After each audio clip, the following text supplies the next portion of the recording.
Hey guys, today we're diving into another truly horrifying case. If you want to support my channel, make sure to subscribe and stay active. It really helps me out. I'd be super grateful for that. Let's get started. A young woman, 24 years old, brilliant, vibrant, and overflowing with potential, walked into a quiet restaurant one evening in Malibu, California. Her name was Mitrice Richardson. By all accounts, it was supposed to be an ordinary night. But what happened inside that restaurant would set in motion a tragic mystery that continues to haunt those who knew her, and many who didn't. Mitrice was taken into police custody that night. That much is undisputed. But just a few hours later, in the early morning hours, she was released from the Lost Hills Sheriff's Station, alone, no phone, no money, no transportation, into the cold darkness of the Santa Monica Mountains. She vanished that night, without a trace. For months, her name echoed through news reports, whispered in homes, shouted in protests, and carried in the prayers of a grieving family. Theories swirled, conflicting reports emerged, yet no clear answers surfaced. And when her remains were finally discovered nearly a year later, deep in a rugged canyon, the questions only grew darker. What really happened to Mitrice Richardson? Why was she released in such vulnerable conditions? And why, even after all this time, does justice still feel so far out of reach? To understand her story, we need to understand the young woman behind the headlines. Mitrice LaVaughn Richardson was born on April 3, 1985, to Lettice Sutton and Michael Richardson, both still in high school at the time. Young, uncertain, and navigating their own lives, they made the difficult decision to have Mitrice raised by her great-grandmother in Covina, California. It was a home filled with love, but also change. Her parents eventually separated, and later Mitrice moved back in with her mother, who married Larry Sutton. With her stepfather in the picture, Mitrice adapted quickly. She was magnetic even as a child, always in motion, always laughing. She danced, she lit up rooms. She was the kind of person you didn't forget. Her energy was electric. Her spirit, unforgettable. And that's what makes the silence surrounding her case so deafening. Because a light that bright should never have vanished so easily. And it should never have taken so long to find out why. She carried that same spirit into her school years. First at South Hills High School in Covina, then at California State University Fullerton. Mitrice wasn't just a good student, she was exceptional. A 4 GPA honors graduate, a degree in psychology, the first in her family to earn a college degree. It was a time of self-discovery. While navigating the demands of school, she also embraced her identity, coming out as a lesbian to her family, who supported her fully. She had ambition, dreams of graduate school, a future she was still shaping. After graduating in 2008, she took on multiple roles. She worked as a store clerk, danced at an LGBTQ+ club, and interned with Dr. Rhonda Hampton, a psychologist who saw something bright in Mitrice, but also something troubling, because even with all her success, something was off. Mitrice's behavior began to shift in ways that unsettled those closest to her. Friends noticed her moods changing. Social media posts became strange, disjointed rants that didn't sound like the Mitrice they knew. Dr. Hampton would later recall moments during her internship that raised concern. Moments that hinted at a struggle happening beneath the surface. By 2009, Mitrice had moved back in with her great-grandmother, now 91 years old. It was a quiet home, a place of stability, a relationship built on mutual care. Mitrice was a companion to her great-grandmother, offering support, company, and in return, she had a place to stay. As she figured out her next steps, she had her whole life ahead of her. And yet something was coming, a shift, a single night, that would unravel everything. Her story changed on the night of September 16, 2009. The Pacific Coast Highway stretched along the cliffs of Malibu, quiet except for the occasional car passing by. The night was still, but something about it felt unsettling. Mitrice wasn't familiar with Malibu.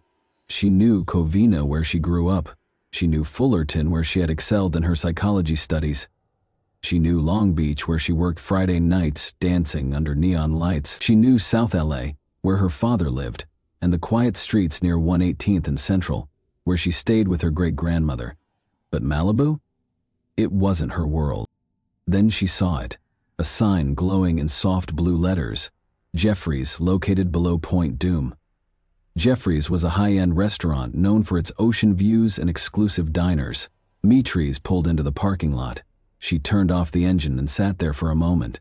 The valet approached, expecting her to hand over her keys, but something was off.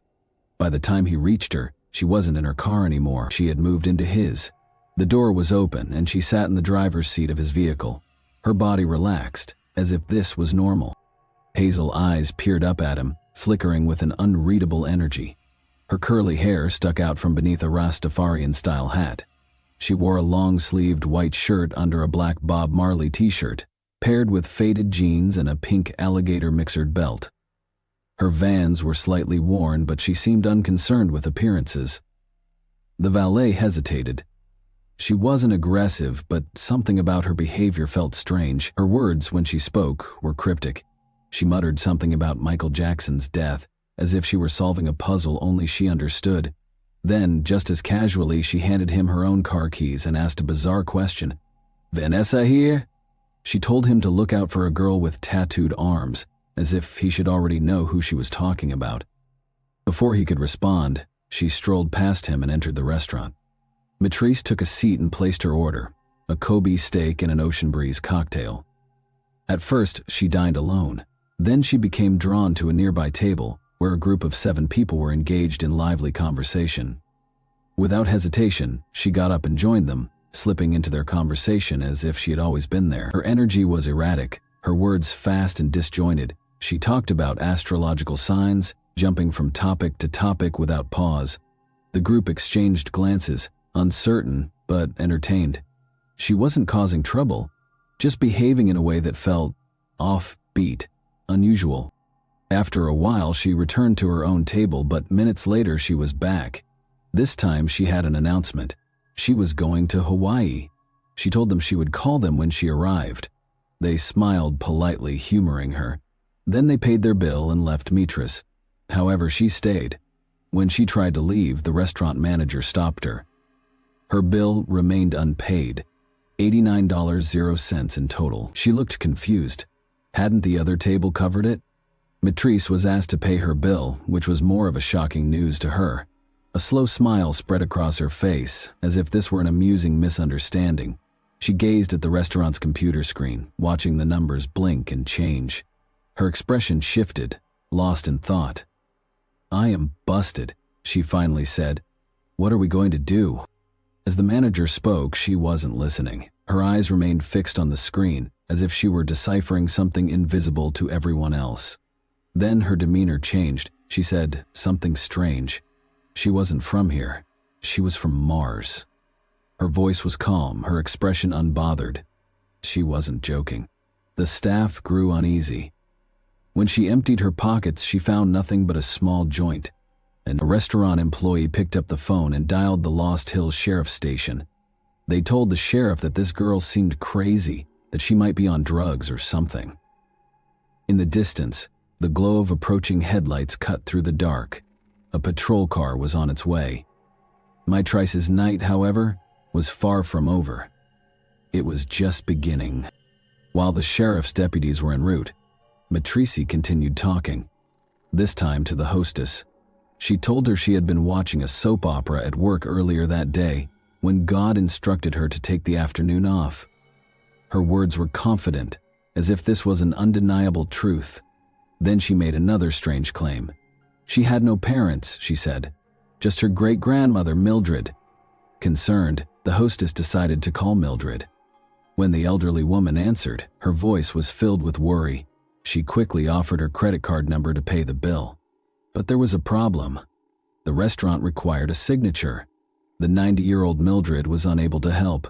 She was still on the phone at around 9 p.m. when the Lost Hills deputies, Frank Brower, Armando Loureiro, and John McKay arrived. The manager quickly filled them in on what had happened and described Mitrice's bizarre behavior. One of the deputies took the phone from the hostess and spoke to Mildred, who pleaded for them to take care of her great-granddaughter. Then the phone was passed to Mitrice.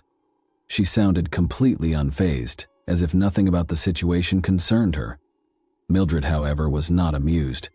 "You put that phone close to your ear," she warned. "They're get ready to take your black ass to jail." Her words carried the weight of experience, the urgency of a grandmother who knew trouble when she felt it. After the call ended, Mildred wasted no time. She immediately dialed another number, Lettice Sutton, Matrice's mother. Matrice's mother was already worried. When she found out her daughter had been arrested, she called the sheriff's station before Matrice had even arrived. Would they be releasing her that night? She wanted to know. Lettice was uneasy. Matrice didn't know the area, and this kind of behavior was so unlike her. She even tried to joke, hoping to ease the growing knot of fear in her stomach. At 12:30 a.m., Matrice was released from the Malibu Lost Hills Sheriff's Department, alone, 50 miles from home, no phone, no wallet, no car. She stepped out into the night, disappearing into the darkness. By the time Lettice found out, it was already morning, and then began the journey of going back and forth at the doorsteps of law enforcement, demanding justice for their beloved daughter. For months, Matisse's name was on top of missing persons reports. Theories surfaced. Was she working as a prostitute, being held against her will? Her father, Michael Richardson, was convinced he had seen her in January. He was in Las Vegas when he spotted a young woman who walked like Matrice, moved like her. He almost got hit, but by the time he reached her, she was gone. Just like that night in Malibu. In the days following Matrice Richardson's disappearance, her father, Michael Richardson, desperately sought help from local officials. He approached Malibu Mayor Andy Stern, hoping to rally support for the search. But instead of finding an ally, he was brushed off. Stern, in a hurry to attend a meeting, dismissed Richardson's plea, claiming he didn't have time to stop and talk. But Michael Richardson wasn't willing to be ignored. He decided to test the mayor's priorities. He called Stern's real estate business, disguising his voice and posing as a black professional football player interested in purchasing one of Stern's multi-million-dollar properties. The response was immediate. Stern suddenly became available, eagerly offered to cancel his meeting and show the property right away. When he realized he was actually speaking to the same man he had just rejected, Stern was caught off guard and embarrassed. The situation spoke volumes about whose concerns the mayor found worth his time. Tensions between the two escalated in October when Richardson called Stern again to discuss the case. The mayor abruptly hung up, later claiming Richardson had become abusive. Frustrated and desperate, Richardson left voicemails threatening to organize a protest outside the mayor's office. Stern responded by reporting Richardson to the sheriff's department. Despite this slow and reluctant response from local officials, the search for Matrice continued. By November, the city of Malibu finally offered a $15,000 0-cents reward for any information leading to her whereabouts. A month later, in December, Congresswoman Maxine Waters intervened, requesting an FBI investigation into the case. In January, law enforcement from the Los Angeles County Sheriff's Department and the LAPD joined forces to conduct a search across the Lost Hills and Malibu Canyon area, but by then, crucial time had already been lost. Matrice Richardson was 24 years old when she vanished. At that age, most people are building their futures, but for some it is the first time mental illness manifests in full force. Bipolar disorder, classified as an adult-onset disorder, often doesn't reveal itself until a person's early or mid-20s. Witness accounts from the night of her arrest strongly suggest that Matrice was in the middle of a manic episode. Employees at Jeffrey's Malibu described her behavior as erratic. She seemed euphoric, talking about astrological signs and claiming she was from Mars. She attached herself to strangers, convinced they would pay for her meal, and when confronted about her unpaid bill, she became detached, as if the situation didn't fully register. The restaurant manager noted her fixation on the numerical patterns on a computer screen, her thoughts turning into incomprehensible statements. Her speech patterns, delusions, and impulsivity were all red flags. Yet instead of recognizing these signs, authorities dismissed them. The sheriff's department did not conduct a proper mental health evaluation. Instead, they released her into the night, alone in a desolate area she had never been to before, without her car, phone, or money. After Matrice's disappearance, Her father spoke with a restaurant employee who revealed an alarming detail. Mitriss's car was filled with clothes, purses, books, makeup, and stacks of journals, almost as if she had been living out of it. Her friends later confirmed that it wasn't unusual for her to sleep in her car for days at a time. All the signs pointed to a mental health crisis. Her mother, Lettice Sutton, had called the sheriff's station the night of her arrest, pleading with them not to release her in the middle of the night. She explained that Mitrice was unfamiliar with the area and that her behavior was completely out of character. She even raised her concerns of finding her daughter's head chopped off, disguised as a joke. But little did she know what she feared would happen. If a police officer believes that an arrested person is mentally unstable, they have the power to detain them for a 5150 hold, a legal term for someone who may be a danger to themselves or others.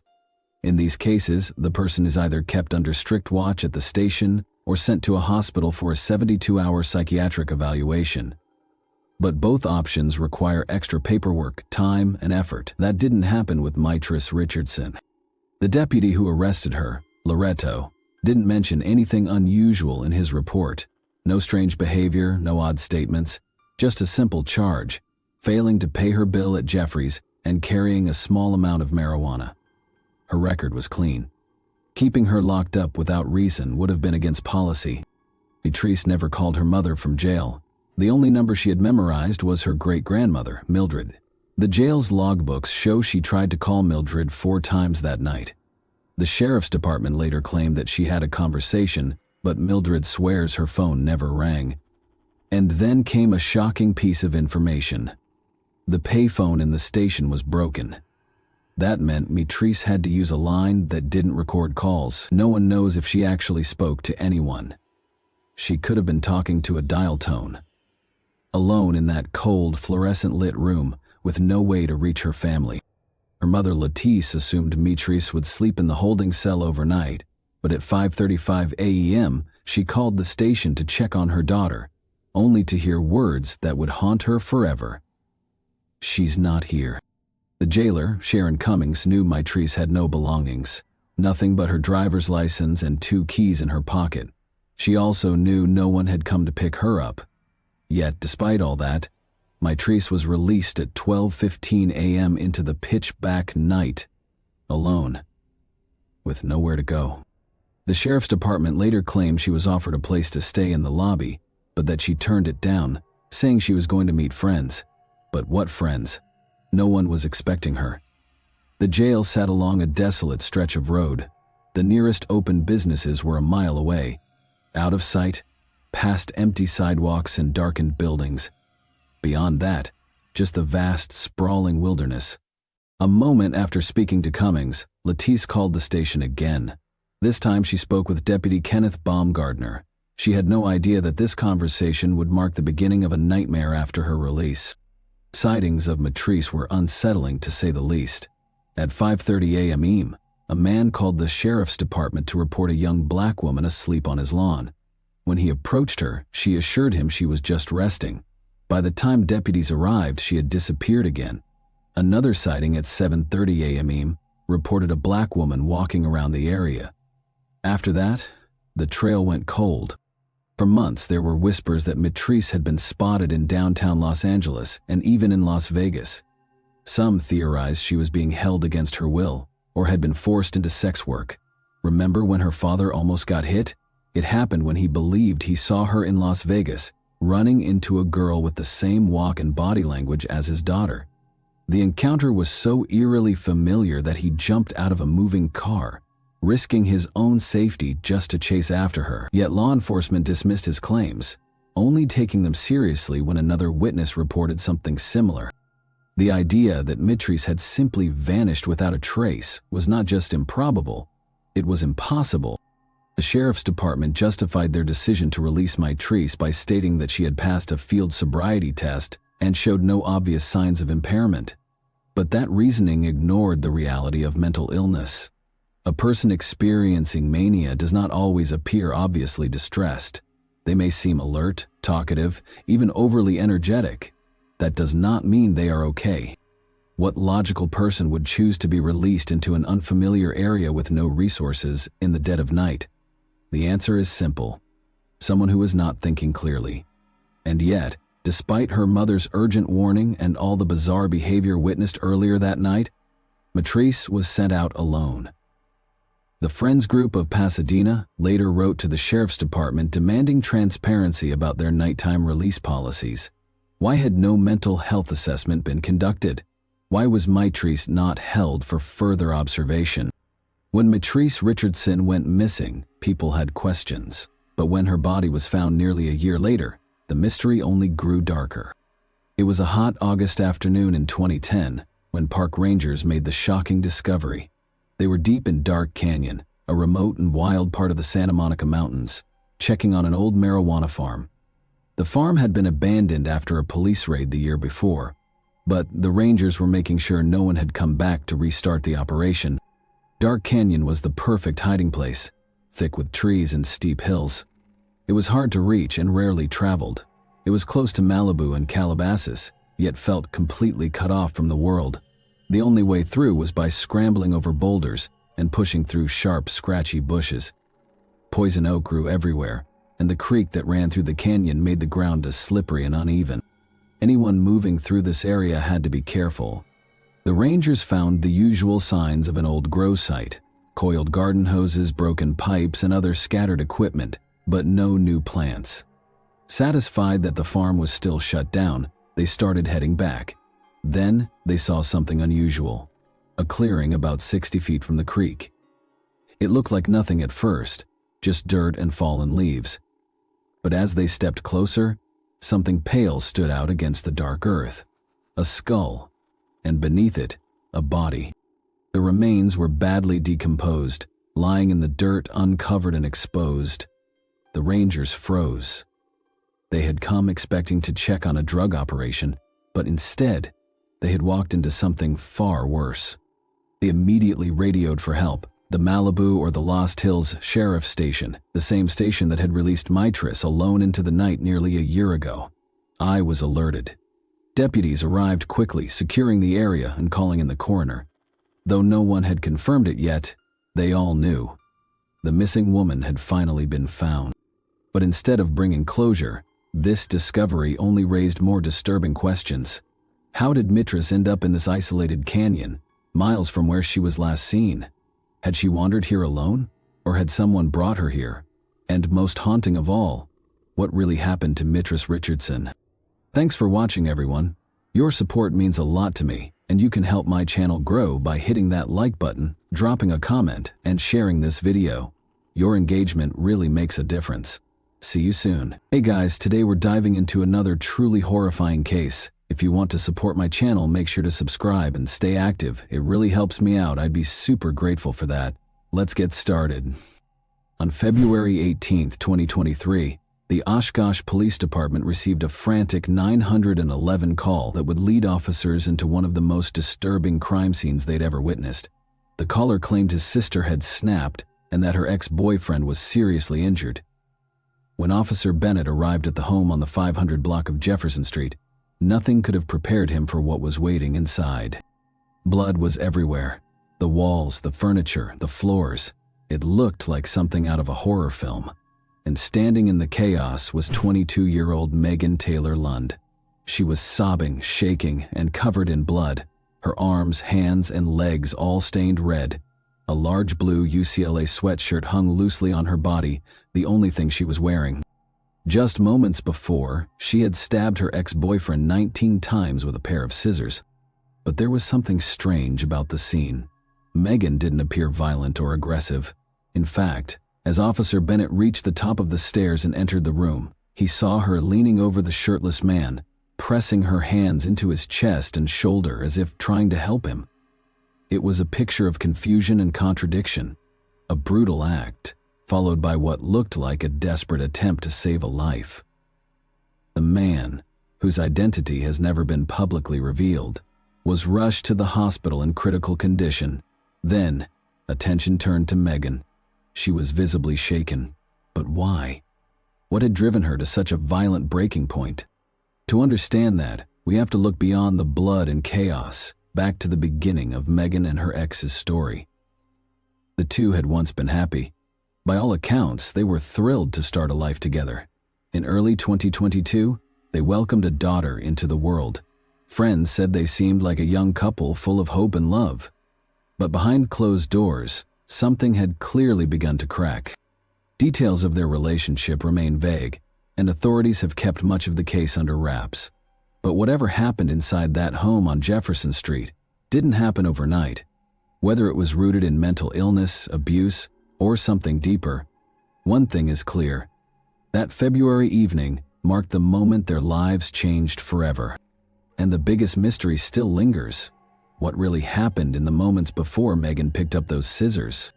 And what secret was buried behind her blood-soaked silence? The officer observed that she seemed utterly shattered and confused by what had just happened. She was crying and screaming and begged for assistance. While one officer tried to soothe her and get her to talk, another officer approached her brother, Ethan, to piece together the events that had unfolded. Ethan finally opened his door. He had sensed something wasn't right after hearing the loud noises. This was when he found Morgan's ex-boyfriend on top of her, both drenched in blood. He was desperately trying to restrain her, but Morgan seemed consumed by something and relentlessly stabbed at him, as if she was under some dark spell. It was a scary scene, full of chaos and fear. The officer needed to question Morgan to find out if she was influenced by some external factors that pushed her to commit such a horrific act. This information would guide them in handling the case effectively and framing their questions during Morgan's interview. After speaking to Ethan, who couldn't provide them with much information, the officers again turned their attention to Morgan. She was the only one who could truly explain what had happened that morning and why she had attacked her ex-boyfriend. What they learned from her was both shocking and unsettling. According to Morgan, she remembered that she woke up at around 6:30 a.m. that morning and found her baby peacefully sleeping beside her in the room. Despite her best efforts, going back to sleep eluded her, and she kept tossing and turning in frustration.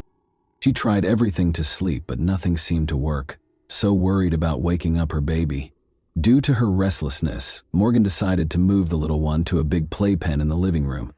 Her ex-boyfriend was also there sleeping on the couch, so she figured he could keep an eye on the baby while she tried to get some more sleep. But here's where things get intriguing.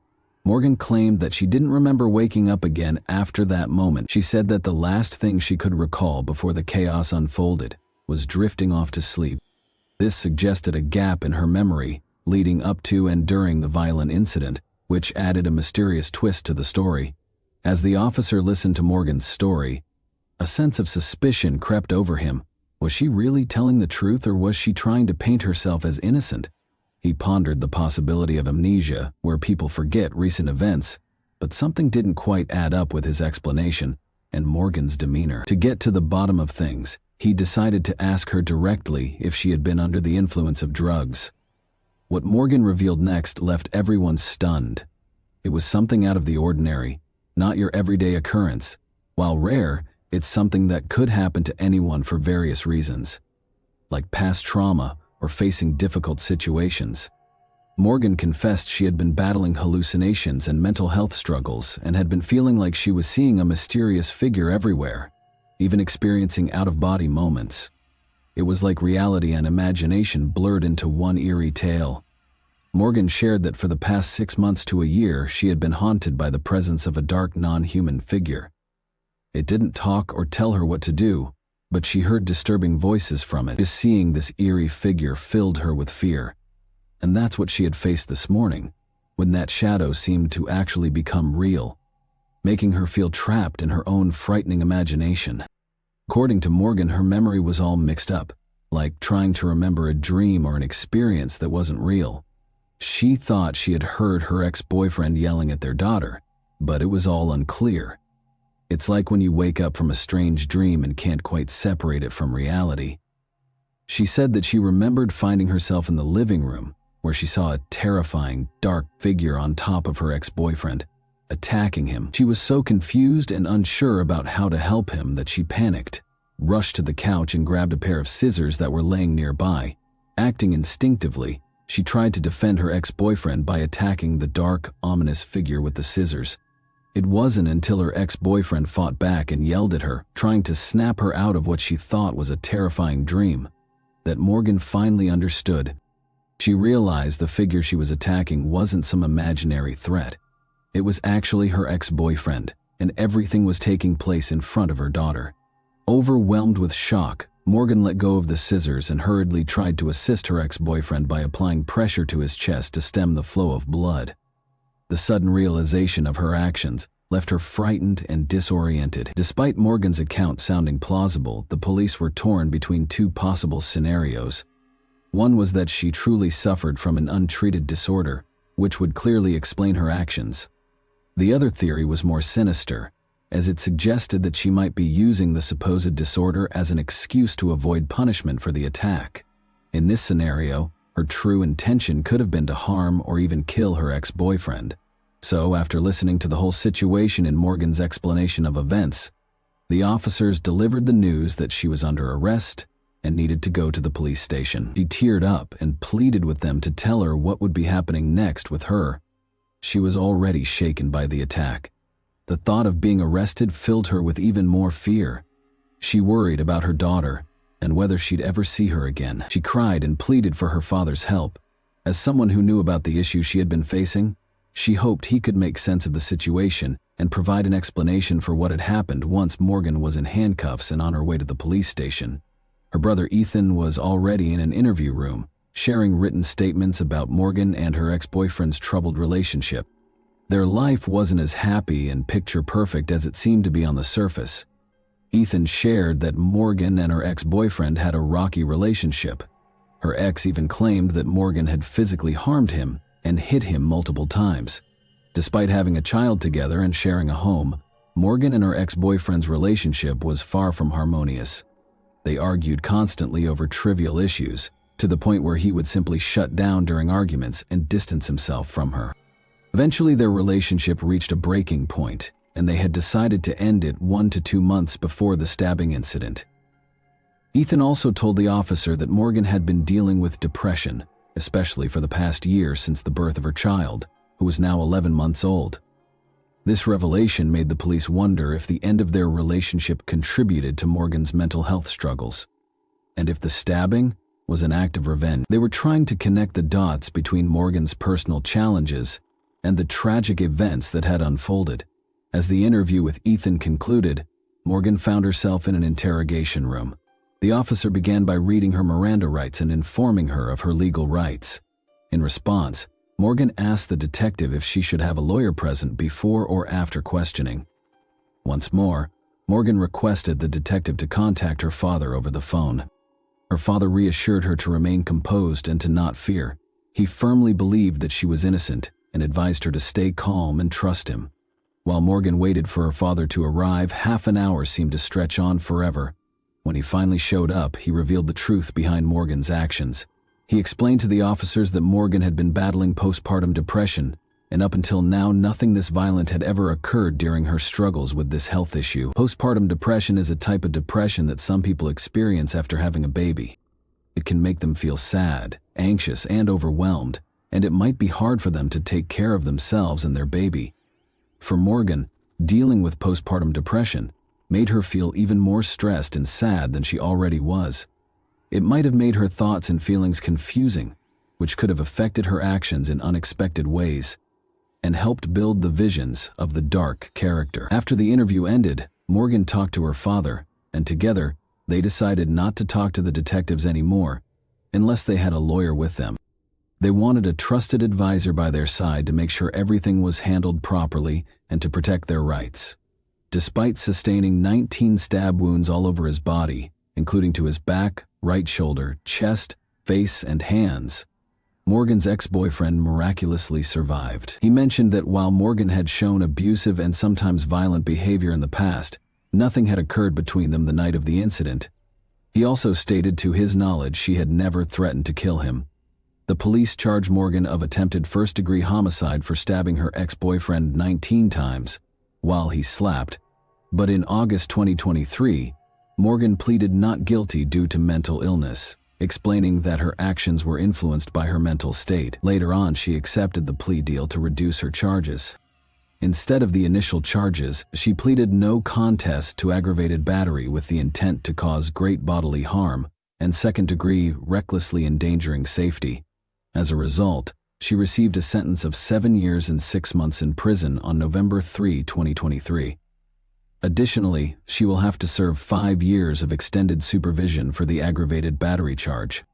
After that, she'll serve another 5 years of probation for second-degree recklessly endangering safety. She's currently serving her time in prison. Morgan's case sheds light on the complexities of mental health issues and their intersection with the legal system. While her actions resulted in severe consequences, the use of not guilty by reason of mental illness highlights the importance of addressing mental health issues within our society. As she serves her time in prison, questions linger. How can we better identify and support individuals struggling with mental health issues before they escalate to such tragic events? And how can the legal system change to make sure that people with mental illness are treated fairly and get the right outcomes when they're involved in criminal cases? Thanks for watching, everyone. Your support means a lot to me. And you can help my channel grow by hitting that like button, dropping a comment, and sharing this video. Your engagement really makes a difference. See you soon. Hey guys, today we're diving into another truly horrifying case. If you want to support my channel, make sure to subscribe and stay active. It really helps me out. I'd be super grateful for that. Let's get started.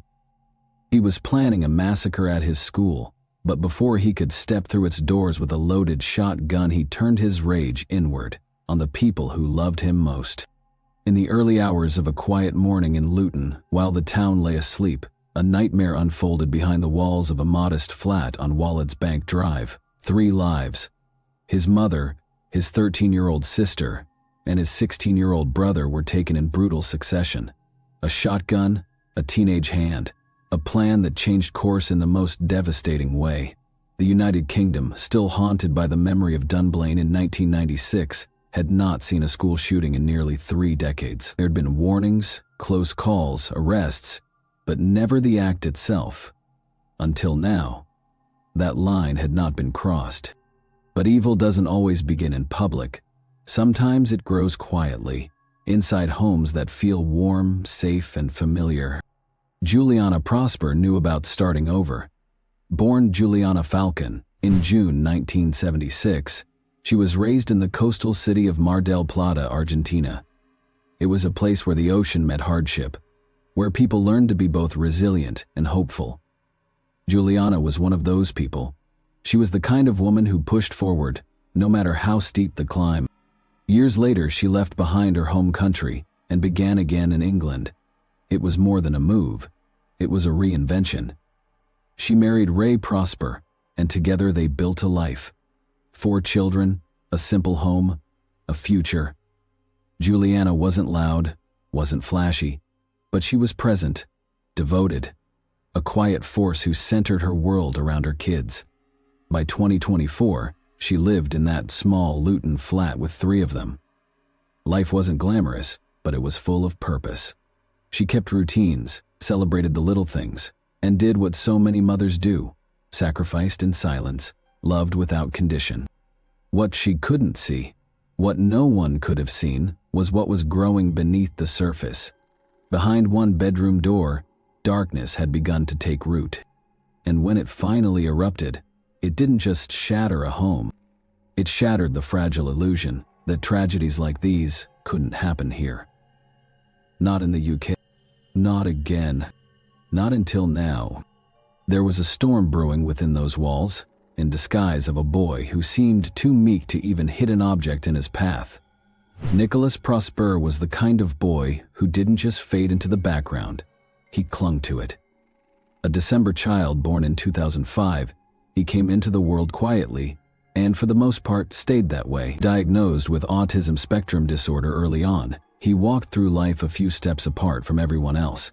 Not always alone, but always slightly removed, as though he were watching the world through a speck only he could see through. In his younger years, he had friends, not many, but enough to keep him anchored. He wasn't a troublemaker, not in the traditional sense. He was geeky, they said, soft-spoken, obsessive about computers, the kind of kid who could disappear into a screen for hours and still not feel like he'd scratched the surface. Teachers remembered him as bright, even promising. But what they couldn't see, or maybe chose not to see, was the slow erosion happening beneath the surface. The way isolation began to calcify into something harder, something darker. By the time he reached his late teens, that gentle geekiness had twisted into something far more unpredictable. He stopped trying to connect. The friend group dissolved. The screen stopped being a sanctuary and became something else entirely. A tunnel with only darkness at the end, only reflections of death, hatred, and perversion. He spiraled down corners of the internet where empathy dies, where violence is glorified and human suffering is cataloged like some kind of collectible. At some point, he was banned from one such site, a morbid database where real death was archived and dissected like entertainment. But even there, even in that graveyard of humanity, Nicholas had crossed a line. He made comments in support of pedophilia, vile and unfiltered, as though empathy had been surgically removed from his vocabulary. He wasn't just watching the darkness, he was absorbing it, he was becoming it. And no one knew just how far that darkness had sunk, how deeply it had planted itself in his bones, how it was growing, feeding, waiting. Because Nicholas Prosper wasn't just withdrawing from the world, he was preparing for war. By the time September's Friday the 13th crept into the calendar, the plan had matured into something monstrous, no longer a passing thought or a twisted fantasy confined to the corners of a screen, but an intention, rehearsed in silence and fed with obsession. Nicholas Prosper had immersed himself so deeply in the world of school shootings that his fascination had eroded whatever boundary there might have been between watching and committing. His mind was absorbed in the details of Sandy Hook, the timelines, the methods, the body count. Not from a place of grief or horror, but from an ambition to create something even more devastating. A spectacle of violence that would end with him turning the weapon on himself, leaving behind a trail of bodies and questions that would never quite be answered. His choice of target spoke volumes about his mindset. He didn't pick his old primary school because he had suffered there, or because of some open wound from childhood. He picked it because he knew its insides. The security system, the classroom layout, the way the corridors turned, like someone choosing the most familiar battlefield for the most calculated slaughter. There was no emotional trigger, no personal vendetta, only cold strategic advantage. When he tried to acquire a firearm in August, the attempt failed. But rather than derail his plan, the setback only seemed to strengthen his focus. He had already been preparing for over a year, building the idea piece by piece in his mind, layering it with research, false starts, and obsessive planning. A delay didn't shake him. It gave him more time to refine the vision. On 12 September, just hours before he would destroy his family, Nicholas finally secured the weapon. He purchased a double-barreled shotgun and 100 cartridges for £650 sterling, 0 pence, from a local dealer, using a forged firearms license that mimicked the real thing with disturbing accuracy. He had spent time studying every element of a UK license, the paper's weight, the seals, the placement of the official signatures, and had replicated it with extreme meticulousness. The dealer, though uneasy, believed the documentation to be genuine and notified police, but the warning came too late. The weapon was his. His timeline had locked in. As night took hold and the town around him drifted towards sleep, Nicholas wasn't winding down or hesitating. He was finalizing. His browser history from that night became a window into a mind that had spiraled beyond recognition. Search after search for methods of killing with a shotgun, anatomical specifics, outcomes, the kind of blunt force horror usually reserved for war zones and nightmares. Mixed in were searches tied to necrophilia and to the murder of Sarah Everard, as though his appetite for violence was expanding, even as the clock ticked toward morning. Then came the video, a final digital confession broadcast from his bedroom into the world.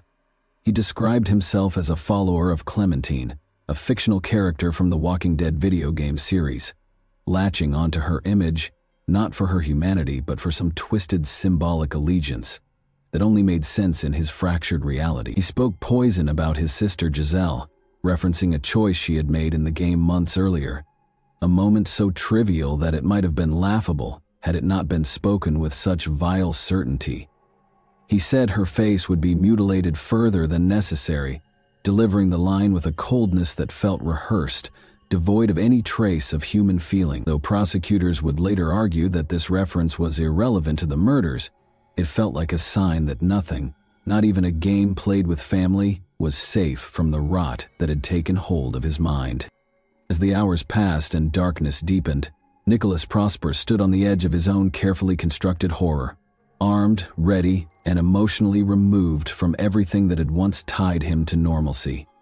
Behind him was the quiet of a flat where his family slept, unaware that the boy they had raised, the brother they had laughed with, the son who once played video games in the next room, was preparing to become a vicious monster. Under the thin veil of early morning silence, as the world outside remained unsuspecting, Nicholas Prosper sat alone in his room, watching violent, animated pornography while continuing the same heinous research he had started the day before. It was well past midnight. By 4:32 a.m., he had already test-filled the double-barreled shotgun once into a teddy bear. His plan had been to kill 3 people, his mother and 2 younger siblings, in under 30 seconds. He thought the timing would be tight enough to escape detection by the neighbors, but Juliana woke up early. She wasn't supposed to. She saw her son with the gun. There was panic, there was shouting, and a struggle followed. Prosper attacked her with a knife first, slashing and stabbing her hands and arms as she tried to fight him off. He then shot her in the head at close range, killing her. Her body would later be found sprawled in the hallway. Giselle heard the chaos and got up. She was shot at, the bullet grazing the back of her head. She ran, trying to hide under the dining table. He followed. He shot her in the face. Kyle tried to resist. He grabbed a kitchen knife. He tried to fight. Prosper shot him in the chest from across the room. Then he walked over and stabbed him more than 100 times while Kyle begged him to stop. His lung was punctured. He still got up and ran. He made it to the hallway. Prosper shot him in the head. 7 cartridges were fired. He reloaded at least twice. Neighbors heard it all, the shouting, the fighting, the crashing sounds. One of them walked to the door to complain about the noise. She heard ruffling, a boy groaning, and then a shot. She turned around and ran. The first emergency call came in at 5:29 a.m. CCTV footage until 4:47 captured Prosper's eerily calm walk out of the flat at 5:33 a.m., almost 20 minutes later. The police had reached the scene. They entered the flat at around 6. They found Juliana, Giselle, and Kyle, blood streaks across walls, bloody handprints, bloodied knives scattered. A copy of How to Kill Your Family was placed on Juliana's body. Nicholas had packed the shotgun and 33 cartridges in a large bag. He started walking towards St. Joseph's primary school, the same one he had attended, the same one he had planned to attack. But the school was still closed. Police activity was increasing. He didn't go through with it. He hid in a nearby wooded area for 2 hours. He shared the video he'd recorded earlier, the one about the walking dead. He tossed away 2 mobile phones, hoping to protect a group of pedophiles he had spoken with online. Nicholas also left the shotgun and ammunition in a bush near a playing field. At 7:55 a.m., he walked out from the woods and down Birmingham Road. He raised his hand to a passing police car. The officers were returning from the crime scene. They stopped. They saw the blood on his face and arrested him. "It's not murder," he kept repeating. "He didn't want to show up." The courtroom was ready. The families were waiting. The hour was set, 10:30, a.m. sharp. But Nicholas Prosper, triple murderer, self-styled executioner, failed school shooter, was refusing to step back into the dock. Not out of fear, not out of remorse, because he simply didn't want to. At 8:45 a.m., word reached the judge. The convict was refusing to appear. Mrs. Justice Chima Grubb wasn't having it. There would be no sentencing in absentia. He was to be dragged in if necessary. Not for his sake, for the sake of the mother, the sister, the brother, the people whose blood he spilled, for those who had come to see the face of the boy who had torn their lives open.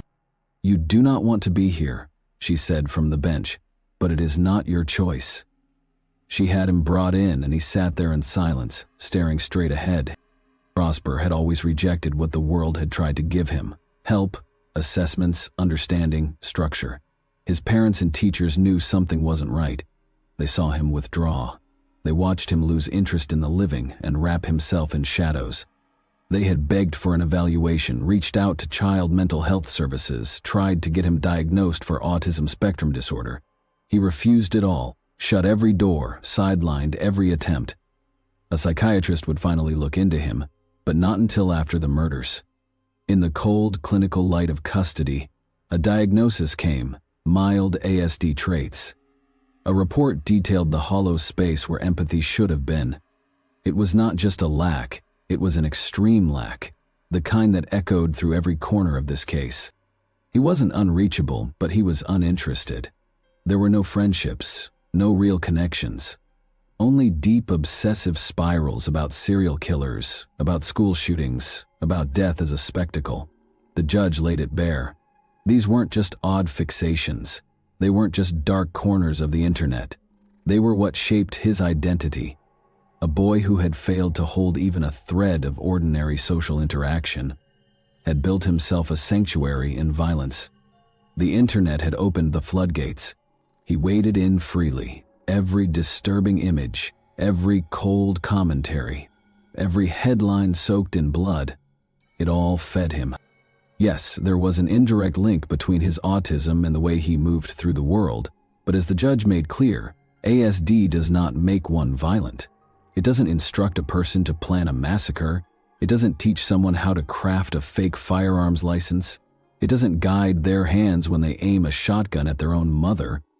That was Nicholas, and now, whether he wanted to or not, he had to listen to the law, to the families, to the judgment.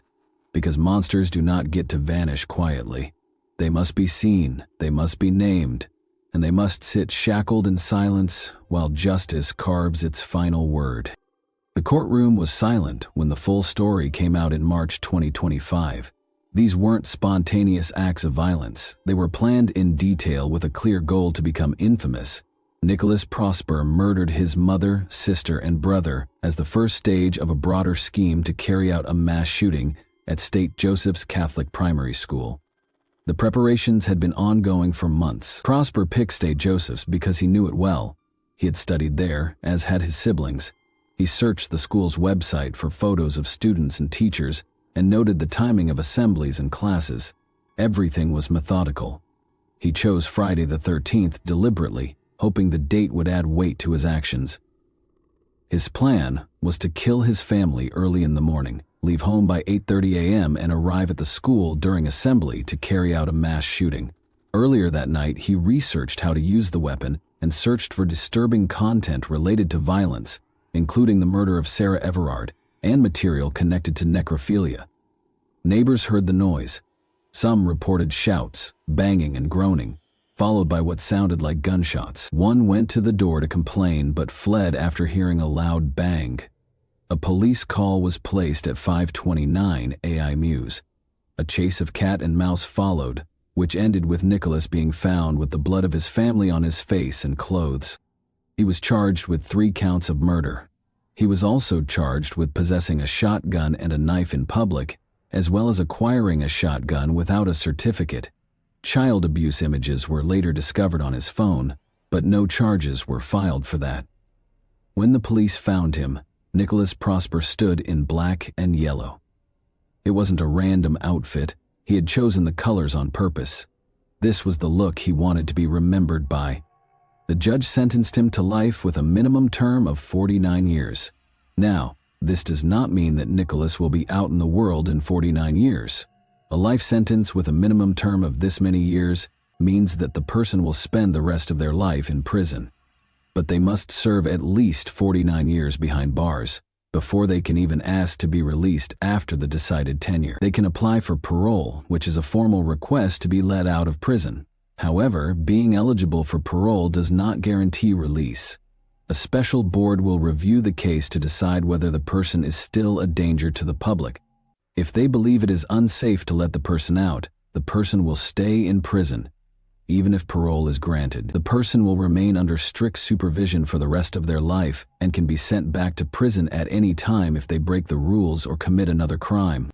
Going back to the heinous crime that Nicholas committed, it didn't just shake a courtroom. It sent waves through an entire system that many believed was working just fine. But behind the horror of what Nicholas Prosper did was a quieter, more troubling truth. It had been far too easy for him to get his hands on a gun. Law enforcement knew it, and they weren't subtle about it. They pointed out how shockingly simple it still was for someone to sell a firearm private. All a person really needed was a certificate, real or fake, and a willing seller. And that was it. No double-checking, no verification, no questions. Just a deadly loophole wide open. In response, police and safety officials started calling for changes that felt long overdue. One of their key suggestions was to build a national database for firearm license holders. Something clear and central, where every certificate could be checked against real records. And not just that. They pushed for a rule that would force sellers to get clearance from the police before selling a weapon, to make sure the buyer had the right paperwork, real ID, and a legitimate reason to own a gun. But the danger wasn't only in how Nicholas got the weapon, it was also in what had been building inside his head long before he pulled the trigger.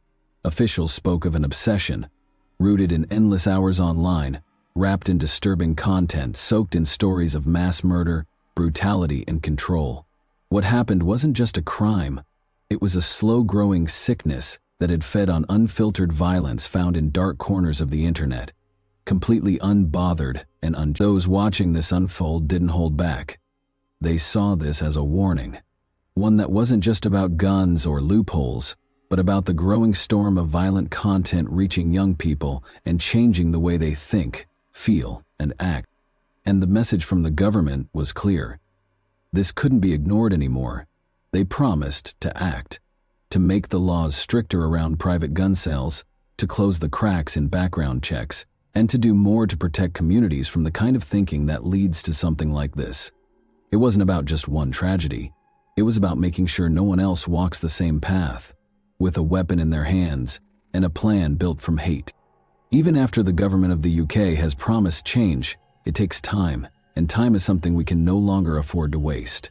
The next Nicholas Prosper may already be watching, waiting, learning, just as quietly, just as patiently. And as the world spins forward, more connected and exposed than ever, the real question lingers in the quiet.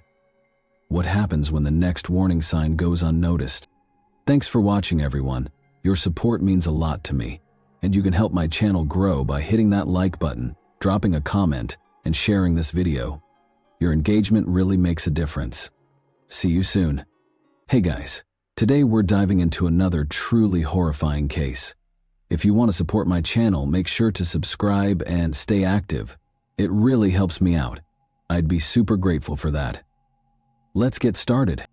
When the perpetrator of a high-profile crime remains at large, it frequently causes a great deal of public worry and shockwaves through the community.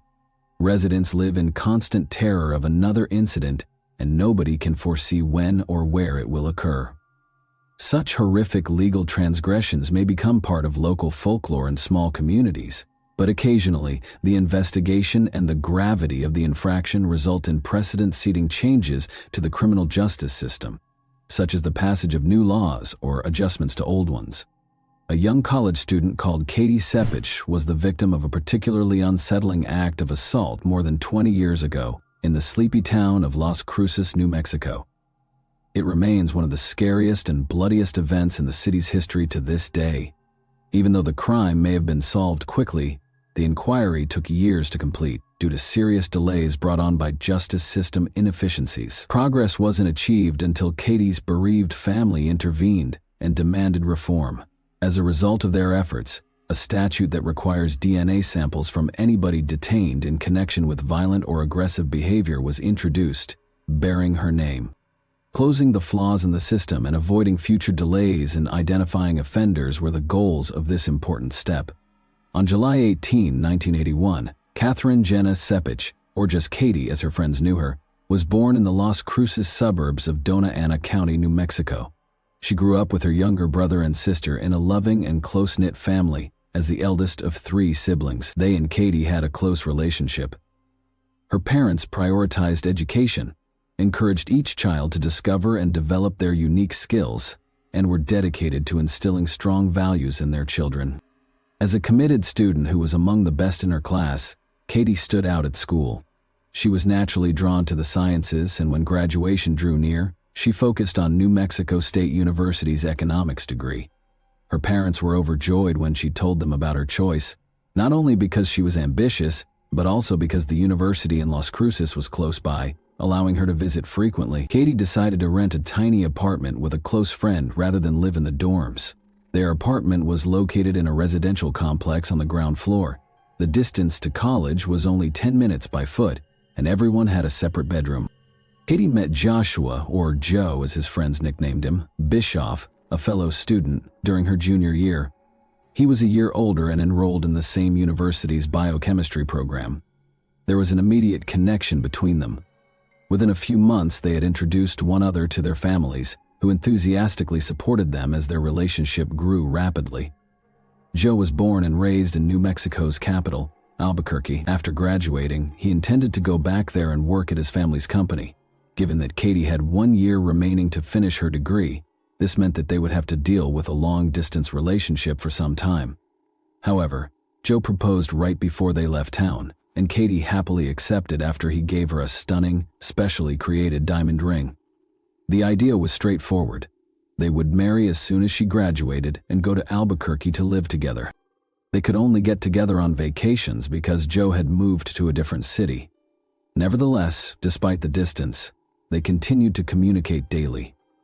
This was the case for almost a whole year.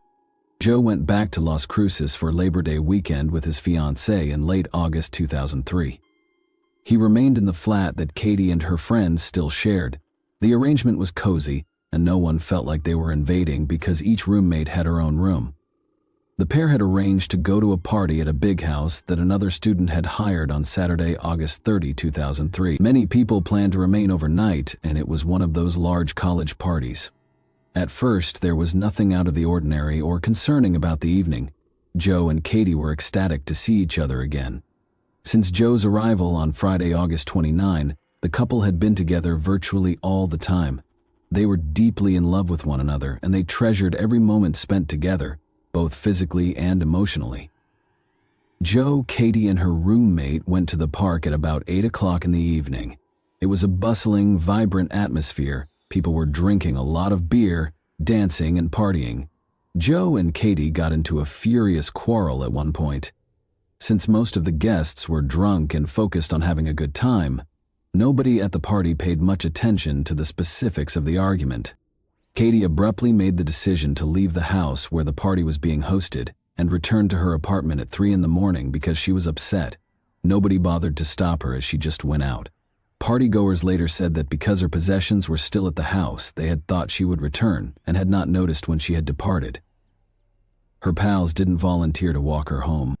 The Sepich household got a call by the afternoon of August 31, 2003. When Katie's mother, Jane Sepich, answered, she could hear her daughter's roommate's anxious voice. The caller wanted to know if Katie had visited her relatives. When Jane declined, the friend disclosed that Katie had not returned or gotten in touch with anybody after the party. A sinking feeling that something horrible had transpired was later recalled by Jane. She would never let her oldest daughter disappear without telling someone. The students' relatives and friends were so alarmed that they called the police right once to report the pupil missing and started their own search that same day. As the evening wore on, the local police received another call, this time containing terrible news. A party of hunters had discovered a young woman's body at a municipal landfill close to the town's outskirts. They immediately phoned authorities after being disturbed by the discovery. The victim was in a face-down position, her underwear was ripped, and most of her clothes had been taken off. She had to pull her jeans down to her ankles since they were torn. The scene strongly implied a targeted and severe attack. Because Katie's missing persons report was already on file, authorities assumed the body might be hers, even though no identification was found with her. The woman's arms and back had been severely burned. It would be later determined that the perpetrator had tried to destroy the evidence, by dousing the body in gasoline and setting it on fire. But the endeavor was unsuccessful. DNA and other important forensic evidence were left behind as the fire swiftly extinguished after merely scorching the skin. The Sapich family was devastated when authorities called them to tell them that a woman's body had been found and that it might be Katie. The remains were identified by Katie's father.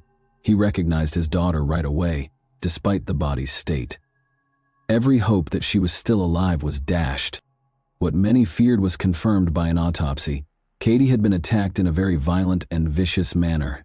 Mechanical asphyxiation was identified as the cause of death. She had been strangled to death by the perpetrator using just their bare hands.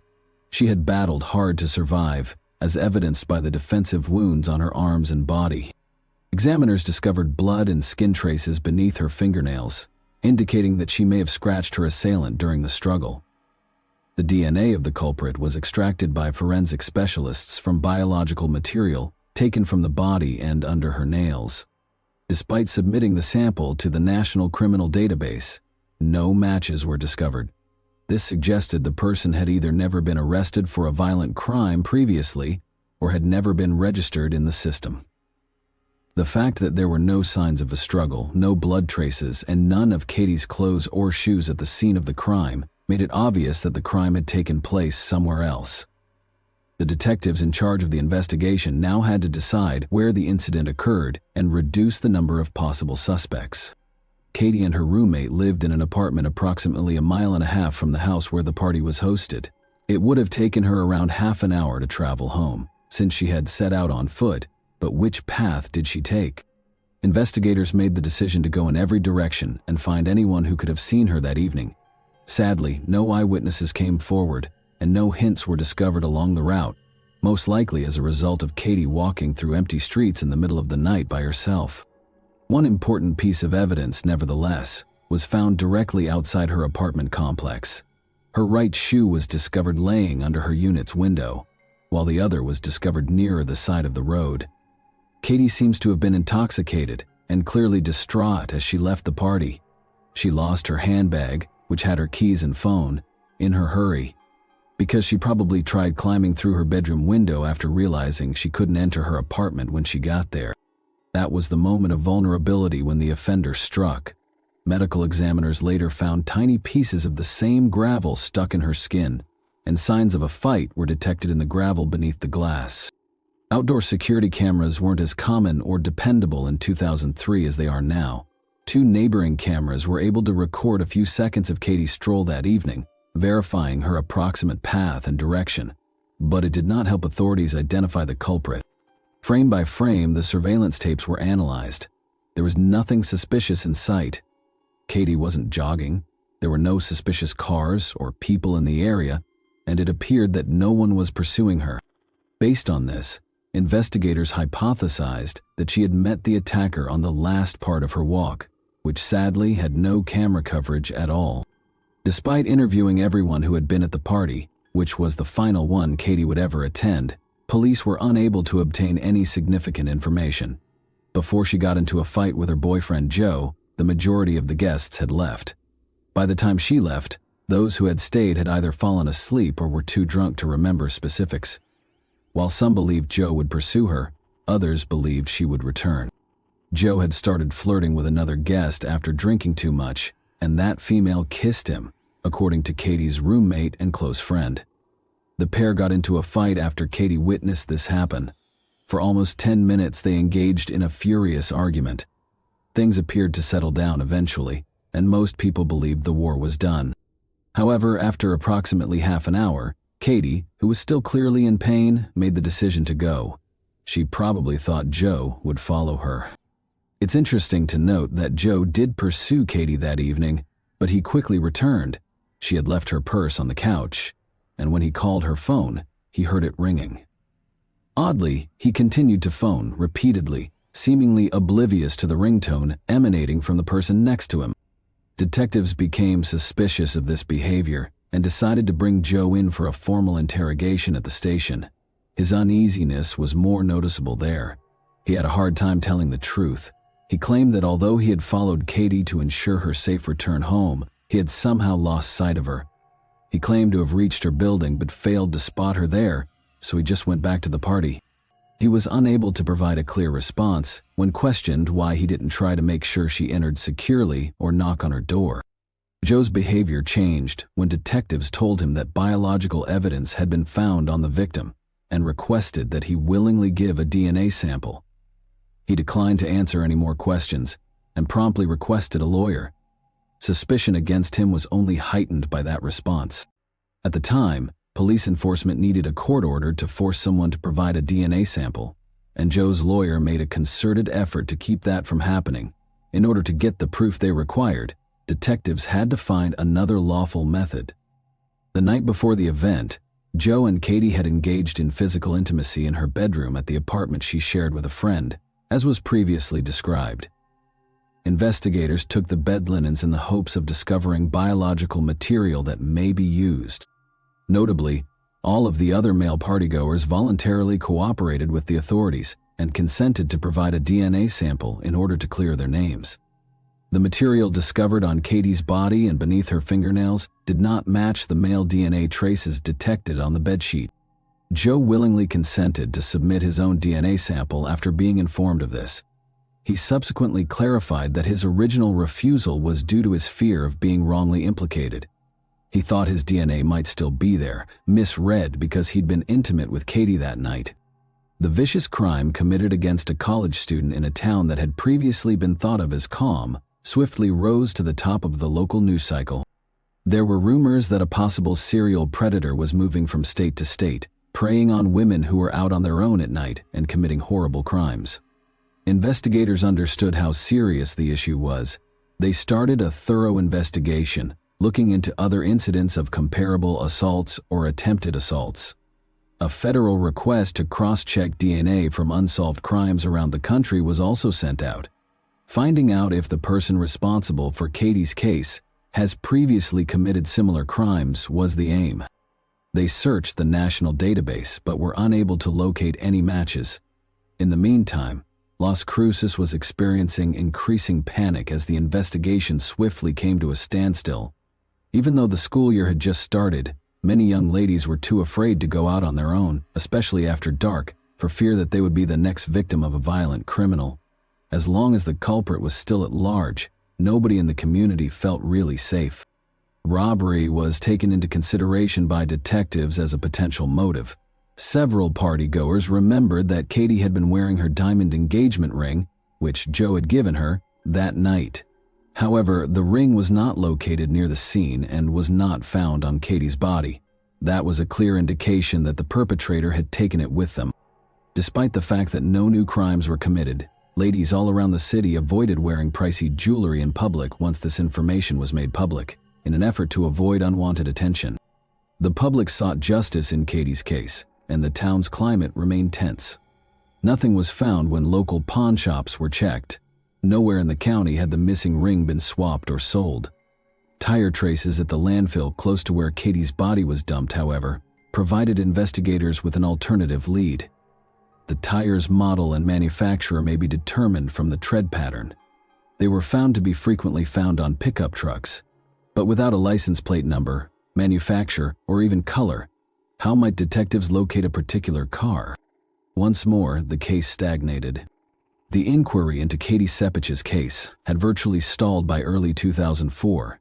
Then, in July, over a year after she passed away, news of a remarkably identical occurrence that happened in Green Bay, Wisconsin, surfaced. The circumstances of Katie's case had been reflected in the way a young woman had been attacked. After brutally assaulting her and beating her, the assailant attempted to burn her body. Authorities started to assume that a serial criminal might be involved because of the similarities. The Green Bay survivor somehow survived despite the extent of her injuries. Investigators could only hope she would survive and be able to speak when she was taken to the hospital in severe condition. Thankfully, medical professionals were able to stabilize her condition swiftly, and she was healthy enough to talk to investigators in a matter of days. Her story claims that two men of Latino heritage attacked her. After robbing her of her luggage, beating her, and repeatedly attacking her, they started strangling her. She is thought to have lost consciousness, which might have prevented her death. Her assailants tried to burn her body after assuming she was gone, but the flames were extinguished fast. They left without checking. She regained consciousness hours later and crawled to the side of the road, where she was seen by oncoming traffic. Her statement led to the creation of composite sketches of both suspects and their airing on the evening news, along with a request for the public's assistance in identifying the men suspected of being responsible for a series of violent attacks against women. A nearby farmer called the police that very evening. He identified the men in the sketches as Giovanni Niatu and Gregory Morales, two of his seasonal employees. Interestingly, both guys were native to New Mexico and had apparently visited relatives there on occasion. Both of the violent crimes appeared to be close to being solved. DNA samples from the suspects were all that investigators required, but both guys fled when they realized the police were getting close. 3 more months passed until they were apprehended in Atlanta, Georgia. But what followed was a huge disappointment for the team that was investigating Katie's case. The DNA samples taken from Morales and Niatu did not match the profile on Katie Sepich's body, despite the fact that their involvement in the Green Bay attack was undeniable. The crime in Las Cruces had nothing to do with it. Another obstacle was encountered in the investigation of Katie Sepich's case. Her family refused to let the narrative fade into the background, even after over 2 years had passed. By interacting with the public and reminding everyone that a dangerous person was still at large, they maintained the pressure. Then, some 3.5 years after the heinous act, a significant breakthrough was made in December 2006. The unidentified sample taken from Katie's body matched a DNA profile that was uploaded to the national database. Gabrielle Avila, who had previously been convicted of armed robbery, violence against women, and distribution of illegal narcotics, was the owner of the match.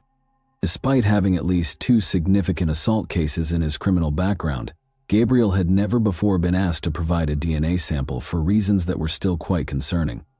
No one had pressed for the extra testing in those cases because his guilt had been shown without forensic proof. Devastating outcomes would result from that oversight. Amazingly, when Avila attempted to assault another lady, he was already taken into custody 2 months after Katie's passing. Unaware that her roommate was present, he had broken through a window into her flat and attacked her while she was asleep. After successfully fending him off, the 2 women used a phone to lock themselves in the bathroom and dialed 911. In spite of this, Gabriel not only escaped harsh punishment, but investigators at the time never even got his DNA. Due to the case's complications and a competent defense lawyer, Avila was released, with a vow not to leave town. Not surprisingly, he vanished shortly after, and the case was quietly withdrawn since there was no official conviction.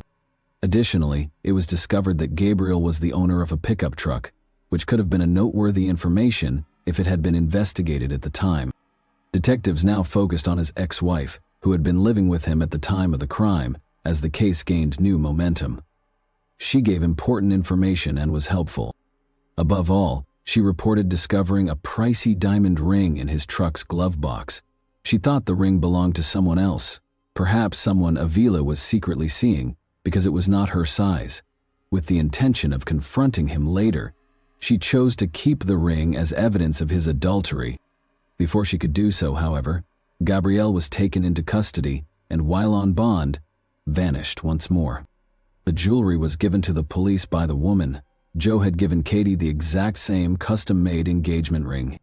The puzzle's last piece had been put together. The only thing left to do was to persuade the man in charge, who had up to this point maintained his denial of any involvement, to make a confession. However, his attitude changed as soon as detectives put the ring in front of him. Seeing that the odds were against him, he appeared defeated. He assumed the object was long gone, so his main question was how they had located it. Gabriel Avila ultimately made the decision to give his version of events, attempting to minimize his responsibility in the hopes of earning a lower sentence once any remaining suspicions about his involvement were allayed. He claimed that on that fateful night, he had gone to a friend's house to get some illegal drugs, which he promptly took. He offered Katie a lift when he saw her strolling alone down the street on his way back, but she turned him down. According to Avila, he just wanted to make sure she made it home safely and didn't follow her. However, he came closer and attacked her when he noticed her attempting to enter her apartment through the window. He said he didn't intend to hurt her at first, blaming his drug use for his mental impairment. He became aware of the seriousness of what he had done after attacking her. He chose to kill her out of despair and desperation to hide his identity. Gabriel tried to destroy the evidence by burning Katie's body after strangling her with his bare hands, putting it in the bed of his truck, and driving to a landfill outside the city. Thinking she would recognize the ring, he took it off her finger. Unaware that the fire had hardly burnt and that most of the forensic evidence was still in place, he sprayed the body with gasoline, lit it, and then walked away. Almost 4 years after carrying out the heinous deed, Gabriel Avila was finally put on trial in May 2007. He was convicted of homicide, robbery, assault, battery, and violence.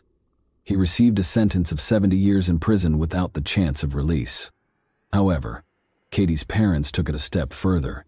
They battled to enact laws mandating obligatory DNA collection from anybody convicted or even arrested for violent crimes, with the public's strong backing. Avila might have been connected to the murder months after Katie's death, not years later, if that statute had been in effect in 2003. Thanks for watching, everyone. Your support means a lot to me, and you can help my channel grow by hitting that like button, dropping a comment, and sharing this video. Your engagement really makes a difference. See you soon. Hey guys, today we're diving into another truly horrifying case. If you want to support my channel, make sure to subscribe and stay active. It really helps me out. I'd be super grateful for that. Let's get started.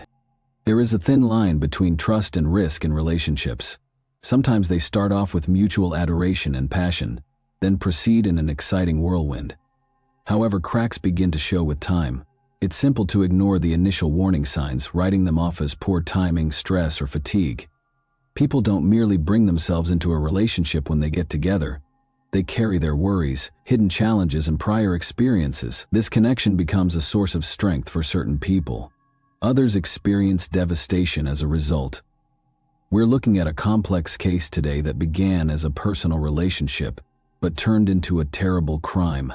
A tale of passion, delusion, reliance, and deadly errors that had a terrible price. What caused a routine introduction to turn into a nightmare? When did it become out of hand? And was there anyone who could have stopped what was about to happen? We must return to the starting point in order to comprehend what transpired. 1991 saw the birth of Herline DeLay in Philadelphia, Pennsylvania. She was raised in a loving household under the watchful eye of her sisters and parents. Being extroverted by nature, she found it simple to connect with others and was well known for her capacity to listen, encourage, and uplift others. Herline had a natural curiosity and a desire to learn about many subjects from an early age, but she was particularly interested in science and medicine. In an attempt to pursue a profession in research or medicine, she enrolled in college to study biological sciences. But after graduating, she came to the realization that she wasn't cut out for a career in an office or a lab. She took a risk because she was desperate for change. She relocated to Las Vegas, a city renowned for its fast-paced lifestyle and limitless chances. For Herline, Vegas was more than simply a new location to live. It was a new beginning.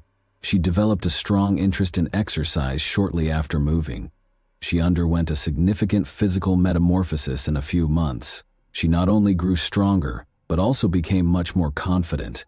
She became certified as a personal trainer as a result of her newfound interest. Her profession took off swiftly because she was determined to help others achieve their ambitions. Her inspiration, support, and sincere dedication were valued by her clients. Beyond simply creating exercise regimens, she encouraged others, assisted them in overcoming their fears, and developed into a reliable companion on their paths to self-transformation. Her enthusiasm, optimism, and ability to relate to everyone she worked with were all praised by her coworkers. On the inside, though, she was fighting her own internal battles. Herline frequently found herself wondering about life's purpose and looking for something more profound after moving. She discovered spiritual practices as a result of her search. She developed an interest in meditation, alternative medicine, and other philosophical stances. She grew increasingly enthralled with concepts of energy work, inner balance, and non-traditional worldviews as she continued to study. She moved to a new social circle as a result of this new interest. One of the individuals she started hanging out with shared her fascination with self-discovery. They discussed spiritual development, vitality, and the pursuit of a greater purpose in life. It was motivating at first, but gradually things began to shift. Ash Armand was a gregarious, self-assured, and well-spoken individual. He had a gift for language, fitting in with any discussion and giving everyone around him a sense of understanding and attention. He seems to have had a lot of life experience and deepened his understanding. He eagerly shared his personal opinions with individuals who were looking for clarification on energy, consciousness, and the basis of existence. His ideas captivated Herline. She had the impression that he was aware of her goals, and that spending time with him would enable her to find something more. Their conversations swiftly evolved into a closer bond. They looked for methods to purify the mind, overcome internal obstacles, and defy the social conventions they felt were preventing them from moving forward. He eventually started presenting novel concepts, arguing that conventional approaches to self-improvement were overly constrained and that real enlightenment necessitated letting go of fear, extending one's perspective, and moving beyond the familiar. He talked about how pushing past conventional reality and releasing mental restraints were the only ways to attain true consciousness. Their travels started at that point. They left the city in search of isolated spots where they could escape the outer world. Herline explored with novel methods of self-discovery in these isolated locations. As time went on, these practices changed. The encounter began to involve restricted substances. She was informed that they were necessary to transcend the confines of reality and achieve a higher state of awareness. She had sensations that seemed like steps toward a deeper truth as she entered altered states of consciousness while under their effect. Every session appeared to be a path to deeper comprehension, but with time, the distinctions became less clear. Perception became erratic, and it became more difficult to distinguish between illusion and reality. These encounters were euphoric, yet they took her farther from the world she had known. Eventually, the pursuit of harmony was no longer the focus. It had changed into something else. She might not have realized how far she had gone, but her life was gradually taking a turn that she could never turn back. Ash and Hurley's friendship progressed rapidly, and they became close very quickly. But gradually, oblique warning indicators appeared. They appeared to be minor behavioral shifts at first, and she didn't immediately notice them. Ash had the capacity to be loving and caring, yet occasionally he would abruptly turn aloof and reclusive. His moods fluctuated wildly. At times he spoke with enormous inspiration, as though he were telling her the greatest secrets of the cosmos. At other times he became agitated over little matters and would go for extended periods of silence. Sometimes he would completely vanish, not answering calls or messages, then come back as if nothing had happened. He clarified that in order to balance his internal energies and clear his head, he required time. He asserted that he was able to detect the emotions of others, and that, in order to escape their impact, he occasionally had to withdraw. Despite Herline's best efforts to be empathetic, these occurrences made her uncomfortable. Ash grew more adamant that she had to abandon her conventional views and alter the way she saw the world. He advised her to trust her instincts and pay attention to her inner voice, because reasoning prevented individuals from realizing their full potential. His chats grew more peculiar with time. He talked of higher creatures and individuals who were unable to evolve because of their connection to dark energy. Herline was particularly disturbed by his assertion that she needed to purify something within of herself. Ash maintained that he was able to detect an imbalance in her energy field, which was preventing her from reaching complete consciousness. He claimed that this was preventing her from realizing her full potential and finding harmony. His actions become increasingly erratic over time. On certain days he would claim to be able to read her mind or predict her future. At other occasions he got upset and said she should only trust him. The intensity of these mood swings increased. One day he was a motivating mentor, and the next he was suspicious, reclusive, and short-tempered. Rituals were among the most peculiar subjects he introduced. He asserted that there were age-old techniques for achieving enlightenment and removing internal obstacles. He believed that a person could only be liberated from the things that were keeping them from fully comprehending life through unique ceremonies. Herlene initially dismissed it as just another intellectual idea. He gradually persuaded her to engage in these activities. Nevertheless, he informed her that she needed to get over her fear of the unknown. He maintained that she could only achieve true harmony if she had total faith in him. It took Herlene a while to recognize that these discussions had become harmful. To her, it appeared to be nothing more than his private interests, his outlandish opinions. But as time went on, it became evident that his views were influencing their relationship in addition to his own behavior. He insisted more and more that she listen to him alone, have total faith in him, and never question his strategies. Ash Armand and Herlene Kaur-Dulai were in his Las Vegas condominium on the evening of July 15, 2020. Together, they had intended to spend the evening in a spiritual cleansing session. According to Ash, the time had come to finally overcome all internal obstacles after discussions about achieving a higher state of awareness had been going on for a while. Ash insisted on utilizing banned drugs as part of the preparation. According to him, one could only get total clarity and a connection with actual reality while under their effect. Although Herlene had previously dabbled with these medicines, something felt different this time, so she finally accepted, after some hesitation, it was a higher dosage than normal. Intense hallucinations started within minutes. Her surroundings distorted, sounds vibrated in eerie waves, and things lost their familiar outlines. Her sense of reality was changing quickly. Ash grew increasingly angry as the consequences worsened. He spoke more rapidly and incessantly asserted that he was seeing beyond the material world and that his mind had become open to more profound realities. Herlene, meanwhile, was having trouble. There was no serenity in her images. Rather, they made her more nervous. Her body felt unresponsive as she attempted to concentrate. Ash started acting more and more strangely. He once went up to Herlene and informed her that he felt something strange about her. His eyes were heavy and his voice became sharp. He insisted that she needed to be cleansed because she was surrounded by a bad vibe. Tension increased when she attempted to argue. Ash said she was obstructing the flow of negative energy and was rejecting the process. His voice became irritated. He repeated himself, saying that he sensed a dark power within her that needed to be exhausted. The more time went by, the more disturbing his statements became.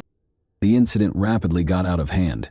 Herlene tried to soothe him, but her words were no longer registering with him. The drugs confused his judgment, and he became obsessed with the notion that something had to be done now, that there was no more time to delay. Abruptly, he took hold of her wrists. She tried to escape, but she had little chance because of his strength, which was increased by adrenaline and a frantic mental condition. He pushed her with a violent motion, sending her crashing to the ground. However, it didn't end there. The pace of events was frightening. Ash didn't think one violent act was enough, so he snatched a large glass candle holder from the area and struck several times. Even when Herlene's head drooped and her body trembled a little, he continued to move forward. The nightmare then became worse. Deep wounds were caused by the use of a knife and other objects. Only when the victim's breathing ceased, when life had entirely departed her body, did it come to an end. There was a chilly quiet in the apartment. At last, Ash started to realize what had happened. He was in a state of shock as the effects of the drugs wore off and the adrenaline rush gradually subsided. His hands, clothes, and floor were all covered in blood. The metallic smell of what had just happened filled the air. He struggled to comprehend what he had done for the next few hours.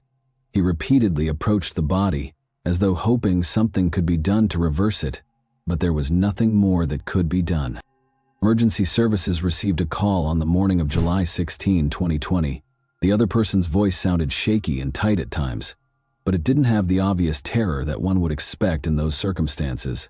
Ash Armand informed the dispatcher that his companion had passed away. He said he had attempted to assist her, but it was too late and that it was an accident.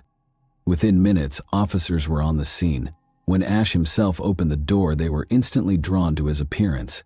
Despite the crusted blood all over his body, he appeared more worn out than afraid. No obvious signs of shock or anguish were present, none of which are common responses from those who have recently seen a catastrophe.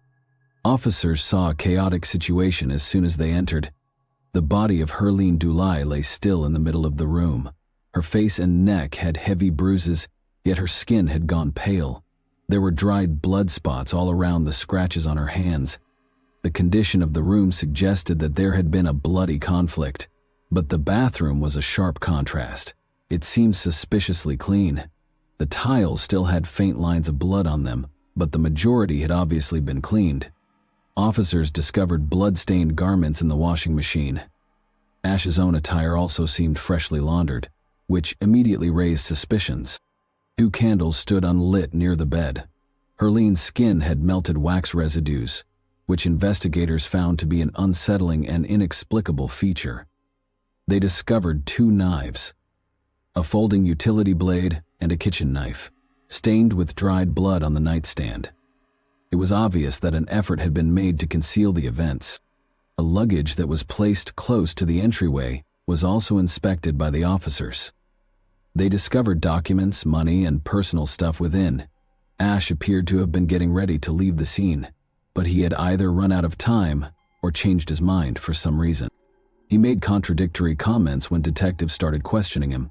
After denying any memory, he maintained that Herline had attacked him initially and that he had defended himself, but there were no wounds or scratches on his body, no evidence of a struggle to corroborate his account. Officers watched Ash's actions closely. He showed no signs of emotion. He didn't appear shocked by what had transpired, nor did he seek for assistance. The location was still being examined by forensic specialists. They discovered bottles of booze in the refrigerator. Traces of a powdered material that was later determined to be a banned substance were found on the table. The image was starting to take shape. There were indications that someone had made a haphazard attempt to hide the evidence. Everything suggested that the crime had been committed while under the influence of drugs that affect cognition. Investigators put Ash in the back of a patrol cruiser as they recorded the evidence. He didn't argue or resist. All he said was, "I didn't want it to end this way." Although the inquiry was just getting started, investigators were very certain at this point that his claim of self-defense was not credible. Detectives turned their attention to Ash's past as soon as he was taken into custody. What had brought him to this point was now more important than whether he was at fault. The inquiry soon turned up information from his past that could help explain what had transpired. Ash was Akshaya Anthony Dixit Kubiak in real life. After being born in India in 1981, he grew up in Japan and the United States. At a young age, his parents exposed him to meditation, alternative medicine, and spiritual practices. He studied Eastern philosophy as a youth, developed an interest in esoteric teachings, and experimented with energy healing and massage therapy. The pivotal moment occurred in 2011 when he attracted the interest of upscale escort business owner Garen James. Ash was a perfect fit for the upscale companionship market because of his attractive appearance. This brought him to Las Vegas, where he soon found himself enmeshed in a world of affluent customers, elite social circles, and rapid cash. He was selected to participate in the reality show Gigolos in 2012, which helped him become well-known and successful. But fame also brought with it new difficulties. Ash was driven to look for methods to uphold the image of a successful and attractive guy by the demands of the industry, the need to remain in the spotlight, and ongoing competition with colleagues.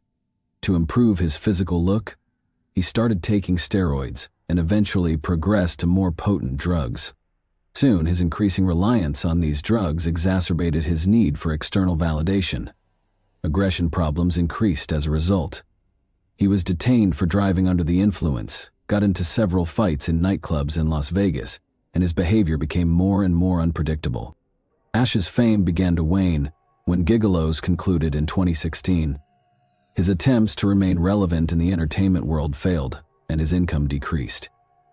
He had lived a glamorous existence, complete with expensive indulgences, parties, and cars. Thanks to the money he had made during his television days, by 2020, he found himself in a challenging situation.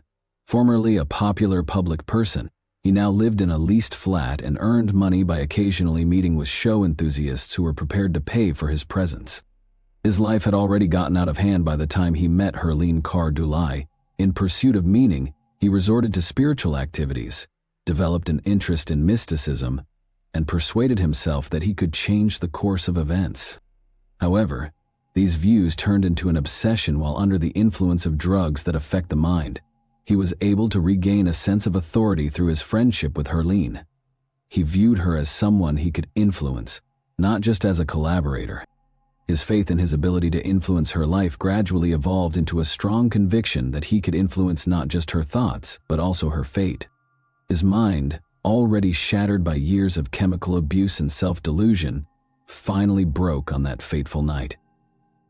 His life was gradually put together by investigators, and the more information that came to light, the more obvious it became. It was not a random crime. This was Ash's journey for years.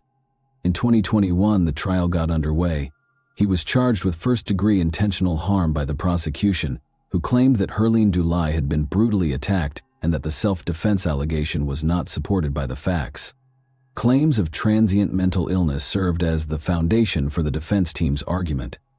Ash maintained that substance abuse and emotional misery were the reasons he had lost control of his behavior.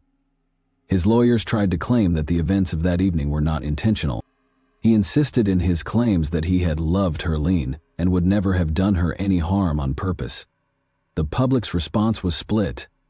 After discovering the case's specifics, many people demanded the strongest punishment imaginable and denounced the crime's savagery. Some Gigolo's fans stood with Ash, thinking he was a victim of his circumstances. Groups were established to gather money for his legal defense, and supporters sent comments on social media. Herline's family put up a valiant fight for justice.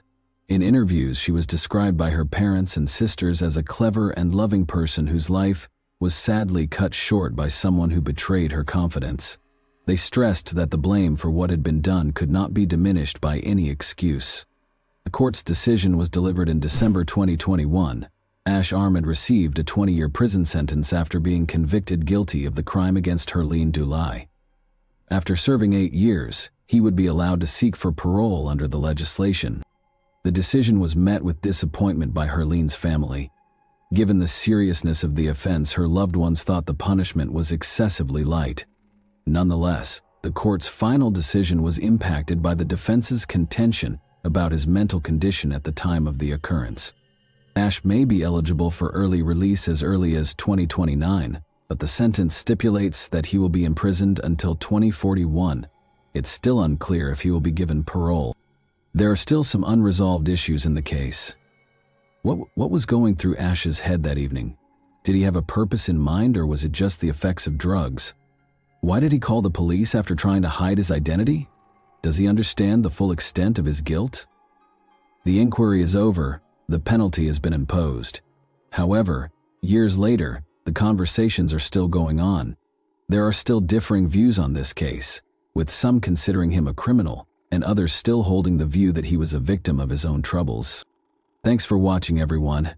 Your support means a lot to me, and you can help my channel grow by hitting that like button, dropping a comment, and sharing this video. Your engagement really makes a difference. See you soon. Hey guys, today we're diving into another truly horrifying case. If you want to support my channel, make sure to subscribe and stay active. It really helps me out. I'd be super grateful for that. Let's get started. In January 2024, a terrifying discovery was made in northern Chile, a vast, dead desert that stretches for hundreds of miles. Human remains were found beneath the sand. The site was close to the city of Calama, a remote, hostile area where the severe weather may prolong a body's life. Partially exposed bones were discovered by chance by a team of scientists examining the region's geological characteristics. The location was disturbing, because there was no clothing or personal things that would have instantly identified the deceased, and the grave was shallow. They informed law enforcement of the discovery right away. The scene was visited by a rapid reaction team that included crime scene detectives and forensic experts. Upon further inspection, it became evident that the remains had been purposefully hidden. Someone had made the effort to dig a shallow grave despite the difficult-to-dig ground in this area. Authorities quickly concluded that a lady was the owner of the remains. A violent conclusion was suggested by preliminary forensic analysis. The fact that several of the bones were damaged indicated that the incident that resulted in her death had not happened suddenly. The media swiftly learned of the disturbing revelation. Local news outlets broadcast an urgent report the same evening. Reporters described the remains' discovery and speculated that they might be connected to a long-running missing persons case. On social media, the tale quickly gained traction and sparked heated debate. Many remembered a well-known disappearance that rocked the nation in 2022. Chile is where Javiera Jimenez was born and reared. She was raised in a loving and encouraging familial setting. She grew up with a great sense of duty because she was the oldest daughter. Her parents instilled qualities of drive and independence in their children from a young age by working hard to provide them a nice existence. Javiera soon discovered that she would need to rely on her own tenacity if she were to succeed. She has a reputation for being vivacious and motivated from an early age. She demonstrated a keen interest in academics throughout school, especially physics and math, but she found working with people to be the most fascinating. She was always willing to provide a hand and form connections because she had a natural ability to connect with others. She decided to pursue a career in dentistry as a teenager. Following high school, Javiera went to college to pursue a degree in dentistry. Her goal was to develop into a proficient practitioner and eventually start her own business. She put forth a lot of effort to juggle her academics with a part-time job because she was driven to succeed. She secured a job as a hostess at a pub, where she welcomed patrons and contributed to the friendly ambiance. In addition to giving her a paycheck, this work helped her improve her communication abilities. Javiera was actively expanding her social media following as well. She began by posting brief updates on her everyday activities, but soon a larger audience started to see her work. She worked with regional firms to market apparel, cosmetics, and other goods. Her ability to engage others and her personality helped her blog become well known very quickly. Javiera didn't confine herself to her academics and job. She was committed to being financially independent and spent a lot of time on personal growth. She left her family's house at the age of 18, paying for all of her living expenses on her own. Her early independence and capacity to overcome any obstacle made her loved ones happy. Javiera always found time for her family, even with her hectic schedule. She shared her future aspirations and frequently visited her mother and brothers, with whom she was close. She had no intention of living a life of stagnation. She was constantly trying to get better. She had enormous ambitions before she vanished. She was wanting to advance her social media profession and further her schooling while getting ready to move to a new location. In 2022, Javiera Jimenez met Andres Sutars. A group of common friends introduced them. She often spent time with Sutars. Andres Sutars initially expressed no worries. He came across as affable, self-assured, and adept at building relationships. He had a good first impression. He seemed genuinely interested in her life and was considerate and attentive. Their discussions quickly turned into a loving partnership. Everything appeared to be ideal at first. He expressed admiration for her independence, supported her, and promoted her goals. But as time passed, alarming symptoms began to appear. Javiera started observing Andres Sutars overtly. He was suspicious of her work at the bar, monitored her contacts, and often demanded answers on her movements. His actions grew increasingly invasive over time. Even when she told him she was busy, he would still show up without warning. He combed through her phone, asking questions about each new number. His jealousy became more and more irrational. Andres Sutars didn't like Javiera hanging out with friends, particularly when there were guys around. Other troubling information later came to light. Regarding his personal actions, Andres Sutars was frequently evasive. Despite not having a reliable work, he always appeared to have money. He evaded providing precise answers whenever she inquired about his work. Javiera eventually discovered that Andres Sutars' name had been brought up in some circles associated with illicit activity among a select few friends. There were rumors that he may have been involved in illegal activities. Rumor had it that he might have been involved in copper theft and illegal trafficking. Javiera was cautioned to exercise caution by some acquaintances, but initially she ignored their advice. When Javiera became certain that Andres Sutars was leading a second life, their relationship took a drastic turn. She didn't want anything to do with illegal activity, and she didn't want to be near people who could endanger her. She eventually decided to break up with him, stating that she didn't see their relationship going forward. Andrei Sutars, however, didn't agree with her choice. He persisted in following her, calling frequently, unexpectedly showing up, and attempting to persuade her to return. Her rejection was not taken seriously by him. He had faith that she would reconsider. Andrei Sutars grew more adamant when Javiera began to avoid him, telling her that he was aware of every detail about her and would not allow her to leave. Javiera was unaware that there would be permanent repercussions from her breakup. For Javiera, August 26, 2022 began as a typical day. Before her impending transfer, she had a get-together with her mother, Gladys Gallegos. They discussed the upcoming changes in Javiera's life while eating lunch in a shopping center. Since her parents were preparing to move, she had been anticipating this new chapter. In order to have more freedom and space, she planned to remain in the family house. Javiera expressed her ideas regarding the future during their talk. She discussed finishing her education, advancing her work, and boosting her salary on social media. She was vivacious and ambitious. Gladys was pleased to see how happy her daughter appeared. When they got home from their excursion, Javiera assisted her mother with housework. She was prepared to start this new chapter in her life and had already packed her things for the move. Javiera informed her mother she would be spending the night at a friend's house later that night, right before she left. It was not out of the ordinary. She frequently spent time with friends.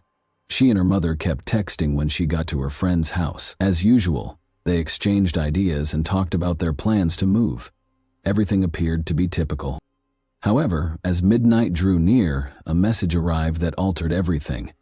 Javiera was overjoyed when Andrei Sutars texted her, saying, "I found your dog."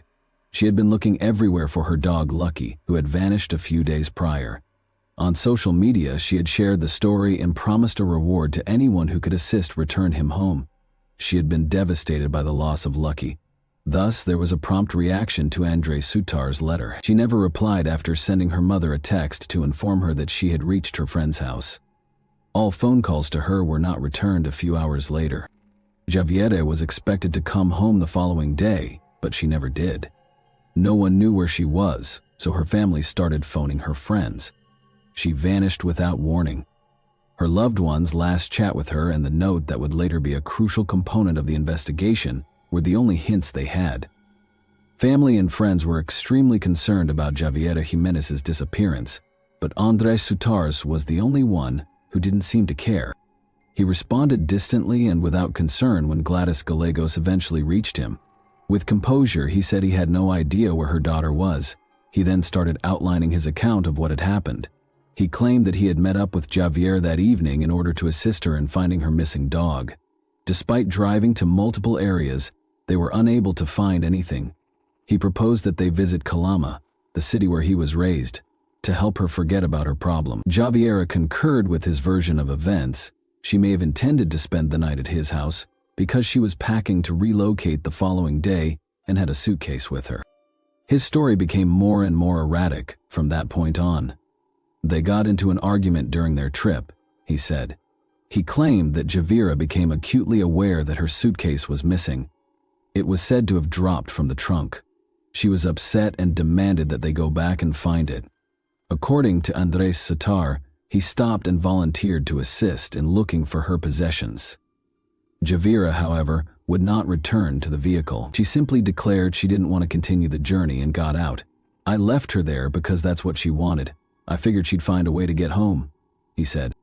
This account of what happened didn't make sense. He didn't try to persuade her to get back in the car after Javiera allegedly found herself stranded on a highway in the middle of the night, far from the city, without a way to call for assistance or transportation. He never even looked to see if she was okay. Gladys knew from once that his tale was strange. Andrei Sutars began contradicting himself as she prodded him for specifics. He first stated that he had dropped her off close to Calama, and then he stated that it was somewhere before returning to Antofagasta. The fact that he was unable to identify the precise spot where this had occurred only increased suspicion. Andres Soutars hesitated before answering Gladys's question about why he hadn't called her or any of Javiera's friends to inform them that he had left her alone at night. "I thought she was just upset and would get home on her own," he answered. But it didn't sound credible. He rewrote his story a few hours later. This time, he stated that he had been in a car accident after departing Javiera. He said he had gone to the hospital to be looked out after his automobile was struck from behind by another motorist. He claimed that this was the reason he never returned to find her. Gladys Gallegos, Javier's mother, received an unexpected message late on Saturday night, over 24 hours after her daughter vanished. It was an odd-sounding call from an unidentified number. "Mom, it's me. I left. There was an accident. I need some time. Don't worry about me. I'll come back once everything is settled. Love you. Take care of Grandma and my brother." Gladys read it repeatedly. There was a strange feeling. The language sounded impersonal and remote. But it was the errors that worried her the most. Her daughter never abbreviated words, never made spelling mistakes, and always wrote with care. Typographical errors and language that didn't sound like her were present in this message. Calling the number that had sent the message was her first inclination. The call was unsuccessful. The telephone had already been switched off. Her concern grew. She contacted Javiera's pals right away and shared the text with them. They all responded in unison. This is something Javiera would never have written. They were familiar with her messaging style, tone, and typical facial expressions. This message didn't feel like her. It was robotic and frigid. Additionally, the content seemed oddly ambiguous. In what location was she? What sort of mishap had occurred? Why hadn't she explained the situation? Instead of calling, why send a brief, mysterious SMS from an unknown number? Gladys immediately rushed to the police. The message was recorded as a probable attempt to deflect suspicion away from a possible crime and mislead the inquiry. The case was promptly given to a task group. Initially, investigators were able to identify the SIM card from which the communication originated. The phone provider attested to the fact that the number had been linked to a fraudulent identity, which is a typical practice when buying anonymous prepaid cards. Law enforcement then made an effort to locate the phone. Although the device had been turned off soon after sending the message, they anticipated being able to locate a broad area. It was located close to Calama, where Andres Soutars had reported last seeing Javiera, according to the last known signal. Subsequent investigations showed that this was the only time the phone had been used for this message. This implied that the text had probably been prepared in advance to deceive her family and give the impression that she had departed on her own volition. Experts also looked at the message's actual substance. It was written by someone who was not familiar with Javiera's usual writing style, according to linguistic analysis. The errors and odd wording were obvious. Her voice wasn't this. This finding turned as the main defense of the message's falsification. Law enforcement was reassured that Javier had not chosen to go missing. Andres Soutars became the main suspect as detectives began treating the situation as a potential crime. There was no question that foul play was engaged once the police concluded that the communication sent under Javiera's name was fraudulent, but the probe proceeded slowly in the absence of hard proof. Andres Soutars could do as he wanted, because he was merely a suspect in the eyes of the law. Javier's relatives and friends began their own inquiry after realizing that each day that passed without answers diminished their chances of discovering the truth. They investigated Andres Soutars' past, talked to those who knew him, and looked for any indications that he had engaged in illegal activity. They soon discovered evidence that connected him to illicit activities. They discovered individuals who said Andres Soutars had participated in rail copper theft through mutual relationships. He allegedly belonged to a gang that engaged in illegal metal extraction and sales. Reports of his hostile behavior also arose. His short fuse was described by those who knew him. He had been in physical altercations, got into arguments often, and couldn't stand being contradicted. The family's anxieties were only increased by these facts. He was more than capable of committing a significant crime if he had a history of hostility, particularly when he was furious. Javier's friends remembered that she had told them about Andres Soutars' growing obsession and control. They discovered past texts in which she had complained that he was following her, contacting her several times a day, and requesting to know her whereabouts. The police performed a forensic analysis of Andres Sutar's vehicle while her family members persisted in their investigation. His car might contain important evidence because he was the last person to see Javiera alive. Investigators discovered blood traces. Stains on the passenger seat and the inside of the door were discovered at initial inspection. Additionally, they found fibers that seemed to be identical to what Javiera had been wearing. DNA analysis was performed on the blood samples. The greatest worries were confirmed by the results a few days later. It was Javiera Jimenez's blood. Andres Sutar's claim that he had just dropped her off on the highway was totally demolished by this discovery. Why was her blood in his car if she had voluntarily gotten out? Why hadn't he reported her injuries, assuming any had occurred? His car also provided GPS data to the police. According to the analysis, Andres Sutarez had in fact been traveling toward Calama the night before Javiera vanished, but he had chosen a secondary road that led into the desert rather than the main one. His vehicle stayed in that isolated location for a long time before moving on. The case changed course as a result of this information. Investigators now thought that this place might have been the scene of a crime or a hiding place for evidence. Andres Sutarez knew he was going to be arrested as soon as he heard the police had obtained the forensic results. His attitude shifted. He no longer communicated with anyone he had previously trusted. He abruptly packed a bag and fled his flat the day before he was supposed to be questioned by the police. He was seen carrying a little rucksack as he left his building and got into a car on surveillance footage. Later, neighbors attested to the fact that he had departed in haste and never came back. A warrant for his arrest was promptly issued by the authorities, but he had already left.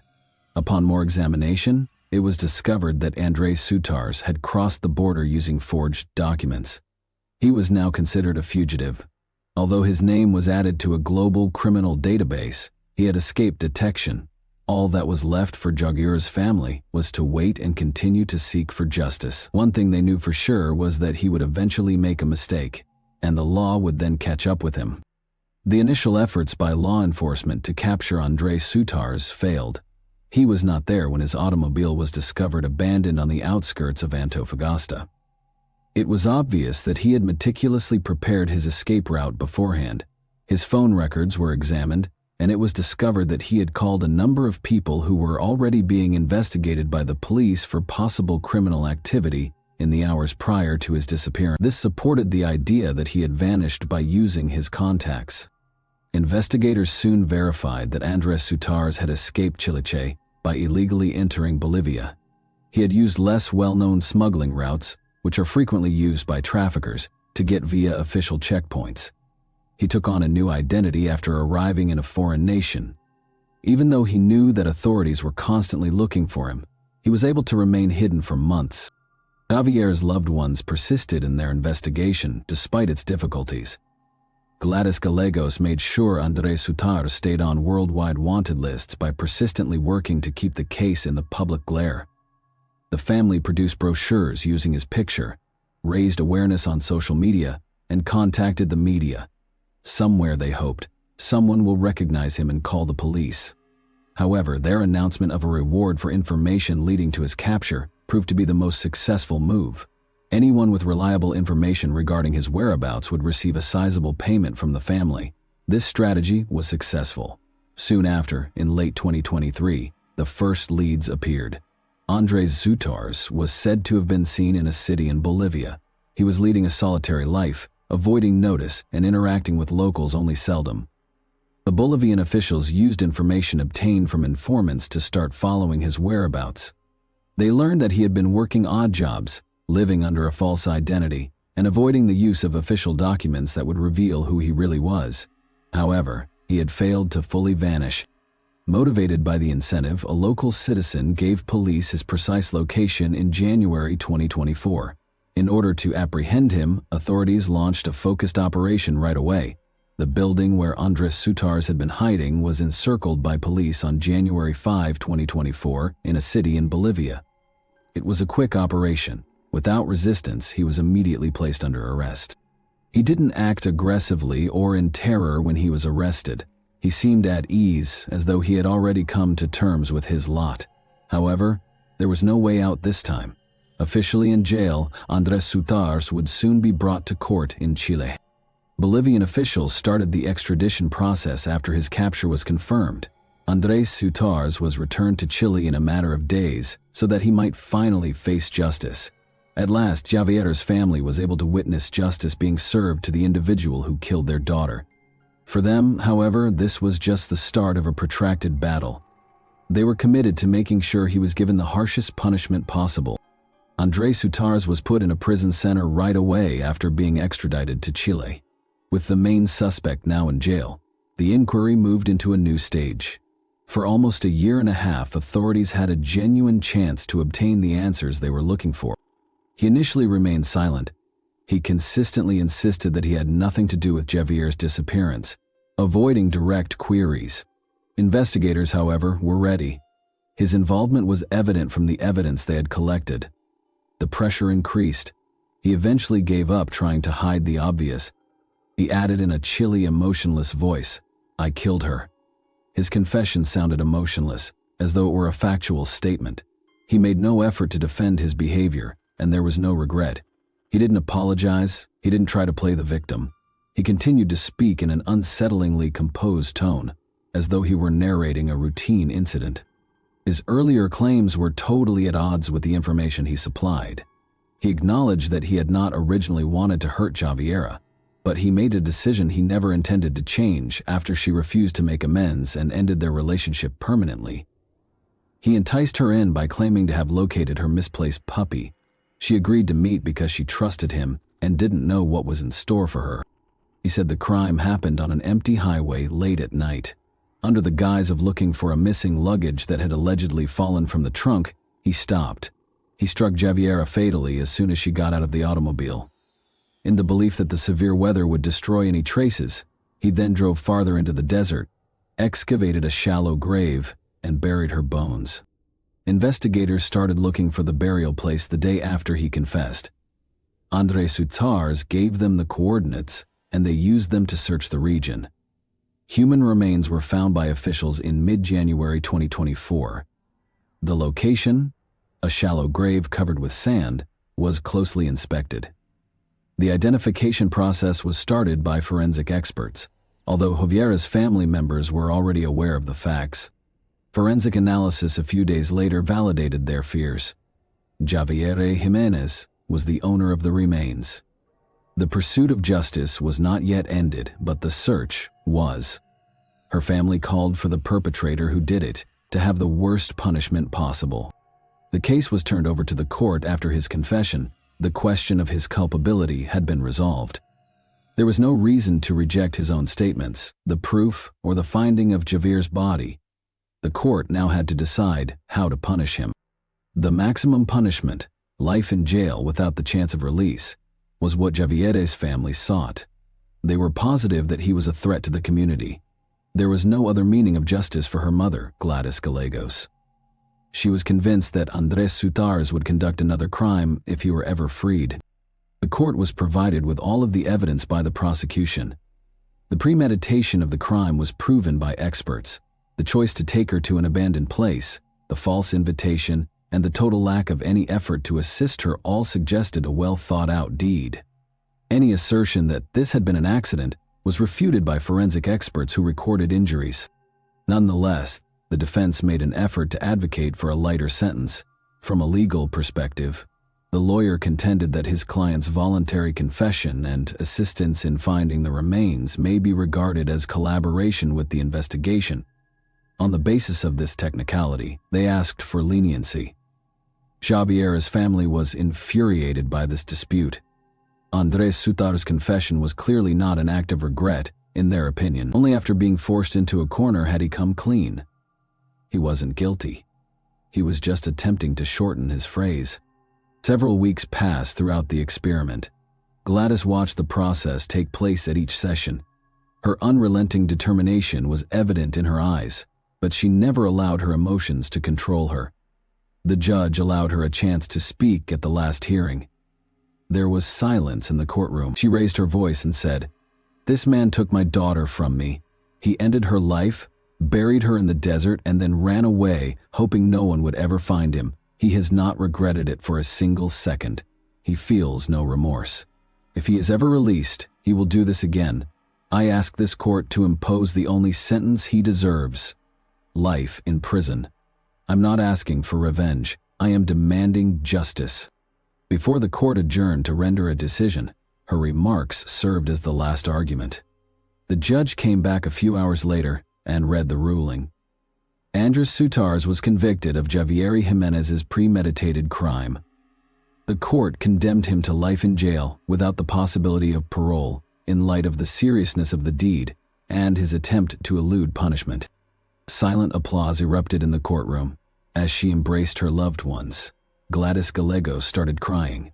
This marked the conclusion of a protracted battle, but her suffering continued. At least justice had been done, even though her daughter would never come back. Andres Soutars would now be in prison for the remainder of his life, which is precisely where he should be. Thanks for watching, everyone. Your support means a lot to me, and you can help my channel grow by hitting that like button, dropping a comment, and sharing this video. Your engagement really makes a difference. See you soon. Hey guys, today we're diving into another truly horrifying case. If you want to support my channel, make sure to subscribe and stay active. It really helps me out. I'd be super grateful for that. Let's get started. He seemed invisible, boring, forgettable, but behind that dead-eyed stare was a monster who couldn't stop killing even when the bodies started stacking up. Gary Ridgway wasn't flashy. He wasn't a genius. He didn't have a signature catchphrase or a flashy MO. He was just ordinary, a guy who stuttered often while speaking, who clocked into his job at a truck factory, mowed his lawn on weekends, and blended in so well with suburban life that even when he was a prime suspect in a string of grisly murders, the cops couldn't quite make it stick. But don't let the bland exterior fool you. This man murdered 49 confirmed, but he claims the number could be closer to 70, maybe even higher. His victims were young women, often sex workers, often runaways, always vulnerable. Gary strangled them with his bare hands or with crude ligatures like shoelaces, ropes, whatever was around. Then he dumped their bodies near Washington's Green River or in the thick woods nearby, and sometimes he'd come back not to bury them, not to move them, but to violate them again, long after they were dead. It was the early 1980s, and in King County, Washington. Bodies were turning up fast. A woman here, another one there. 5 in total, all found in or near the Green River. The media needed a name, and they got one. The Green River Killer, a faceless predator who hunted at night and vanished into the fog by morning. But here's the kicker. The killer was already known to police. Gary Ridgway had been questioned back in 1982. He even passed a lie detector test.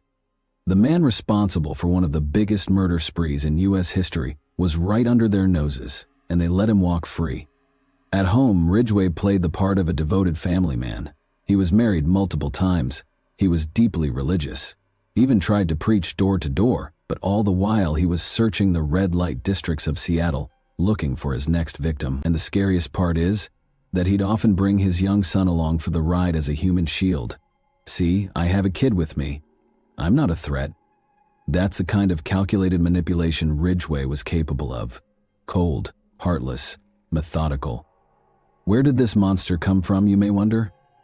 Gary Ridgway didn't crawl out of the shadows.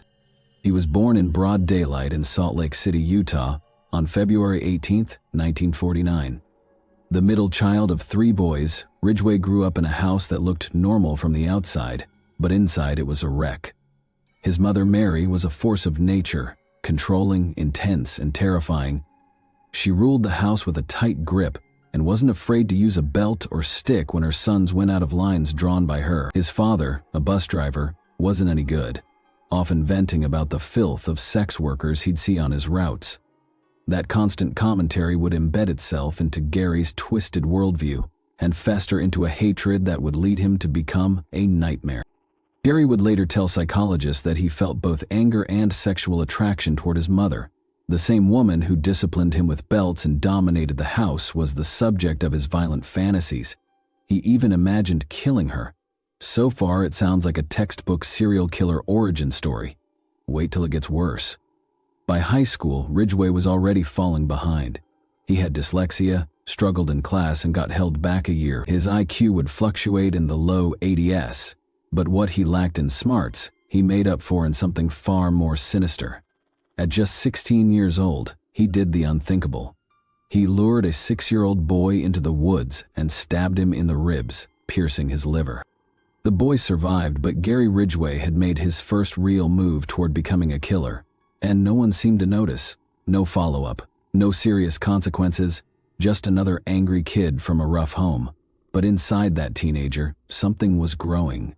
A rage, a hunger, a compulsion that would eventually take hold and leave dozens of women dead in his wake. Gary Ridgway graduated from Tahi High School in 1969 and did what a lot of young men did back then. He married his teenage girlfriend Claudia Craig and enlisted in the Navy. From the outside, it looked like he had found his calling, but Gary never stayed on the path for long. He was shipped off to Vietnam, where he served on a supply ship and saw combat, but it wasn't the bullets that left a mark, it was the brothels. While overseas, Ridgway racked up frequent flyer miles with local sex workers. He even caught gonorrhea, which infuriated him, but not enough to make him stop. That compulsion was already starting to take hold, and just like that, his first marriage crumbled. Done within a year. Back in the States, Ridgway gave the word double life a whole new meaning. By the time he married his second wife, Marcia Winslow, he'd become intensely religious. He'd read scriptures out loud at home, cry after sermons, and preach door to door like he was on a mission to save souls. But while he was reciting Bible verses by day, he was cruising the streets at night looking for sex workers. His appetite was insatiable.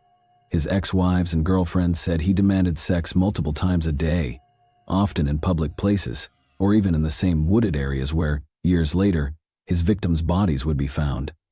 To the outside world, Ridgway was weird but harmless, a bit too intense with religion, maybe a little off, but nothing scary. Behind closed doors, though, Gary was unraveling. He had a sick obsession with prostitutes, and not just lust, it was hatred too, a burning resentment. He admitted in court that he didn't want to pay them and felt justified in ending their lives. Some believe he was at war with himself, his raw, animalistic urges clashing against his desperate need to feel righteous. That tension between the preacher and the predator would fuel one of the most horrifying murder sprees in American history. While all of this was happening, he had a son with Marcia, a child growing up with a serial killer dad who had no idea what was going on behind the scenes. Gary Ridgway began acting upon his hatred in the summer of 1982. It was then that the lifeless body of his first known victim surfaced along the banks of the Green River. Wrapped around her neck was a piece of clothing tainted with an industrial spray paint, one that wouldn't be analyzed for another 2 decades. At the time, it was just another overlooked detail, but had it been tested, that microscopic trail could have pulled Ridgway into the spotlight much earlier. Instead, he slipped back into the shadows and kept killing. Over the next 2 years, death spread like a plague across King County, Washington, and the Green River became more than just a picnic spot. It became a graveyard. Body after body surfaced along its muddy edges and in dense, mossy woods near Seattle, Tacoma International Airport. The victims had one haunting thing in common. They were all young women, many of them sex workers or runaways, the forgotten and discarded of society. They were easy prey, and Gary Ridgway knew it. He stalked Pacific Highway South in his pickup truck, armed with nothing but a disarming smile, a wallet full of cash, and sometimes a photo of his son. In that image, so ordinary, so innocently paternal, drove his victims into a false sense of security. It was part of his carefully crafted trap. Ridgway would coax the women into his truck, drive to secluded areas, and then, after briefly getting intimate, he would strike with terrifying precision. One arm locked across their necks like a vice, the other pulling tight with practiced force. There was no hesitation, no remorse. He squeezed the life out of them slowly, methodically, until their limp bodies sagged in the seat beside him. Often he'd kill them in his home or truck, other times in the middle of the forest. where no one could hear their last gasps. Then he dumped the corpses in clusters without clothes and twisted among ferns and dirt, sometimes posed in grotesque, degrading ways, their eyes staring up blankly toward the trees. But his brutality didn't end with death. Ridgway revisited his victims' corpses. Sometimes days later, he'd return to their graves like a predator guarding its kill, crawling through branches to lie beside their rotting bodies, violating them again. It wasn't about lust, he later confessed. It was about control. Raping dead bodies meant no resistance, no rejection, no cost. He didn't have to pay them and didn't have to worry about being turned in. The silence of the dead was the only intimacy he craved. He went so far as to contaminate his dump sites, leaving behind cigarette butts and chewed gum from other people, scattering belongings that weren't his, all in an effort to confuse investigators. In some cases, he even transported victims across state lines, dumping bodies in Oregon to muddy the trail. It worked. The body count rose, and the killer stayed hidden behind his mask of normalcy. By 1983, the panic had become undeniable. With 5 women dead and more missing, the Green River Task Force was formed, spearheaded by seasoned officers like Robert Keppel and Dave Reichert. The group was under immense pressure. They were chasing a ghost who left almost no forensic evidence and blended in with blue-collar regulars. Desperate for insight, the task force even turned to Ted Bundy, who, from his prison cell in Florida, offered his own theory: the killer was returning to the bodies for sex. Bundy warned them to stake out fresh dump sites. He wasn't just speculating, he was describing Ridgway's behavior with eerie accuracy. Still, Ridgway eluded capture. He was arrested once in 1982 and again in 2001 for prostitution charges, but released both times. In 1983, 18-year-old Marie Malvar disappeared. Her boyfriend and pimp had trailed the truck. She entered a maroon pickup to a house. That house belonged to Gary Ridgway. The police interviewed him, noted his calm demeanor, and let him go. Other tips named him too, but nothing stuck. A year later, he passed a polygraph test. The man killing women by the dozens was clever enough to beat the machine. What the task force didn't know was that Ridgway was also juggling a personal life that shielded him from suspicion. By 1985, he had met Judith Mawson, a kind, unsuspecting woman who became his third wife. She moved into his modest house in SeaTac where, unknown to her, countless women had died just feet from the bed she slept in. There was no carpet when she moved in. Detectives later told her that's because he'd likely used it to wrap up corpses. But Judith had noticed nothing. Ridgway played the role of a loving, quiet husband. He brought her flowers, mowed the lawn, and held a steady job at the Kenworth truck factory. When he disappeared early in the morning for overtime shifts, Judith never questioned it. Those hours were when he hunted. Curiously, Ridgway's murder spree slowed significantly after marrying Judith. He later told investigators that she made him feel content that he truly loved her, and perhaps that fragile connection was enough to curb the storm inside him. Of his 49 confirmed murders, only 3 occurred after their wedding in 1988. Judith herself once said, "I feel I have saved lives by being his wife and making him happy." But love wasn't enough to bury his past. In 1987, investigators collected saliva and hair samples from Ridgway, storing them in evidence lockers for years. It wasn't until the rise of DNA profiling in the early 2000s that science finally caught up to him. A year later, in November, while he was at work painting trucks at Kenworth, police walked in and arrested him. 2 decades of horror came to a halt on that factory floor. DNA linked Ridgway to the murders of Marcia Chapman, Opal Mills, Cynthia Hines, and Carol Ann Christensen, all of whom had been discarded like trash across King County. Later, 3 more names were added to the indictment: Wendy Caulfield, Deborah Bonner, and Deborah Estes. The link wasn't just semen, it was microscopic spray paint spheres matched exactly to the formula used at Kenworth during Ridgway's tenure. That same paint had clung to clothing wrapped around his first victim's throat. The monster had always been right there, driving among them, smiling at coworkers, quoting Bible verses, killing again and again, and still being lucky enough to head home for dinner. By the summer of 2003, whispers began swirling through Seattle's media. Gary Ridgway, the man behind the worst serial killing spree in American history, might escape the death penalty. The idea sent shockwaves through the public. How could the Green River Killer, a man who had confessed to choking the life out of dozens of women and desecrating their corpses, be allowed to live? The answer is a deal with the devil. Ridgway had spent over 2 decades outsmarting law enforcement, blending into society and leaving a trail of bodies stretching from Washington to Oregon. But now, with the hard evidence finally catching up to him, DNA, paint particles, and recovered remains, he was cornered. His lawyers, led by Anthony Savage, began to negotiate the unthinkable. Ridgway would be spared execution only if he confessed fully to the murders and helped locate the victims still lying in the woods, forgotten. In November 2003, the plea was finalized. The Green River Killer stood in court and admitted to 48 counts of aggravated first-degree murder. But this wasn't a display of remorse. It was a calculated confession delivered in exchange for life. In his signed statement, Ridgway explained how he had committed every murder inside King County, Washington, and transported a few victims to Oregon specifically to throw investigators off his trail. It was a long game of cat and mouse, a game he had nearly won. Deputy Prosecutor Jeffrey Baird acknowledged the scale of the deal. 41 of the 48 victims would never have been connected to Ridgway in court if not for the plea. The case against him had evidence for only 7 murders without his cooperation.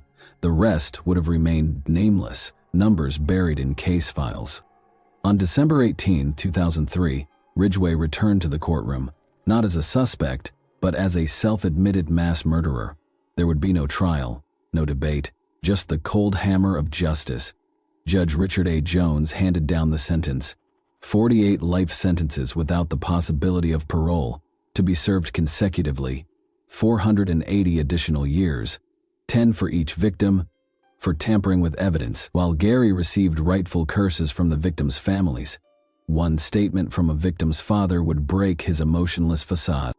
In the months that followed, Ridgway led police to 3 more bodies. On August 16, 2003, a hiker found the remains of 16-year-old Pammy Annette Avant dumped off State Route 410. Then, in September, the bodies of Marie Malvar, the woman whose boyfriend had once led police to Ridgway's door, and April Bucha were unearthed in shallow woodland graves. 2 years later, on November 20, a weekend hiker in Issaquah stumbled upon a human skull. DNA would confirm it belonged to Tracy Winston, a 19-year-old who vanished from Northgate Mall in 1983. It was the 49th confirmed victim, and it earned Ridgway 1 more life sentence. And even decades later, Ridgway's trail of destruction kept unraveling. In 2023, forensic science finally gave a name to a victim long known only as Bone 17. She was a 15-year-old, Lorianne Raspatat, last seen alive in 1982. Her remains had waited nearly 40 years to be identified. Over the course of 5 months, Ridgway sat across from investigators, dead-minded and disturbingly calm, unspooling one confession after another. In some interviews, he claimed 65 victims, in others, 71, and he often couldn't remember names, only places, vague appearances, or where he had left their bodies. On February 9, 2004, prosecutors began releasing the videotaped confessions. What the world saw was not a remorseful man, but a cold, matter-of-fact killer talking about strangling women like it was part of his morning routine. He admitted to necrophilia without a flicker of shame. He explained that he buried later victims to stop himself from revisiting them because he feared he might not be able to resist.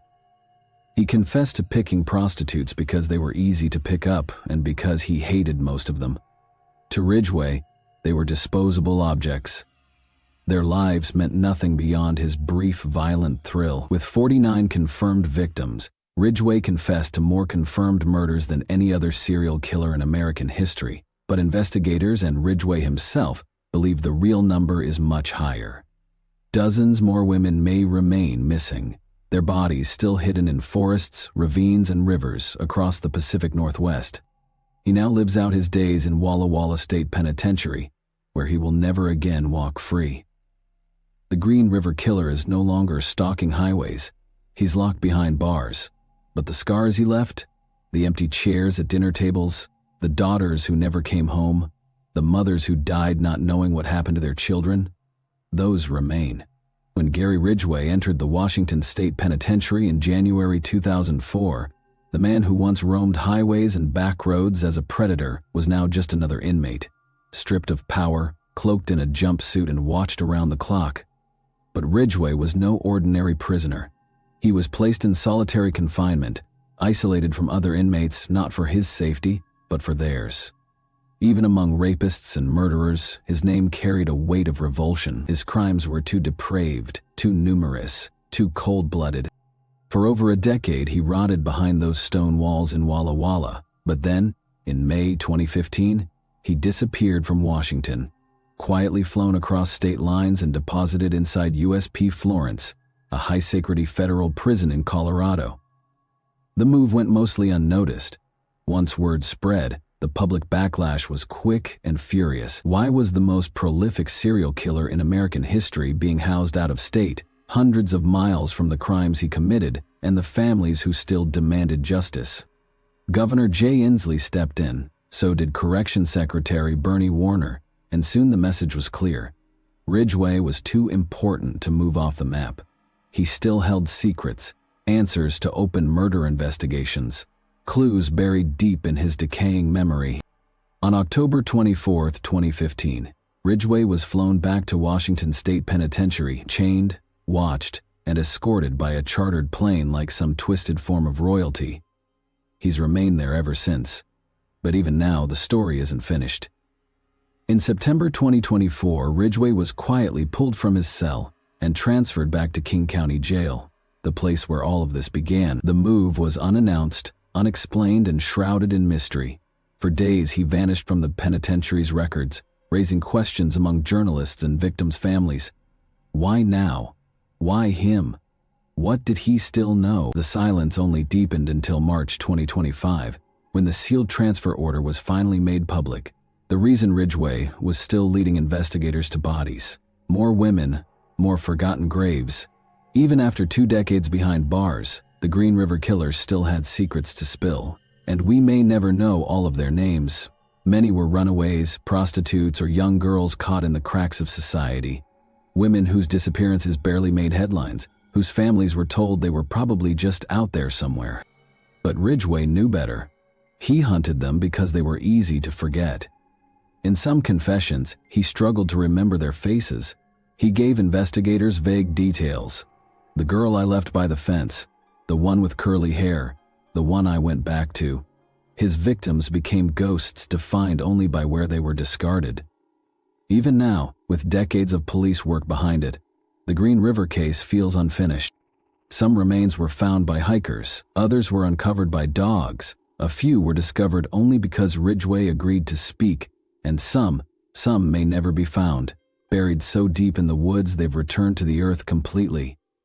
To this day, the FBI and Washington State investigators believe there are still bodies out there, waiting for someone to remember them, waiting for their name. And that's the final horrific legacy of Gary Ridgway. Not just the number of women he killed, but the silence he left behind. The names that will never be known, the stories that will never be told. Can any punishment ever be enough to make up for the horrors he committed? Or is true justice a pursuit that will forever remain out of reach? Thanks for watching, everyone. Your support means a lot to me, and you can help my channel grow by hitting that like button, dropping a comment, and sharing this video. Your engagement really makes a difference.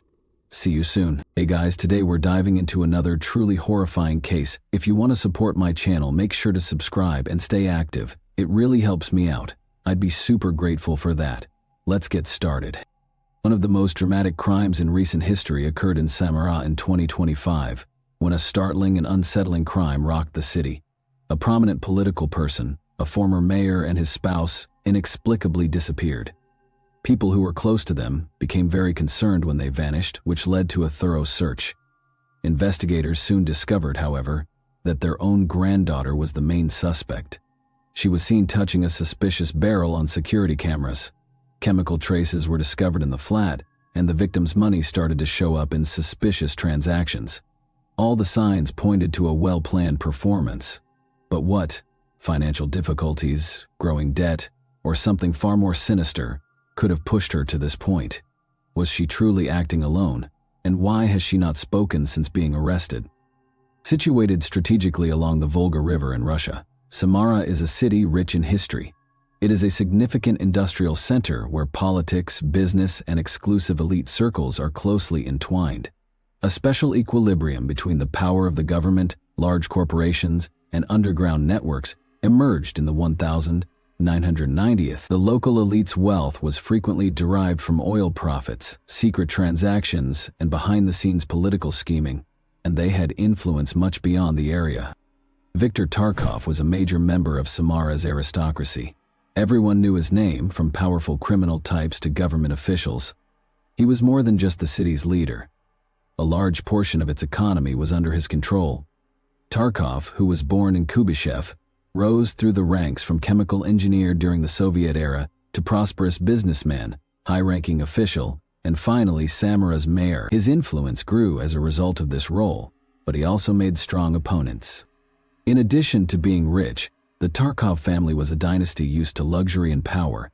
Viktor Tarkov possessed a fleet of luxury vehicles, large land holdings, and upscale real estate, and his family benefited from all the perks that accompanied his position. However, there were significant problems hiding under the prosperity's surface.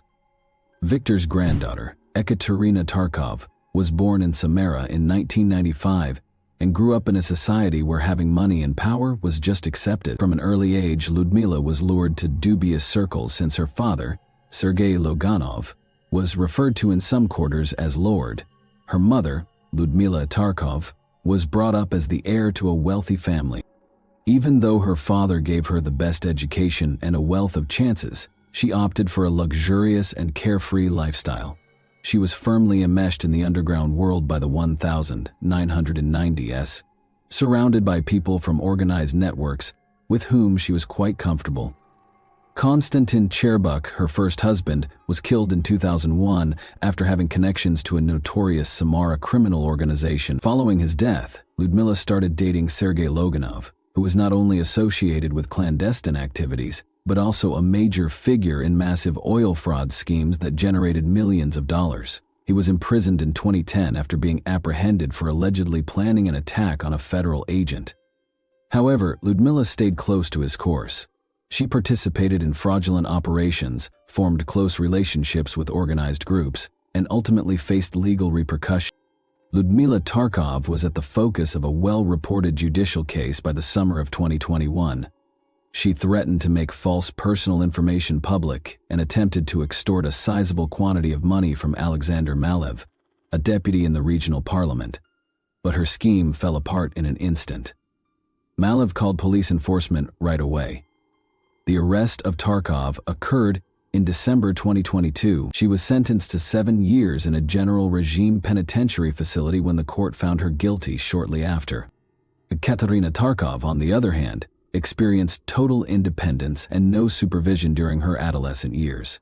She never experienced financial hardship and had no appreciation for the actual worth of money because she was the granddaughter of a prominent political figure.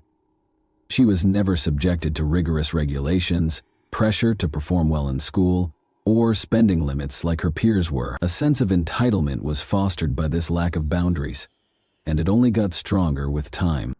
Ekaterina adopted a life of luxury from an early age. High-end fashion labels, invitation-only events, and relationships with powerful individuals drew her in. Tarkov soon found herself encircled by the city's elite youth, the sons and daughters of wealthy families for whom extravagant entertainment was a way of life. As Samara's nightlife scene flourished during those years, alcohol and illegal drugs were ubiquitous in this setting. Ekaterina was never worried about the future. Everything she needed was supplied by her grandfather, and her mother never got involved in her life since she was too busy committing crimes of her own. When Ekaterina started using illegal drugs heavily and her behavior started to change, that's when the real issues started. Her need increased over time, and she found it more and more challenging to operate without consistent access. Her social circle also shifted. She found herself surrounded by people who would give her anything in return for cash, favors, or power. Her grandfather provided her with substantial financial support, but her spending habits became unmanageable. She met an Israeli citizen in Cyprus in 2016, when her reputation in Samara was already far from perfect. They quickly get married as their relationship blossomed. Ekaterina became Belskaya by adopting her husband's last name. They have a kid in 2017. Family life, though, did not alter her way of living. She struggled to control her emotions, drank a lot, and kept causing scandals. After 2 years, her spouse filed for divorce because he could no longer stand it any longer. Ekaterina left her baby in the custody of his grandparents and went back to Samara after the separation. Her family once again gave her their whole support. In spite of her actions, her grandfather, Viktor Tarkov, kept giving her money, but even it was insufficient for her. Ekaterina spent enormous sums of money on illegal drugs and pleasure, but when her income started to decline, she started to run into financial problems for the first time. By 2020, she was in a dire predicament. She made an effort to undergo therapy, but she quickly relapsed and resumed her old way of life. She started acting even more strangely. Her costly habits persisted, but she was no longer able to afford them. She began selling everything she owned out of desperation, including phones, jewelry, fancy handbags, and even religious icons that her grandparents had given her. She had no interest in family treasures at the time. Money was her top concern. Ekaterina gradually started taking out loans from friends, but people soon stopped believing in her. Her debts increased, and her creditors' demands for repayment got more tenacious. She had reached a dead end. She didn't want a job and didn't have any lawful income.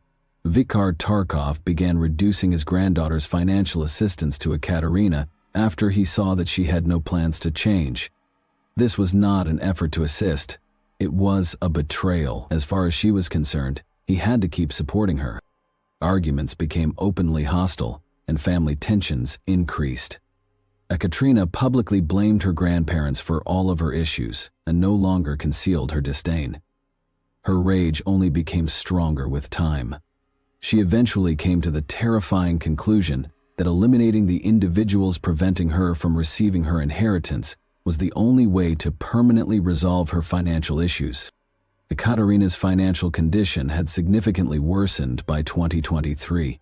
She had borrowed money from a number of places, including friends, high-interest lending firms, and people who weren't known for being patient when it came to return, and her debts were growing.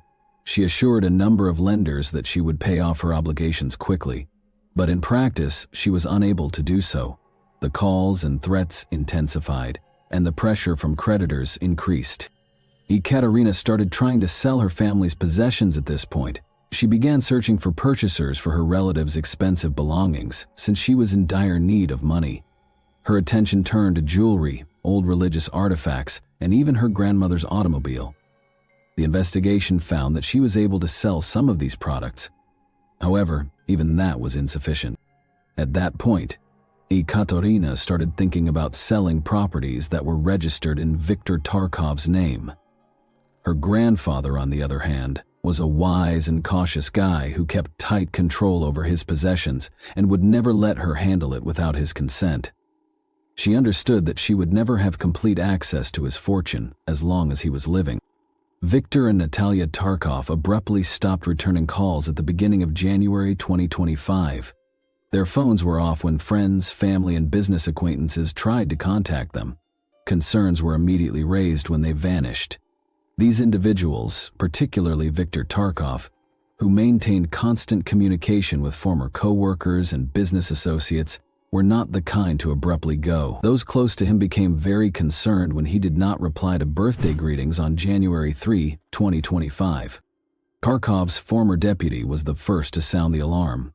When he tried to phone Viktor several times without success, he got the odd message, "All questions to Katya." This appeared very suspicious. Although Tarkov was renowned for using correct grammar and punctuation, this message's writing style was entirely different. Efforts to contact the couple persisted without success. Tarkov's assistant was so alarmed that she eventually reported a missing individual to the police. The police quickly began an investigation once the report was lodged. First, detectives examined the Tarkovs' home, looked over their most recent financial records, and examined security footage. Unsettling information soon surfaced that pointed to Ekaterina Tarkov's peculiar actions.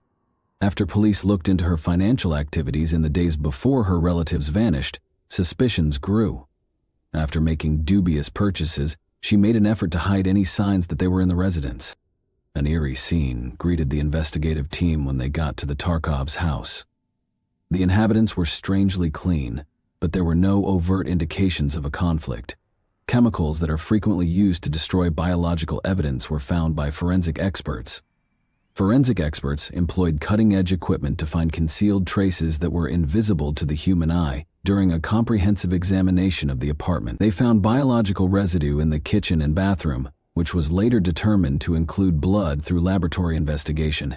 The traces were determined by DNA testing to be those of Viktor and Natalia Tarkov. Investigators concluded that there was no considerable blood loss as the cause of death based on the minimal amount of blood found. Ekaterina's purchases in the weeks preceding the disappearance of her relatives also caught the attention of investigators. Transaction records show that she had ordered protective jackets, heavy-duty bags, chemicals, and plastic containers. Due of their unclear domestic aim, these transactions struck out as suspicious when made online. Furthermore, these significant expenditures were out of line with her typical spending patterns, and her financial status at the time was precarious. A closer look at her recent behavior showed that Ekaterina had also been quickly selling off her grandparents' possessions. She quickly advertised a number of important items for sale, including as jewelry, a Toyota RAV4 that had belonged to Natalia Tarkov, and antique religious symbols. Investigators were alarmed by the speedy sale of such costly goods because there was no proof that the property's legitimate owners had voluntarily given her control of it. Law enforcement also acquired comprehensive call and message logs of Viktor and Natalia throughout this period. Even after their alleged disappearance, analysis revealed that their cell phones were still operational. Friends and family received reference messages from their numbers stating that the pair had left town.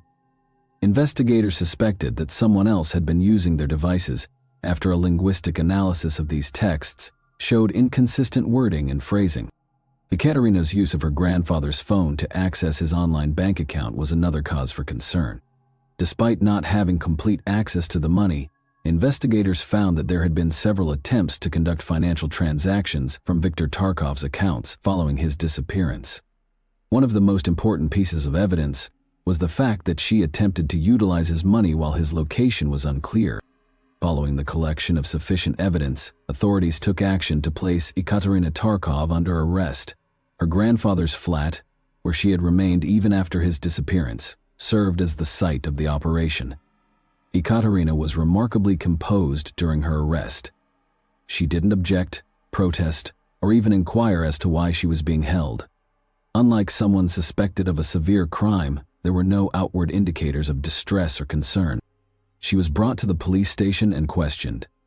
Ekaterina declined to testify during the first round of interrogation, saying she was feeling ill.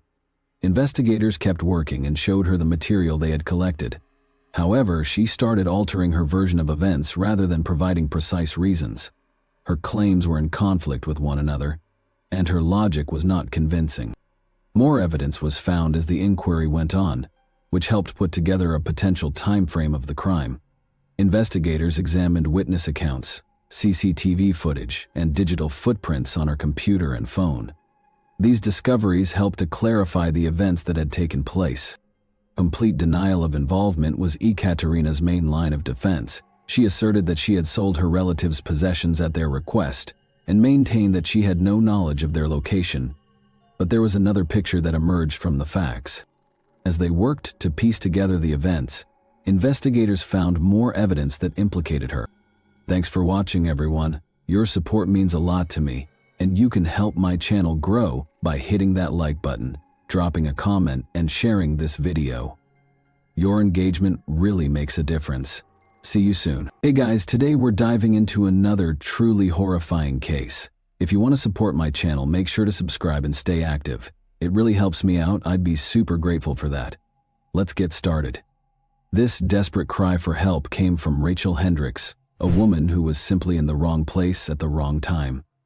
Rachel was one of 3 close friends who gathered at Amanda Colley's upscale home in a quiet suburban neighborhood on what seemed like an ordinary Thursday morning in August 2015. They were there to comfort Amanda as she struggled through the painful collapse of her marriage, but none of them had any idea that within hours, their lives would be shattered forever. In this sudden burst of chaos and gunfire, their lives were stolen, leaving behind grieving families and 5 young children who would never see their mothers again. A once tranquil community was thrown into shock and heartbreak. But what could have caused such a horrific attack? What led to this moment of terror? This is the tragic story of Amanda Cawley, a woman for whom the help of the courts came far too late. Amanda had been living in her family home in Mirabella, a beautiful and upscale neighborhood in St. Augustine, Florida.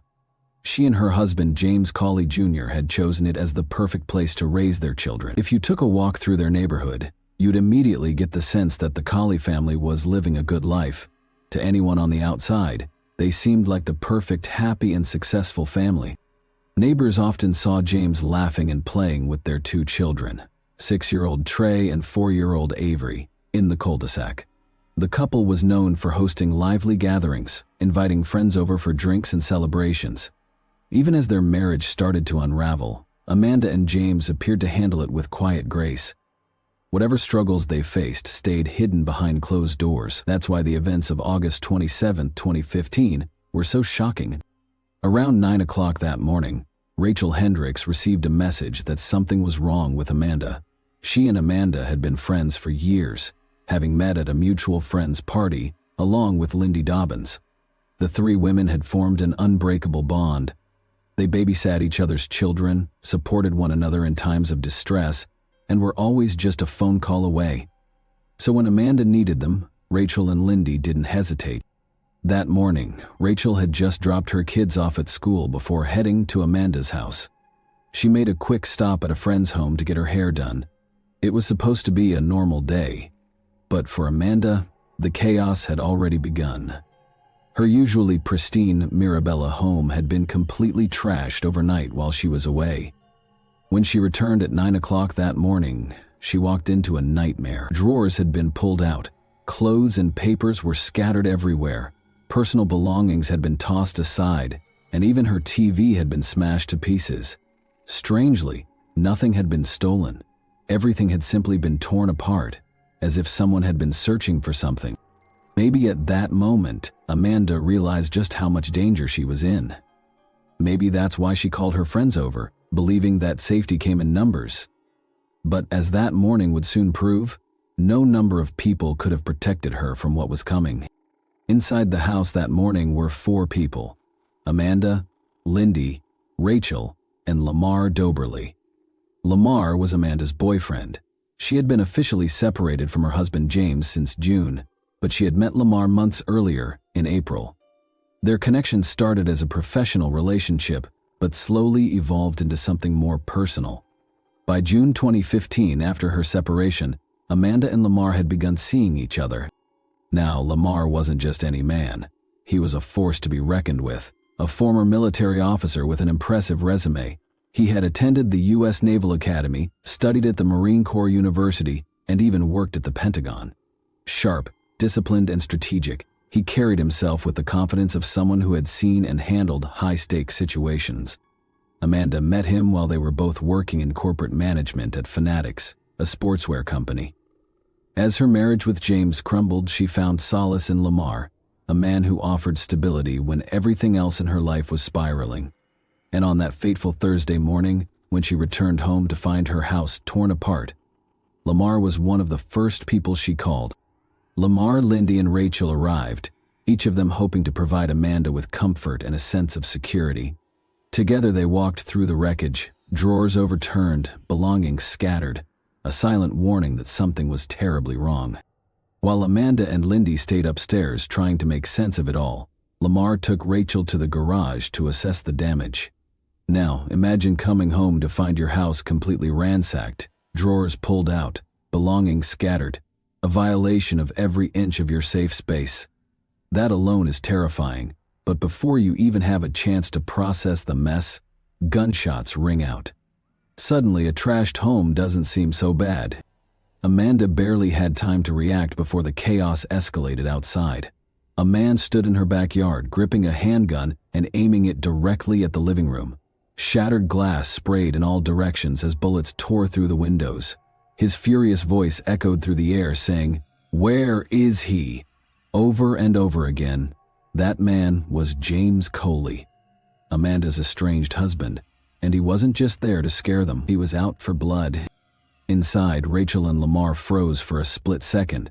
Then reality hit. James wasn't just shooting into the house at random. He was looking for someone, and Lamar didn't need to guess who. Without hesitation, Lamar yelled for everyone to run. Then he bolted. He ducked under the garage door and sprinted between two houses in the cul-de-sac, his pulse racing as he put as much distance as possible between himself and the enraged gunman. Now, if you were in Lamar's shoes at that moment, what would you do? Would you leave Amanda behind, or would you make the same choice he did? Meanwhile, Amanda and Lindy, caught further inside the house, had no way out. They did the only thing they could. They ran upstairs. Rachel followed her instincts, screaming at her to find shelter. Amanda locked herself in the bathroom, while Lindy and Rachel dove into the master bedroom closet, barricading the door. Rachel braced herself, her foot pressed against the bottom of the door, her left hand gripping the doorknob with all her strength. Lindy crouched behind a chest of drawers, silent, barely breathing. At this point, James stormed through the front door while his gun was still drawn. He stomped up the stairs, rage fueling every step. He wanted Lamar, but Lamar was gone. Instead, he found Amanda from inside the closet. Rachel and Lindy could hear him screaming, but if you think James's rage ended with Amanda, think again. His bloodlust wasn't satisfied after gunning down his wife. He turned his attention to the master closet, where Rachel and Lindy were hiding. As mentioned earlier, Rachel was using her arm to brace the door, while Lindy frantically relayed their desperate situation to the 911 operator. James, growing more impatient by the second, pounded on the door and shouted, "Open the door! Open it now!" When they didn't comply, he fired a bullet that tore through the door, grazed Rachel's arm, and the searing pain forced her to stumble backward. That moment of weakness was all James needed. He kicked the door open, his eyes wild with rage, but Rachel got lucky. James wasn't looking for her. His target was Lindy. Without hesitation, he stormed past Rachel, giving her the split-second chance she needed. Heart pounding, she turned and ran, fleeing into the neighborhood, desperately searching for help. Meanwhile, Lamar, who had escaped earlier, had also found someone who called 911, and 11 of the law enforcement arrived. It was too late. James had vanished, leaving behind a house soaked in blood and horror. The once safe home was now a crime scene, a place of unthinkable violence and devastating law. Lindy had been shot 3 times, Amanda 9. James had shot her once before forcing his way into the closet where Lindy and Rachel were hiding. Then, after killing Lindy, he unleashed 8 more bullets into Amanda's body. He had started with a 9mm handgun, emptying it into Lindy, and when that was out of bullets, he pulled out his .45A backup weapon, proof that he had come prepared for something far worse than just an argument. This wasn't just a crime of passion, it was pure, calculated rage. But why? Not much is known about the early days of James and Amanda's relationship. Amanda was 36 years old in the year 2015, a year older than James. She was born in Orlando, Florida, and had built a successful life for herself. Professionally, she thrived, and socially, she was surrounded by people who adored her. James, on the surface, appeared just as put together. He worked in the mortgage industry and lived what seemed to be a stable life alongside his wife and children. To those looking in from the outside, he was a devoted father, a man who spent every waking moment with his kids, teaching them how to swim. Always present, always involved. His sister, Crystal, spoke of him with admiration, painting a picture of a loving, family-oriented man. But behind the carefully crafted image of a devoted father and hard-working professional, James harbored a darkness that had been with him for years. According to his sister, James had grown up witnessing terrifying moments of rage within his own home. He had seen his mother seething with fury over his father's infidelity, sitting on the stairs with a baseball bat in hand, waiting the second his father walked through the door. She swung again and again, her anger manifesting in brutal blows, But the violence didn't end there. Another argument, another eruption of rage. This time, she reached for a knife, her temper spiraling out of control. James stood there, a helpless child watching it all unfold. He saw what unchecked anger looked like, what it could do, how it could consume a person. Did these moments shape him? Did they plant the seeds of his own uncontrollable fury? A defense lawyer would certainly argue that they did, that James was merely a product of his environment, repeating the cycle he had been exposed to. But trauma alone doesn't excuse what happened that night. By late August of 2015, James and Amanda had been separated for months. He had moved on, or at least that's what everyone thought. James was seeing someone new, yet his obsession with Amanda hadn't faded. Instead, it had festered, growing into something dangerous, something deadly. Amanda had done nothing wrong. She had simply wanted to break free from their toxic marriage, to rebuild a life of her own, but James refused to let her go. His attack wasn't just a crime of passion or a fleeting moment of lost control. It was premeditated. It was the culmination of his growing rage, his need for dominance over the woman who dared to walk away. And in the end, Amanda paid the ultimate price, for nothing more than wanting to be free. All of this toxicity came to a peak when a neighbor sent James a photo of Lamar shirtless mowing Amanda's lawn. That was all it took to set him off. Fury consumed him, igniting a relentless storm of abusive text messages and voicemails that wouldn't stop until the day of the murders. In their conversation, he texted her, "Oh, and your boyfriend has been parking at the playground and walking around the back. The whole neighborhood knows. You should just have him park out front like a man. Yeah, everyone knows what you are. Don't worry, I will speak with him face to face sooner than later."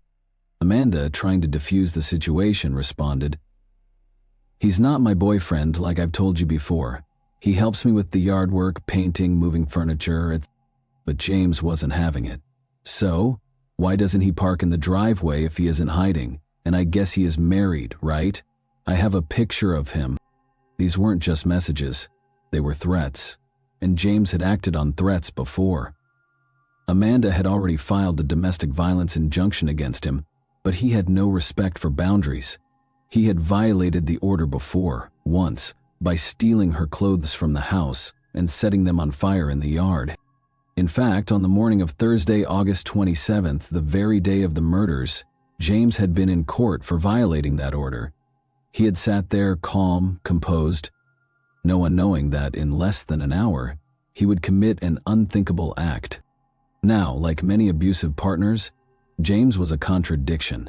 One moment desperate for forgiveness, the next consumed by paranoia and rage. Just a day before the murders, on Wednesday, August 26, he sent Amanda a message dripping with regret. "Please try to start forgiving me so we can move on.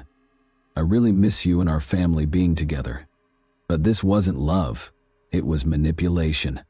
His so-called remorse was just another tool to control her, and when it failed, he resorted to terror. In the early hours of Thursday morning at around 4 o'clock, James broke into Amanda's house. He wasn't there to apologize or win her back. He was there to confirm his worst fear, that she had truly moved on without him.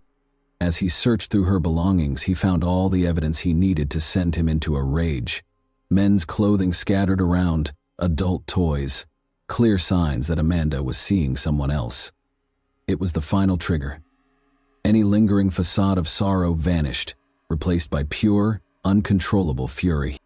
He tore through the house like a madman, yanking open drawers, flipping furniture, ripping through her most personal possessions. By the time Amanda returned home around 9 o'clock that morning, she walked straight into a nightmare. Her home was unrecognizable. Ransacked, torn apart as if a hurricane had passed through. Furniture was overturned, drawers emptied, personal belongings scattered and violated. The place she once considered safe had been transformed into a scene of chaos and destruction. Shaken and unnerved, she immediately reached out for support, calling her friends Lindy and Rachel. Perhaps she was seeking comfort, maybe advice. What she didn't know was that this phone call would unknowingly set the stage for the final tragic moments of her life. But James wasn't done tormenting her. Not satisfied with the destruction he had already caused, he sent Amanda a final chilling text.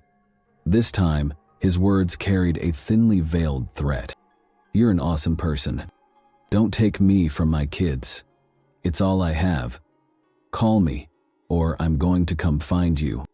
His desperation was palpable, but so was the danger lurking behind his words. It was clear that if Amanda didn't respond, he was willing to escalate things further. Perhaps hoping to de-escalate the situation, Amanda called him back at exactly 9:41 in the morning. She argued with him over the phone, just 10 minutes after James had left the courthouse.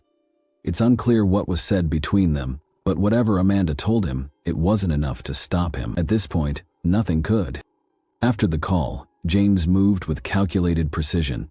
He drove to a gas station, then to his sister's house where he had been staying, then back to the gas station, this time to buy fuel. Somewhere along the way, he armed himself with 2 handguns, a 9mm and a .45 caliber.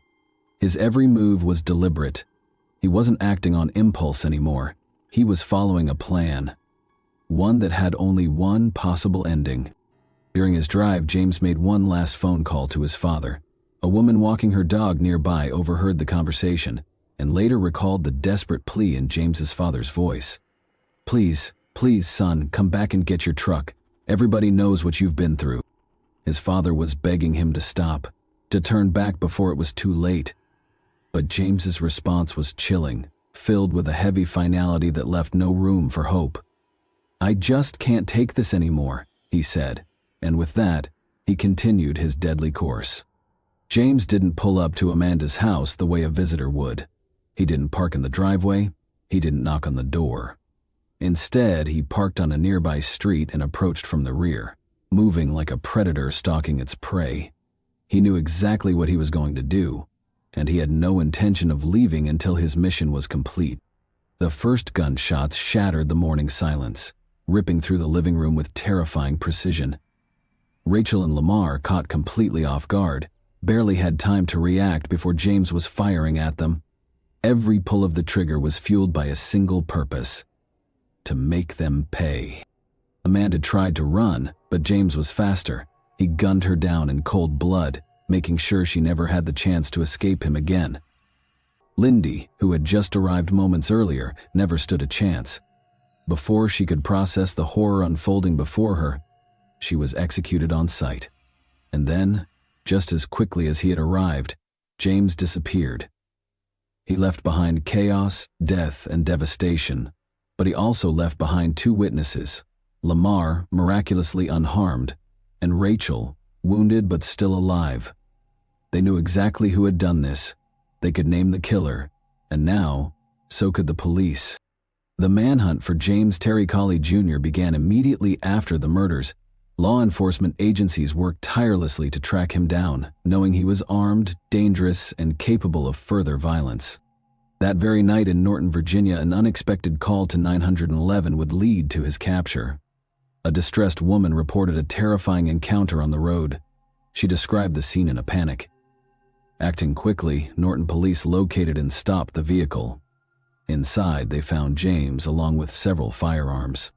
James was officially charged with a long list of crimes reflecting the full scope of his violent actions.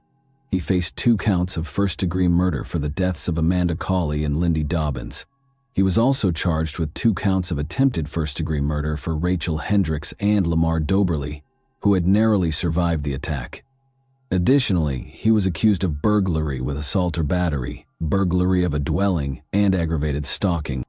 After an injunction, the prosecution was prepared to ensure that justice was served.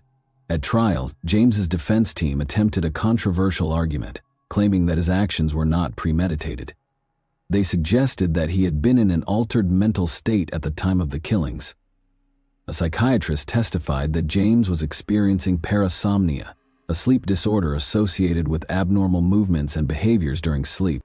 The defense argued that he had taken Ambien, alcohol, and other drugs, which supposedly left him in a confused, dreamlike state. In essence, they were claiming that James Colley had been sleepwalking when he committed the murders. However, this defense quickly crumbled under scrutiny. Just an hour and a half before the shootings, James had been present in court, where he was seen behaving rationally, answering questions sensibly, and showing no signs of intoxication. He had explicitly denied being under the influence of any drugs or alcohol during the legal proceedings. This directly contradicted the claim that he was impaired at the time of the attack. Furthermore, surveillance footage, phone records, and witness testimonies all painted a different picture, one of a man who knew exactly what he was doing. The jury deliberated, but the decision was swift and unanimous. James Coley Jr. was found guilty on all counts. Not only that, but the jury also reached a unanimous recommendation for the death penalty. The prosecution had presented 4 aggravating factors beyond a reasonable doubt, solidifying their case. First, James had been previously convicted of another violent felony. Since he had committed multiple murders and attempted murders at once, this applied. Second, he carried out the murders while engaging in burglary. Third, each murder was deemed especially heinous, atrocious, or cruel. Finally, and perhaps most damning, the jury found that he had committed each killing with cold, calculated premeditation. One of the most haunting testimonies came from the medical examiner, who revealed that Amanda Coley had been fully aware during the entire attack. She had been shot 9 times before finally succumbing to her injuries. The sheer brutality of the crime reinforced the jury's decision. This was not an accident, nor a crime of passion. It was an execution. In November of 2018, James Coley Jr. was sentenced to death. He appealed the verdict, but in 2020 the courts upheld his sentence. Today, he remains on death row. One person called it more than murder. What made this case even more controversial was the unwavering support James received from his own family, particularly his sister. Before the trial even began, she stood firmly by his side, fully believing in his innocence. In one recorded call, she even led a heartfelt prayer for him, asking that he be released safely from jail. But what she failed to consider was the devastating reality of his actions. No matter how deep her love for her brother ran, or whatever justification James may have believed he had, nothing could ever make up for the fact that he stole the lives of 2 mothers, women who left behind a total of 5 young children. These children were now forced to grow up without the warmth, love, and guidance of their mothers. Their families were left shattered, their lives forever changed by an act of violence that could never be undone. During the trial, Lindy Dobbins' husband took the stand. His testimony was filled with grief and devastation. He spoke about the unbearable pain of losing his wife, about how their children had to face life without their mother, and how the loss had left a wound that would never fully heal. His words were a painful reminder that behind every crime, there are innocent lives that suffer. So if James were your brother, what would you do? Would you pray for his release, hoping for a second chance? Or would you acknowledge the weight of his actions and the irreversible damage he caused? As you think about your answer, let this be a reminder. Domestic violence doesn't happen in isolation. It can spiral into unimaginable tragedy, tearing families apart in ways that can never be repaired. And when it does, the only question left to ask is, could this have been prevented? Thanks for watching, everyone. Your support means a lot to me, and you can help my channel grow by hitting that like button, dropping a comment, and sharing this video. Your engagement really makes a difference. See you soon. Hey guys, today we're diving into another truly horrifying case. On the evening of August 23, 2022, 56-year-old Alessandro Mattuzzi was simply heading home, walking the familiar path back to her apartment on Via dell'Arco Baleno in northern Bologna. It was a quiet residential complex, the kind where neighbors knew each other and evenings passed without incident. As she approached her building around 9 p.m., she was casually chatting on the phone with her younger sister. It was just another normal night, until it wasn't. Mid-conversation, something changed. On the other end of the line, her sister heard strange, muffled sounds, quick footsteps, heavy thuds, and a struggle. Then came the unmistakable sound of Alessandra screaming. Panic spread through her voice, desperation rising. Her sister, frozen in fear, could only listen as the chaos intensified. And then the call went dead. Immediately, she dialed emergency services, her voice trembling as she described what she'd just heard. At the same time, the normally still neighborhood came alive. Lights turned on, windows opened. A few residents stepped into the hallway, alarmed by the noise. Some tried to help, but by then it was too late. Police arrived quickly, but the horror had already unfolded. A haunting silence blanketed the entrance of the building. What happened there would only become clear in the hours to come. An act of violence that stunned an entire community and raised serious questions about how such tragedies can still go unanswered. Alessandra Mattiozzi was born and raised in Italy. At the time of the incident, she was 56 years old and working as a sales representative at a women's fashion boutique. Her professional life was closely tied to the world of fashion, an industry she genuinely loved. Both colleagues and clients described her as punctual, meticulous, and respectful. She was valued for her courtesy, reliability, and calm demeanor. Those close to Alessandra remembered her as warm, considerate, and emotionally perceptive. She was known for her empathy and natural inclination to care for others. She made a point of staying closely connected with her family, especially her mother, who was living in a care facility and required ongoing assistance. Alessandra visited her regularly and maintained a strong emotional bond with her despite the distance. For 2 years, her life was deeply affected by a challenging period when her father became seriously ill. Alessandra took on the role of full-time caregiver, providing him with daily support, companionship, and attention until the end. After his passing, she struggled to regain her emotional footing. The psychological toll was significant. She became withdrawn, avoided new relationships, and declined her loved one's encouragement to rebuild her personal life. Her closest confidant remained her younger sister, Stefania. The two spoke daily, sharing updates, plans, and worries. Their bond was built on trust and deep mutual understanding. Stefania was the person Alessandra turned to when making important decisions or facing personal hardships. Alessandra was also active on social media. Her profiles featured snapshots from events, trips, and workdays. She posted fashion looks, shared pictures from outings, and uploaded moments from family gatherings. She led a quiet, but not isolated life. Alessandra wasn't a recluse. She simply preferred her own company and found comfort in a calm, structured routine. Loud parties and spontaneous meetups weren't her thing. After losing her father, and as her mother's condition worsened, her circle naturally shrank. But she didn't mind. Her days revolved around her job, caring for her mother, daily conversations with her sister, and looking after her pet. That steady rhythm shaped a life that felt safe and predictable. But at some point, everything changed. It was through social media that someone entered her life, starting with kind words and emotional support, and eventually shattered her sense of security and peace.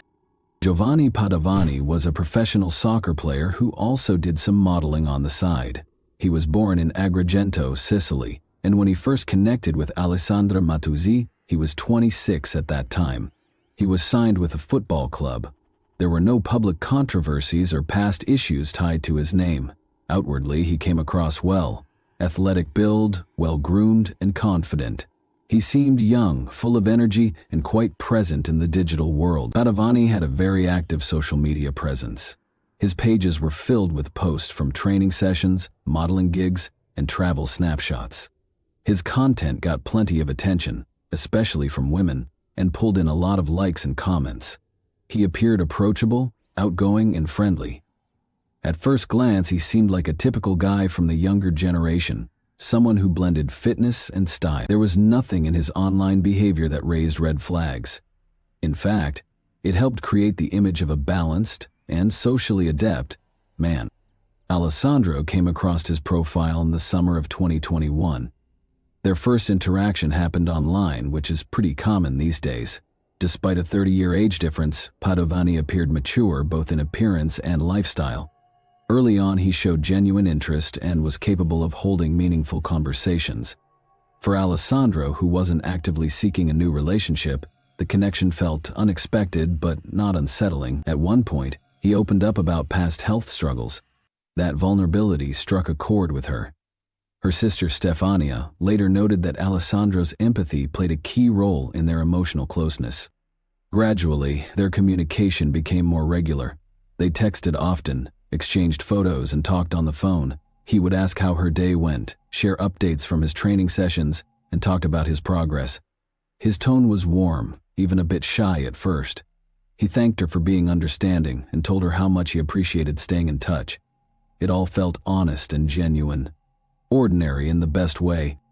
When they finally met in person, Padavani was polite, calm, and attentive. He didn't seem rushed or pushy. He had traveled from another city just to spend a few days with her. During that visit, he saw her home, her daily routine, and the people around her. He respected her boundaries. One moment that stood out was when he offered to visit her mother at the care facility, a gesture that left a strong impression. It signaled that he was willing to embrace her life just as it was. These visits became a regular part of their lives. Whenever Giovanni was in Bologna, they spent time together. At her place, on walks, or just exploring the city. He accompanied her on everyday errands, showed interest in things that mattered to her, and made an effort to be present. He took photos with her, posted them online, and sent her personal messages full of encouragement. He often complimented her appearance, her kindness, and how she seemed to manage everything with such calm. Their relationship developed in an atmosphere of trust. At that stage, the age difference didn't seem to matter. He treated her with respect, called her a strong, beautiful, and mature woman. Alessandra wasn't used to that kind of emotional attentiveness from a man, but his behavior felt genuine. Her sister, who had seen some of their conversations, confirmed that he came across as decent in the beginning, polite and never pushy. Alessandra began to see him as someone she could lean on, someone she could talk to without fear of judgment. Their conversations ranged from the everyday to deeply personal. He would send her small gifts, message her in the mornings and before bed. He wasn't intrusive or controlling. He was simply present, in a way that seemed caring and emotionally tuned in. But things began to shift a few months in. The first troubling signs appeared after the new year. Gradually, Padavani's behavior became more intense. He started calling more frequently than usual, asking detailed questions about who Alessandra was talking to and how she spent her time. What used to be casual conversations turned into interrogations. There was a noticeable shift in his tone. He began expressing doubt, convinced that she was hiding something from him. Those suspicions became more persistent. He even involved her sister Stefania, calling her and asking her to support his perspective. What started as uncertainty soon turned into firm, unshakable accusations. Stefania recalled that his calls became increasingly aggressive. He would raise his voice, throw out accusations, and wouldn't accept any disagreement. Talking to him became emotionally draining. Eventually, Stefania cut off contact. Alessandra didn't immediately follow suit. Even as his behavior worsened, she continued to communicate, hoping things would calm down. She avoided confrontation, trying instead to de-escalate the tension. But Padavani began crossing more and more boundaries. Trust had completely eroded. He grew jealous over any interaction she had with other people. Even neutral social media posts triggered conflict. He demanded explanations for likes and comments. The relationship became increasingly strained. He would call her in the middle of the night, send messages with no real reason, and create moments that felt like emergencies. His actions became erratic, shifting between aggressive outbursts and desperate apologies. Alessandra began to realize she was losing control of the situation, but even then, she couldn't see a clear way out. He had embedded himself into her daily life intensely, emotionally, and relentlessly. In early 2022, Giovanni Padavani escalated his behavior beyond emotional pressure. After one of his visits to Alessandra's home, she discovered that something was wrong with her digital accounts.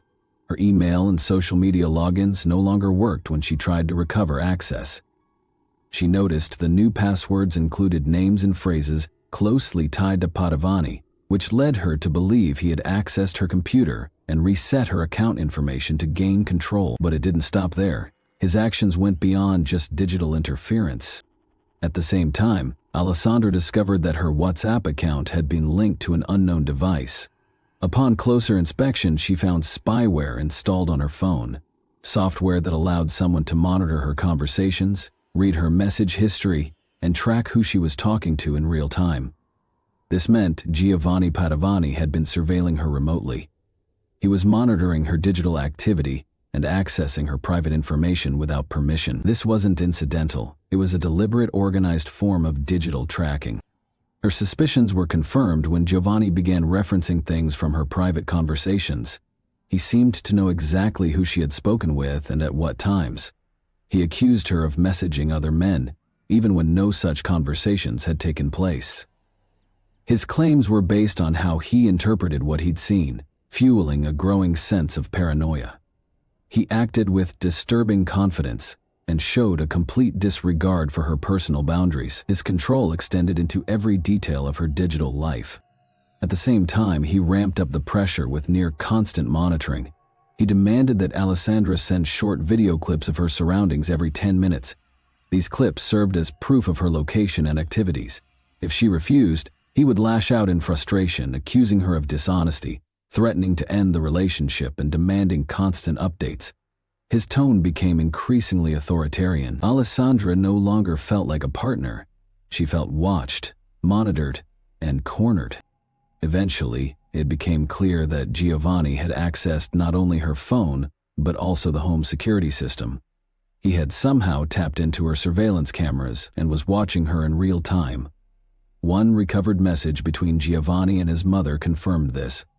He had sent her a screenshot of Alessandra, taken directly from her home's security feed. It was yet another violation in a growing pattern. Alessandra had no idea how deeply he had invaded her private world. By the second half of 2022, Giovanni Padovani's behavior became openly aggressive. He wasn't just monitoring her online. He started following her in person. He began showing up at her apartment without warning, lingering outside for hours waiting for her to come home and watching her windows. She no longer felt safe even in her own neighborhood. Neighbors noticed him frequently. One resident reported seeing him trying to gain access to the complex. Another saw him on the building's rooftop. Alessandra asked her neighbors not to open the door if they saw Giovanni outside. These requests came from a place of constant fear. She wasn't sure anymore whether he would stop at surveillance. He had stopped hiding his intentions. Eventually, he started damaging Alessandra's property. There were instances where her car was vandalized. In one case, the wiring responsible for the car's lights was cut. He also tampered with the power in her apartment, unscrewing fuses to cut the electricity. These acts served as a pretext to draw her outside, to force a face-to-face interaction without witnesses. He was trying to create a situation where she would have no choice but to come out and face him. Broken objects, shouting, and signs of physical struggle became a common occurrence. Neighbors reported hearing loud arguments and heavy banging. His jealousy and obsessive need for control stripped away any self-restraint he may have had. He crossed every line. In one incident, he climbed onto the roof again, attempting to break into her home. This happened after she had stopped letting him inside. His behavior had become erratic and threatening. Alessandra's mental state deteriorated sharply. She lived in constant anxiety, gripped by fear. Each time she approached her home, opened a window, or stepped into the hallway, she started carrying pepper spray in her purse, something she had never done before. She told those close to her that she was scared to return home. Panic had become part of her daily life.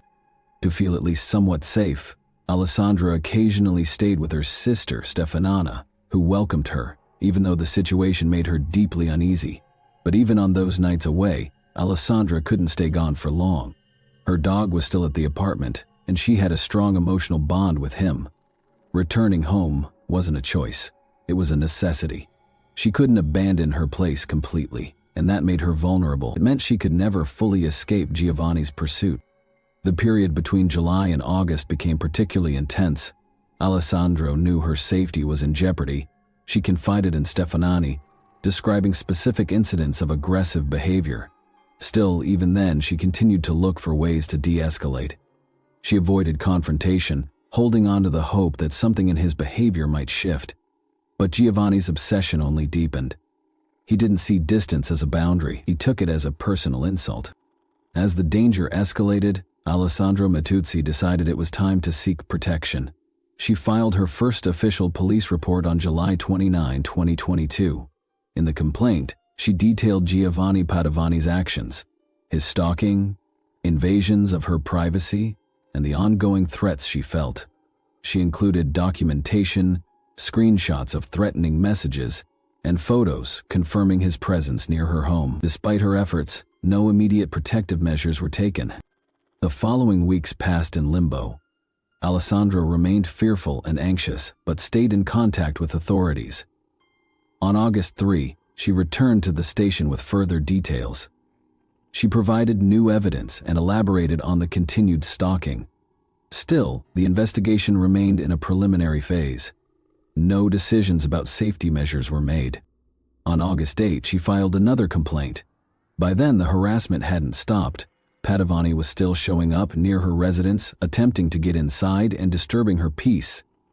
Alessandro shared that she feared the situation was spiraling out of control. She documented specific incidents: power outages, damage to her car, attempted break-ins. These acts were accompanied by text messages laced with aggressive undertone. A fourth meeting with law enforcement took place on August 13. Alessandra once again made it clear she feared for her life. She reported that Giovanni was still monitoring her movements, interfering in her daily life, showing up at her home and using technology to track her. The case file now included direct quotes from his messages, where the threatening language left little room for doubt. One of Alessandro's statements was especially chilling: "I don't want to die." That sentence captured the state of mind she was in, but official responses from police offered no real reassurance. No actionable steps were taken. Authorities didn't issue a restraining order, didn't formally warn Padovani, and didn't initiate surveillance around her apartment. Officials cited procedural guidelines and the need for more witness statements, and yet, Alessandro had already provided detailed information on intrusions, stalking, property damage, and tampering with her home's electrical system. Investigators noted delays due to witnesses being on vacation. This slowed the process down. Some members of the prosecution claimed her report didn't indicate an immediate risk to life, as there had been no documented cases of direct physical harm, viewing it as a stalking case rather than a critical threat. Authorities failed to treat the situation as urgent. That perspective would ultimately play a key role in what followed. Alessandra did everything she could to protect herself. She asked for help, kept records, and warned about the potential danger. The events were unfolding rapidly, but there was no intervention that could have meaningfully altered Padovani's behavior. No temporary orders or monitoring protocols were put in place. She continued living in fear, constantly bracing for the next incident.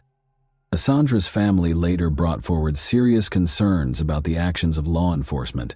Her loved ones believed the tragedy could have been prevented. From a logical standpoint, the signs of escalation were undeniable. Giovanni Padovani's behavior had evolved from persistent obsession to overt intimidation. His actions were calculated, repetitive, and dangerous. But at the administrative level, there was no meaningful intervention. On August 20, 2022, just 3 days before the incident, Padovani created a checklist. It was later found on his phone in the Notes app. The list named specific items: duct tape, a hammer, rope, or hand restraints.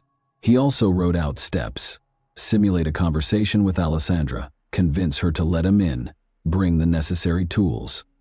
These entries left no question about his intent or the level of planning involved. This wasn't a spur-of-the-moment outburst, it was a premeditated act, thought out in chilling detail. His planning included physical preparation. On August 21, Padovani left Sicily, where he had been involved in soccer activities, and traveled to Senigallia, under the pretext of personal matters. From there, he made his way to Bologna, arriving on August 22. Travel routes and timestamps later confirmed this timeline. He didn't inform Alessandra of his visit. His movements were covert, pointing to a deliberate effort to catch her off guard. Once in Bologna, Padovani hid a hammer in a bush near Alessandra's home. He'd already scouted a secluded area within the residential complex. The tool was placed in a way that allowed him to retrieve it quickly when the moment came. This single act alone shows a disturbing level of foresight.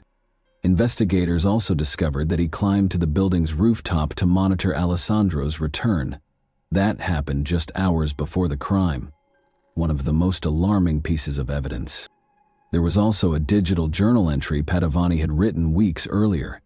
In a note dated July 2, he wrote, "I'll end her because she ended me emotionally." He portrayed himself as a victim, accusing Alessandra of using him and making him look unstable. The message went on to justify his plan and showed full awareness of what was to come. "I know I'll end up in prison.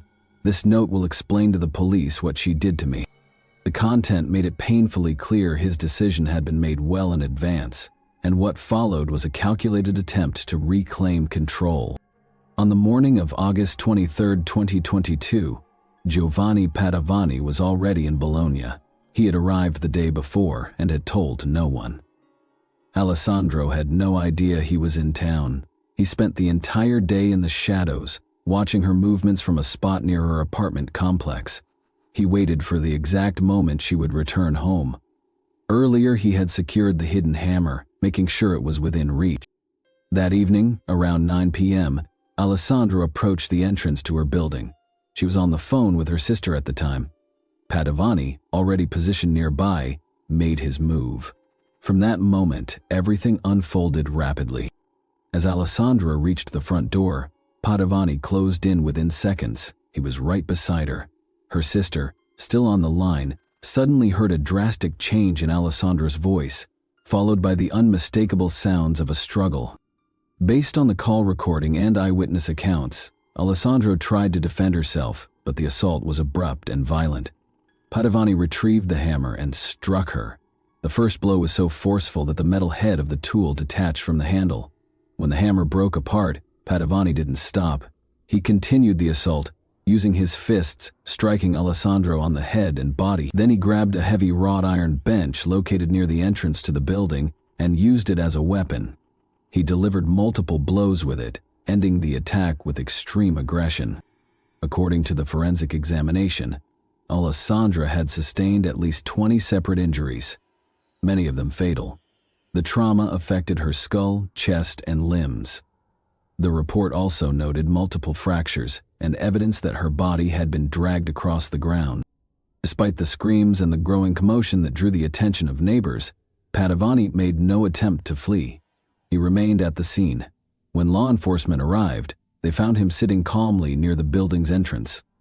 Officers later testified that he showed no signs of panic or agitation. When questioned, his only words were, "Good thing you came." He didn't resist arrest.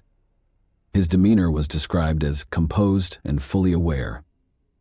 Alessandra was rushed to the nearest hospital in critical condition, but the injuries were too severe. She passed away within minutes of arrival. The nature of the wounds, their number, and the force behind them led authorities to classify Padovani's actions as a crime committed with extraordinary cruelty.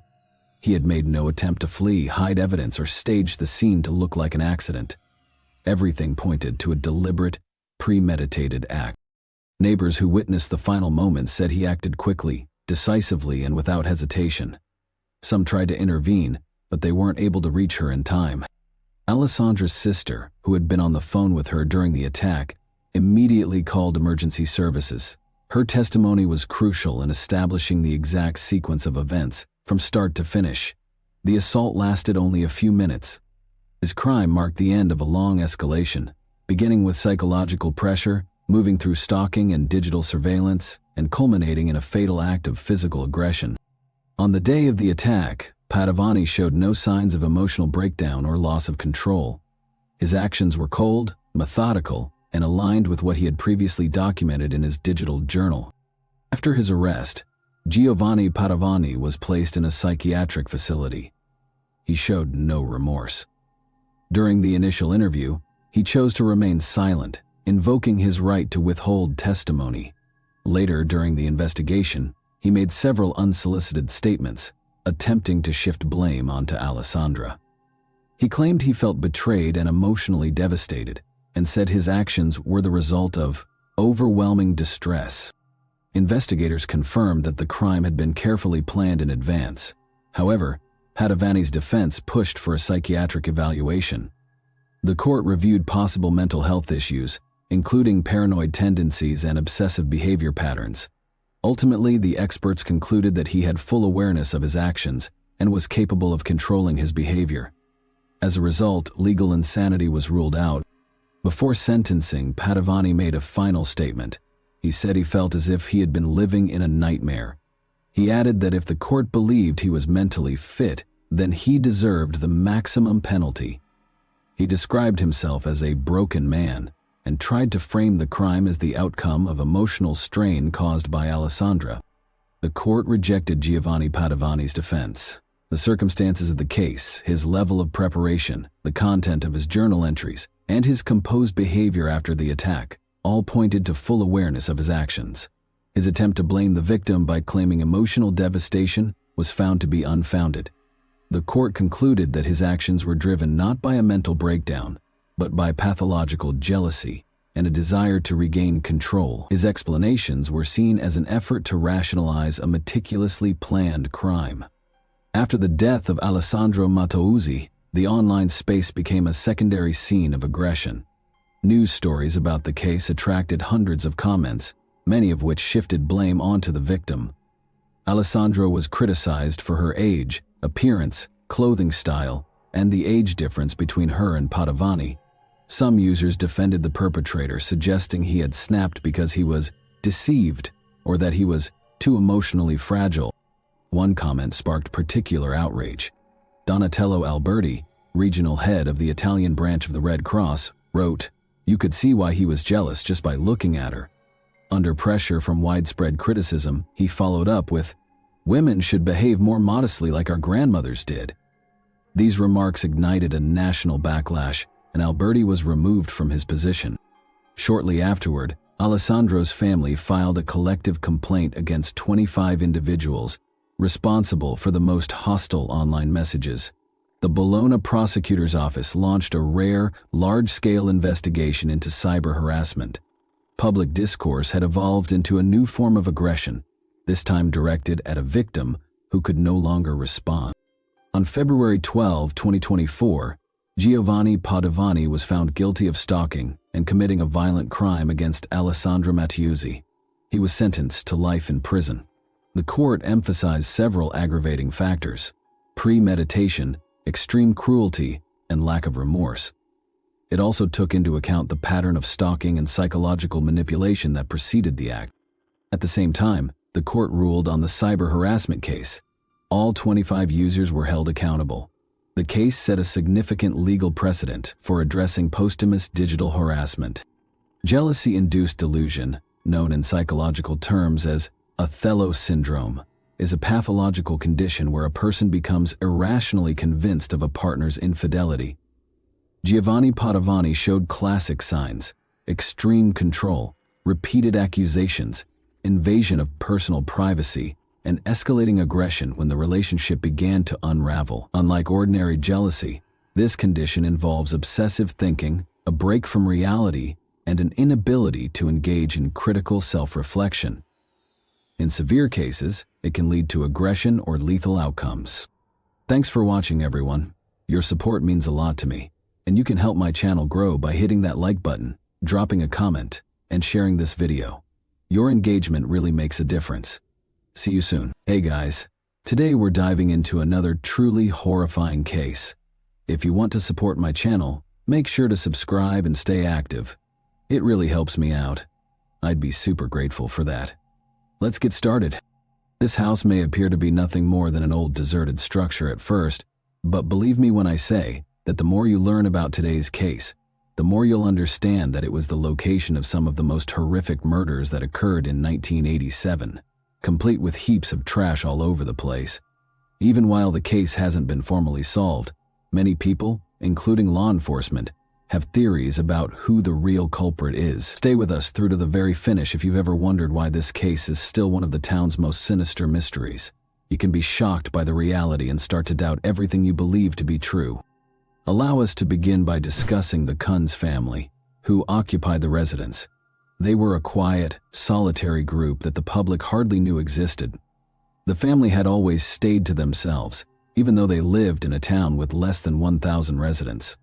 However, nobody could have foreseen the tragedy that would soon rock the modest, quiet town of Athens, Wisconsin, to its very foundation. The village would be shocked by the vicious murder of the Kunz family, but it would also expose some really odd and disturbing facts that would trouble people for years to come. As previously stated, the Kunz family now resided in a dilapidated farmhouse distant from the bustle of the closest town, leading a life of hardship and loneliness. They named a 108-acre plot of property near Athens, roughly 6 kilometers from the city center, home. Despite being remote, their house was anything but a comfortable retreat. Like their lives, it was collapsing. Helen, 70, Clarence, 76, Irana, 81, Marie, 72, Randy, 30, and Kenneth, 55, were among the family members. The siblings were Helen, Clarence, Irana, and Marie. The offspring of Helen were Randy and Kenneth. There wasn't much interaction between this family and the outside world. They kept to themselves, creating a small, close-knit environment. Actually, the only person who ever left the familial circle was Kenneth. He had been employed for 35 years as a milk pasteurizer at the Kraft Inc. cheese factory. The only one who regularly interacted with individuals outside the house was him. Without any friends or acquaintances to mention, everyone else essentially stayed to themselves. Right up until that terrible day, their lives seemed regular despite their solitary lifestyle. On July 5, 1987, Kenneth came home from work anticipating a typical peaceful morning with his family. However, what he discovered would leave him and the entire town of Athens in shock. Kenneth came inside to discover his whole family dead, ruthlessly killed in their own homes. In the entryway of the entrance, his Aunt Marie lay dead, as though she had attempted to flee but failed. His cousin Randy's death was discovered on the kitchen floor, obviously the result of a brutal struggle. Another aunt, Irene, sat slouched in a chair without moving. The old father of the family, Clarence, was discovered in his bed, seemingly awoken from his slumber. The killers were merciless. They had all been executed by being shot in the head with a .22 caliber gun. The residence was littered with 8 wasted casings and many fired rounds, demonstrating the murderer's ruthless efficiency. Another oddity, however, caught the attention of investigators. Tire impressions found on the property near the garden did not belong to any vehicle believed to be connected to the family. The disappearance of Kenneth's mother, Helen, was possibly the most horrifying revelation of all. There was no sign of her. Was something more nefarious going on? Or had she been taken? The less than ideal living conditions of the Kunz family were something the authorities noticed as soon as they arrived and started their inquiry. The house needed urgent repairs because it had seen better days. In addition to lacking many of the contemporary comforts that most people take for granted, the family did not have running water. The only entertainment equipment they had was a VCR and a television. The focal point of their everyday existence was a wood-burning stove, which served as their main source of cooking and warmth. The condition of the house, however, shocked detectives even more. It was so dirty, with rubbish strewn around, that it looked like the house of a hoarder. However, it didn't stop there. The investigators discovered something even worse as they searched further. A plethora of sexual publications and films strewn all throughout the residence. It didn't seem appropriate, particularly in a house that was so chaotic. The officials were more interested in the money they'd discovered in plain sight than in the condition of the house. They discovered about $20,000, 0 cents in cash, scattered about the house, as if it had been left there.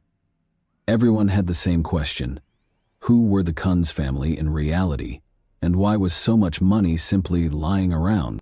Now, the more investigators delved, the more they learned about the Kunz family's turbulent background. Their past seems to be filled with tragedy and bloodshed. In 1905, it all started with their parents, Anna and Ignaz. They were residing with Mary, Ignaz's mother, at the time. When Anna returned home one day, she discovered something horrifying. Wendell, her brother, had bludgeoned their mother to death in her bed. Wendell was quickly sent to a mental health facility. But the family's troubled past didn't end there. Wendell was not alone in having mental health issues, it turned out. Long before the murder, Ignaz's other brother had already been committed to a mental health facility. The family seems to have a history of mental illness. Since Kenneth was the one who had discovered the bodies, everyone's attention was immediately drawn to him as the inquiry proceeded because of his long history of violence and instability, which dated back generations.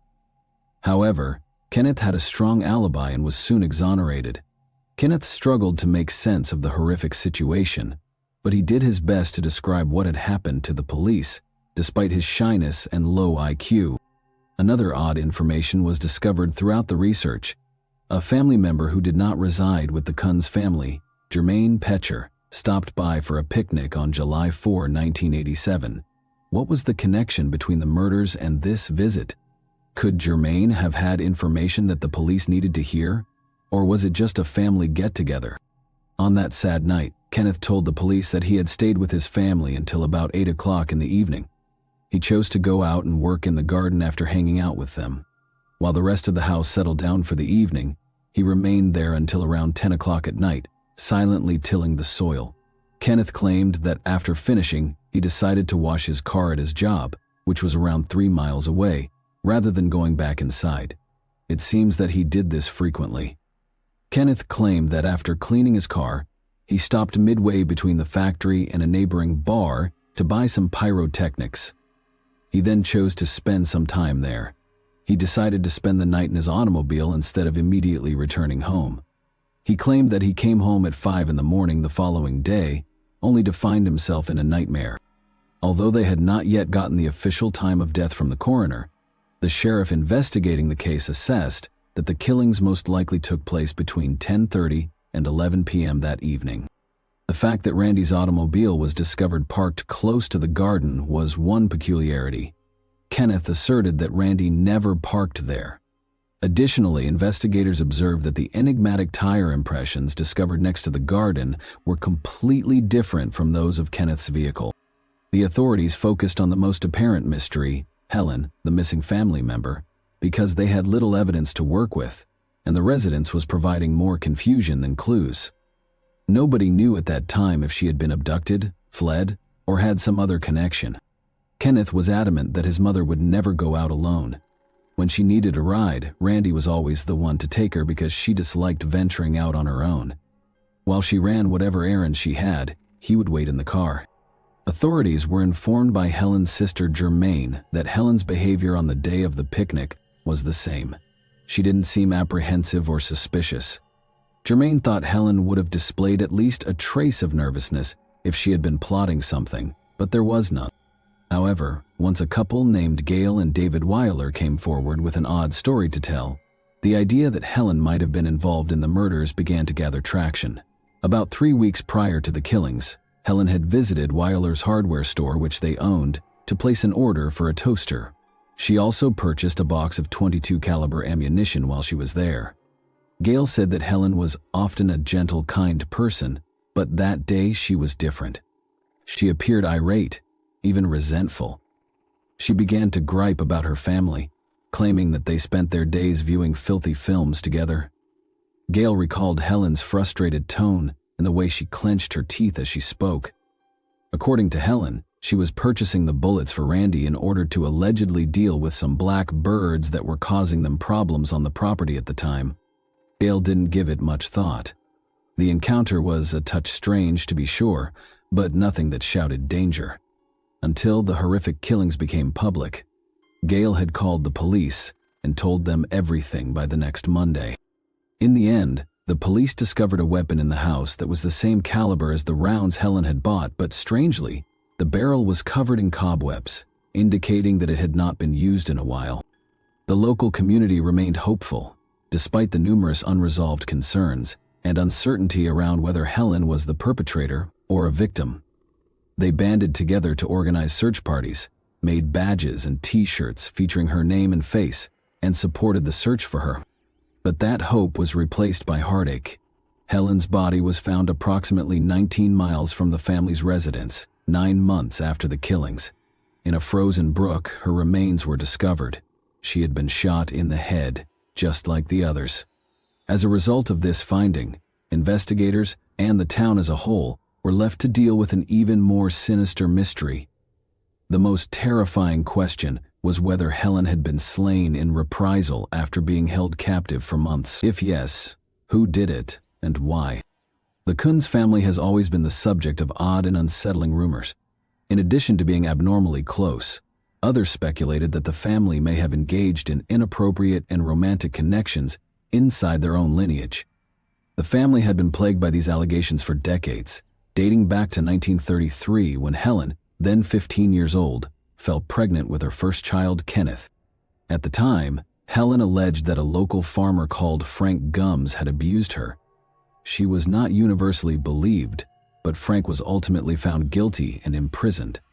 A different version was being spun around town, one that blamed Helen's own brother Clarence rather than an outsider. Because of their extremely close relationship, many people thought Clarence was Kenneth's biological father. Nor was that distrust confined to local rumors. Kenneth acknowledged that he had been repeatedly informed that Clarence was his biological father. There were still more inquiries. Since there was no father indicated on Randy's birth certificate, Kenneth claimed he also felt Clarence might be Randy's father. Ultimately, though, Kenneth acknowledged that he was genuinely unsure of his brothers and his own father, which only served to bolster the already strange and unsettling notions. As if that weren't disturbing enough, it was also said that Helen's son Randy slept in the same room as her. In the meantime, it was said that Marie, Irene, and Clarence slept in the living room. Even more eyebrows were raised, and the rumors in town became louder when it was revealed that Helen had slept so closely with her grown son while the rest of the family was apart. For a long time, Helen's initial accusations of assault were disregarded by many. Investigators speculated that years of rejection, loneliness, and repressed anger may have led to her eventual murder, possibly even a lassie retribution from someone who viewed her as the source of scandal and humiliation. But if you were one of the detectives investigating this strange and disturbing case at the time, would you truly think that Helen, a woman with a tragic past and no criminal record, could have planned the ruthless murder of her entire family? Sincerely, I'd want to hear your thoughts. However, the theories went beyond the complex dynamics of the family. Drugs started to surface as another potential motive. Since there had been a significant drug problem in the region at the time, Randy was instantly suspected. In fact, a witness came forward during subsequent investigations to acknowledge that they had bought drugs from Randy. The notion that the entire tragedy was the product of a botched drug deal became even more scary after that revelation. Additionally, there were indications of physical assault on Randy's body, suggesting that a struggle may have been involved in whatever occurred to him.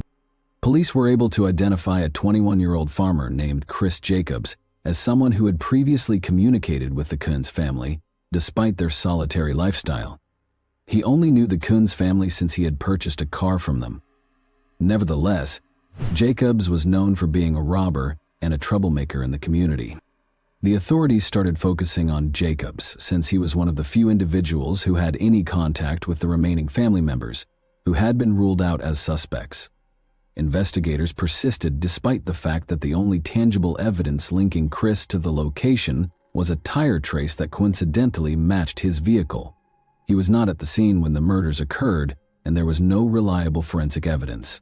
No fingerprints, no DNA, and no witnesses. Authorities accused him of 5 counts of murder, in spite of the absence of concrete proof. The start of his trial was October 28, 1989. However, the case swiftly started to fall apart in spite of the startling accusations. The evidence was simply insufficient to convict him. Since there was nothing tangible linking Jacobs to the crime scene, the entire case had been based on circumstantial evidence, and he was found not guilty on all 5 counts.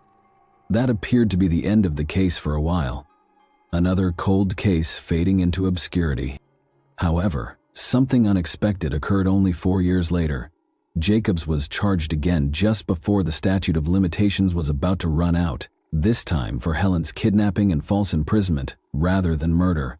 In a fierce defense, Jacobs claimed that the new charges went against his constitutional rights against double jeopardy, which forbids being tried twice for the same offense. He attempted to push his case all the way to the Supreme Court, but they turned it down. On June 8, 1998, his second trial got underway, and it lasted for 2 anxious weeks. This time, the prosecution claimed that Jacobs had abducted Helen, held her hostage for months, killed the entire Coons family, and then killed Helen as well. But in June 1993, Jacobs' ex-girlfriend Stacy Weiss came out with information that put their entire case on the line. Long before any charges were brought, Chris Jacobs made a terrifying confession, according to Stacy Weiss. It happened during what appeared to be a typical trip home from a night of pool league, she told police. Suddenly, Jacobs questioned her how she would feel if he were found to be the one behind the horrific killings of the Kunz family. Jacobs allegedly confessed calmly and without regret, stating he wanted to prove to himself that he was a man before she had a chance to even comprehend the question. To feel something, to prove something to himself, no matter how heinous it was his purpose, his motive. Weiss recalled that on July 4, Jacobs informed her he went to the Kuntz family's house and Randy let him in after opening the door. A dispute erupted between them. The cause is unknown, but it got out of hand until Jacobs pulled out a gun and shot Randy. Then, Weiss said, he made the decision to kill everyone in the house except Helen in order to destroy anyone who might be connected to the crime. She wasn't immediately killed for reasons he never gave. Rather, he bound her and took her to a swamp where he finally got rid of her. Even though the facts were horrifying, they were strangely detailed, especially for someone who was lying. Weiss's assertion that Jacobs had previously recounted this similar scenario to the district attorney was even more concerning. Jacobs' confession was allegedly recorded by the DA, who had him sign it and then sealed it in an envelope. Another issue in this already perverse story is whether or not that envelope actually existed. The defense, of course, attacked Weiss's credibility by highlighting her criminal history, including pending robbery accusations in another state. They portrayed her as having a personal goal. They said that she only came out to get a better bargain for herself. In addition, she was given a plea bargain in return for her testimony, to be fair. Regardless of her background, however, the prosecution insisted that her story aligned with important pieces of evidence and filled in the gaps that investigators had been unable to complete for years. Her testimony and the circumstantial evidence that was already in place were sufficient for the jury to find her guilty.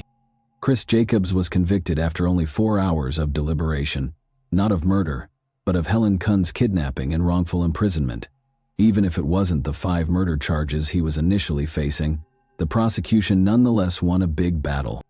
Jacobs received a sentence of 31 years in jail, with February 8, 2020 as the mandatory release date. Additionally, he was mandated to remain under extended surveillance till 2029.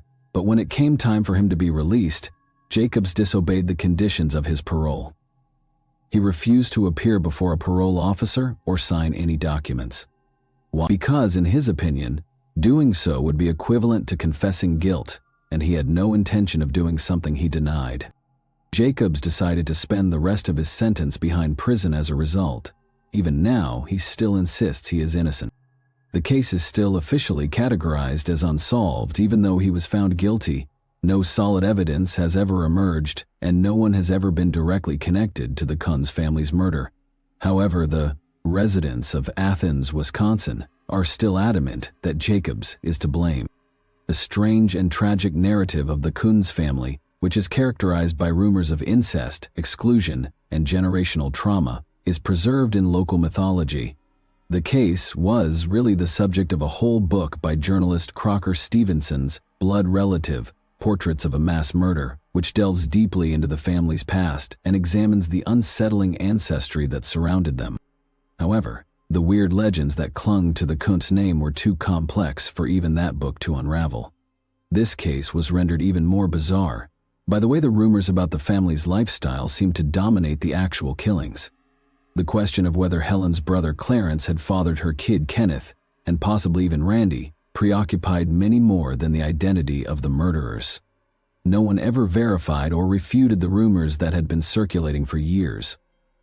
The likelihood that the truth will ever be revealed is further diminished by the fact that Kenneth died in 2001, and there is no documentation of DNA testing. Thus, all that remains is a guy who sits in prison clinging to his innocence, a cold case that still divides a town, and a family whose legacy will always be tarnished by rumors, unsolved questions, and unimaginable tragedy. However, what are your thoughts? Is Chris Jacobs the real murderer, in your opinion? Or was he merely a suitable scapegoat in a case full of secrets and darkness? Thanks for watching, everyone. Your support means a lot to me, And you can help my channel grow by hitting that like button, dropping a comment, and sharing this video. Your engagement really makes a difference. See you soon. Hey guys, today we're diving into another truly horrifying case. If you want to support my channel, make sure to subscribe and stay active. It really helps me out. I'd be super grateful for that. Let's get started. The chaos that unfolded wasn't caused by a gang member, a drug dealer, or a fugitive on the run. Surprisingly, the man at the center of it all was once a respected figure. A judge, a former lawmaker, and someone trusted to shape laws and deliver justice. But beneath the surface of his polished public image was a darkness no one expected. By the time the truth came to light, it was already too late. The community was left in shock, and a family was shattered beyond repair. As the police moved in to make the arrest, the man, Lance Mason, fled through the back door of his sister's house. But what could he have possibly done to trigger the arrival of an entire task force? Lance Timothy Mason was not your average public servant. He symbolized authority and respect. He had served as a state representative, a state senator, and a judge in Ohio. In every role, he carried weight. His voice was heard, and his decisions impacted lives. He once walked the halls of power with ease, shaping public policy and commanding silence in courtrooms. His resume was impeccable. Lawmaker, judge, city official, to the public, he represented leadership and responsibility. But while his public image was one of discipline and trust, his private life was collapsing under the weight of something much darker. What started as a promising career ended in a way no one could have predicted, turning a man who once defined justice into the face of a chilling crime. Mason didn't just play the game, he seemed to master it. And yet, as he climbed, something else rose with him. Something that stayed hidden behind the speeches and handshakes. Something that no title could erase. But just when he thought he was untouchable, police were searching his sanctuary, looking for him like a wanted criminal.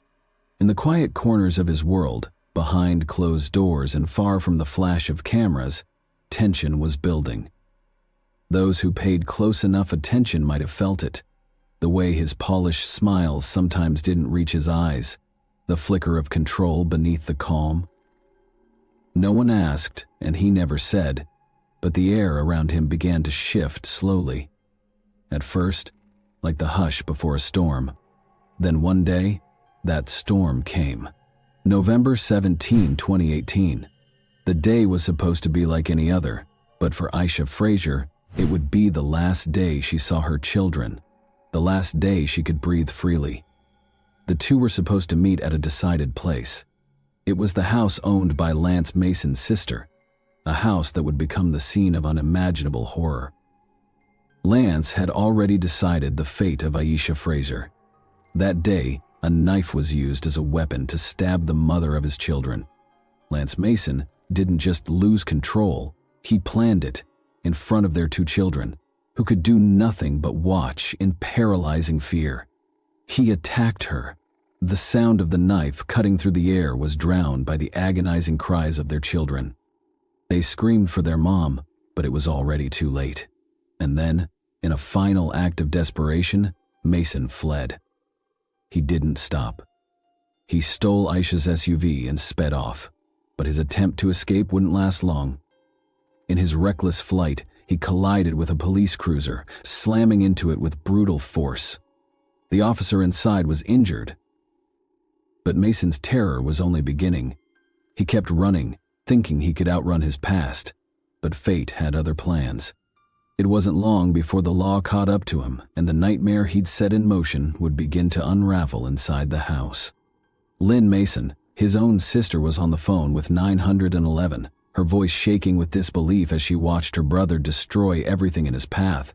"He stabbed her and she is dead," she said. The words hung in the air like a death sentence.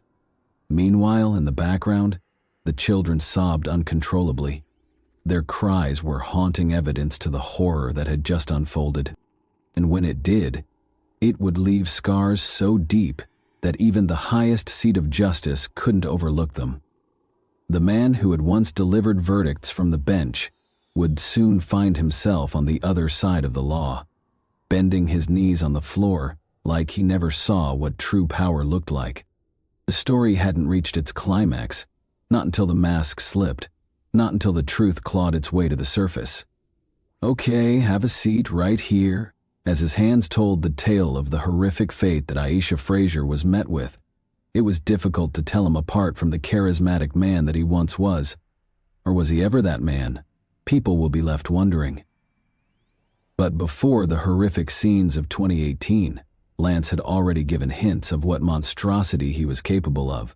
It was a hot summer day on August 2, 2014, when the image of Lance Mason, the once respected judge and former state senator, was torn apart in a storm of rage and violence that no one saw coming.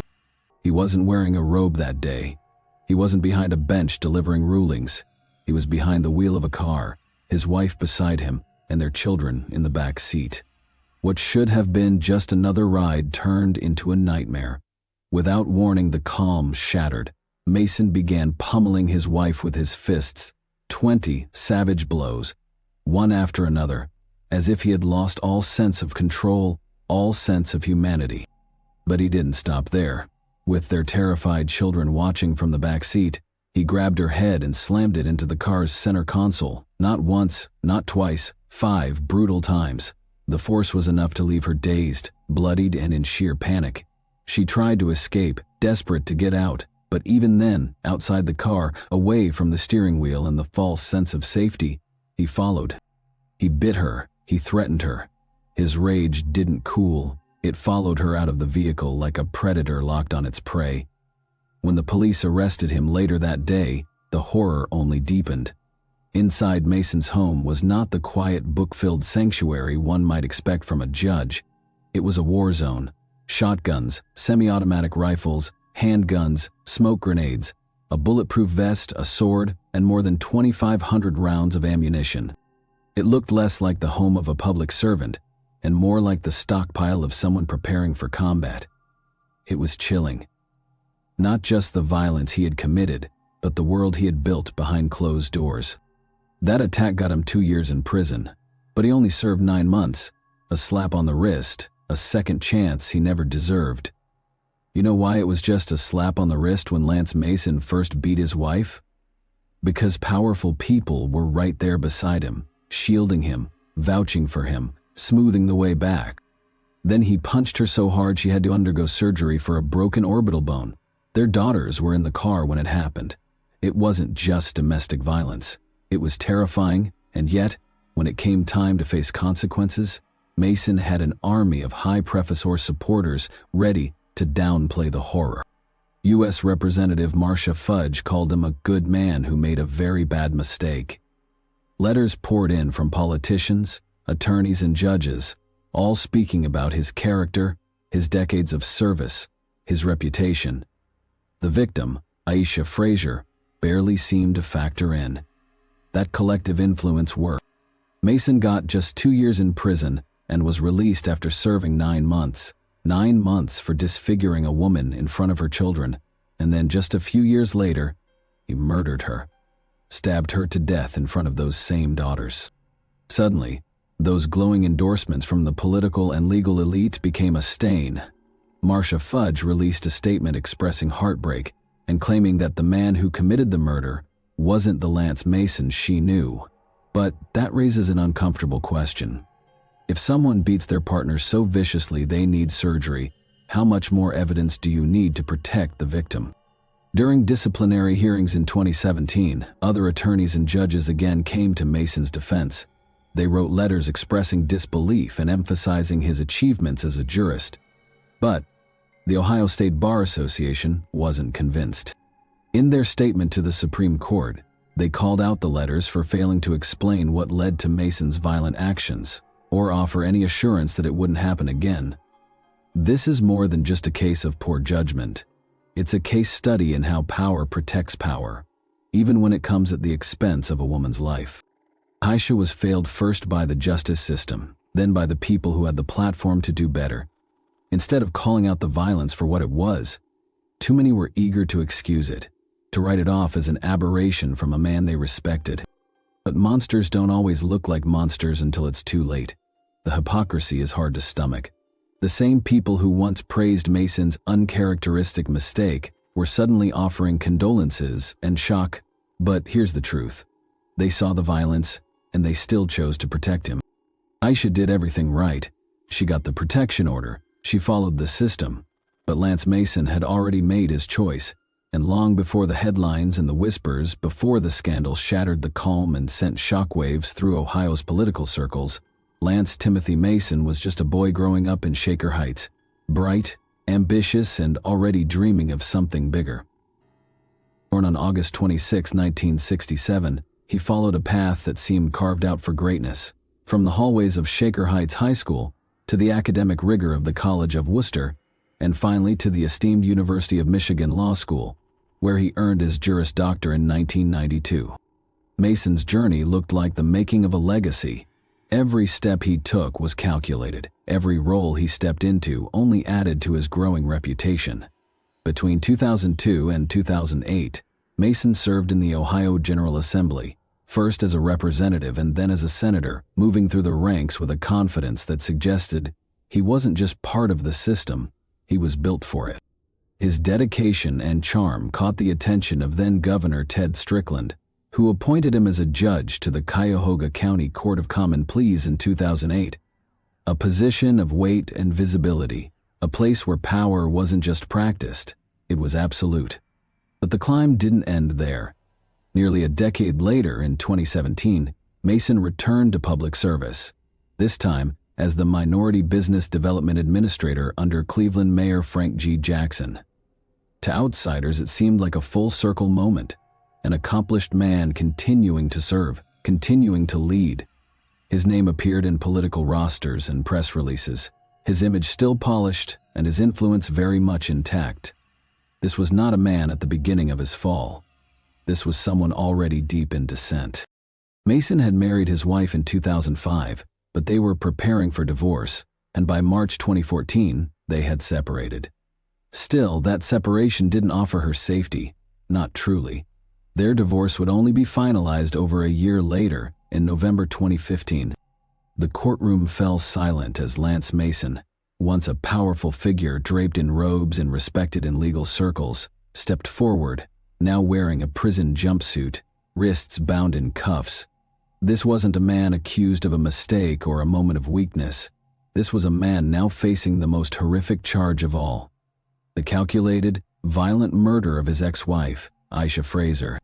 It was a cold, unforgiving day on Chagrin Boulevard when the horror unfolded behind the closed doors of Fraser's home. There were no warnings, no second chances. According to the grand jury, Mason didn't just kill. He planned it with purpose and calculation. He carried out an attack so brutal it sent shockwaves through the very community he once served. Aisha Fraser, a beloved mother and schoolteacher, was stabbed to death. She had trusted the system to protect her. She had a protection order in place. But that paper shield was no match for the man who had already proven what he was capable of. At his arraignment, Mason stood still as the charges were read out, one by one. Aggravated murder, felonious assault, twice violating a protection order, grand theft. Each count painted a clearer picture of a man spiraling deeper into darkness. Each word was a knife to the memory of who he once was.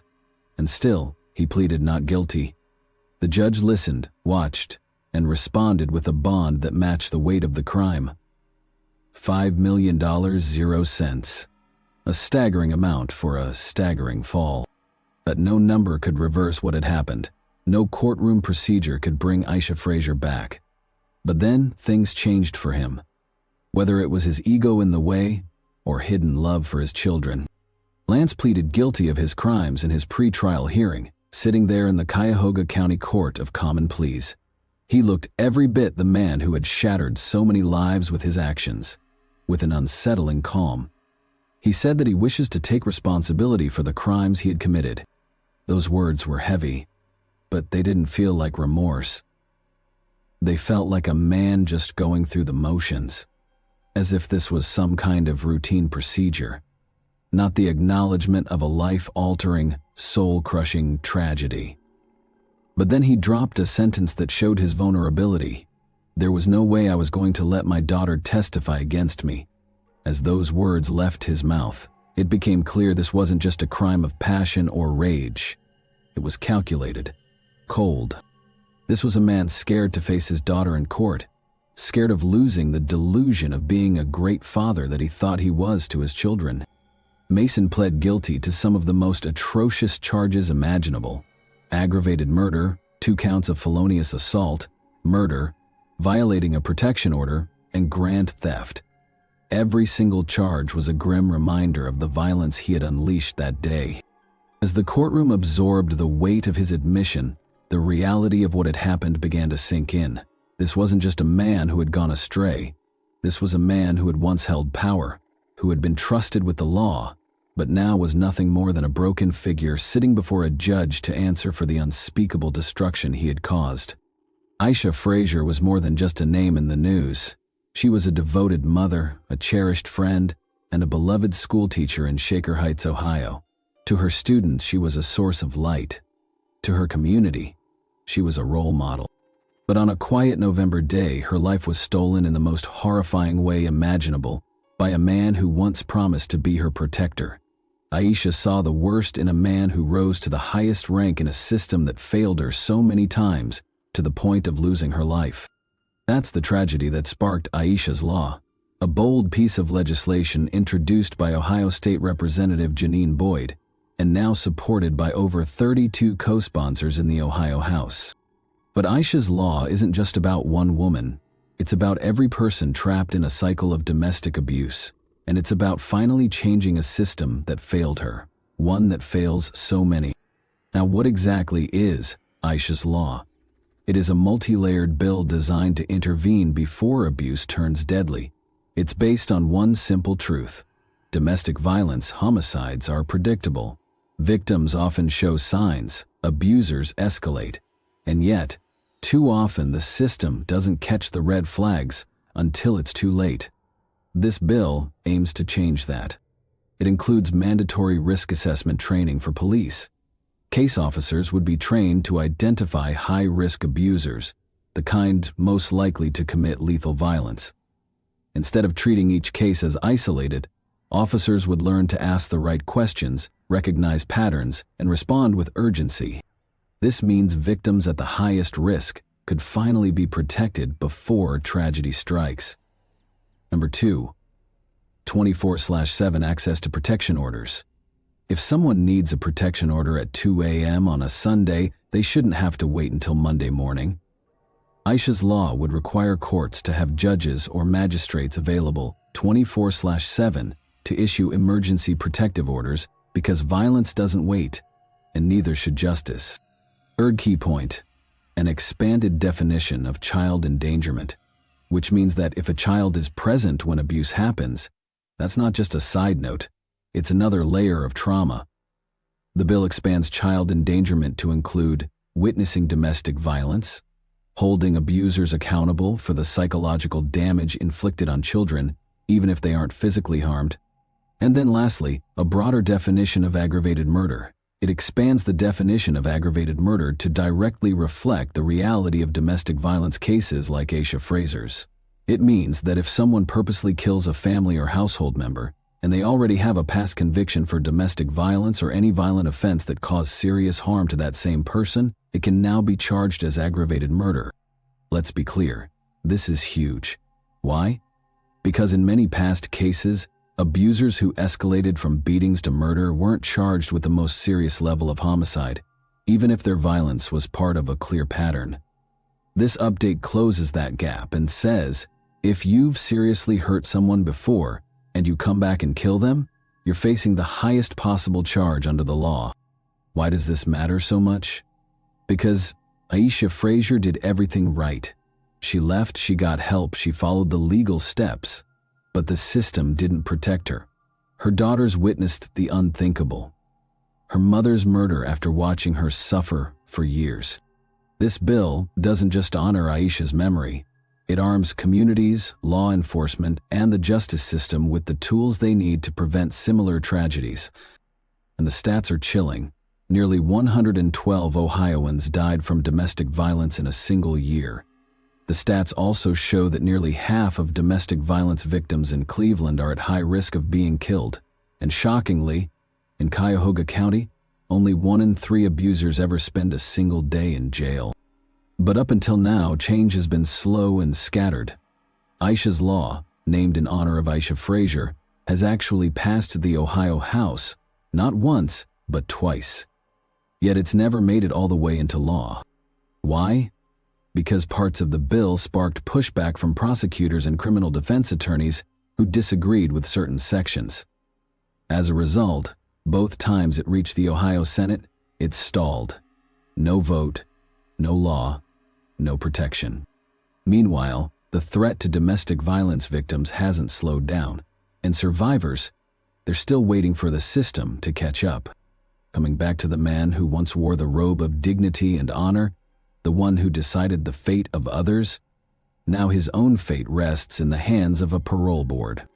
Lance Mason, the former Cuyahoga County judge once trusted to uphold justice, is now serving a life sentence for the brutal murder of his ex-wife. But here's the twist that's left many stunned. He could one day walk free. After admitting to stabbing Aisha to death in front of their children, Mason was handed a life sentence. Yet it came with a caveat. He'll be eligible for parole in 35 years. That means at the age of 87, if he ever reaches it, the man who shattered a family and forever altered the lives of 2 young girls could make a case for his freedom. It's a painful reality for those who knew and loved Aisha, a respected teacher, a devoted mother, and a victim of unthinkable violence. Just 4 years before the murder, Mason had already served a shockingly brief sentence for violently attacking her in front of their children. He vowed then that he would never return to prison, but he did, and this time, he's not leaving. At least not for 35 years. For many, the idea of parole feels like a second betrayal, because some crimes, they say, deserve no second chances. But what do you think? Should someone who committed such a brutal act ever be eligible for parole, no matter how many years pass? Are 3 decades behind bars justice served? Or is it a loophole in a system meant to protect victims? Thanks for watching, everyone. Your support means a lot to me, and you can help my channel grow by hitting that like button, dropping a comment, and sharing this video. Your engagement really makes a difference. See you soon. Hey guys, today we're diving into another truly horrifying case. If you want to support my channel, make sure to subscribe and stay active. It really helps me out. I'd be super grateful for that. Let's get started. The insane courier of death. How quickly would you open your door? If a stranger knocked, would you hesitate? Ask who they are, why they've come? Most people would. It's common sense. But what if the stranger wore a uniform, held a package, and looked like any other delivery person? Would you still pause? Or would you open the door without a second thought? During the summer of 2020, at the height of the pandemic, couriers became lifelines, connecting the isolated with the essentials of daily life. Groceries, medicine, work documents, all passed through the hands of delivery workers who now seemed more trusted than ever. But in one case, behind the mask and the uniform, hid a killer. In the midst of lockdown, a man posing as a delivery driver was bringing something far more sinister than packages. He was bringing death, and no one knew who his next target might be. Police were baffled. No fingerprints, no clear motive, no witnesses. They feared spreading panic, but the truth was, a calculated killer was on the move. Everything changed on July 11th, 2020. That day, the masked courier arrived at a secluded, upscale property in the mountains southeast of Los Angeles. Inside was Mark Angelucci, a highly respected attorney, known across the country for his work on high-profile legal cases. Like many others, Mark had retreated to isolation during the pandemic, continuing his work remotely and waiting for the world to heal. But the world was about to come crashing down on his doorstep. And what appeared at first to be a random act of violence was only the beginning of a much darker story. On that day, the 52-year-old homeowner wasn't expecting any visitors or deliveries. But when a courier in FedEx Corporation uniform rang his doorbell with a package in hand, the man, without hesitation, opened the door. The lawyer probably thought that one of his partners or clients had sent some important documents, forgetting to inform him. Nothing indicated trouble, and the person on the doorstep did not seem alarming or suspicious. The courier, appropriately wearing a special protective mask and gloves for that period, had a parcel and an invoice that required a signature. However, as soon as the lawyer was about to receive the package, the delivery person suddenly drew a pistol and fired several shots at close range, aiming for vital organs to ensure the lawyer would be fatally injured. The lawyer had no chance to react, and being unarmed in his home robe, he had no chance of survival. After the deed, the courier simply left the scene, leaving the victim bleeding out on the floor. Since the house was in a rather secluded location, none of the neighbors noticed anything unusual, though sounds resembling shots did prompt them to call emergency services and report the disturbing incident. No leads at all. Mark Angelucci succumbed to his injuries at the scene, and the arriving medics and law enforcement could only confirm he was dead. Upon examining the crime scene, detectives immediately dismissed the notion that robbery was the criminal's motive.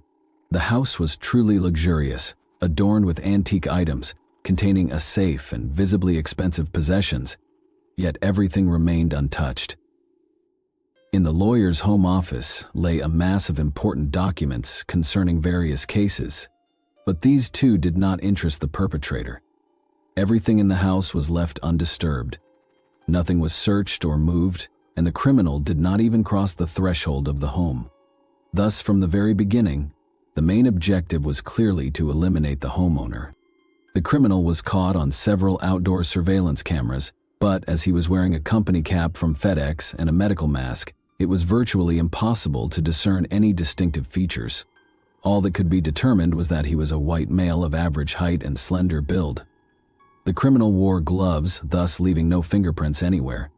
Essentially, the only evidence consisted of bullets extracted from the deceased's body. The police were baffled, and initially they decided to investigate the people closest to the lawyer to understand who might wish him harm and who might benefit from his death. The possibility that the crime was related to his professional activities was also not ruled out. Therefore, it was also necessary to examine which cases the lawyer had been handling recently, whether he had any dissatisfied clients, and whether he had conflict with any colleagues. There was a vast amount of work to be done, and determining a priority direction seemed impossible at the moment. So they decided to start with the relatives and close friends of the lawyer, rich, successful, and utterly alone. It soon emerged that Mark was profoundly lonely.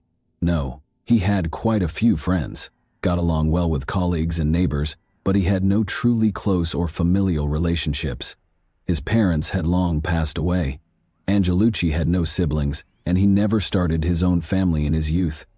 The man diligently studied, then he tirelessly built a career in legal practice, where he achieved great heights and recognition. But he intentionally decided to sacrifice his personal life, so at 52, he had never been married and had no heirs. Mark was quite attractive, intelligent, eloquent, always dressed expensively and stylishly, lived in a luxurious home and drove a luxury car. He was rich and successful, and wherever this man appeared, he literally drew the attention of women. But he did not engage in romances or intrigues, and in principle, always kept his personal life hidden from everyone. This led to many rumors about his orientation, but the lawyer himself never confirmed nor denied them. In his list of contacts, they found a woman named Cassie J., with whom the deceased was very close. Their relationship was not romantic, but rather akin to brotherly sisterly love. She was a journalist and had met the lawyer many years ago while preparing a report on a high-profile case he was handling. The man willingly agreed to help her. They quickly found common ground, got along well, and continued to communicate after their joint work ended. For Cassie, the news of the death of her close friend was a real shock. She described Mark as sincere, kind, and responsive, with an easygoing and cheerful nature, who was involved in charity and always responded to others' troubles. According to her, he had no enemies, at least she was unaware of their existence. But in recent years, he had been among the top lawyers in California and had not lost a single case, so he undoubtedly made some adversaries whom he might not even suspect. The anti-feminist and men's rights advocate, during the investigation, a rather intriguing detail emerged. It was discovered that the lawyer held anti-feminist views, but also supported traditional notions of men and women in family and society. Without harboring any animosity towards women, He opposed discrimination against men in matters such as child custody, which almost always tend to favor women. Angelucci was a fighter for justice, not male supremacy. He took on some complex cases completely free of charge, helping those who found themselves in trouble. The lawyer noted that with the rise of feminist organization activity, men were almost always presumed guilty from the start in any conflict and doomed to defeat, with no chance to prove their innocence. Over the years, Mark became an activist for men's rights, although in fact he simply sought to equalize rights for all people, ensuring that everyone could expect a fair judicial resolution in conflict situations, regardless of gender. Given this, it was not possible to exclude the likelihood that radically minded representatives of feminist organizations could have been involved in the lawyer's demise. As the deceased had no family or close people, and there were no leads or clues in the case, the investigation could have stalled and eventually been archived. In response, Cassie J. decided to take initiative, using her extensive connections in the media. The journalist brought widespread attention to the case, prompting law enforcement to conduct a more thorough investigation. Detectives carefully reviewed the case files that the lawyer had been handling recently, hoping to find any hints. The task was daunting, but before they could find anything, the courier criminal struck again. Collateral victims, or was the entire family targeted? On July 19, 2020, just a week after the first crime, on the other side of the country, in New Jersey, an armed courier paid a visit to the luxurious home of a state federal judge. That day, none of the family members were expecting any deliveries or packages, and they were all self-isolating.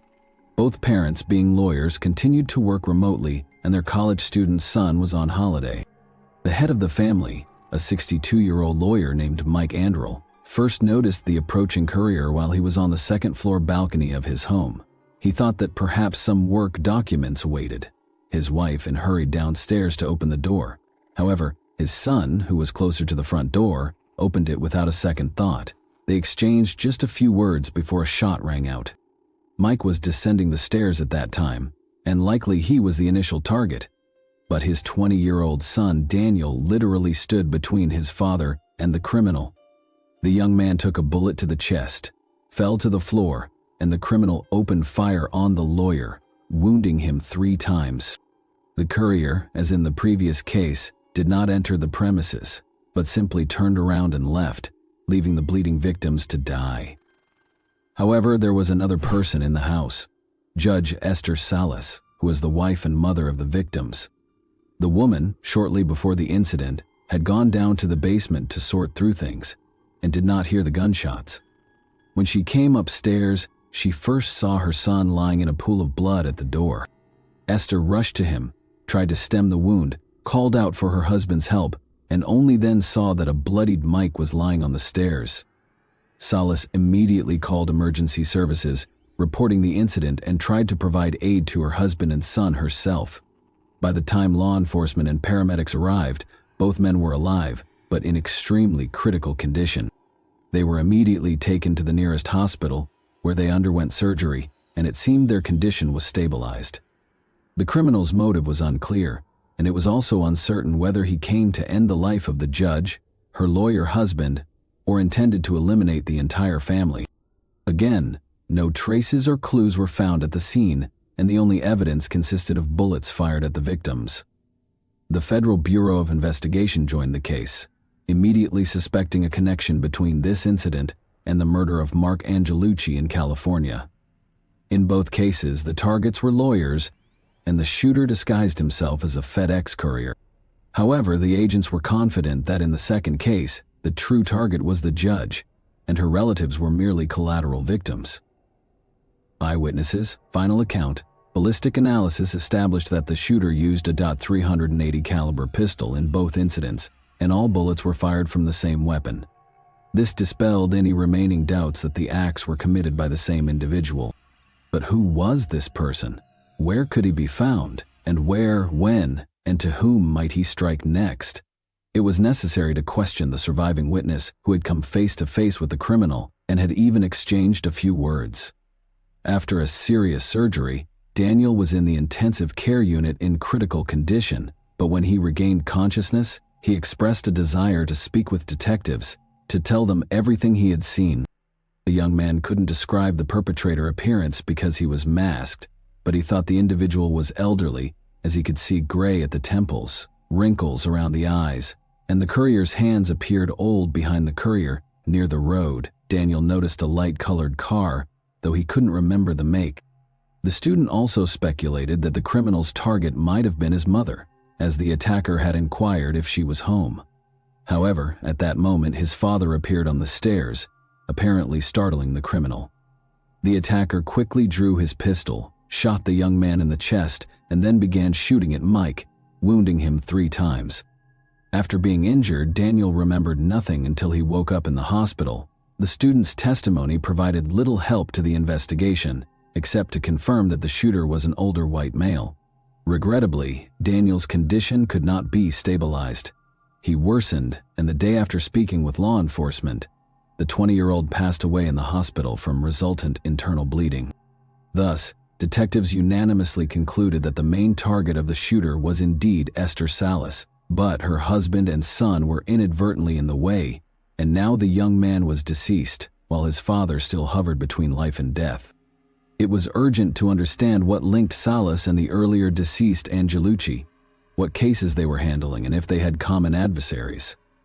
Esther Salas was born in 1968 in Monterey Park, California. She had Cuban roots on her mother's side and Mexican on her father's. The girl who grew up in poverty achieved everything in life through her intellect and hard work. She attended Rutgers University for law school and earned her Juris Doctor in 1994. She built a stellar career, progressing from a clerk to an assistant U.S. public defender, and eventually to a United States magistrate judge in New Jersey. She also served several years as the president of the Hispanic Lawyers Association. Since 2011, she had been a judge for the U.S. District Court for the District of New Jersey. In 1993, Esther married renowned lawyer Mike Andrel, who was 11 years her senior. The couple desperately dreamed of having a child, but Esther struggled to conceive. After 4 consecutive miscarriages, doctors declared that she would never have children. However, a miracle happened on July 13, 2000, when the couple's only child, a son named Daniel, was born. The spouses adored their child, raising him in an atmosphere of love and care, striving to provide him with the best education and wide opportunities in life. Unfortunately, just a week after the young man celebrated his 20th birthday, he was gone. An unexpected turn in the case. News about a courier criminal operating across the country went viral on the internet, spreading rapidly and sowing panic among the population. With no precise information available about the investigation, wild rumors about the case began to emerge. People simply feared opening their doors to couriers, even though, during the pandemic, they were often the bearers of necessities. Several days later, on a deserted dead-end road near Rockland in northern New York, an abandoned beige sedan was found. Nearby lay the body of a man with a gunshot wound to the head.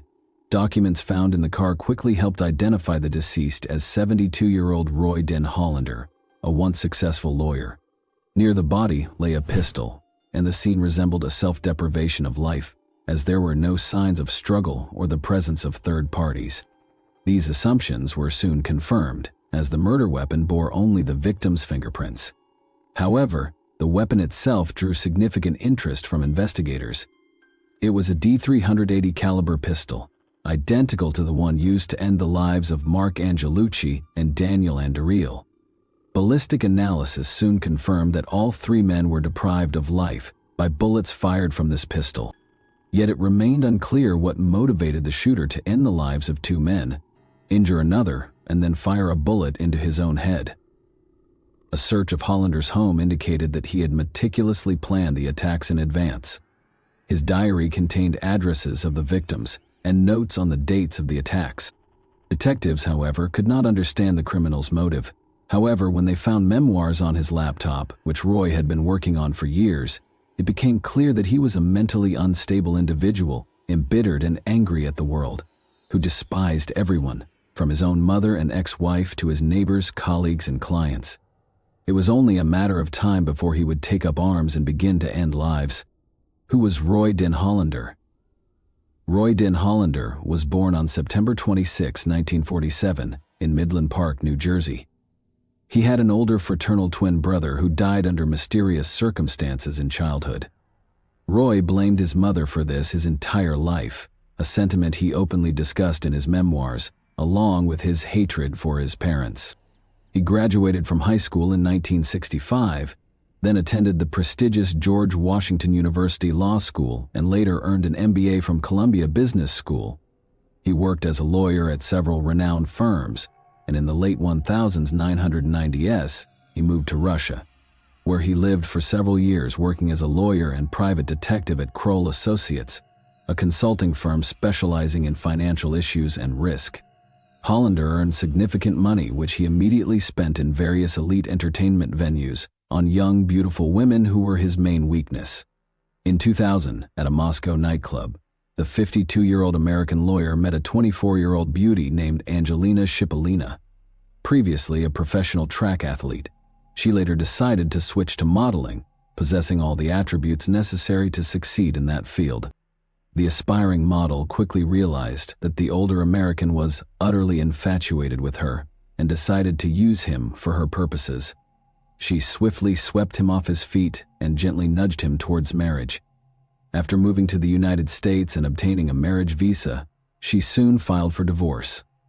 Now Angelina could legally stay in the country and pursue her modeling career. For the lawyer, this turn of events was a huge blow.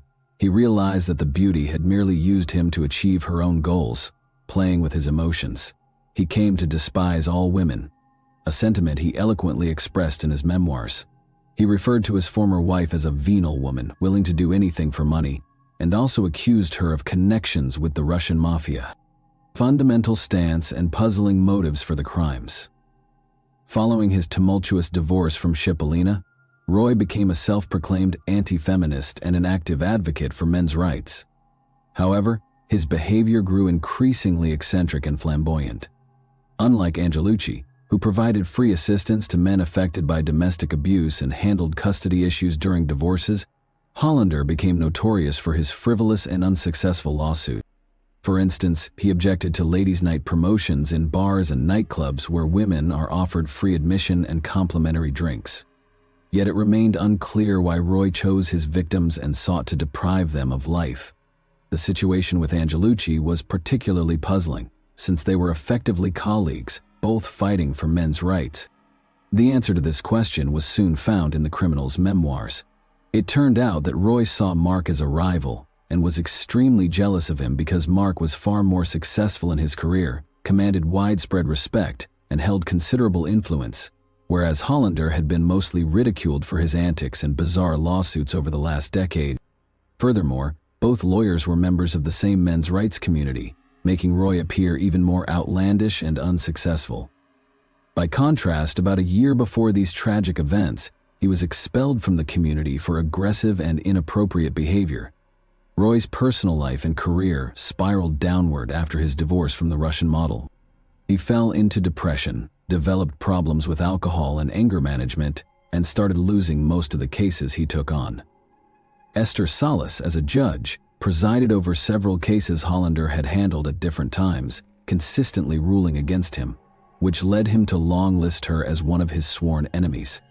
However, neither Salas, Angelucci, nor any of their colleagues considered Roy to be dangerous, but in 2018, when he was diagnosed with cancer, the lawyer likely felt he had nothing left to lose and began devising a plan for revenge and the elimination of his enemies.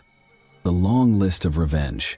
Hollander never made explicit threats, so it was difficult to determine whom he considered his enemies. However, in his memoirs and notebooks, a lengthy list of names was found with whom the lawyer apparently planned to settle scores.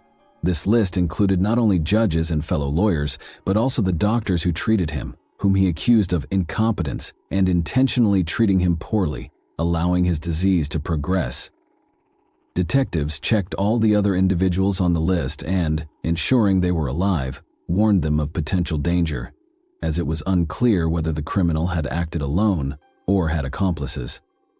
It also remained unclear why Roy stopped and unexpectedly settled accounts with life. There was speculation that this was due to the deteriorating state of his health. Hollander's memoirs contained over 2,000 pages. Also, about a dozen notebooks and diaries were found among his personal belongings, which needed to be meticulously examined. This process took several weeks, but ultimately established that the criminal acted alone and had no accomplices, meaning that everyone else on the list was safe following Roy's death. Daniel Andrews' Law. After the attack, Mike Andrews spent over half a year in the hospital undergoing a challenging rehabilitation process due to 3 gunshot wounds. His wife, Esther Salas, remained in a prolonged state of depression due to the loss of their only son. However, in February 2021, she agreed to give an extensive interview for the television news magazine 60 Minutes, where she spoke publicly for the first time about the horrific events and the tragedy that struck their family. Simultaneously, the judge began working on legislative changes in New Jersey. A new law adopted in December 2021 was named after her late son, Daniel. The new amendments introduced a prohibition on the public disclosure of judges' addresses and other contact information, ensuring the safety and privacy of public officials and their family members. Thanks for watching, everyone. Your support means a lot to me, and you can help my channel grow by hitting that like button, dropping a comment, and sharing this video. Your engagement really makes a difference. See you soon. Hey guys, today we're diving into another truly horrifying case. If you want to support my channel, make sure to subscribe and stay active. It really helps me out. I'd be super grateful for that. Let's get started. We've all heard the heartbreaking tales of cheaters who somehow destroy their families over the years. The case from today will definitely go down in history. The crazy thing about this one is that it completely upended our preconceived notions about cheaters and murderers, and it took an incredible 13 years to unravel. At the heart of this bizarre tale is David Cam, a guy who was once thought to have killed his whole family. But did someone else pull the ropes, or was he the actual murderer? And who could have committed such a horrible deed if it wasn't him? I promise you that this is one of the most bizarre and astounding mysteries you will ever hear, and as always, we will dissect this case in detail. Kimberly and David Cam are shown here. The two met in the middle of the 1980s and grew up in the same city, New Albany, Indiana. By 1989, Kim had become David's second wife after they clicked. Everything appeared to be moving in the correct way. David applied for and was accepted into the Indiana State Police that same year, eventually serving as an officer in the Emergency Response Unit. A few years later, in 1993, the couple had Bradley, a boy, as their first child. It was David's second child, as he already had a daughter from his prior marriage, but Kim's first. When David began an affair with Stephanie McCarty, a younger woman he met at the gym, in the summer of 1994, everything looked to be going well for the expanding Cam family. Kim was expecting their second child, so the timing of this treachery couldn't have been worse. Things immediately got out of hand. Kim was left to rely on her family for support after David left their house and moved in with his mistress. In spite of everything, her family, and David's, supported her and provided the assistance she required during such a trying period. On February 28, 1995, Kim gave birth to their daughter Jillian, and the entire family was there to support her. That is, everyone but David. However, the affair ended by March of that year, and David made an effort to make amends. Motivated by her love for her family and her responsibilities as a mother, Kim thought about giving him another try despite the grief. Unexpectedly, David returned, and both families supported Kim's decision to forgive him. Soon after, the couple started construction on a new house on Georgetown, Indiana's Lockhart Road, marking a new beginning for them. Because of the personal connection, they decided to make this place their home. In fact, the road was named after some of David's mother's side relatives, giving their house more background and meaning. Things appeared to get better for a time, and they appeared to be headed in the right direction. However, as the adage goes, a cheater is a cheater forever. Despite his reputation as a flirt, David did more than just flirt. He would locate ladies with whom he could have casual romances, frequently hooking up in his patrol car. In addition, David and 2 other state troopers were sued for allegedly punching a 19-year-old while making an arrest. In addition to his already dismal record, he was the target of countless other complaints. When he was demoted once more, his ego suffered, which only made his narcissistic tendencies worse. David, fed up with the disrespect, took a risk. After submitting his resignation, he accepted a sales position with his uncle's basement waterproofing company. The benefits became immediately apparent. He was able to spend more time with Kim and the children because of his new job's better hours, which he had not been able to do while working as a state trooper. He was no longer only an outsider in his own house. He was present and actively participating. Their lifestyles were made a little more luxurious by the fact that he was earning far more money than he ever did as a police officer. Everything appeared to be coming together for the family by the year 2000. While his younger sister, Jill, was only 5 years old and in kindergarten at Graceland Christian School, Bradley, now 7, was excelling in the 2nd grade. Kim appeared content as she thrived in her role as a senior accountant at Louisville's insurance group. Life appeared to be ideal from the outside. Even in this apparently contented household, there were still rumors that David might have cheated. Kim had even confided in her best friend about her concerns regarding the circulating reports. However, until one fateful evening in September, nothing ever came of all the rumors. David went about his daily business on Thursday, September 28, 2000, playing basketball at the local church recreation center with his friends. As usual, Kim supervised the children's activities and escorted them home. The night was much like any other, but the game took longer than David had anticipated. When he finished, he was anxious to get home because he thought Kim might be angry. He reached for his garage door remote and pulled into the driveway, knowing that their house was only a few minutes away. However, David was stopped in his tracks when he saw what was inside the garage when the door slowly opened. He found his wife, Kim, lying on the floor in the garage, apparently shot in the head. Below her, a puddle of blood splattered on the floor. Her black Ford Bronco's passenger door was open, but David couldn't see right away if his children were inside. He hurried over and peered into the Bronco. His greatest worries materialized in the rear seat. Bradley and Jill, his kids, were in the same terrible shape as Kim. David's instincts as a law enforcement officer took control. After a cursory assessment, he concluded that Kim and Jill could not be saved. Since his son didn't appear to have any brain injuries, David Cam thought he might still be alive. On the basis of optimism, he got into the Bronco's passenger side, pushed his way past the 2 bucket seats in front, and gingerly took his son out. There was a slight warmth in Bradley's little body when he touched him. After setting the youngster on the garage floor, he started doing cardiopulmonary resuscitation. Jill's head and torso sagged forward and to the left as a result of David's left knee pressing into the center of the rear seat throughout this procedure. She touched David's t-shirt with this motion, putting bloodstains on it. Whether David was guilty or not, this moment became one of the most important ones in the case. His DNA was now entangled with the crime scene as a result of his actions, and reality struck him like a truck after his efforts failed. David realized he had to move fast. He dialed his old employer, the Indiana State Police Department, seeking assistance in a panic. He ran across the street to his uncle's house, following the call, yelling for someone to inform him of what had transpired. Then, overcome with panic and perplexity, he ran back to the garage. Kim was just as David had described when the cops arrived on the scene. Her corpse was on the ground, her pants were taken down, and blood was streaming from her skull. Jill's body was discovered in the rear seat of the vehicle, and Bradley's lifeless body was discovered nearby. All 3 of the victims were suspected of having been shot dead at once. A bucket that smelled like bleach was now in the garage. Kim parked in a public lot every day for work, so the investigators didn't give it much thought when they discovered some unidentified fingerprints on the outside of her car.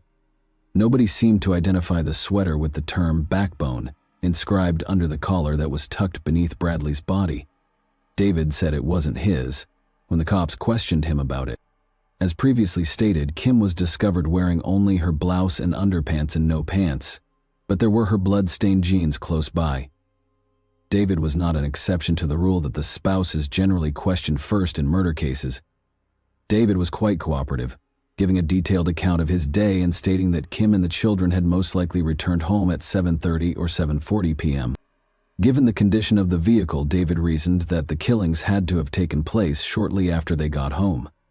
However, he was unable to identify the person who might have wished to harm his family. There was nothing that would have made Kim and the children adversaries. Furthermore, David remained steadfast in his alibi. He maintained that, from 7 to 9:20 in the evening, he was at a basketball game at the rec center, just as he had stated. Additionally, David persisted in his assertion that Kim would never have incited such violence. The investigators initially pondered whether it might have been a robbery gone awry, but that thought was quickly dispelled. The garage showed no indications of forced entry. No one had attempted to enter the house, and nothing appeared to be missing. The evidence pointed to something far more sinister than theft: a deliberate assault on Kim, Bradley, and Jill. Later, however, the phone company disclosed that David had called at 7:19 p.m., which was the most incriminating proof, the evening of the killings. Given that David had stated that he was playing basketball starting at 7 p.m., the fact that the call was placed from his home landline raised serious concerns. Until 9 p.m., considering that he called after 7 p.m., cast severe doubt on his story and contradicted it. The question was further compounded by the autopsy report.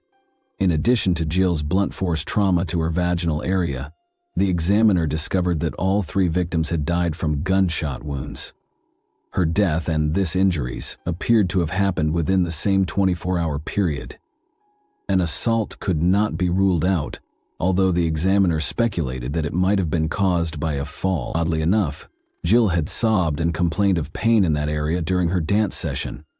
It was a terrifying detail, but it was unclear if this had anything to do with the devastation to her body. Before the killings, Kim had told a friend, "History is repeating itself." She didn't go into further detail, but her friend recommended that she take the kids to Florida so they could talk more. Kim concurred that a vacation could be beneficial, but sadly, she was never given the opportunity. Was Kim talking about a past of abuse, something connected to David's supposed adultery, or something more sinister? Since Kim was removed from her family before she could tell the truth, we might never find out. There was also something disturbing in the medical examiner's report.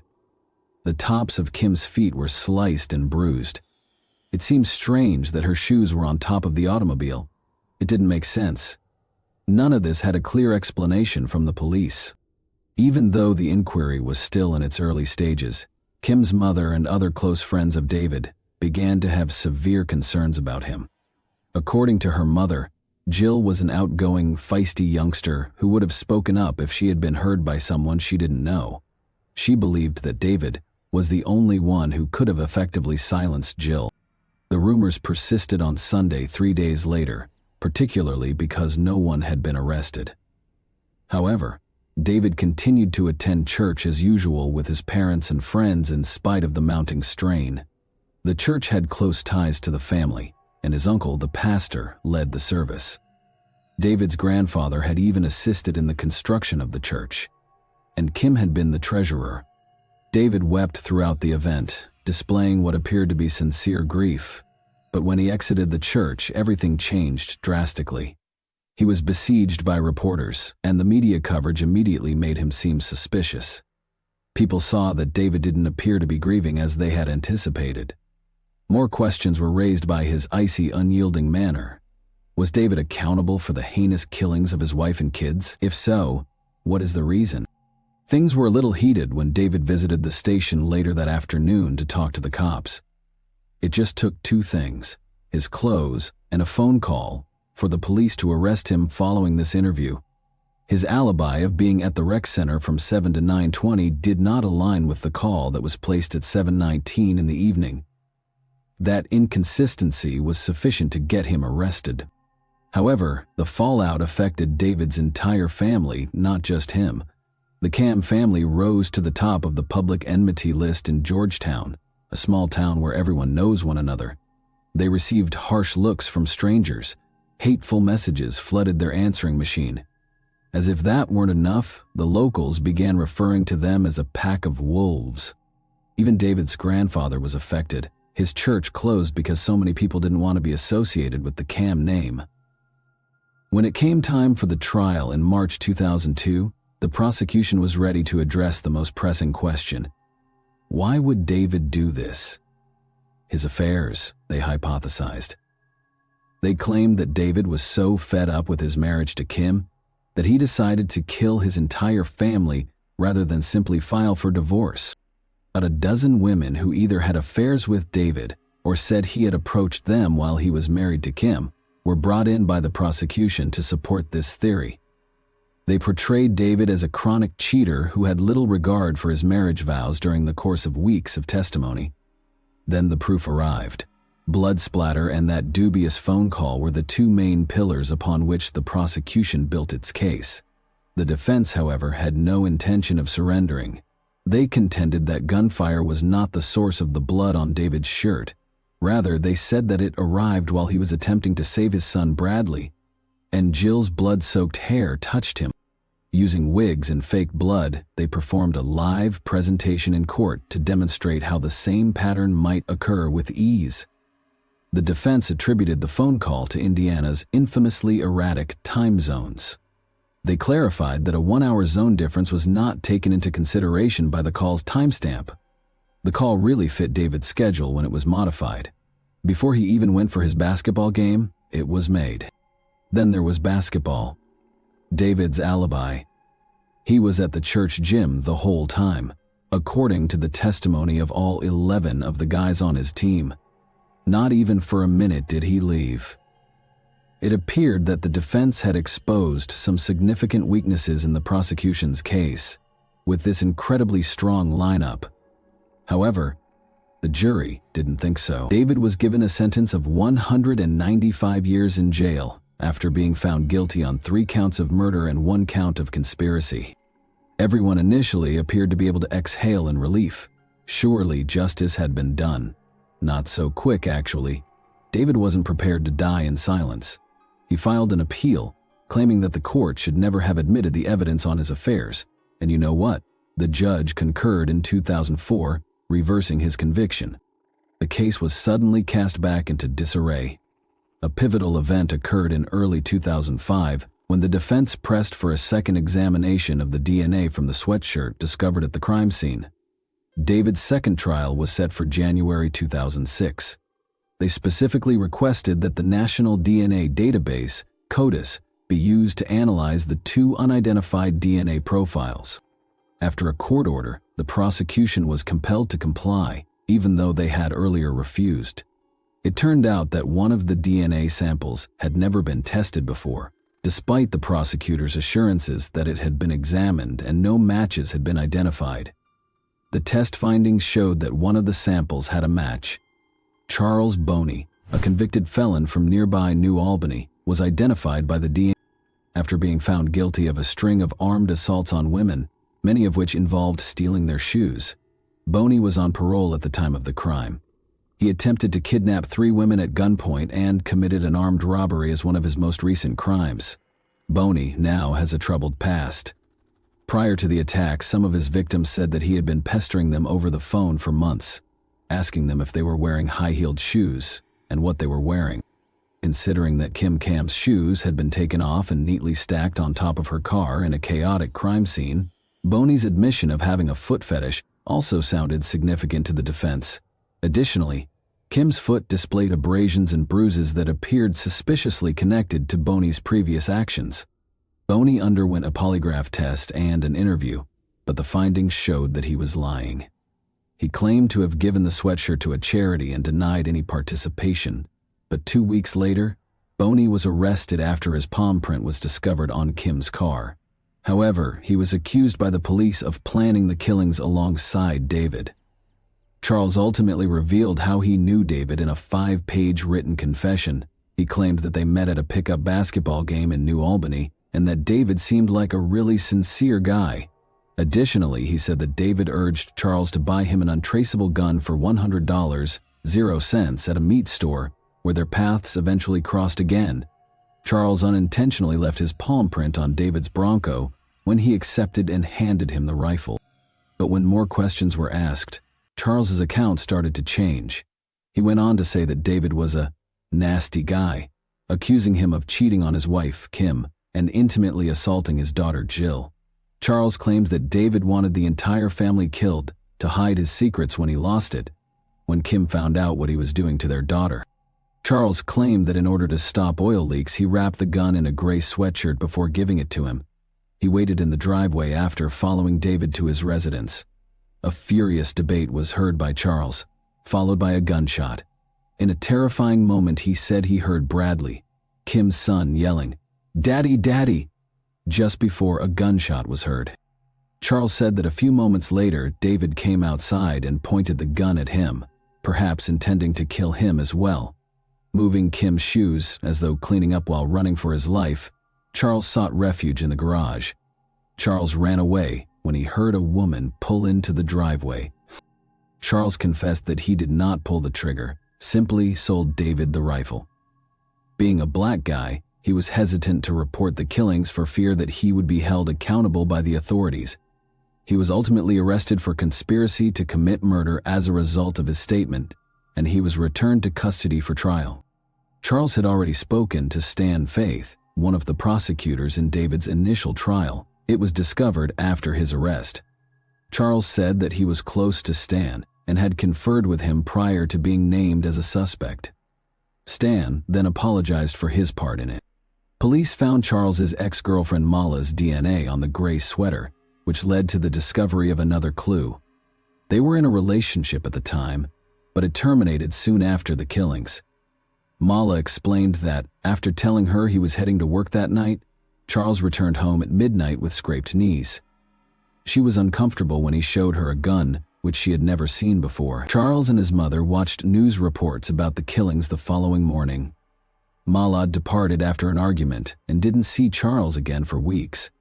She later ended their relationship, but the reason for the blood on the hoodie was that she has diabetes and often pricks her finger to check her blood sugar levels.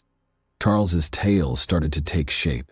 His girlfriend's account contradicted his assertion that he left the scene without getting the gun, implying that Charles may have gone back for it. This increased skepticism regarding David's guilt. Nevertheless, the killings were charged against both individuals. Charles publicly disclosed selling the gun to David and his involvement in the killings in his autobiography Blackbone, which he wrote while incarcerated. He added that in return for the gun, David had offered him Kim's life insurance money. In 2005, Charles was found guilty of conspiracy to commit murder thanks in part to his writings, confessions, and Mala's testimony. As a repeat criminal, Charles received a sentence of 225 years in jail. And what about David, if you ask? On January 17, 2006, his second trial began, and things were going to get even more convoluted. Recall that the judge decided that the prosecution erred in discussing David's numerous affairs, which is why he was initially given a retrial. His adultery, which had been one of the prosecution's main points at the start of this second trial, was thus formally off the table when the trial started. The prosecutors needed a fresh perspective without that piece of the puzzle, and they didn't hold back. They turned to a startling charge. David had been mistreating his daughter Jill for a long time, and he killed his whole family to hide his crimes. The accusations were extremely upsetting and instantly complicated the situation. David's defense team, however, refused to give up. They called in a reputable medical examiner who reported that Jill's autopsy revealed no signs of sexual assault, notably no hymenal injury. The defense team contended that there was insufficient evidence to support the allegation of sexual assault, and that the prosecution was fabricating the evidence to support their theory of the crime. Of course, this did not rule out the possibility of other types of abuse, since some techniques would not cause obvious harm. Although Jill did sustain blunt force injuries, some of which were in her pelvis, this expert also noted that these injuries weren't always a sign of sexual assault. The expert stated that there was no hard proof to back up the prosecution's allegations, and that these were only wounds from the vicious assault. The charges against David were only one aspect of this trial.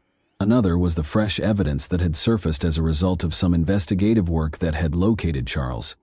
Charles provided a lot of the fresh information that the police discovered. Charles's own evidence even revealed to them that David had bought a gun with the intention of killing his family. However, the defense persisted in claiming that the prosecution's evidence was insufficient to convict David beyond a reasonable doubt. On March 20, 2006, following weeks of testimony, the jury found David guilty of killing his wife Kim and their kids, Brad and Jill. He received a life sentence without the chance of release. However, David immediately filed an appeal after being found guilty, this time because of the claims of abuse against his daughter. He contended that the claims had affected the jury's verdict and insisted that there was no proof he had ever hurt Jill. And you know what? In a shocking decision, the Indiana Supreme Court sided with him. In agreement with David's argument that the prosecution's abuse claims lacked sufficient evidence, they reversed the verdict. According to the court, the allegations of sexual abuse were not supported by any reliable evidence. What was going on for Kim's family amid all of this, do you think? They had to repeatedly witness the terrible deaths of their daughter and grandchildren in the courtroom. Frank, Kim's father, was heartbroken by the choice. His voice was filled with fury as he stated, "I was kind of surprised by the overturn of the last verdict. All we want is the truth, and the truth is that David's guilty." Kim's family was adamant about David being permanently imprisoned. They simply wanted justice because they were tired of the back and forth. In August 2013, almost 13 years later, David's third trial got underway. This trial was not like the others. The prosecution chose to take a different approach, concentrating on the life insurance policy David had purchased for Kim prior to her passing. Charles said David wanted the money and had no intention of letting anyone stop him. It's interesting to note that Kim signed off on the modifications, indicating that she was aware of and approved of the fact that her life insurance policy had been enhanced just before she passed away. During this trial, Charles mounted the witness stand once more, and his testimony was as shocking as ever. He asserted that David had deceived him into attending the house at the time of the killings. Charles also stated in his testimony that David almost shot him before he was able to get away. Charles claims that David carried out all of the murders and that he never came into contact with Brad, Jill, or Kim. David's defense, however, was prepared. They had more DNA proof. This time, they provided evidence that Kim's underwear and Jill's and Kim's clothing had Charles's DNA. Furthermore, Kim had retaliated before being killed, as evidenced by the discovery of Charles's DNA beneath her fingernails. The blood spatter on David's shirt was the most convincing evidence connecting him to the crime scene, even with all the DNA evidence and Charles's dubious involvement. Although David's defense team maintained that this could be readily explained by the fact that David had attempted to assist Brad after he was shot in the head, brushing up against his hair and left blood on his shirt, the prosecution maintained that the blood belonged to the victims. On October 24, 2013, the jury reached their verdict, not guilty on all counts, after weeks of deliberation and dramatic courtroom proceedings. David was found not guilty. He was so overcome with emotion when the news was revealed that he started crying and thanked the jurors and his legal team for having faith in him. After years of stressful court cases, it was a historic occasion. Not everyone, though, was overjoyed by the decision. There was division in the community. After all, a lot of people had been wondering whether David had really been innocent after 13 years of media coverage. Despite the overwhelming evidence, some people believed there were still unresolved issues. David made the decision to remain in the town where everything took place in spite of the controversy. He went back to work at his uncle's company and started to put his life back together. David sued other members of the prosecution team in a civil case, as if his trials weren't already grueling. You can't wreck someone's life, take away their freedom, their reputation, their identity. You're not supposed to do that in this country, he stated, clearly expressing his rage. He ultimately got a settlement of more than $5 million, 0 cents, some of which he utilized to pay back people who had helped him during his 13-year fight. David is attempting to move on today. Even after starting over, he still feels the pain of losing his family and reputation. He has been in touch with the jurors who contributed to his release since his acquittal. He even became a case coordinator for the Innocence Project. Given his personal experience, David seems to be an ideal fit for the foundation, which seeks to clear those who have been unfairly convicted. Charles, the subject of all the controversy, continues to insist on his innocence in the meantime. He is now a devoted Christian and says he has found Jesus. He has provided multiple accounts of what transpired that evening in previous interviews, but his account hasn't altered all that much. He claims that he brought an untraceable weapon to the Cam home the night of the murder. He asserts that David was the one who pulled the trigger after he heard arguments and gunfire. With so many contradictory tales, It's difficult to understand why Charles did what he did. Although there are still many people who think David was involved in the killings, the evidence was insufficient to indict him. Some people wonder if Charles was driven by jealousy, avarice, or something else entirely. It's comforting to know that David has found freedom and serenity, rebuilding his life and profession, even if you think he is innocent. However, if you believe he is guilty, you can't help but wonder how he got away with it. What are your thoughts? Did David get away with murder, or was he really innocent? And what motivated Charles to behave in such a drastic manner? Thanks for watching, everyone. Your support means a lot to me, and you can help my channel grow by hitting that like button, dropping a comment, and sharing this video. Your engagement really makes a difference. See you soon. Today we're diving into another truly horrifying case. On April 27, 2024, a 55-year-old man set out for what he thought would be a peaceful day of fishing near Myrtle Beach. His chosen spot was along the Lambert River, deep within the quiet expanse of Lambert State Park, a place he often visited to escape the noise and pace of everyday life. Unlike the crowded beaches and bustling boardwalks of the city, this park offered something different: solitude. He set up his fishing gear along a remote, overgrown section of the riverbank, surrounded by thick vegetation. As he cast his line into the slow-moving water, the only sounds were the rustling of leaves and the distant hum of wildlife. But then, something changed. He heard it. Faint, restrained, almost ghost-like, the sound of a woman crying. It wasn't hysterical or loud, but soft and uneven. It came from across the river, somewhere within the dense underbrush. The man paused, alert. For a moment he considered investigating, but quickly second-guessed himself. Maybe it was just someone having a quiet moment, a private breakdown in nature. Respecting their space, he turned back to his fishing line. Then, silence. The crying stopped, and the forest returned to stillness. The man exhaled and tried to ease back into his rhythm. But just as he did, a sound rang out. Sharp, sudden, and unmistakable. A gunshot. It echoed across the river, slicing through the quiet like a blade. In that moment, the tranquility of the park was shattered, and what began as a peaceful retreat was now the front line of a mystery that would soon grip the entire state. This sound jolted him into action, making it clear that something serious might have happened. Feeling compelled to investigate, he decided to move toward the area where the sounds had originated. He navigated approximately 200 yards through dense vegetation before arriving at a small, cleared section of the riverbank. There, he encountered an unusual sight: a backpack lying on the ground, accompanied by a pair of sunglasses and a cell phone. The immediate area appeared deserted, with no signs of anyone nearby. The man inspected the belongings, but found no evidence of a struggle or anything else alarming, such as blood. This only heightened his sense of unease. Curiosity and concern drove him to open the backpack, hoping to find clues about its owner.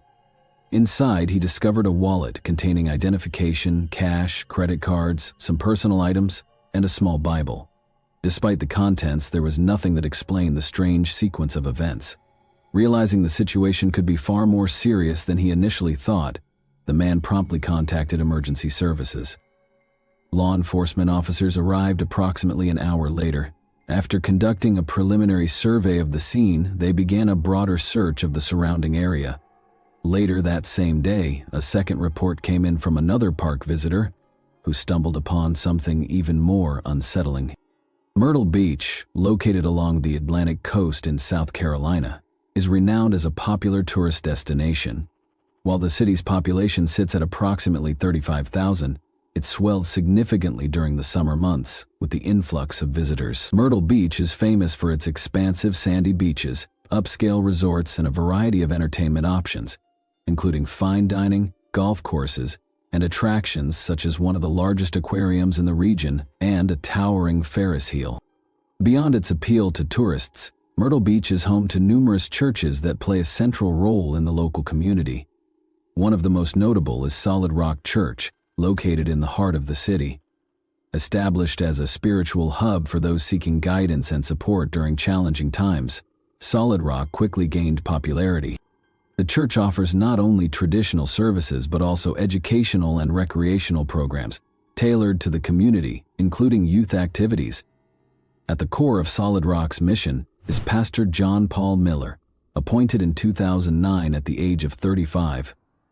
He brought with him a wealth of experience in spiritual leadership, known for his charismatic approach and deep involvement with his congregation. John Paul quickly became a beloved figure. He was married to Allison, and together they raised 3 children, along with 1 child from a previous marriage. The Miller family lived in a house near the church, allowing them to maintain close ties with the community. That same year, the Francis family joined Solid Rock Church. Angelita and Michael Francis, along with their daughters Micah and Sierra, had recently relocated to Myrtle Beach and chose the church as their spiritual home. For 14-year-old Micah, the church became a significant part of her life. She quickly formed friendships and immersed herself in the youth programs, many of which were led by Pastor John Paul. This involvement helped Micah integrate into the local community. Micah's older sister, Sierra, also participated in church activities, though her role was less prominent. Micah, on the other hand, stood out for her enthusiasm and faith, which did not go unnoticed. Her active engagement in church life provided opportunities to connect with other young members of the congregation. One such individual was Jeremy, a participant in the same youth programs as Micah. Over time, their relationship grew closer, and after several years, the young couple decided to marry. Their union appeared to be a perfect match. Their shared dedication to church activities and the strong support of their families seemed to lay a solid foundation for a happy life together. The wedding was held at Solid Rock Church, officiated by Pastor John Paul himself, underscoring its importance to the community. The ceremony was a joyful event, drawing a large number of congregants. Both families expressed their pride in the couple, viewing their marriage as a reflection of family values and spiritual unity. At that time, Micah and Jeremy were filled with optimism about their future, one they envisioned as centered around shared faith and mutual goals. After their wedding, Micah and Jeremy became even more deeply involved with the operations of Solid Rock Church. Micah took on administrative responsibilities, handling paperwork and coordinating events, while Jeremy focused on youth sports programs. He managed the church's flag football team and contributed to the development of other activities for teenagers. These roles allowed them to spend significant time together, which seemed like a seamless extension of their marriage. However, a few months after the wedding, the first signs of strain began to emerge in their relationship. The demands of their shared responsibilities at the church started to take a toll on Micah. Unlike the period before their marriage, when they had more time to focus on each other, their lives had become centered around work. Jeremy, deeply committed to his role, began to dedicate less time to providing emotional support for Micah, leaving her feeling increasingly isolated. Adding to the tension was Micah's growing involvement with other members of the church community, including the pastor's wife, Allison. As Micah took on more responsibilities in the administrative office, she became an indispensable part of the team. This blending of her professional and personal life created additional stress in her marriage. While their relationship appeared outwardly harmonious, the underlying issues continued to build. The couple chose not to share their struggles with others, maintaining an image of a happy union. Yet those close to them began to notice subtle cracks in their relationship. These early signs of discord would later lay the groundwork for more significant challenges that would alter the course of their lives. After several months of working in the administrative office, Micah was promoted to a new role as the personal secretary to Pastor John Paul Miller. This decision was attributed to her organizational skills and her eagerness to take on more responsibilities within the church. The position required her to work closely with John Paul, including frequent one-on-one meetings and consistent communication to fulfill her duties. As Micah transitioned into this role, she began spending a significant amount of time with the pastor. John Paul valued her dedication and enthusiasm for church activities. Over time, their professional relationship evolved into more personal interactions. What started as discussions about faith and life eventually turned into more intimate conversations, forming a close emotional connection between them. This shift began to create tension in Micah's marriage. In 2016, everything changed abruptly. John Paul's wife, Allison, unexpectedly returned home early one day and discovered him in a compromising situation with Micah. This incident sparked a major conflict within the Miller household. Allison demanded an explanation, leading to a heated argument between the couple. Upon learning what had happened, Allison also chose to inform Micah's husband, Jeremy. The fallout from this event had repercussions that extended beyond the two families, impacting the church community as well.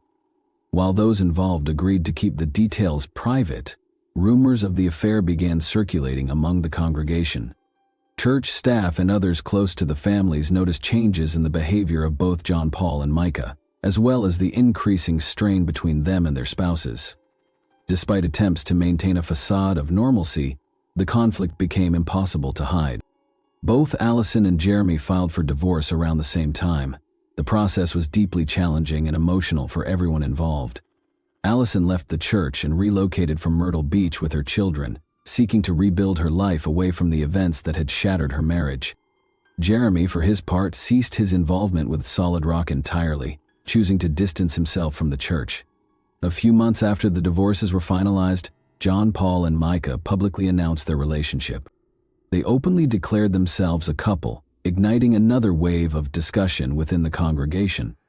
For many church members, this was a devastating revelation.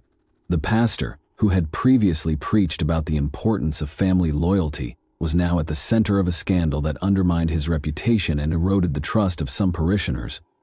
In 2017, a year after beginning their relationship, John Paul Miller and Micah officially became husband and wife. Their wedding took place at Solid Rock Church, where John Paul continued to serve as pastor despite the lingering controversies surrounding his prior actions. The ceremony was attended by close friends, family, and members of the congregation. For many, it was seen as an attempt to restore trust in the pastor and mend the community's fractured perception of him following the revelation of his affair with Micah. For Micah, who was 23 years old at the time, the marriage marked a new chapter in her life, along with increased responsibilities within the church. Becoming the pastor's wife placed her in a leadership role where she was expected to mentor and organize within the congregation. Many church members viewed this union as an opportunity for both the church and its pastor to move forward, leaving the mistakes of the past behind. Immediately after the wedding, Micah embraced her new duties at Solid Rock. Beyond her administrative work, she became an active participant in church programs, focusing on organizing missionary trips and charitable events. One of her key projects involved missions to Kenya, using funds raised through donations. Micah oversaw the construction of schools, providing essential educational opportunities such as English and math instruction. These trips to Africa became a significant part of her new life.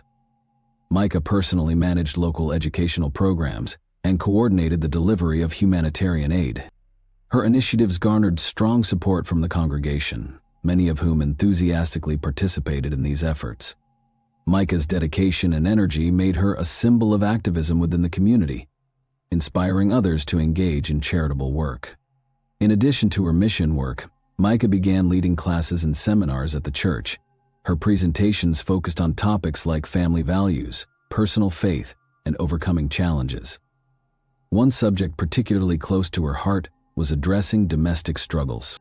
She spoke publicly about this issue, drawing attention not only from church members but also from a wider audience. On social media, Micah frequently shared content on her platforms, emphasizing the importance of respectful relationships and the need for support systems for those experiencing hardship. Micah's efforts gradually began to rebuild John Paul's reputation. While many in the congregation still harbored criticism toward him for his past behavior, Micah's proactive involvement in church and community activities helped shape the image of a stronger, more forward-thinking ministry. Her work became a cornerstone for Solid Rock, fostering youth engagement and promoting both spiritual and social growth. Despite Micah's dedication to maintaining both her marriage and her work alongside John Paul, tension within their relationship began to escalate over time. It became evident that their union, initially rooted in mutual understanding, was facing significant challenges. The core issues included increasing control from John Paul and his interference in both Micah's personal and professional life. One of the first signs of trouble was frequent disagreements over finances. John Paul assumed complete control of the family's bank accounts, restricting Micah's access to funds. While he justified this as a means of safeguarding their finances, it became a source of stress for Micah. She felt stripped of independence, especially given her active role in church and mission projects. Additionally, Micah began to notice her connections with friends and family becoming increasingly limited. John Paul criticized her for spending too much time with her family and accused her of being overly involved in matters he believed detracted from their marriage. He also began monitoring her phone calls and messages, leaving Micah with a constant sense of being under surveillance. These controlling behaviors added to the strain in their relationship, creating an environment where Micah felt increasingly isolated and constrained. Psychological manipulation within Micah and John Paul's marriage escalated to include threats. Micah confided in her sister, Sierra, and close friends that John Paul used her past mistakes and vulnerabilities as leverage. One of the most distressing instances involved personal photographs that he allegedly threatened to expose if she attempted to leave the marriage.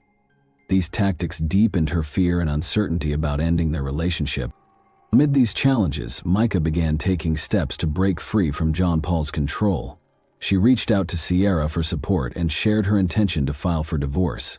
Together, they visited an attorney who started preparing the necessary documents. However, when John Paul became aware of her plans, the situation worsened.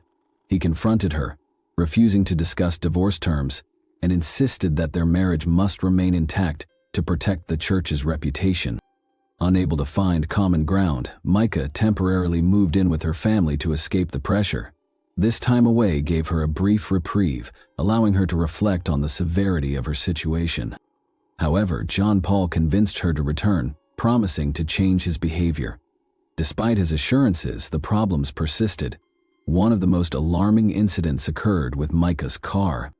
She contacted the police after discovering that all 4 of her tires had been slashed, and a GPS tracker had been placed underneath the vehicle. Micah strongly suspected John Paul's involvement, although there was no concrete evidence linking him to the act. His sudden appearance at the repair shop heightened her suspicions. The pressure from John Paul intensified. He pushed for Micah to be hospitalized, claiming her behavior had become erratic. Based on his assertions, doctors diagnosed her with a psychological disorder and recommended treatment. Micah, however, maintained that her recent actions were driven by a desire to reclaim her independence, not by instability. After her discharge, she filed a police report, alleging that John Paul had used her hospitalization as a means to undermine her autonomy. Micah's efforts to end the marriage faced significant obstacles. Despite support from her family and legal counsel, the divorce process was drawn out. John Paul continued to exert control over her life, leaving her in an increasingly vulnerable position. April 27, 2024, marked a turning point in this story. On that day, Micah left her home without informing her family or friends of her plans. The events that followed, pieced together from surveillance footage, phone records, and discovered evidence, revealed a sequence of actions leading to her untimely death. Surveillance footage confirmed that Micah visited a gun store earlier that morning. Store employees later described her as calm and composed during the visit. While completing her purchase, she engaged in casual conversation with the clerk. She left the store carrying a small case containing a legally purchased handgun. The receipt and payment records confirmed that she had made the purchase herself. After leaving the gun store, Micah drove toward Lambert National Park. Surveillance cameras captured her car along the highway leading to the park. Data from her mobile phone revealed several search queries for secluded locations and park areas, indicating that she had carefully planned her destination. Upon arriving at the park, Micah parked her car and walked toward the river. After some time, she made a call to emergency services. During the call, she stated her intention to end her life and requested that her location be shared with her family. The recorded call, later released to law enforcement, captured the somber tone in her voice, though it lacked any signs of panic or distress. Less than an hour later, a passerby fishing nearby reported hearing the sound of a gunshot. Responding officers discovered Micah's body along the riverbank. Nearby, they found her belongings, including a backpack containing identification, a phone, a wallet, and a small Bible. The handgun used in the incident was recovered in the water close to the scene. The investigation concluded that the firearm showed no evidence of other fingerprints. Based on the collected evidence, authorities determined that the gunshot was self-inflicted. It was also confirmed that Micah had arrived at the location alone, and no other individuals were captured on surveillance footage trailing her. The official police report listed the cause of death as self-inflicted harm. However, this conclusion raised concerns among Micah's family, who argued that she had not exhibited any signs of depression and had maintained an active lifestyle. They pointed to her recent efforts to finalize her divorce as evidence of her determination to start anew, despite the official findings. Micah's tragic death stirred widespread attention and gave rise to numerous theories about what might have led to the event. With so many unanswered questions, the story resonated deeply, affecting both her loved ones and the public. The central argument raised by Micah's family was based on information she had shared with her sister Sierra shortly before her tragic passing. Micah confided in Sierra about the pressure and manipulation she faced from her husband John Paul. According to Sierra, Micah had even warned her that if anything happened to her, John Paul would be responsible. These claims were further supported by entries in Micah's journal discovered in her apartment after her death. The journal contained detailed accounts of her troubled relationship with John Paul. She wrote about emotional and psychological mistreatment, constant control, and threats. Micah described how John Paul frequently used her past mistakes against her and threatened to expose personal information if she attempted to leave him. In addition, both her family and the community began to scrutinize revelations about John Paul's conduct, including potential inappropriate relationships with other women in the church and allegations of financial misconduct. Some members of the congregation claimed that the pastor may have misappropriated funds meant for missions, using them for personal purposes. These accusations fueled a wave of rumors and conspiracy theories on social media and in the press. Speculation about John Paul's potential motives became a heated topic of discussion. His history of questionable behavior, such as allegedly placing a GPS tracker on Micah's car and threatening to release private photos of her, intensified public criticism. Some online users accused him of indirectly contributing to the tragedy, while others put forth more extreme theories suggesting a staged crime. Despite the lack of direct evidence, the accusations against John Paul drew the attention of both law enforcement and the public. He became a focal point of widespread condemnation, even as authorities found no grounds to open a formal case against him. Micah's family's persistence and the details that emerged from her life kept the story alive, creating an atmosphere of tension and mistrust. After Micah's tragic death, the police immediately launched an investigation to uncover the circumstances surrounding the incident. However, it quickly became clear that local law enforcement would struggle to handle the case alone due to the widespread public attention, pressure from Micah's family, and numerous allegations against John Paul.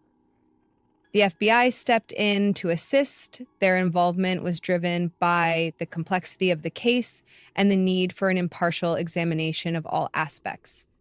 The key focus of the investigation was the firearm found near Micah's body. Investigators confirmed that the handgun was purchased by Micah herself on the day of her death, supported by surveillance footage and financial transaction records. No evidence suggested that anyone else was involved in the purchase. Similarly, footage from the Lambert Park parking lot showed no suspicious vehicles or individuals who might have been following or accompanying her. Despite confirming that Micah had acted alone, the investigation expanded due to public accusations against John Paul. The FBI began a thorough review of his past, including his financial activities and interactions with church members. Evidence surfaced suggesting possible financial improprieties. While no formal charges were filed, these findings heightened suspicions surrounding John Paul and prompted further inquiries. One of the most discussed aspects of the case was John Paul's potential role in contributing to Micah's deteriorating emotional state. Her family provided investigators with her journal, which detailed instances of manipulation, threats, and psychological pressure allegedly exerted by her husband. While these entries did not lead to criminal charges, they raised serious questions about whether John Paul's actions might have played a part in the tragic outcome. The investigation also explored allegations of John Paul's inappropriate relationships with other women in the church community and his overall reputation. Several witnesses came forward with claims of questionable behavior by the pastor that may have negatively impacted those around him. However, none of these accusations were substantiated with sufficient evidence to hold him accountable. As of now, John Paul remains formally uncharged, though his standing within the church community has been severely damaged. He has been removed from his pastoral role, but reportedly continues to receive payments from the church's budget. This decision has sparked mixed reactions among the congregation. Some have called for a complete severance of ties with him, while others argue that the allegations remain unproven. This tragic story has also left a lasting mark on Solid Rock Church itself. The controversy surrounding Mika's case has eroded trust in the church's leadership, leading to a significant decline in attendance and casting doubt on the effectiveness of its internal structures. Many former active members have publicly expressed their disappointment and ceased participation in church activities. By the conclusion of the investigation, many questions remained unanswered. The primary focus centered on the extent of John Paul's influence on his wife's emotional state and his potential responsibility in the events leading to her death. While law enforcement has not found sufficient grounds to press charges, the public continues to follow the case closely, debating new theories and emerging details. This story remains a deeply painful chapter for everyone involved, serving as a poignant reminder of how devastating hidden conflicts and unresolved injustices can be. Thanks for watching, everyone. Your support means a lot to me, and you can help my channel grow by hitting that like button, dropping a comment, and sharing this video. Your engagement really makes a difference. See you soon. Hey guys, today we're diving into another truly horrifying case. If you want to support my channel, make sure to subscribe and stay active. It really helps me out. I'd be super grateful for that. Let's get started.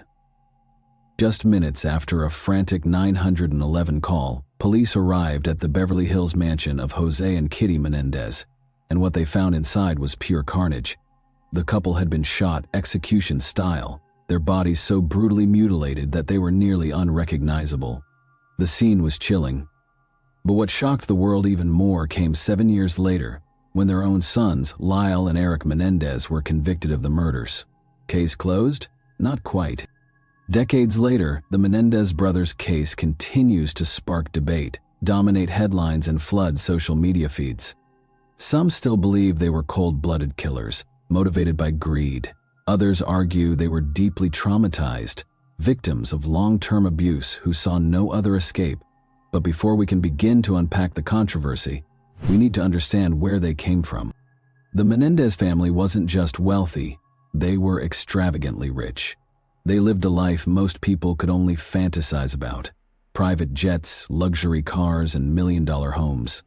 In the late 1980s, their Beverly Hills mansion looked like something straight out of a Hollywood fantasy, more fitting for a movie star than a family of four. But their lavish lifestyle didn't come easy. It was built on the relentless ambition of one man, Jose Enrique Menendez. Born in Cuba, Jose fled the country during the revolution. At just 16, he arrived in the United States with no money and no safety net, only an unshakable determination to succeed. He earned a degree in accounting, but he didn't stop there. He climbed the corporate ranks in the entertainment industry with laser focus, eventually landing powerful positions at major companies like RCA Records and Live Entertainment. By the time of his death, Jose was a multi-millionaire, a self-made man who believed in hard work, success, and control. But behind the closed doors of their perfect home, something else may have been brewing. Something darker. Something that would eventually explode into one of the most infamous family murders in American history. His wife, Kitty, was once a school teacher, but she left her career behind as Jose's success skyrocketed. With their growing fortune, the Menendezes gave their sons every possible privilege. Lyle and Eric attended elite private schools, wore designer clothes, and lived a life free from financial worries. But beneath the glamorous surface, cracks were forming in the perfect family image. Eric, the younger of the two, had an undeniable talent for tennis. Ranking among the top young players in the country, his potential could have taken him to the professional level, competing against tennis legends like Pete Sampras and Andre Agassi. Lyle, the older brother, was accepted into Princeton University, but he struggled academically and was eventually suspended for plagiarism by the summer of 1989. Lyle was 21 and Eric was 18. Their future was seemingly set. Their father's fortune, their connections, and their privileged upbringing meant they had access to a world of opportunity. The Menendez estate alone was worth well over $10 million, 0 cents. And had things played out differently, their father might have told them, "One day, kids, all of this will be yours." Instead, on the night of August 20, the Menendez brothers walked into the family room where their father was watching television. Armed with shotguns, they unleashed a brutal attack, firing multiple rounds at their parents. The gunshots echoed through the mansion, shattering the illusion of a perfect family. When it was over, their father was riddled with bullets, his body slumped over in the chair where he had been watching television. Their mother, who had tried to escape, was shot so many times that part of her skull was blown away. The sheer violence of the attack stunned even the most seasoned investigators. But what happened next was just as shocking. The brothers didn't panic. They didn't flee in fear. Instead, they cleaned themselves up, changed into fresh clothes, and went to the movies that night, while their parents' bodies lay lifeless in their blood-soaked home. Lyle and Eric sat in a theater watching Batman. After that, they returned home, and that's when they called the cops and pretended to be shot. When the police arrived at the scene, they found Eric rolling around on the front lawn, curled up in the fetal position, howling in grief. His cries echoed through the night, an Oscar-worthy performance that would have fooled even the most seasoned detectives. But given what they went through throughout their childhood, the realistic cries of them just make sense. The brothers sobbed, clung to each other, and played the part of heartbroken sons to perfection. But behind the theatrics, something didn't sit right. Investigators pieced together the brutal execution. Jose Menendez had been sitting on the couch, watching television, completely unaware of what was coming. The first shotgun blast struck the back of his head, killing him instantly. The force of the shot was so powerful that it nearly decapitated him. Kitty, hearing the deafening explosion of gunfire, rushed into the room. Her scream barely had time to leave her lips before the second shot rang out. The blast struck her in the leg, sending her sprawling to the floor. She attempted to crawl away, leaving behind a slick trail of blood on the polished hardwood, but there was nowhere to go. Her own sons towered over her, reloading their weapons. The next round of shots tore through her chest and arms as she writhed in agony, but it wasn't enough. The final devastating shot was delivered point blank to her face, obliterating her features and rendering her unrecognizable. It was a grotesque overkill, something more akin to a mob hit than a spontaneous crime of passion. And then, in an eerie and calculated move, the brothers fired additional shots into their parents' kneecaps. This detail was chilling. Why would sons do such a thing to their own parents? To detectives, this screamed of a professional-style execution, a deliberate attempt to stage the murder as a mafia hit. But here's where things got truly bizarre. The Menendez brothers were not immediate suspects. Despite being the only people with a clear financial motive, despite their suspicious behavior, and despite the glaring brutality of the crime, the police initially bought into their grieving act. They didn't even test them for gunshot residue, a basic procedure in homicide investigations. For a while, it seemed like they might just get away with it, but their greed would be their downfall. In the weeks following the murders, instead of retreating into mourning, Lyle and Eric embarked on a jaw-dropping spending spree. Lyle returned to the Princeton area and began a kind of spending frenzy. His friends say they thought it was his way of dealing with his grief. Over several weeks, he bought clothes, a Rolex, a $62,000 0 cents Porsche. Rather than return to school, he bought a restaurant, saying his mother would have been pleased. Meanwhile, Eric wasn't exactly keeping a low profile either. He hired a new top-tier tennis coach. On top of that, the brothers vacationed in exotic locations like London and the Caribbean, dined at 5-star restaurants in Los Angeles, and drove around town in their deceased mother's Mercedes-Benz L convertible. The money hemorrhaged out of their accounts at an alarming rate. In just 6 months, they had burned through over $700,000, 0 cents. They moved into high-end condos in Marina del Rey, flaunting their newfound freedom with reckless abandon. But while they were celebrating their new lives, the police were busy chasing a dead end. Investigators initially believed Jose Menendez's business dealings had made him a target. He was known for his ruthless and cutthroat style, making enemies in the entertainment world. The police considered the possibility of a mob hit. The staged kneecap shots made it look like an organized crime execution. But something didn't add up. If the mafia wanted Jose dead, why kill Kitty too? And why had nothing been stolen? As detectives struggled to find leads, Eric made a mistake that cracked the case wide open. Feeling guilty, overwhelmed, and unable to keep the secret buried, he confided in his psychologist, Dr. Jerome Oziel. He admitted everything: how they planned the murder, how they executed it, and how they covered it up. Dr. Oziel, bound by doctor-patient confidentiality, initially kept the confession secret. But here's where things took a wild turn. Oziel had a mistress, a woman named Judalon Smith. She knew about the confession, and in a moment of betrayal, she went to the police. Now, if you were the doctor's mistress at the time, what would you have done? According to her, she knew that Lyle and Eric were sexually abused, so if you knew that for a fact, would you still report it to the police? I want to hear your thoughts on this. At this point, Lyle and Eric were still oblivious. They truly believed they had pulled off the perfect crime. Lyle even went so far as to hire bodyguards for his shopping trips, parading around like a celebrity. Additionally, the two brothers had just established their own business called the Menendez Investment Enterprises. But law enforcement wasn't so easily fooled. With Judalon Smith's tip, they finally had the breakthrough they needed. The police were about to turn the tables on the Menendez brothers, and the downfall of Lyle and Eric was just beginning. They arrested Lyle first, since he was in California, and then Eric was taken into custody after he returned from playing in a tennis tournament in Israel. The case, however, was anything but simple. The legal battle was just beginning, and what followed was a courtroom drama filled with shocking twists and relentless maneuvering from both the prosecution and defense. The prosecution had what they believed to be a solid piece of evidence: the therapy session tapes. A judge ruled that these tapes could be used in court, but the brothers had hired a top-tier legal team, and they fought tooth and nail to suppress them for over a year. Every motion, every appeal, every legal loophole was explored. It was a fierce battle of legal expertise and strategy, stretching out the case and delaying the inevitable.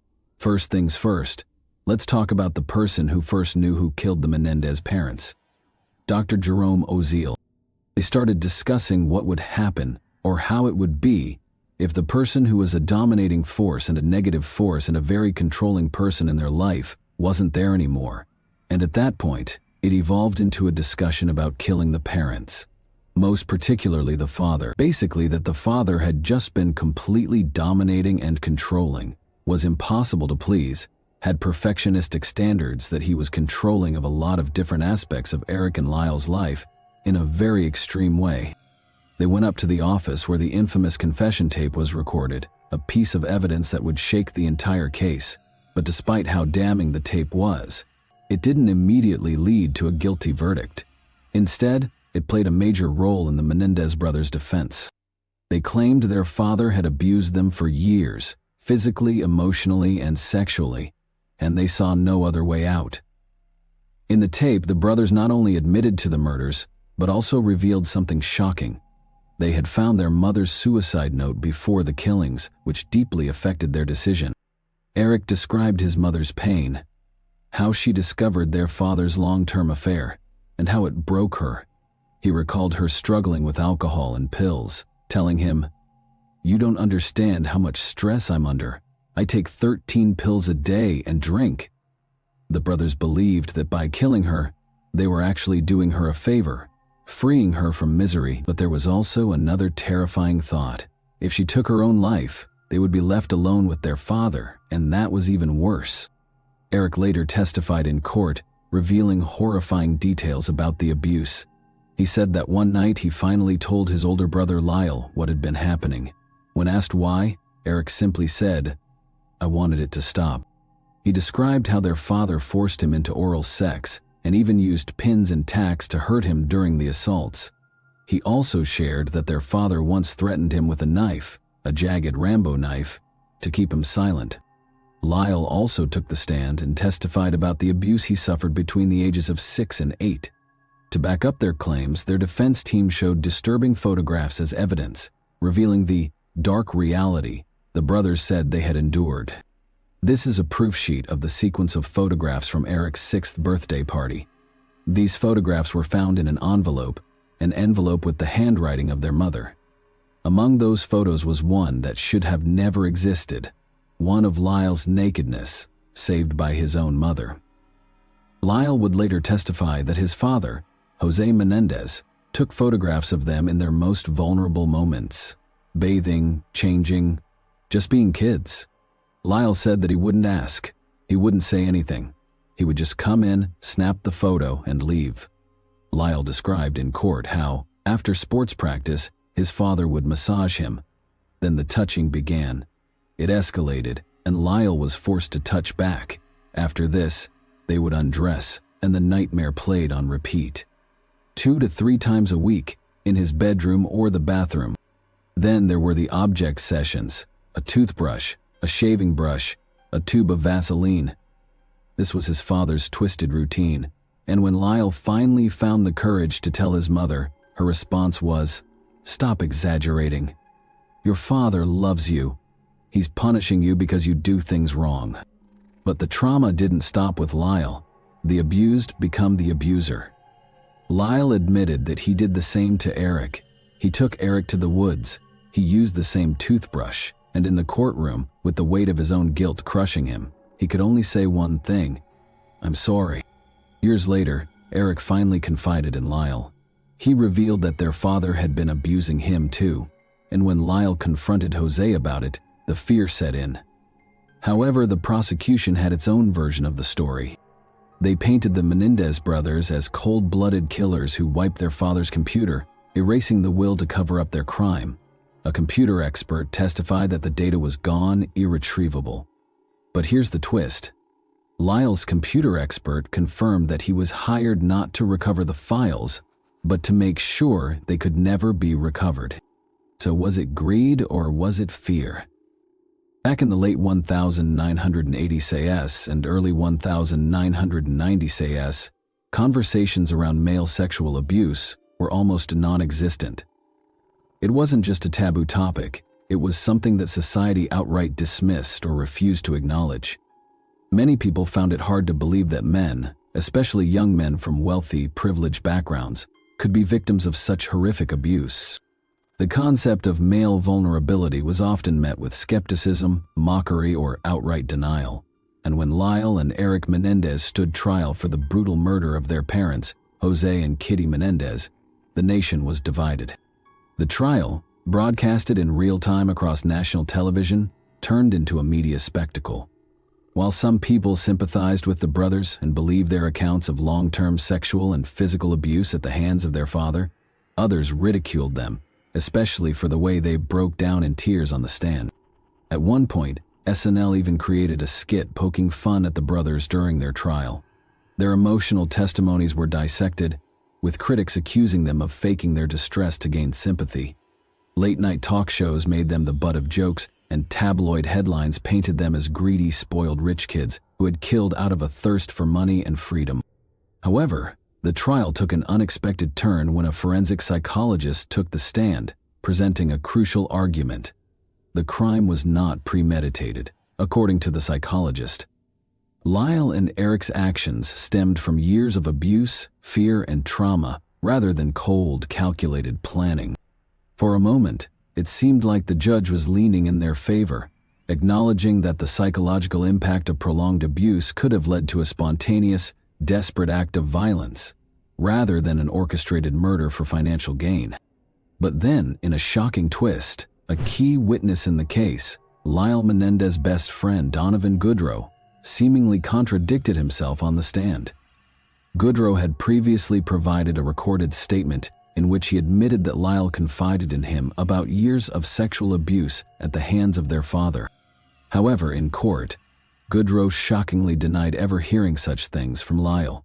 This contradiction sent shockwaves through the courtroom and was even aired on Prime 9 News.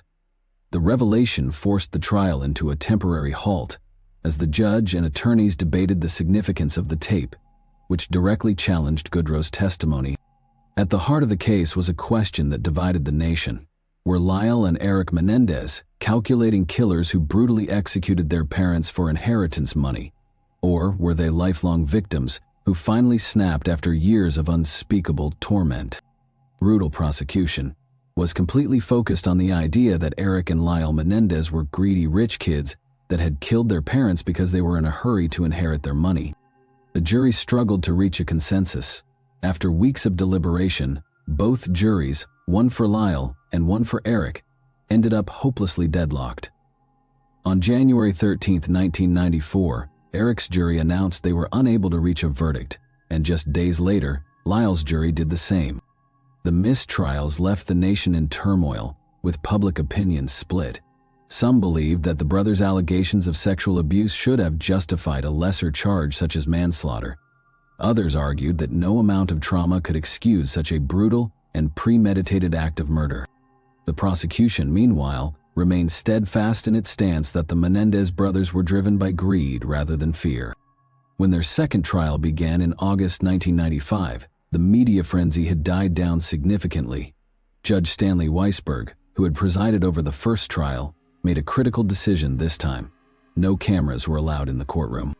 The lack of live television coverage meant the case no longer held the same level of public spectacle, and as a result, much of America lost interest in the proceedings. But behind closed doors, the defense faced major setbacks. Judge Weisberg significantly limited the testimony regarding the brothers' claims of sexual abuse, making it harder for the defense to argue that the killings were an act of desperation rather than cold-blooded murder. Additionally, unlike in the first trial, the jury was not given the option to convict the brothers of manslaughter instead of first-degree murder. Prosecutors dismissed the brothers' claims as nothing more than an abuse excuse and worked aggressively to dismantle their defense. Lyle, who had testified in the first trial, chose not to take the stand this time. On March 20, 1996, after just 4 days of deliberation, the jury found Lyle and Eric Menendez guilty of first-degree murder and conspiracy to commit murder. 3 weeks later, after 3 more days of deliberations, the jury sentenced them both to life in prison without the possibility of parole. The once prominent Menendez brothers, who had grown up in Beverly Hills luxury, were now locked away for life, their fate sealed. But despite their convictions, their story was far from over. Years later, new evidence surfaced that suggested the Menendez brothers had been telling the truth all along. In May 2023, the defense team filed a habeas petition citing newly discovered evidence that could potentially overturn their convictions. One of the most significant pieces of evidence was a letter Eric Menendez had written to his cousin Andy Cano in December 1988, 8 months before the murders. In the letter, Eric detailed the ongoing sexual abuse he was enduring at the hands of his father. He expressed his fear, his inability to escape, and his hesitancy to tell anyone, even his own brother, because of his father's threats. Despite this evidence, the prosecution had previously dismissed Cano's testimony during the original trials, branding him a liar. However, the letter written long before the murders suggested that Eric had indeed been desperate for help, contradicting the prosecution's claim that the abuse allegations were fabricated after the fact to justify the killings. But the revelations didn't stop there. In 2023, Roy Rosello, a former member of the Latin boy band Menudo, came forward with shocking allegations. Rosello claimed that Jose Menendez, who was an RCA Records executive at the time, had sexually assaulted him when he was just 14 or 15 years old. According to Rosello, Menendez had lured him to his home, drugged him, and raped him. He further alleged that he had suffered multiple assaults by Menendez, once before and once after a performance at Radio City Music Hall. His sworn affidavit was submitted as part of the Menendez brothers' legal appeal, lending further credibility to their claims of abuse. If their appeal is successful, the Menendez brothers could be retried under different charges, possibly reducing their convictions to manslaughter. Given that the maximum penalty for voluntary manslaughter in California is 11 years per count, and considering they have already served more than 34 years behind bars, a retrial could mean their release after decades. Lyle and Eric were kept in separate prisons, Lyle at Mule Creek State Prison, and Eric at Richard J. Donovan Correctional Facility. They were only allowed to communicate through daughters. But in 2018, after nearly 20 years apart, the California Department of Corrections granted their request to be housed together. The moment they were reunited was deeply emotional, with both brothers expressing relief and joy at finally being able to see each other again. Life behind bars has been drastically different for each brother. Eric married his longtime pen pal, Tammy Ruth Sackman, and has spent years painting and donating his artwork to charity. He even gifted a portrait to comedian Kathy Griffin. Lyle, on the other hand, has dedicated his time to inmate advocacy, serving as president of the inmate government at Mule Creek and working with support groups for survivors of sexual abuse. His first marriage ended in divorce after his wife discovered he had been writing letters to other women.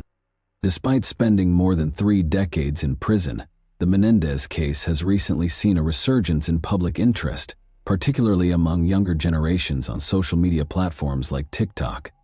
Many of these young activists argue that the Menendez brothers were victims who acted out of fear rather than greed. Thousands of supporters have written letters to California officials demanding clemency. Yet after all these years, one question remains. Will Lyle and Eric Menendez ever walk free? Or will they spend the rest of their lives behind bars? What do you think? Were they victims seeking justice? Or were they cold-blooded killers? Thanks for watching, everyone. Your support means a lot to me, and you can help my channel grow by hitting that like button, dropping a comment, and sharing this video. Your engagement really makes a difference. See you soon. Hey guys, today we're diving into another truly horrifying case. If you want to support my channel, make sure to subscribe and stay active. It really helps me out. I'd be super grateful for that. Let's get started. Dismembered limbs. A head boiling in a pot. Blood smeared across nearly every surface of the home. These are the horrifying scenes that greeted officers during what began as a simple welfare check at the Guy family residence in Tennessee. What they uncovered was something out of a nightmare. A crime so gruesome, so unthinkable, it left even the most seasoned investigators shaken. For most parents, there's no greater purpose than raising their children, nurturing them, guiding them, protecting them long after they've grown. Joel and Lisa Guy were no different. They had devoted their lives to giving their son the best they could offer. But in a chilling twist, it was that very devotion that would be their undoing. Before we go any further, consider this your warning. What you're about to hear is graphic, disturbing, and not for the faint of heart. This isn't just another true crime story. This is one of the most savage murders ever committed by a child against their own parents. To understand what led to this horrific act, we need to take a closer look at the victims. And if you're picturing cold, abusive parents, you're wrong. Joel Guy Sr., known as Michael to his friends and family, was a kind, hard-working man. The kind of father who showed up, provided for his family, and tried to lead by example. Alongside him was his wife Lisa, a loving mother who poured everything she had into raising their children. They had spent their lives making sacrifices for their son, but behind closed doors, their generosity was being manipulated, and what happened next would turn a quiet suburban home into the scene of one of the most horrifying family massacres in American history. Michael was born on February 10, 1955, and he worked as a pipeline engineer. With his experience in the field, it's safe to say he was doing well for himself. He earned a solid salary, enough to comfortably support his growing family. Anyone who knew Michael would tell you he wasn't just kind. He was the type of person who made you feel seen and cared for, always willing to lend a hand or give advice, even when you didn't ask for it. He took immense pride in everything he did, whether it was his career or his family, and he made sure the people around him felt that pride too. If you were close to Michael, you knew he wasn't just a dad or a husband. He was someone who genuinely cared and wanted to make sure everyone around him was doing well. Now, Michael had 3 daughters from his first marriage. While the reasons behind the divorce weren't entirely clear, one thing was certain. The daughters held no grudges against their father. They had always maintained a good relationship with him, and that didn't change when he remarried. Michael's second wife, Lisa, was as kind-hearted as he was. Just like Michael, Lisa was someone who made everyone feel welcome and cared for. His daughters quickly warmed up to her, and there was no drama or resentment. Lisa treated them like her own children, showering them with love and affection. This was evident when one of Michael's daughters testified in court, explaining how Lisa became a mother figure in her life. She even went as far as to get an engagement ring that resembled Lisa's. She remembered all the small details about Lisa, the favorite shirt, the favorite cups, and everything else that made Lisa so special to her. Just like you just heard, this wasn't a mom who abused her children or mistreated them in a way that made them feel unloved. It's clear, just from the words of her stepdaughter alone, that Lisa poured love into every single member of her family. Additionally, Lisa worked in human resources at an engineering firm and was known for being reliable and generous. She was the kind of person who, no matter how busy she was, would stop to comfort a stranger in distress. She had a big heart, always putting others first. From this perspective, it was evident that both Michael and Lisa were known for their giving nature, and to everyone around them, they seemed like the perfect couple.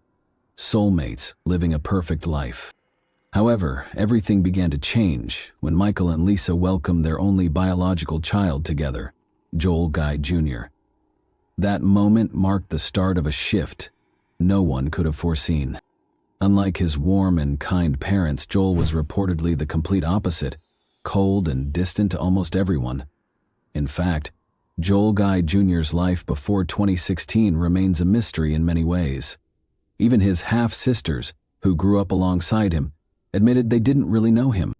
Whenever they visited, Joel would lock himself in his room, avoiding any interaction with family. On the rare occasions he did speak, he was dismissive and rude, treating his relatives as if they were beneath him. Over time, most of the family distanced themselves, choosing not to engage with Joel unless absolutely necessary. Joel's behavior was fueled by an inflated ego, believing he was the smartest person in the room at all times. His confidence was bolstered during his school years, especially when he performed well academically. In his final years of high school, he attended the prestigious Louisiana School for Math, Science, and the Arts, a magnet school known for its small elite class sizes. Getting accepted into the class of 2006 only reinforced Joel's belief in his superiority. After high school, he enrolled at George Washington University for 1 semester before transferring to Louisiana State University, where he pursued studies to become a plastic surgeon. However, Joel never became a plastic surgeon or held any job for that matter. While he was in school, up until the age of 28, he lived entirely off his mother Lisa's income. Lisa, who worked full-time in human resources at Oak Ridge Engineering, sent her paychecks directly to Joel. Michael and Lisa decided to fully support Joel so he could focus on his studies without worrying about finances. They paid for his tuition, housing, and other expenses, hoping he'd graduate quickly and start his career. But their generosity backfired. Joel began to see this financial support not as a gift, but as something he was entitled to, his birthright. He believed his parents owed him this money simply because they were his parents. Though he claimed to be working hard toward his goals, Joel was far less focused on school than he led his parents to believe. Living alone in Baton Rouge, he spent his time doing whatever he wanted, completely oblivious to the financial strain he was placing on his family. He didn't understand or care about the sacrifices his parents were making for him. However, in 2016, things began to change. Michael's father lost his job and took a hard look at their finances. He realized that he and Lisa could retire if they stopped supporting Joel and sold their family home. Excited for this new chapter, Michael and Lisa shared their plans with their daughters in the family group chat. They explained that they intended to move into Michael's parents' home and stop financially supporting Joel. However, they were nervous about how Joel would react to the news. At 28 years old, Joel had never been financially independent, and his parents worried about what he would do once the financial support stopped. Despite their concerns, Thanksgiving that year seemed like a turning point for the Guy family. Thanksgiving was always a big deal, a time when everyone gathered at Michael and Lisa's home to celebrate, including their daughters, extended family, and their new families. So just like any other normal family, that year was very joyful for the Guy family. The adults gathered in the garage enjoying their cigarettes and catching up, while the kids ran around and the aroma of delicious food filled the house. At every Thanksgiving, there's always that one person who locks themselves away, avoiding everyone, and in the Guy family, that was always Joel. However, this year was different, shockingly so. For the first time ever, Joel actively engaged with his family. He surprised everyone by playing with his stepsister's kids, children whose names his sisters doubted he even knew before that day. He brought them upstairs to his old room and gifted them toys his parents had lovingly preserved from his childhood. Joel laughed, joked, and even posed for family photos, a rarity that caught everyone off guard. His sudden shift in behavior was so remarkable that his sisters whispered to each other about how he might finally be turning over a new leaf. What made Joel's transformation even more puzzling was its timing. Just weeks earlier, Lisa had told him that she had given her 2 weeks' notice at work. She and Michael planned to retire, sell the family home, and stop financially supporting him. Originally, they'd intended to break the news at Christmas, but Lisa decided to tell Joel early, hoping to give him time to prepare for independence. Everyone braced for a meltdown or tantrum, but instead, Joel seemed fine. More than fine, actually. He appeared happier and more social than anyone had ever seen him. His family took this as a positive sign. Maybe this was the wake-up call Joel needed. Perhaps he'd already made peace with the idea of standing on his own 2 feet and was reconnecting with his family as part of a fresh start. One of his sisters even mentioned to Michael that Joel might be trying to repair their relationship. Still, Michael held firm that they wouldn't resume funding his lifestyle, no matter how well he was behaving. Little did they know, Joel's cheerful demeanor masked something far darker. While he was smiling and bonding with his family, he was also laying the groundwork for a chilling plan. That day, Joel brought over 2 large plastic tubs, which he carried into the house without much explanation. They seemed heavy, but no one thought to ask what they contained. What they didn't know was that Joel had spent weeks plotting his parents' murders. Those tubs held the tools he intended to use in his gruesome plan. As it turned out, Joel wasn't handling the loss of his financial lifeline as gracefully as he appeared when Lisa told him they were cutting him off. Joel didn't see it as a push toward independence. He saw it as a betrayal. He decided to take matters into his own hands, crafting a plan to murder his parents, frame his father for his mother's death, and stage it all as a murder-suicide. In Joel's warped mind, he was a genius capable of orchestrating the perfect crime. His education and endless hours of watching crime shows like Law & Order convinced him that he could pull it off without a hitch. But while Joel once excelled in academics, his arrogance blinded him to his own shortcomings. So instead of heading back to his apartment like usual, Joel decided to stick around at his parents' house for 2 whole days. At first, Lisa and Michael probably thought it was a nice change.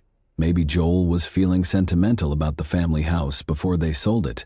After all, with Lisa preparing for retirement, they were all gearing up for a big life change, and the idea that Joel might actually want to spend some time with his family seemed like a nice, albeit unexpected gesture. But things took a strange turn just 2 weeks before Lisa was set to retire. Her co-workers and boss had been planning a celebratory send-off for her. She was well-liked, dependable, and a hard worker who would always communicate if anything was off. So when November 28 came around, and Lisa didn't show up for work, Jennifer, her boss, started to worry. It wasn't like Lisa to just vanish without a word, especially since she'd been so involved in the retirement celebration plans. Jennifer tried calling her several times, but there was no answer. Then she reached out to Michael, but he didn't pick up either. That was strange. Lisa and Michael were the kind of people who always made sure to check in, Even if something came up, this wasn't adding up, and Jennifer knew it. So after a couple more unanswered calls, Jennifer made the decision to call the non-emergency police line and request a welfare check at the Guy family home. When the officers first arrived at the house, everything seemed normal, so they didn't think much of it and were about to call it off. But Jennifer, Lisa's boss, wasn't convinced. She had a gut feeling something wasn't right, so she called again. What they uncovered next was something no one could have prepared for. During a thorough check, the officers noticed a few strange things. The house had a for sale sign out front, but something seemed off. There was no lockbox on the front door for a realtor's key, and the doorknob didn't look like it had been there long. It didn't even match the door. It had obvious signs of being tampered with, likely with a screwdriver. Not wasting any time, the officers decided to check the back of the house, and that's when things took an even darker turn. The back door was missing its doorknob altogether. One officer peered through the hole where the knob should have been and was immediately hit with a blast of heat from inside the house. But that wasn't the worst part. There was a sharp chemical smell hanging in the air. It was the kind of smell that instantly tells you something was seriously wrong. The officer looked closer and saw bottles of bleach scattered across the floor, still unopened. But the clues didn't stop there. He also noticed groceries that had been dropped at the front door, like someone had rushed inside without finishing what they were doing. That was enough for them to make their move. They headed back to the front, found an unlocked vehicle with the garage door opener inside, and used it to gain access. The officers entered the house, and what happened next was all caught on body cam footage. The pot you saw earlier? Yeah, that was the same one Joel used to boil his mother's head for about a day. It's chilling when you think about it. Investigators first found a table with the guy's wallets and a sledgehammer on top, followed by another table with long guns.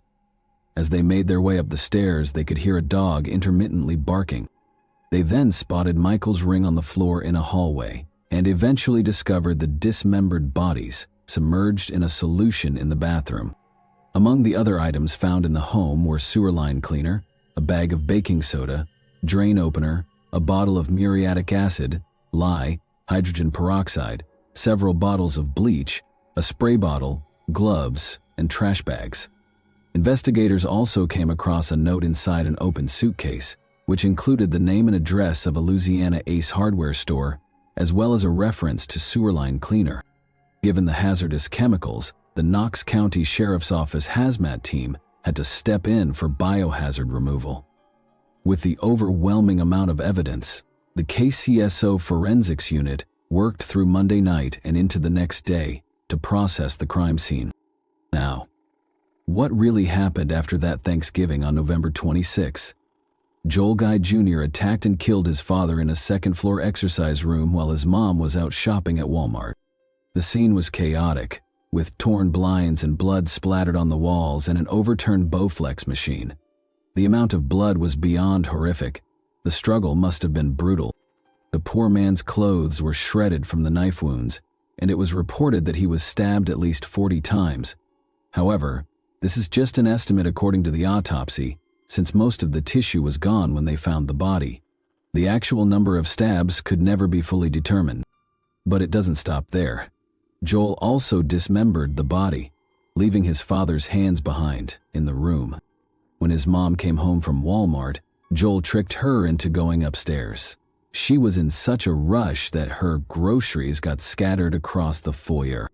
But when she reached the top of the stairs, Joel ambushed her, stabbing her in the back over and over, just like he did to his father. Blood was everywhere. The prosecution later claimed he used so much force to decapitate her that her head actually broke. And then, get this, he just chopped her up like it was nothing, then put her head in that same boiling pot on the stove. According to the medical examiner, Lisa was stabbed at least 31 times, and 9 of her ribs were completely severed. During the trial, the forensic examiner testified that the head wasn't just severed, but had been forcefully broken off. Both victims had their arms and legs detached, Michael at the waist and Lisa at the knees, and their body parts were placed in a bin filled with chemicals to help dissolve them. This was the very same bin that Joel had brought into the house during Thanksgiving. After death, both bodies had deep cuts made so that the chemicals could more easily penetrate the body's main cavities.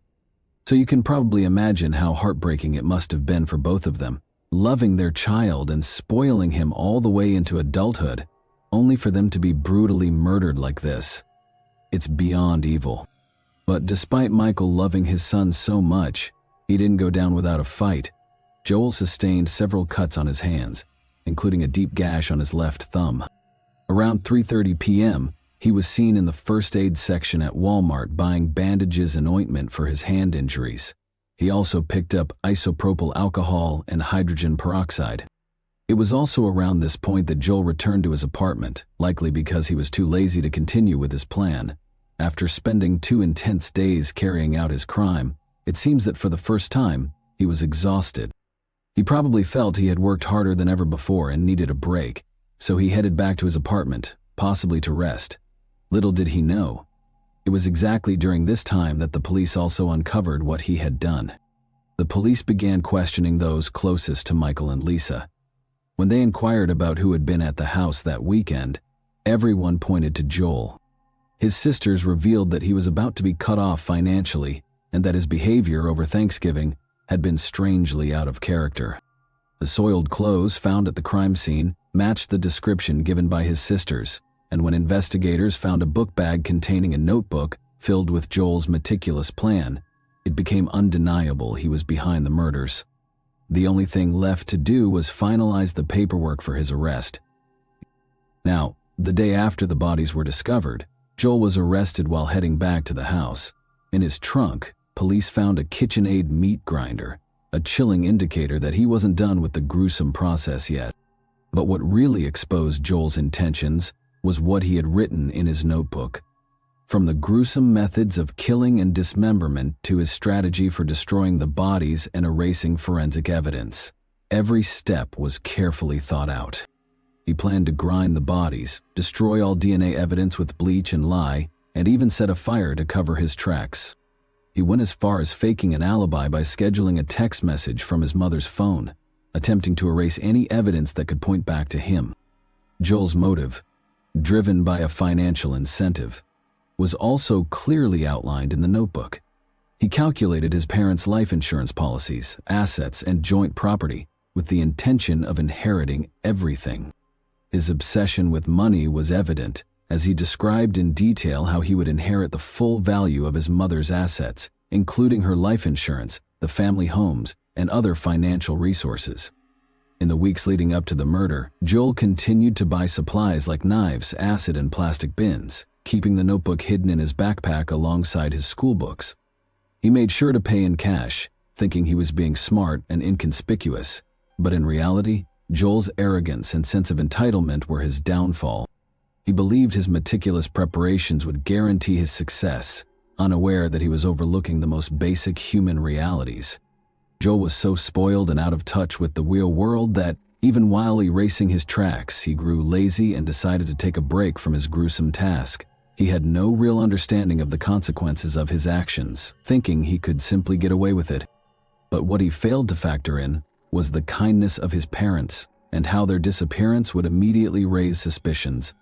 Despite the mountain of evidence stacked against him, Joel Guy Jr. still pleaded not guilty, dragging his family through a painful 4-day trial. He knew he couldn't win. It was clear to everyone that he was guilty, but he wasn't trying to win.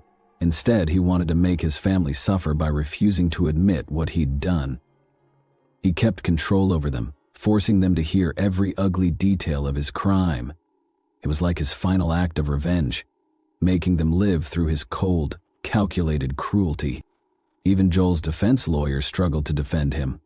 All they could muster was that Joel was a kind man who couldn't possibly commit such a horrific crime. But the jury wasn't swayed by this weak argument. On October 2, 2020, Joel Guy Jr. was found guilty of 2 counts of first-degree murder, 3 counts of felony murder, and 2 counts of abuse of a corpse. He was sentenced to life in prison without the possibility of parole. Additionally, his appeal to overturn his conviction was shot down by the Tennessee Court of Criminal Appeals in April 2023. With that, Joel's fate was sealed. He will now spend the rest of his life behind bars at the Northwest Correctional Complex in Tiptonville, Tennessee, where he will forever live with the consequences of the brutal crime he committed. Now, remember when we first said that not much was known about Joel's past? Well, as the trial went on, a surprising revelation came to light. Joel actually had one and only one friend. People were shocked to find that Joel had a friend he cared so deeply about that he even called him in prison to apologize. That friend's name was Michael McCracken. Very little is known about the nature of Joel and Michael's relationship, but it seemed that, at the very least, Joel respected him. The two met when they lived together in their high school dorms, and when Joel went off to study at George Washington University, he left after just one semester and transferred to Louisiana State University, where Michael was going.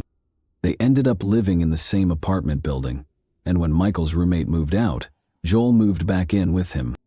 Some have speculated that their relationship might have been more than just friendship, but that's all we really know about the situation.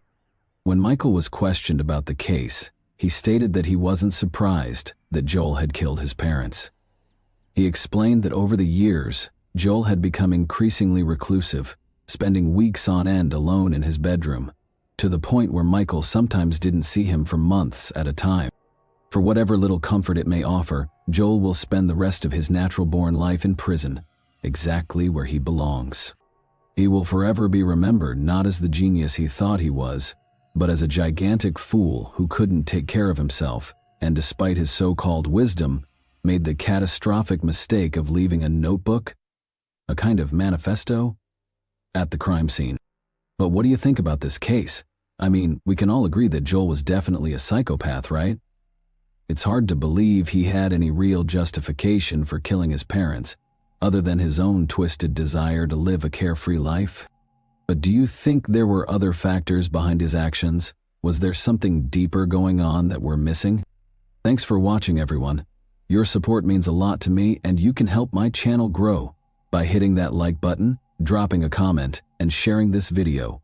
Your engagement really makes a difference. See you soon. Hey guys, today we're diving into another truly horrifying case. If you want to support my channel, make sure to subscribe and stay active. It really helps me out. I'd be super grateful for that. Let's get started. At this precise moment, Kimberly made a mistake that gave the cops a significant lead in the murder of her boyfriend. The serious investigation that was about to commence began with the discovery of 31-year-old Gabrielle Montanez's body, shot just outside her apartment. Even though there were several hints that fit the murder's chronology exactly, what transpired next completely upended the case. It all began on July 25, 2017, when a troubling 911 call regarding a fatal gunshot was received by Michigan police at 2:05 a.m. EM. Several troops raced to the site, not knowing what they were getting into. But as soon as they got there, they saw that the shot man was having trouble breathing. Based on experience, this blood trail would show that the victim was not shot at the scene of his discovery. Look under his hat to see whether he has any firearms. In an attempt to save him, the officers performed cardiopulmonary resuscitation. Paramedics quickly stabilized him and hurried him to the hospital as they arrived. He was taken in for emergency surgery by the hospital's surgeons as soon as he got there. His identity was eventually revealed when they discovered his ID card. He tragically died during the procedure, and his death was formally declared a homicide in spite of the doctor's best efforts. A mourning family, including a mother, wife, and daughter who had always been by his side, were left behind when 31-year-old Gabrielle Juarez Montanez passed away. At the same time, the police began investigating the murder at the crime scene. After making sure nothing had been disturbed, they guarded the entire area and started closely inspecting the location where Gabriel had been shot. The officers thought the blood trail they discovered during their inspection of the area belonged to Gabriel. This trail implied that he had crawled to the location of his discovery rather than being shot. After realizing this, they began searching the area for leads that might enable them to pursue the investigation. They soon realized that there were a number of apartment complexes close by, raising the possibility that someone had heard or seen something. They made the decision to discreetly knock on people's doors and ask them if they knew anything about the shooting. There was also an apartment complex nearby. The cops made the decision to look there as well. One of the men they encountered while knocking on doors was a 98111 caller who had actually seen the incident. He said that it was 2 shots. The man instantly ran away on foot, heading east, when he confronted the shooter. Even though this information was crucial, it was insufficient to identify the suspect. The pressure was on and time was running out. The officers were aware that they needed to apprehend the gunman as soon as possible to prevent him from killing anyone else. Following hours of research, the detectives focused on Gabriel's past in an effort to identify any adversaries or potential reasons why he would be the subject of their investigation. As they looked more, they found that Kimberly, also known as Kelsey, was Gabriel's ex-girlfriend. However, that wasn't the only item that caught my attention. They were particularly interested in a previous complaint that Kimberly had made against him. At Kimberly's request, the police had called Gabriel a few days prior to the shooting. He had shown up unexpectedly and hung around while she was at work, which infuriated her so much that she phoned the police to have him removed. The police initially thought this would have been a minor occurrence, but now they started to question whether it could have grown into something much more serious. They had to talk to Kimberly to find out the truth. Their suspicions about her only intensified as they began investigating her past and located her current residence. They went to her apartment with the search warrant in hand, not knowing what they would discover there or what the results of the inquiry would show. After rapidly assembling a SWAT unit, detectives arrived to her flat. Innumerable options flooded their thoughts as they ascended the stairs warily. Was she the one confined inside the barred walls, or had Kimberly murdered Gabriel? They unlocked the door and started yelling to let everyone inside know they were there and to make sure they weren't going into an unexpected situation. They were shouting for any possible dangers when a woman's voice came from the bedroom. Kimberly was introducing herself. Kimberly stayed in bed when investigators arrived, strangely composed in spite of the commotion and the constant loud fighting. Her inability to respond in the mornings left them wondering if she had actually been asleep or if she was just acting. But finding a clue that could unlock the case was more important than asking Kimberly about her strange behavior. They had to inspect her home for this. The police searched the entire house, but they were unable to find any evidence that clearly connected Kimberly to Gabriel's death. Nevertheless, they had a gut feeling that there was more to the story. In an effort to learn more, they turned to Kimberly and asked her if she had any information. But not only did she discuss her relationship with Gabriel, they were surprised by what she disclosed next. It wasn't shocking that she mentioned that it wasn't the first time she had lost her boyfriend, even though police hadn't yet told her of Gabriel's passing. It caused some grave worries. It implied that she was already aware of Gabriel's killing. They asked her to come to the Kalamazoo Department of Public Safety headquarters to be questioned in order to ascertain exactly how much she knew about the crime. The cops persuaded her to come in for the interview, in spite of her repeated denials. She finally caved and showed up for the interview at the downtown sheriff's office. Kimberly claimed that she had met Gabriel at approximately 12:55 a.m. immediately after she got home from work. Kimberly's interrogation had yielded no important clues, but detectives assumed she was not aware of Gabriel's death and told her watching her intently for the smallest hint that would disprove their suspicions. However, her response was quite different from what they had anticipated. After witnessing Kimberly sob after learning the news, the investigators decided she was not a potential suspect since they believed her feelings were sincere. But they needed a lead, and Kimberly was the only person who could help them discover it. However, obtaining information from her proved to be more difficult than anticipated. Kimberly denied having any knowledge of Gabriel's passing. She did, however, acknowledge having several extramarital encounters while dating Gabriel, which caused him to become deceived. The detectives became suspicious. Could her deceit have contributed to his demise? They questioned her about the night of the murder, after pointing out her adultery with Gabriel.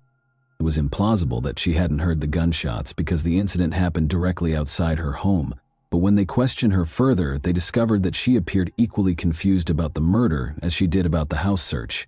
Given that Kimberly's lover had just been shot and murdered outside of her apartment, it looked odd that she claimed to have been asleep and had no idea why the police were at her door. They were aware, though, that she was not being completely honest. Investigators had a hazy suspicion that Kimberly's adultery was a crucial line of inquiry to follow, in order to learn more about the other men she had been seeing. Karen Rivard, the lead detective, was called in to answer questions. In addition to Gabriel, Kimberly had already disclosed to the other two investigators that she had dated 3 other males. She felt more at ease disclosing that Gabriel had accused her of cheating, now that a woman was in charge of the inquiry. The idea that her deceit toward Gabriel may have contributed to this murder is strong. Detective Rivard, however, gave her the photo of the crime scene to ascertain whether she was genuinely unaware of the shooting outside her home or if she was just attempting to avoid the police. Kimberly didn't say anything. When Detective Rivard saw that she would not cooperate, he released her. They turned their attention to other places and started looking for hints in the neighborhood's CCTV cameras. Shortly after, they discovered a CCTV camera diagonally across the crime scene at a petrol station. They wasted little time in going to the gas station in the hopes of making a breakthrough. But as they watched the video, they discovered multiple pieces of evidence that pointed to Kimberly's knowledge of Gabriel's murder. She had actually been present when the shooting occurred. She didn't disclose this information throughout the investigation, but they discovered in the video that her automobile was parked outside the gas station. However, it wasn't the only unsettling aspect. The fact that another man, whom they previously knew, was in her car that day startled the detectives. Considering that Ellis, Kimberly's friend, had a history of running afoul of the law, his location was easy to find. In Kalamazoo, they discovered him sitting on the stairs of a house on a busy block. He had his child with him. They encouraged him to come for an interview at the sheriff's office, but he declined. They had no choice but to question him there, even though it wasn't the best moment for an interview. In the hopes that he would turn himself in after being presented with concrete evidence, detectives began by playing him the CCTV footage from the petrol station where he was obviously caught. Rather, he took an unexpected action. He vehemently disputed that he was the man in the video. Detective Rivard tried to calm him down and encourage him to talk more, because he could tell he was afraid of being caught. Detectives were unable to extract any useful information from Ellis despite the reference. He did, however, offer an alibi for the murderous day. He maintained that he wasn't on the video and that he had been with his girlfriend Samantha at the time. Detectives now looked to Samantha to confirm his alibi in light of this knowledge. They called her in for interrogation after determining her whereabouts. Detectives found that Samantha and Ellis were no longer together shortly after she was brought in for an interview. In fact, they had met a month prior, which obviously contradicted Ellis's alibi. After then, Samantha was questioned by detectives regarding Gabriel's murder and told that she didn't know anything. They showed her the same CCTV footage from the petrol station where Ellis was caught to make sure she wasn't lying. She eventually said something at that point, stating unequivocally that Ellis was the man in the video. She acknowledged that Ellis was at the gas station, but she denied any knowledge of Gabriel's murderer. She retreated entirely when Detective Rivard urged her to talk to Ellis and get confirmation regarding the murderer. Detectives changed their strategy when Samantha failed to provide a reliable lead.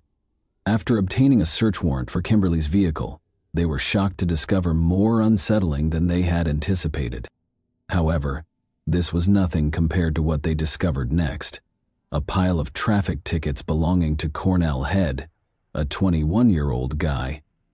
Given all of the evidence, it appeared that Kimberly knew the identity of the murderer and had full knowledge of the events leading up to the murder. Detectives summoned her in for an interview in light of this. Kimberly broke down and appeared frightened of any repercussions related to Gabriel's murder, but detectives decided to take a chance and pressured her a bit harder, forcing her to talk. Detectives, who were determined to locate the murderer, encouraged her to write down the murderer's name in the hopes that it would ease her into confessing, but what she revealed was a terrifying admission of a more sinister reality. Kimberly had cheated on Gabriel with a man named Cornell. She also said that he was the third person in the car that evening. She picked Cornell and Ellis up after work, and the three of them continued on to McDonald's, then to a gas station, and eventually to Kimberly's house, where they parked the car in the lot. Shortly after, she became alarmed when she noticed Gabriel driving toward her car from the passenger side, where Cornell was seated. She heard 2 gunshots as Gabriel opened the door. The next thing she noticed was Gabriel on the ground, dead. She then ran inside her flat and went into hiding. Detectives quickly located Cornell after confirming that he was the true murderer. They rushed to Chicago to interview him after learning that he had already been arrested there. Detectives discovered that Kimberly had cheated on Cornell in addition to Gabriel. After speaking with Cornell, all along she had been deceiving.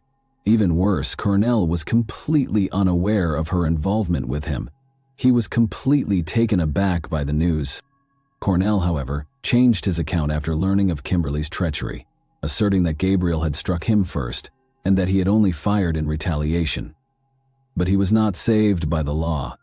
On November 6, 2018, he was found guilty of second-degree murder and given a sentence of 30 to 50 years in jail, plus 2 more years for each of the 2 felony firearm possession convictions. The sad tale of love and betrayal that Gabriel Montanez told ruined not only him but also everyone who knew him. Growing up, his daughter missed him more than anybody else, and each moment felt like a stolen memory that she would never be able to recover. The loss caused by Cornell's crime of passion was irreplaceable, shattering lives and leaving hearts in eternal sadness. Thanks for watching, everyone. Your support means a lot to me, and you can help my channel grow by hitting that like button, dropping a comment, and sharing this video. Your engagement really makes a difference. See you soon. Hey guys, today we're diving into another truly horrifying case. If you want to support my channel, make sure to subscribe and stay active. It really helps me out. I'd be super grateful for that. Let's get started. This is Sarah Beth and Jennifer Cooper, who had just been informed that their husband had passed away.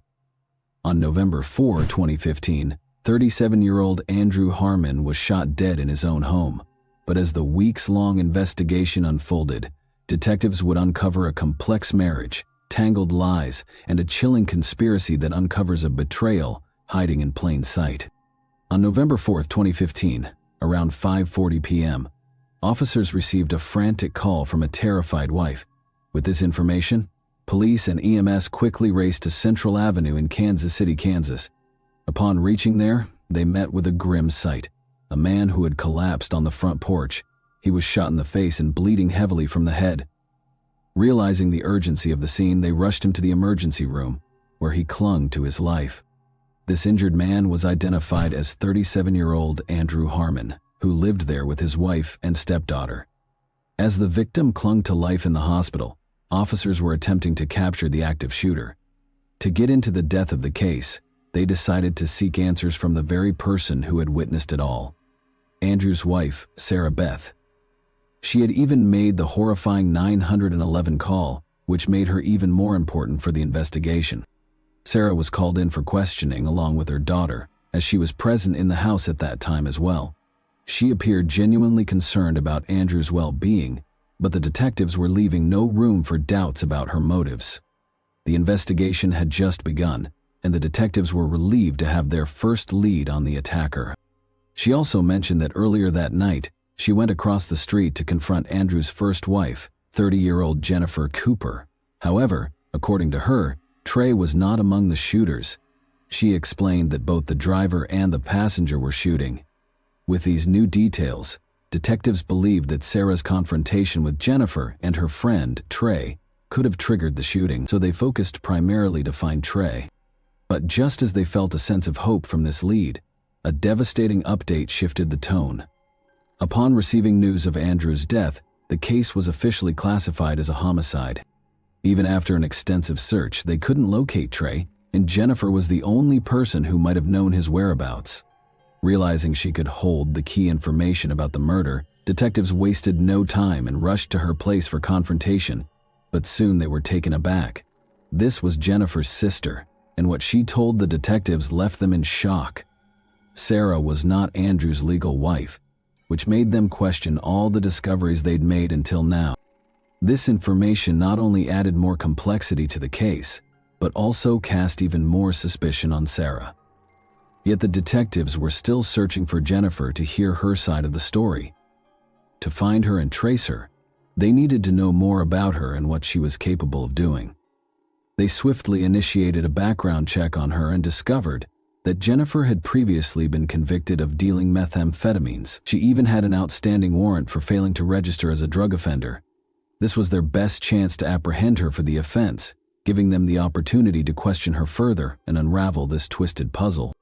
This discovery made the detectives wonder whether Jennifer's drug addiction had led her to be involved with the shooting or if there was still more to uncover. Determined to get answers, they increased their efforts to locate Jennifer. After 18 hours of investigation, they finally found her at her mother's residence and brought her in for questioning. Detective Vince Kingston walked into the room for questioning, unaware that she was about to reveal something that would completely change the course of the investigation. Based on the interview, it was clear that Jennifer seemed truthful, and the detectives felt no inconsistencies in her statement. But to be sure, they booked her for an outstanding warrant against her related to drugs. They also kept her cell phone with her permission for investigation, but the analysis would take time. This conversation, however, led to another speculation, that Trey could be involved with the attacker or ordered them to harm Andrew. Hopefully you can identify who she's talking about. Trey, who was the person that was involved in the disturbance right before the homicide happened? Sounds like he could be involved in what happened. With Trey as their prime suspect in the case, now they began to look for his Cadillac with a broken tailgate. Just a few days later, detectives got good luck while tracing him and wasted no time. He was brought in for questioning. Trey claimed that both Sarah and Andrew were outside when she broke his taillight. This claim, however, brought him more on their radar, as this could be the reason for him to fire gunshots at them. To further confirm their suspicion, they asked more from him. Trey's statement was still to be cross-checked, and he was still under their suspicion until he revealed a shocking truth that left the officers stunned: that she had something to do in the murder group. Cross-verification of his claims would take time, but now they had Jennifer under the spotlight again, this time with a witness who claimed to have seen her calling someone, Trey himself, to find out the truth. They again went to the county jail for Jennifer. Detectives had retraced their steps again to her, and this time they weren't here for small talk. They needed answers, and for that, they started with the most pressing question: her relationship with her deceased husband. Jennifer looked visibly distraught with the loss she was facing and was trying hard to cope with it. But then again, one question arose: who pulled the trigger? Jennifer, this time, gave a name of whom she believed to be the shooter. It's worth noting here that Jennifer had been in jail for a while, and she had no way of knowing this information on her own. So where did this name come from? Then she was asked about the call she'd made to someone on that shooting day, as mentioned by Trey. Jennifer said that she'd called a friend to pick her up after Sarah had damaged Trey's car. She then again broke down. The detectives then asked her about her take on her husband's relationship with Sarah. With nothing against her and listening to her claims, Jennifer was out of their suspicion for now. They then reached her mother's house to confirm her claims about Isaiah. Now the officers were left with more questions than answers. Just as they thought they could finally have a breakthrough, they were again left empty-handed. However, they didn't lose hope and tried to find him in their database. Just as they entered his details, a picture appeared in front of them of a 17-year-old teenager, Isaiah Butler. Isaiah Butler does fit the general description of the suspect. He's young, he has close-cropped hair, but the matching description wasn't enough. They needed concrete evidence against him for this, so they called Sarah again to identify the man in question. Now, it was more than clear for them that this was the same person they were looking for. She identified that Isaiah. She's saying he's the driver and one of the shooters. She's 100% positive, but all the pictures sort of bond because it's 100% him. And the strange thing is, this name, Isaiah Butler, came from Jennifer. Last night she said, Isaiah Butler is actually one that shot Andrew. Obviously there's two people, but for some reason, she was convinced that he was the shooter. Isaiah became their prime suspect with this revelation, but it wasn't easy to track him down, to find him as soon as possible. They put out a bolo on him. Still, 2 days later he was nowhere to be seen, but a glimmer of hope emerged from another lead. They were finally able to get Jennifer's phone records, but they didn't match her claims. At 17:20, there was an outgoing text message from Jennifer Cooper to Isaiah Butler, that saying, "Call me about 9:20 in the evening." There is an incoming text message from Isaiah Butler, and it's a screenshot of a post about Andrew Harmon being killed. He comments, "Is this the same guy?" with question marks underneath it. It appears that he did not necessarily know who the victim was before all this happened, which makes me believe even further that Jennifer probably set this up. Jennifer's involvement in the case was becoming increasingly suspicious now. To confirm their doubts, they needed Isaiah in their custody, but he was still nowhere to be found. They then received another crucial lead, which could blow the case wide open. The suspected car was found by Shawnee officers, and evidence found inside pointed to it being the potential vehicle used during the shooting. It's worth noting here that the shell casing found at the crime scene was also a 9mm. They also gave Kansas City the name of the driver as well as his description, which was eerily consistent with someone. He was also 17 years old. But he refused to talk to the detectives at all, with no cooperation from him. The only way to uncover the truth was through the statements he'd already given to the Shawnee officers. Kansas police were soon briefed on his interview and the claims he'd made. The suspected multiple charges against him helped the officers to keep him in custody. Meanwhile, the shell casings from the crime scene in the car were sent in for a comparison test. The investigators had grown increasingly sure about Jennifer's involvement in the case. With her phone records showing her connection with Isaiah, it was becoming clear that she was involved. However, on their way to interview her again, they noticed something that could be the biggest breakthrough in the case. However, the chase was soon dropped, as it was dangerous at this speed for them as well as people driving around them. Despite having their main suspect in front of their eyes, they were left empty-handed. Then they finally reached the county jail to question Jennifer about all the mess she's created for a long time and kept playing with them. This time she was being questioned as a suspect and not a witness, but instead of answering the questions like before, she did something they didn't expect from her. With no possible new leads from Jennifer, they decided to go for a different approach. On the very next day, they called Isaiah's parents, hoping they might have some information about him. Unfortunately, even here, they were left empty-handed. But after 1 month, they received their biggest and most awaited breakthrough. Tulsa PD called them to inform them they had Isaiah Butler in custody. 4 months later, Isaiah was questioned at the Kansas City, Kansas courthouse. They began by asking him about that fateful day, to which he replied with eerie calmness.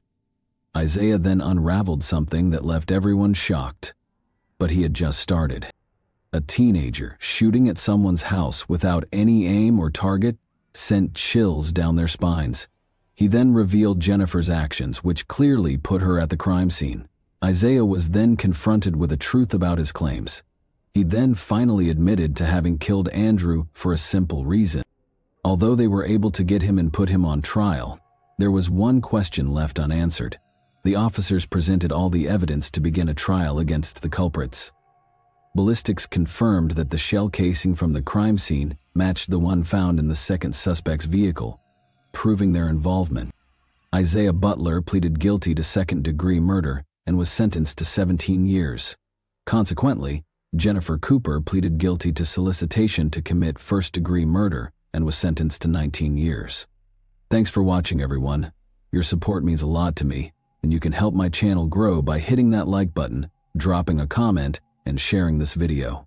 Your engagement really makes a difference. See you soon. Hey guys, welcome to my channel, and today we're going to take a look at another horrible case with you. Lam Kor Wan, Hong Kong's first serial killer, was introduced in 1982. He worked as a taxi driver, but at night he was known as the Rainy Night Butcher and the Jars Killer. Over the course of 7 months, he killed 4 young women, concealing their bodies beneath his family's couch and preserving their body parts in jars. Every murder was more graphic than the one before it. They all appeared in unsettling movies, from suffocation to the amputation of body parts. What perverse ideas motivated this man, and who was he? How did these women end up as his gullible victims? Let's discover the terrifying reality that was born on May 22, 1955, in the center of Hong Kong. Lam Kor Wan had a challenging childhood. With 10 children, a legal wife, and 2 mistresses, his father, Lam Weil Lok, led a difficult life. This set the stage for Lam's turbulent early years. Lam was subjected to cruel treatment during his early years while residing in Malaysia with his biological mother. His father violently abused both of them at home.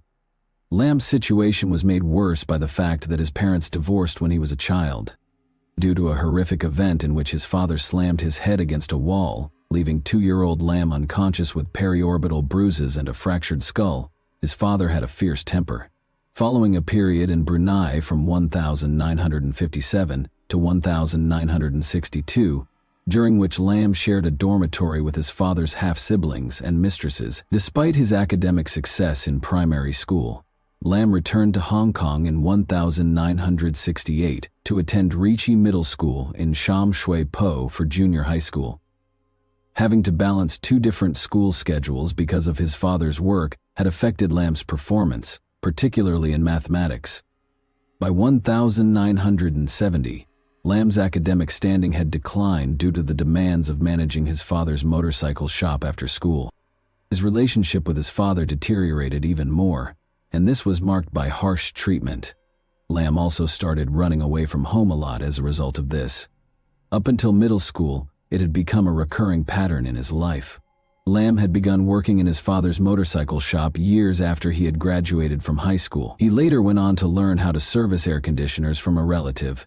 The entire ordeal, which was replete with family issues during difficult times, had prepared Lam Korwan to become the enigmatic individual he would become. After a fight with his father outside a public restroom on Hakuin Street in early 1973, he was expelled from his house and sent home. After forcing a woman into the bathroom with a knife, he touched her lower body in an inappropriate manner.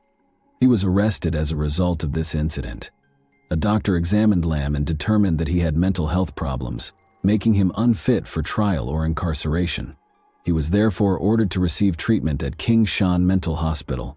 He chose to change his name to Lam Jiao Koang by the time he was 19, after being treated for 102 days and being released from the hospital. Along with his collection of locked-away pornography kept in a metal ammunition box, his family noticed his odd fascination with the female body. Even though his family made an attempt to assist him, nothing seemed to change. His behavior changed to something more unsettling when these measures did not satisfy him. The women chased him down the street after he bought a Polaroid camera and started taking illegal photos of them from beneath the doors of restroom cubicles. At their home in Kwantong, he had later been caught snooping on his sister as she undressed outside the restroom. After that, the family decided to move further away, into Kwawan at their new residence. There was an agreement in place for him and his younger brother to share a room and sleep in different parts of a bunk bed. They were to keep their possessions separate and free from outside interference. He officially began working as a taxi driver in 1978, after obtaining a license and assuming the name Lam Korwan.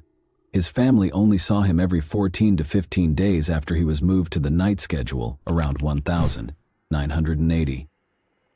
He then developed an intense interest in photography in 1981, which led him to study the art form. But since he didn't have a darkroom at home to print color pictures, he looked for a photo studio. He enrolled in a photography course offered by the Chinese YMCA of Hong Kong at the Waterloo Road Association in order to avoid suspicion. His classmate was employed at a sim shots. Lam made up a story about needing help with autopsy photos because he was a part-time photographer and worked in a mortuary.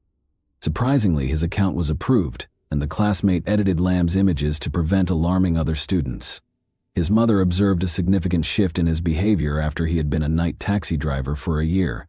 He began to disregard personal hygiene, declining to take a shower or change his clothes.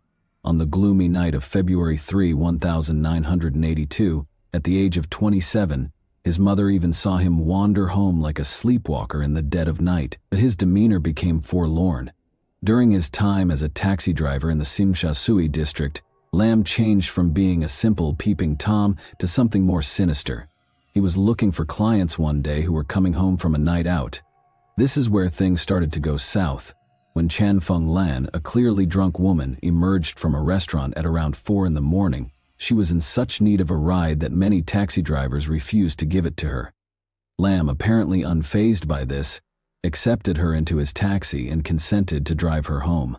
The inebriated woman asked to stop halfway through the trip, and when Lam braked close to a gas station, She opened the door to throw up. Uncertain of where she was, she asked Lamb to return in the opposite direction after this disturbing incident. Later, Lammy admitted that he had considered killing her, but something inside of him snapped and he decided he had had enough after being initially disgusted by her vomiting. He went into a garage in the Simshasui neighborhood, circled to the passenger door, and strangled the young lady with an electric cable. He drove to his house at 5 in the morning when he usually finished work and parked in front of the building as usual. The night watchman slept on a cot in the entry hall and did not wake up, so he concealed the body in a big bag and carried it across the pavement into his apartment building while the street was empty. After Lamb died, he went into the apartment as quietly as he could and spent several hours hiding the body beneath the sofa. Lamb waited for his family to depart after breakfast while feigning to be asleep in his bed. He woke up and began preparing his room after his brother and parents had left the apartment. Lamb purchased a power saw from the street using 500 yuan that he had stolen from the victim's wallet. To ensure that even the baseboards were adequately protected, he covered the floor with plastic. He began to dismember the innocent woman's body after placing it on the plastic. Despite his best efforts, he was unable to avoid leaving any blood traces, and some of it splashed onto the walls. He continued to dismember the victim's body for hours, taking pictures and videos of the entire procedure before naming the videotape a serious secret. After chopping her body into 7 parts, he wrapped paper around her head, limbs, and torso before sealing it in a plastic bag. The fact that he preserved the private parts in a Tupperware container with rice wine was the most unsettling aspect. In order to remove any traces of the horror that had transpired, he meticulously cleaned the crime scene, scrubbing the walls and floor and rolling up the plastic sheet. He drove to the new areas, making multiple trips to carry the body parts to his taxi while avoiding attention from onlookers who were confident he had removed any traces of the unsettling act. He stopped when he discovered an empty area on the banks of the Xingmun River, close to Shatin. He was determined to find a remote location to dispose of the body. He removed the packages from his trunk one by one and tossed them into the river, making sure no one was looking. The bundles were carried to the sea by the murky waters. The limbs floated from Lucky Plaza to the Bel Air Gardens area after being washed down by the intense rain. Lamb had heard the terrifying news on the radio more than a week after the horrible deed. A limb had been found on the shores of the Xingmun River. More body parts were unearthed in the following days, leaving the police to piece together the tragic puzzle. To determine the approximate time the body was dumped into the river, investigators looked at tidal patterns. Interestingly, one arm had a unique tattoo of a heart with a knife through it, which was uncommon for women at the time. They arrived at this conclusion. Recognizing the victim, it was Chan Fenglan, age 21. The police encountered regrettable difficulties even after issuing a public call for witnesses. Neither the taxi driver nor Chan Fenglan's companions had seen the license plate. Lamb didn't learn of the body part's discovery for over a week. The police had determined that the body belonged to Chan Fenglan, a Simsha nightclub hostess and mother of 2. Chan's night out with her sister and friends, her taxi ride home, and the terrible fate she met at the hands of Lamb Corps 1 were all revealed in the grim details. Sui. The next murder was carefully planned, but the murder had been opportunistic. He was determined to be more prepared because he was a perfectionist. His goal was surgical accuracy. He therefore chose to use professional tools rather than a power saw. In the end, he bought specialized surgical instruments and multiple bottles of formaldehyde after studying knives, blades, and scissors in great detail. Formaldehyde was a colorless, pungent chemical that was used for disinfection and preservation. Lamb had claimed another victim on May 29, 1982, 3 days after acquiring his equipment. He was able to capture his second target, a bar employee. This time, he picked Chan Wan-kit calmly and used an electric cable to strangle her before bringing her home. He waited in bed as usual for his family to get off work before beginning the grisly task of dismembering the body. Lamb had carefully prepared the room in accordance with his plan after thinking about what to do for days. After setting a sizable tray underneath the body to keep blood off the floor, he took out his video camera. Investigators later reviewed the video and found that he had carefully dissected the body while placing the tray beneath the family's parakeet cage. When Lamb had finished chopping it into pieces, he displayed remarkable skill. As Lam considered a secure location for the body's disposal, he once more took photos of the various body parts. After numerous nighttime excursions, he eventually discovered the ideal location. He placed the body parts in a large plastic bag and put it in the trunk of his taxi this time. He drove through the tunnel to the selected location, Hong Kong Island, early in the morning. A 20-minute drive east of the city center was Tai Hang Road, a residential neighborhood with a lot of trees. Following his parking in a secret area of the road, the heavy bag became difficult for him to carry out of the trunk. As he watched it roll down the slope into a muddy ravine, he carried it a short distance up to the railing and threw the body over it. Lam had been thinking about what had happened that night all the time in the days that followed, not because he was sorry or regretful, but because he wanted to become a better person. On June 17, 1982, 2 weeks later, he had struck once more. Liang Saowan, a 29-year-old nightclub cleaner, had left work at 4 a.m. and was in Lam's taxi shortly after she met her terrible end. Lam took her lifeless body back to his house and engaged in a terrifying string of acts. He recorded his horrifying deeds, titling the recording, Operation Rainy Night. Lam used the selfie feature on his camcorder, which was resting on the bunk bed, to record the dismemberment procedure, displaying an unnerving amount of detail in contrast to his earlier action. On this occasion, he even cut open the abdomen, removed the intestine, and even tried to taste human flesh before giving up because it made him sick. Then, in yet another horrific episode of this gruesome rampage, he abandoned the severed limbs in a burlap bag on Tai Hang Road. Lam had grown bolder with every crime. Knowing the bars in the Simsha Sui neighborhood, he had spent his time meticulously planning his next crime. He was also aware of the locations where women frequently waited by themselves for his cab. He had wanted the next victim to be a woman from a higher social class, but his first 3 victims had been what he had dubbed bad girls. He purposefully chose a young woman who seemed innocent, and this time it was Liang Wai Sum, 17. On July 2, 1982, Lam had discovered her outside the Simha Sui Hotel. Before the final exams, she had gone to a party at her high school, but she had made the decision to leave after dinner. Her high school friends had gotten her a cab to make sure she would get home safely. Lam parked his car and guided her to a remote road. When he took hold of her wrist and handcuffed her to the front seat, the teen was frightened. Surprisingly, he wanted company, which was another reason he wanted to keep her in his taxi, even though it was only 9:30 p.m. and too early for him to go home. Desperate for a friend, he kept Ling confined for hours, asking her about her family, religion, and life in general. He wanted to talk to her without any friends.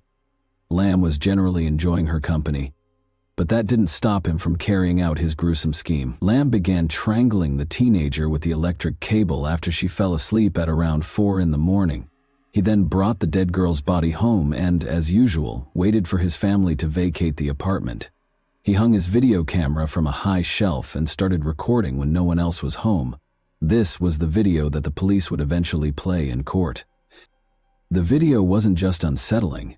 Lam was acting necrophilically, that is, performing inappropriate acts with the dead body in the video. It should be mentioned that Lam had burned the young victim's skin after falling on her thighs while he was earlier assembling the lighting apparatus to record his activities. In order to later refer to it as the 4/3 operation, he also recorded it on video and took pictures of her. Then, just like he had done with the earlier victims, he dismembered the body, which would later come back to haunt him. On August 10, 1982, he later left the body on Tai Hang Road. Lam tried to make his 4th victim's mutilated photo larger. As it happened, Lam's friend had to move Lam's negatives to the Mongkok branch for magnification because the enlarger at his friend's Photoshop was broken. Suspicious as he was, the branch's photo editors discovered disturbing details in the developed photos during the manual enlargement process, suggesting a possible connection to the dismemberment of a human body. A picture of a severed breast and a burn mark on the victim's thigh were among the features that prompted the shop supervisor to call the police. The Kowloon Regional Homicide Squad was given the case by the police after they received the report. Detectives under the direction of Sergeant Lee Kwon obtained statements from the clerks at the Sima, Sui, and Mongkok branches while safeguarding the negatives and photograph. After a thorough examination and analysis of the flesh and blood color, the forensic officer from the Scientific Forensics Department concluded that the photographed corpse had been dead for less than 3 hours. The dismemberment technique ruled out the possibility that the perpetrator was teaching pictures because it implied that they lacked medical anatomical knowledge. The typical green sheet used in autopsies was conspicuously missing. Additionally, forensic specialists verified that the images were taken directly from a real body rather than from printed materials. In one picture, a tiny drop of water also reflected half the face of a girl who looked like Liang Wai Sum, who had disappeared on July 2. The police decided to make an arrest after concluding that Ling had been murdered, based on the results of the Scientific Forensics Division and medical examiner. Sergeant Lee had led the team in an ambush at the photo shop early on August 17. He asked the clerk to mix a Lam set of 13 photos with a few other pictures and encouraged him to talk to Lam about the pictures, where they were taken, and why they were being enlarged. The goal was to document the discussion and collect supporting documentation. Lam arrived by taxi to pick up the pictures at about 6 o'clock in the evening. Following his friend's request, he carefully examined each picture and clarified that the enlarged images would be used for courtroom presentations, especially so jurors could see the contents more clearly. Lam said that he worked in mortuaries on a regular basis. Sergeant Lee revealed his identity after verifying the images and making the payment, and he immediately took Lam into custody. Lam first made up a story, claiming that the pictures were taken by a four-eyed man he had met in Quan who worked for the Oriental Daily. Investigations, however, showed that there was no such individual. In order to gather tangible evidence, the authorities promptly requested a warrant so they could search Lam's home within the allotted 48 hours. Otherwise, they would have needed to let him go. During the search, they found personal belongings, preservatives, anatomy books, surgical instruments, Lam's cupboards, and severed body parts, including the deceased women's breasts and vaginas. His taxi was also seized and searched by the police, who left a note on the windshield stating that it was not to be towed and that it had been involved in a crime. Subsequent investigation of the car turned up evidence like wire and handcuffs in the glove box, as well as 2 holes in the back of the front seat that were probably made by one of the women who died wearing high heels during a struggle. Investigators allegedly recovered a large collection that included 1,900 carefully coded photos, 1,500 color slides, and 696 negatives that documented coronavirus victims at different points in his crimes. His thorough documentation greatly facilitated the police inquiry. All of his victims' body parts were eventually found by authorities, allowing for their identification and eventual return to their families. To assist with the investigation, Lam Korwan was taken to the police station with his father and younger brother. Authorities suspected that the taxi driver wasn't acting alone because of the small living area and the amount of evidence found in Lam and his brother's bedroom. After 3 days of intense interrogation and detention, Linwas was freed. The younger Lam insisted that he had little contact with his brother because of their divergent schedules and was neither involved in nor aware of the incidents to expedite their release. Korwan was pressed by their father and younger brother to make it clear that they had nothing to do with trying to get her son to confess. Lam's mother went to the police station as well. Korwan assisted law enforcement in identifying the victims' body parts. The police, however, continued to suspect the younger Lam of involvement despite their cooperation. As a result, both brothers were brought before the Sanpo Kong magistrates' courts on 4 counts of murder. In order to support the younger brother's persistent denial of involvement, they were later moved to the Su Lam Psychiatric Center for evaluation. After the 6th hearing, he was ultimately freed because there was not enough evidence. The case was sent to the Supreme Court for trial after a medical evaluation determined that Korwan was of sound mind, had a remarkably high IQ, reportedly over 130, and was deemed fit to stand trial with established prima facie evidence. On March 3, 1983, the trial began, and a large crowd gathered outside the court to watch Lam's behavior. Because it was thought that the more than 1,000 pieces of evidence that would be presented in the case were too graphic for women, a number of men were chosen to serve on the jury. Authorities, claimed that the specifics of the case were too upsetting for women, so 7 men were chosen specifically to guarantee a fair trial and avoid shock. The only people who could watch Lam's videotapes were the jurors, judges, and attorneys. Furthermore, during the trial, the victim's organs were not allowed in the courtroom. Police officers, Photoshop employees, forensic and scientific specialists, and even Lam's relatives were called as witnesses by the prosecution. Acknowledging the strength of the evidence against him, Lam negotiated a reduced sentence in exchange for admitting to manslaughter. But this appeal was turned down. The jury was instructed by the judge to choose between charges of murder and manslaughter, rather than to discuss Lam's guilt, with testimony from 5 psychiatrists. The trial descended into arguments about Lam's mental health. 3 of them suggested an obsession with women, while 2 questioned his self-control. On April 8 the same year, after 18 days, the judge gave the jury instructions to render a verdict based on whether or not they thought Lam had control over his actions during the crimes. The jury unanimously concluded that Lam was sane, motivated by aberrant desires, and guilty of murder. After more than 3 hours of deliberation, Lam was originally given a hanging death sentence, but thanks to the governor's pardon, his sentence was reduced to life in prison when Hong Kong abolished the death penalty in 1984. Following his conviction, Lam was taken to Stanley Prison and then Shek Pik Prison, where he was called a lamb by the other inmates.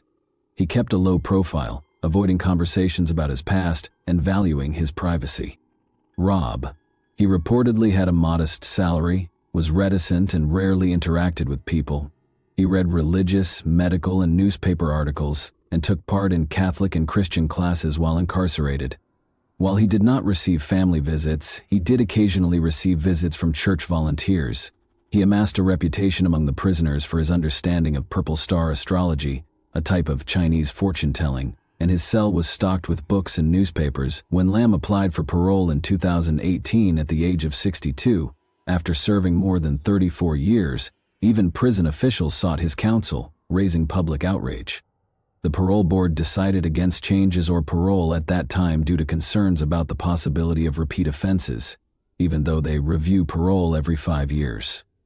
According to reports, during the 1983 trial, Lam was also observed by some inmates dissecting cockroaches in the prison and making elaborate displays out of them while they were kept in a matchbox. In her testimony, Lam's mother described the physical abuse her oldest son had suffered as a child.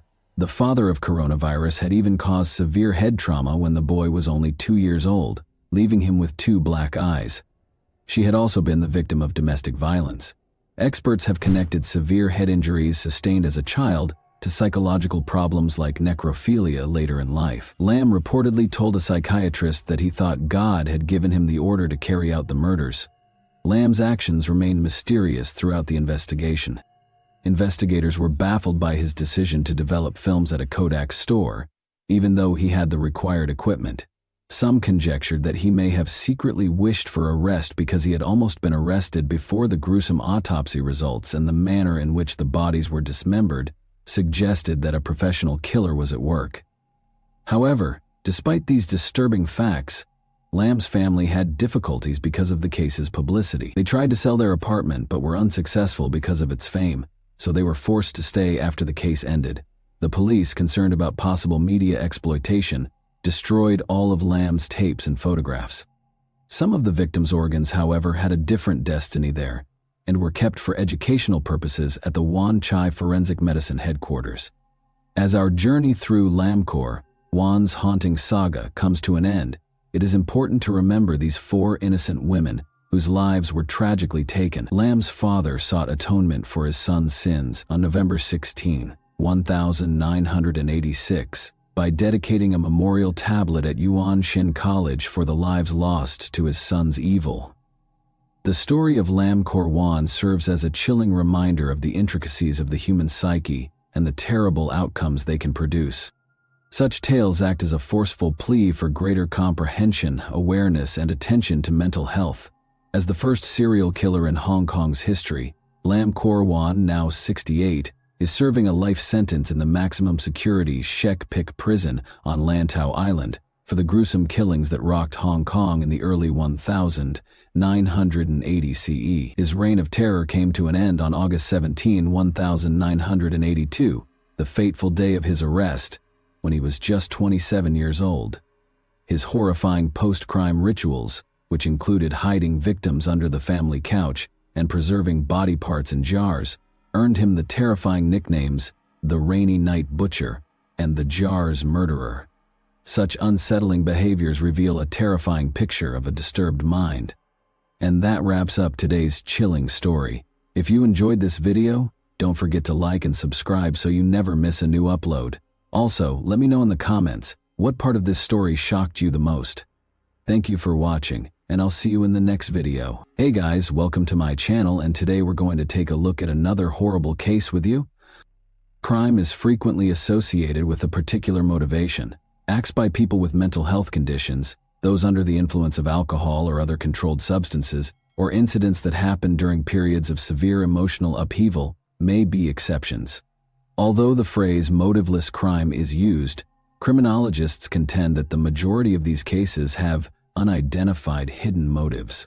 Ohio as a whole was rocked by the disappearance of college student Emily Murray in 2000. The individual who caused Emily's terrible demise had been hiding in plain sight, helping law enforcement with their investigation and even providing tips to implicate others, until she was discovered dead a few weeks later. Authorities encountered a bewildering dilemma when they eventually took him into custody. There didn't appear to be any clear reason. Many theories were put forth, but none of them were supported, to explain why he did this. To make things even more confusing, the suspect seemed to like Emily and even to be protective of her, but then something changed and he became a predator. The perpetrator has never disclosed the reason behind his killing of a helpless young woman, even though it has been almost 25 years since the incident.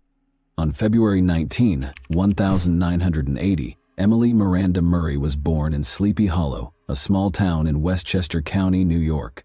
She came from a wealthy family and was the youngest of 4 siblings.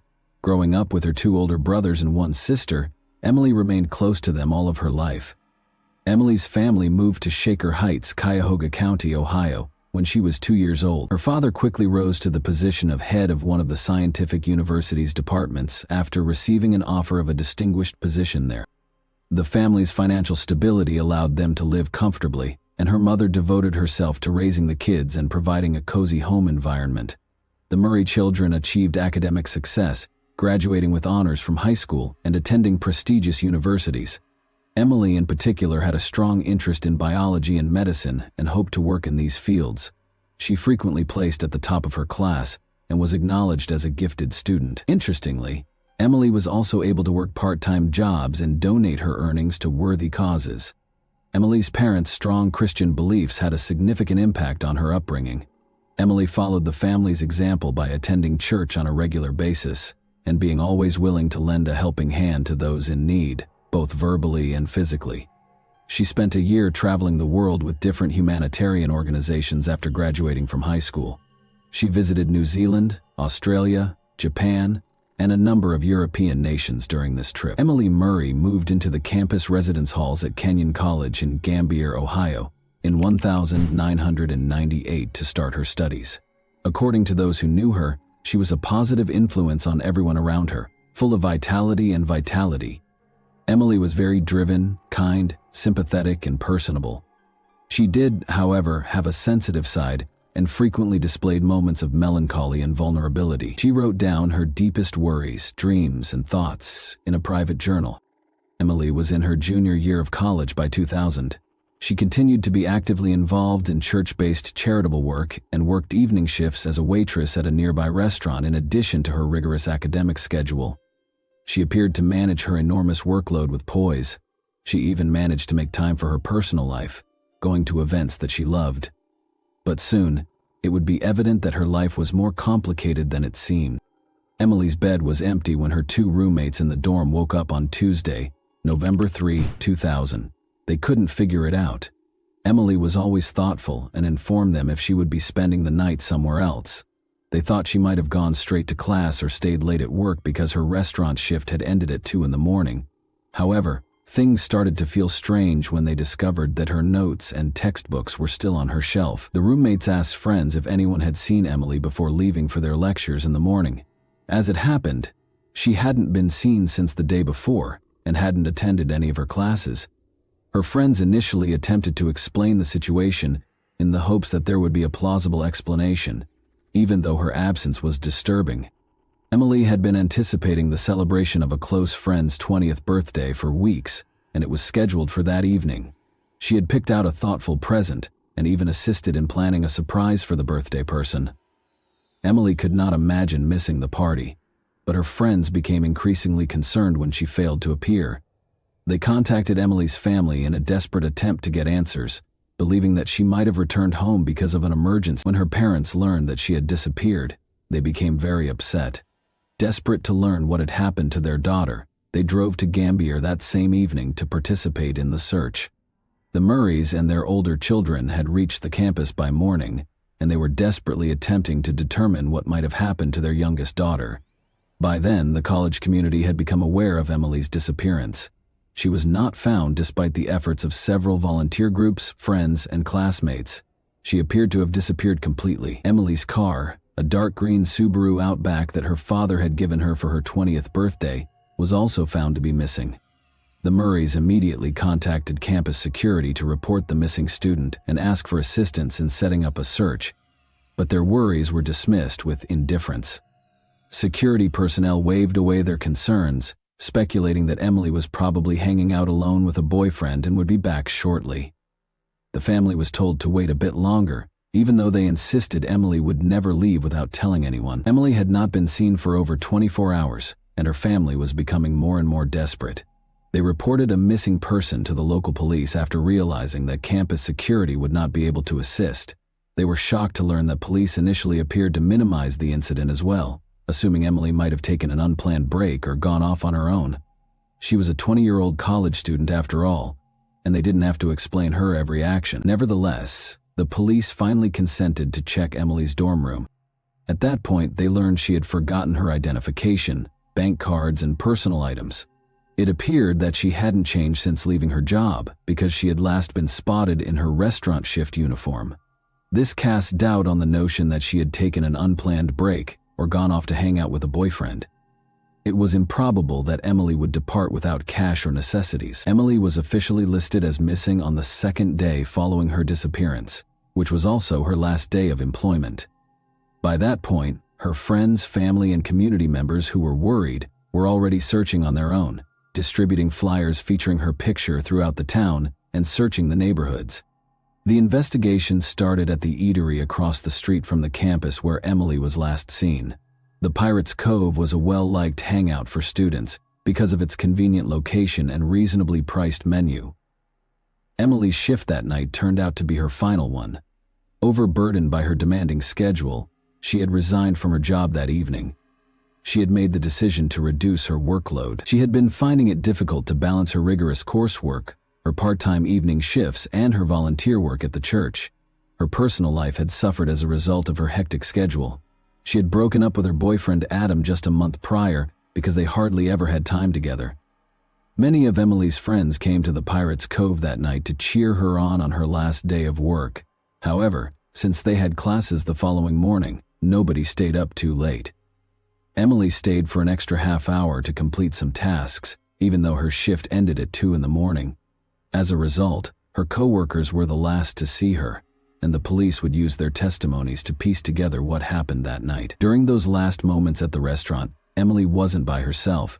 She was assisted in closing up by her friend Olivia, who was also a waitress, and a bartender named David Cale. Around 2:45 a.m., they completed cleaning the dining area together.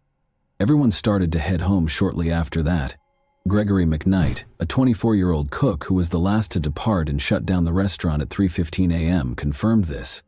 Nothing out of the ordinary caught the attention of her colleagues. Emily was being kind, happy, and courteous as usual. She told them she was just going back to her dorm to get some sleep before her morning classes, without mentioning any plans for the rest of the evening. Investigators discovered Emily's personal journal, which had disturbing entries when they searched her dorm room. Emily had been fighting a protracted bout of depression, which she had kept a secret and attempted to handle on her own, despite her cheerful and amiable manner. Emily was well known for being sensitive and sympathetic, and she frequently internalized other people's suffering, which made her both emotionally vulnerable and incredibly compassionate. Emily was frequently exposed to the harsh realities of life, such as tales of cruelty and injustice, through her charitable work. She gave her all to helping those in need, but she felt helpless in the face of the world's more powerful forces, which frustrated her. She described in her journal how difficult it was for her to handle the weight of her empathy and how overwhelming these feelings could be. Detectives were unable to completely rule out the possibility that Emily may have made the decision to leave her life, even though the journal made no explicit mention of plans to harm herself or take extreme measures. Emily's close friends and family were extremely offended by this theory. They vehemently denied the notion, stating that Emily would never entertain such an act because her faith was so important to her. Because of her strong religious convictions, such behavior was considered an unforgivable sin. In addition, Emily had detailed her aspirational plans for the future in her journal. She drew a picture of her ideal life in one entry, which included a big house, her future spouse, their 5 kids, and a dozen dogs. Her desire to create a life focused on community, family, and love seemed to inspire her daily. At first, investigators thought Emily might have run away because she had vanished along with her car. They speculated that she may have chosen to leave town to contemplate her life due to her battles with depression. This is a reasonable explanation for her disappearance, because it could have been made worse by her recent breakup with her boyfriend and resignation from her job. Adam, Emily's ex-boyfriend, was the first person investigators focused on, which makes sense in situations like this. Their relationship had been turbulent, with several breakups and reconciliations, but it had lasted for roughly a year and a half. But this time, Emily had made the decision to permanently break things off, and she had told Adam so in what seemed to be a peaceful and friendly exchange. Investigators couldn't help but wonder what if Adam hadn't been able to let her go. They decided to stay friends. When contacted, Adam voluntarily went to the police station. He seemed truly upset and genuinely concerned about Emily's welfare. He clarified that he and his roommate had visited the Pirates Cove the night before Emily vanished, but they had departed at midnight. Other students attested to seeing them when they returned to their dorm. According to 2 other roommates, Adam and his roommate spent the remainder of the night inside. Adam was promptly ruled out as a suspect because he had a strong alibi and no evidence of involvement. After that, investigators focused on Emily's colleagues. In the course of their investigation, one of the Pirates Cove's cooks revealed an unexpected fact. Emily was rumored to have rejected the romantic feelings that the bartender David Cale had for her. Emily and Cale worked the same shift, stayed late to close, and left the restaurant 10 minutes apart on the night of Emily's disappearance. After she turned him down, could Cale have waited for her outside and hurt her in some way? They brought David in for another round of interrogation. He acknowledged that he had once asked Emily out, but he had never brought up the subject again after she declined. He insisted that their relationship was merely cordial and business. In addition, David gave what investigators considered a very strong alibi. He was picked up from the restaurant by his father after his shift, and they immediately drove to another state to attend his sister's wedding. Investigators had no evidence to connect him to Emily's disappearance after the alibi was confirmed. The same cook, Greg McKnight, gave detectives a new lead after the bartender was ruled out as a suspect. He implied that Dave Yoakum, another cook, was also strangely attracted to Emily. Dave had a reputation for having trouble relating to women. When rejected, he was prone to losing his temper and was awkward and rude. This behavior was corroborated by other waitresses, who also reported that Dave had awkwardly approached them. He frequently made scathing comments in response to his attempts being rejected and acted in a generally disrespectful manner. Additionally, investigators found it highly suspicious that Yoakum was fired from the restaurant after a heated argument just 4 days after Emily vanished. Yoakum had not been at the restaurant the night Emily disappeared because he was off work, but detectives had to question him and find out where he was. When asked, Dave said he was genuinely shocked to be named as a suspect in the case. He gave a convincing alibi by claiming that he had gone to a rock band concert in a nearby city that evening with friends who corroborated his account. The investigation came to a standstill after all suspects were exonerated and no fresh evidence surfaced. Emily's friends and family prayed for her safe return home and clung to hope, but seasoned investigators suspected she was dead and feared the worst. Let's go back to an incident that at first glance appeared to have nothing to do with Emily's case, which occurred around a month prior to her disappearance. A small car accident happened on the outskirts of Harrison, a small town in Vinton County, Ohio, on October 1, 2000. Ronaldo Hopkins was on his way home when an old Buick swerved into his lane and collided with him. When Hopkins exited his vehicle to inspect the damage, he discovered a gun in the trunk of the other car, which had exploded from the collision. He was so alarmed that he reported the incident to the police right away. Authorities permitted the other driver to depart, even though he was fined for the collision, and the gun was seized. That same driver was accused of participating in a theft on December 9, 2000, more than 2 months later.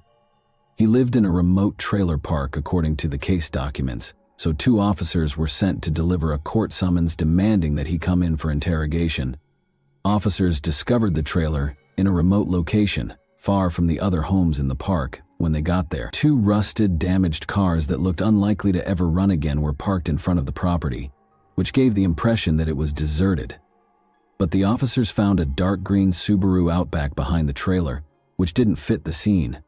They verified that it was Emily Murray's car, which was reported missing along with its owner, after searching the license plates through their database.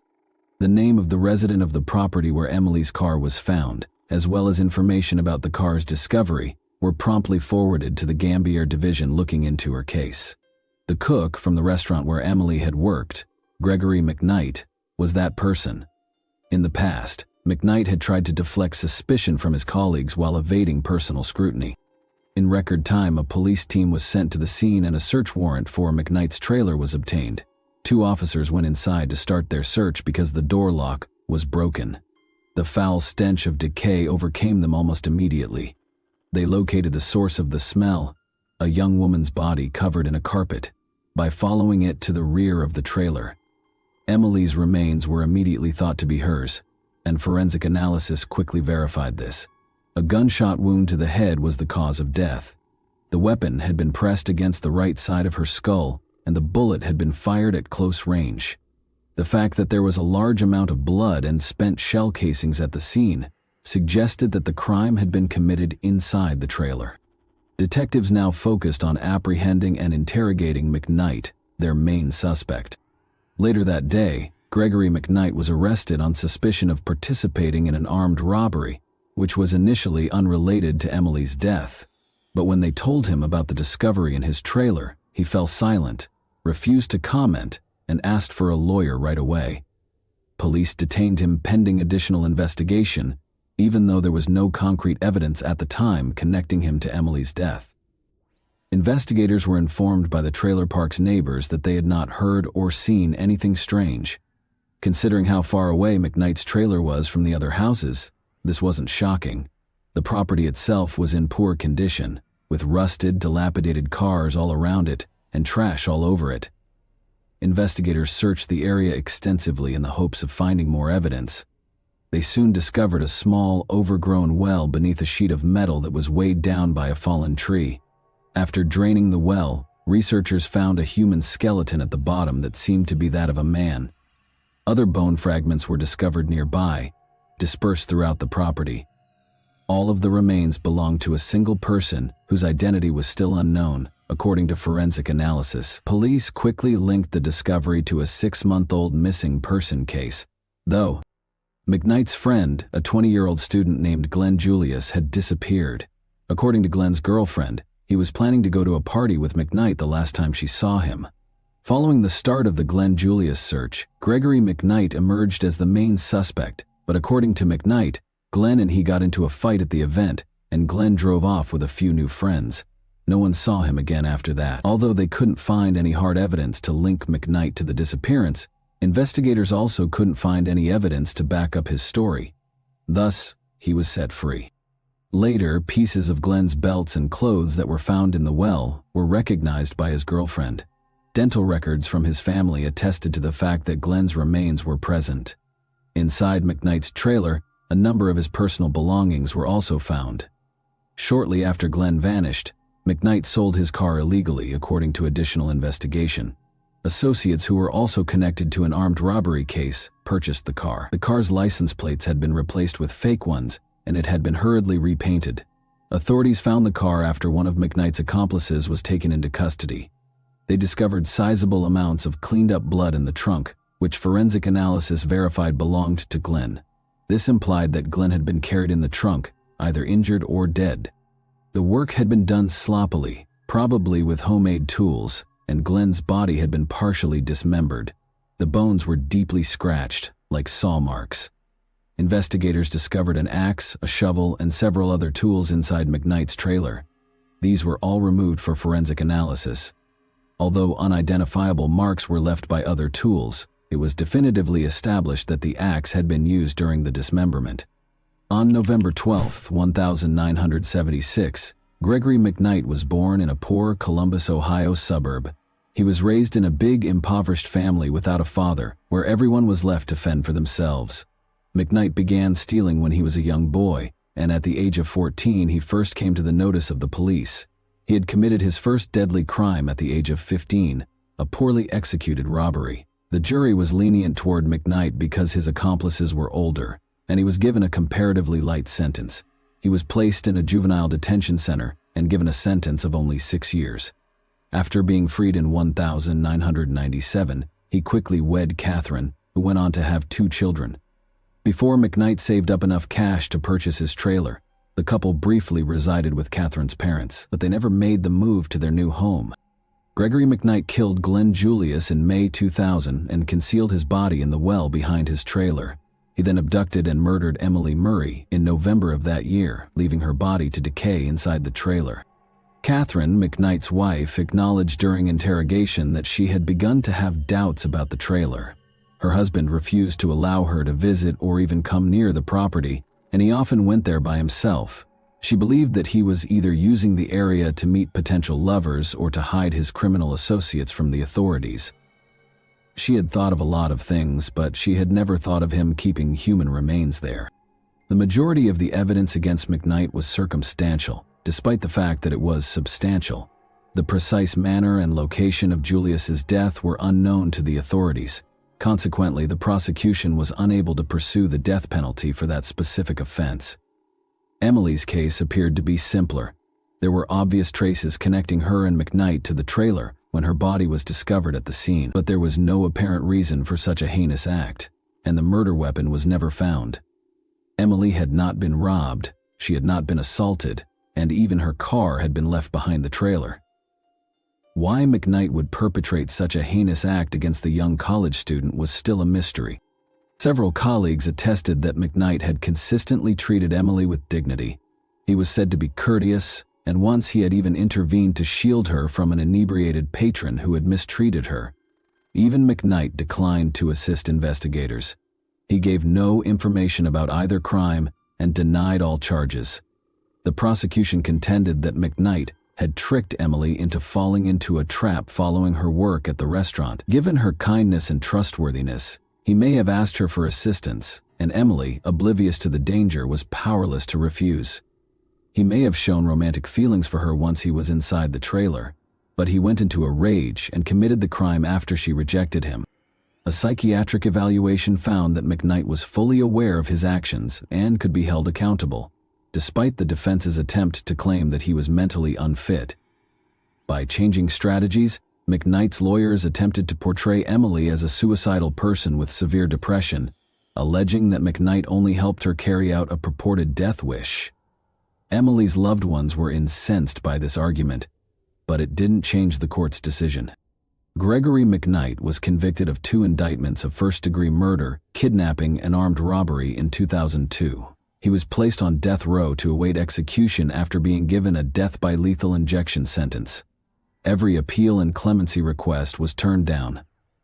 Gregory McKnight, who said in 2015 that he would sooner die than rot in prison while awaiting execution, asked that his sentence be carried out. He quickly had second thoughts, though, and made another unsuccessful attempt to appeal the sentence. McKnight filed a lawsuit in 2020, claiming that he was subjected to unfair treatment and racism during his trial.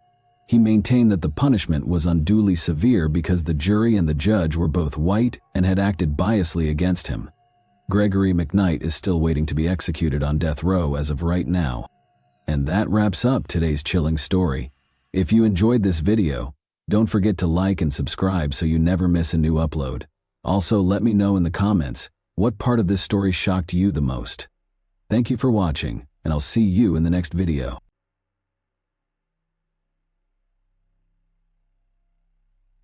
A freshman at a prestigious university vanished without a trace after a sporting event, leaving her car and keys in the parking lot.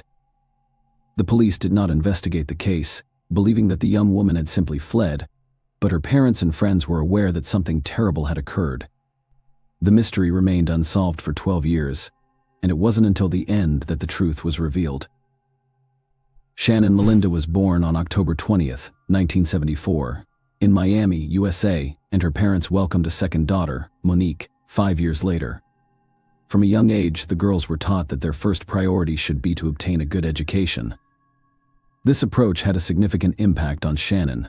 She excelled academically from the start of her school career while also making time for various clubs and sections, where she outperformed her peers in every way. Shannon made it clear in high school that she wanted to pursue a career in politics or law. She led the school debate club and, in her final year, even gave speeches in the United States. Congress and the General Assembly of the United Nations are part of special training programs. Following these events, she decided she wanted to work for the Supreme Court. To achieve this goal, she required a solid legal education. Shannon submitted applications to several of the country's top universities. Given her perfect grades and extracurricular accomplishments, all universities and colleges were eager to accept her, but she chose Emory University in Atlanta, Georgia. In addition to being one of the top 20 universities in the country, Emory offered her a $15,000 annual grant for the first 4 years of study, which covered the majority of her tuition. She moved to Atlanta after graduation to pursue a degree in political science. The university made a strong impression on her. She quickly adjusted and made many friends. Shannon was able to find a part-time job despite receiving the grant. A few kilometers from her dorm was a softball field that needed employees, and her responsibilities included keeping track of the game's score.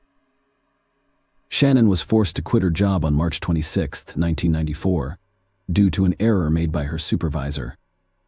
That morning, another employee was supposed to keep score, but Shannon was accidentally added to the roster and agreed to work the game.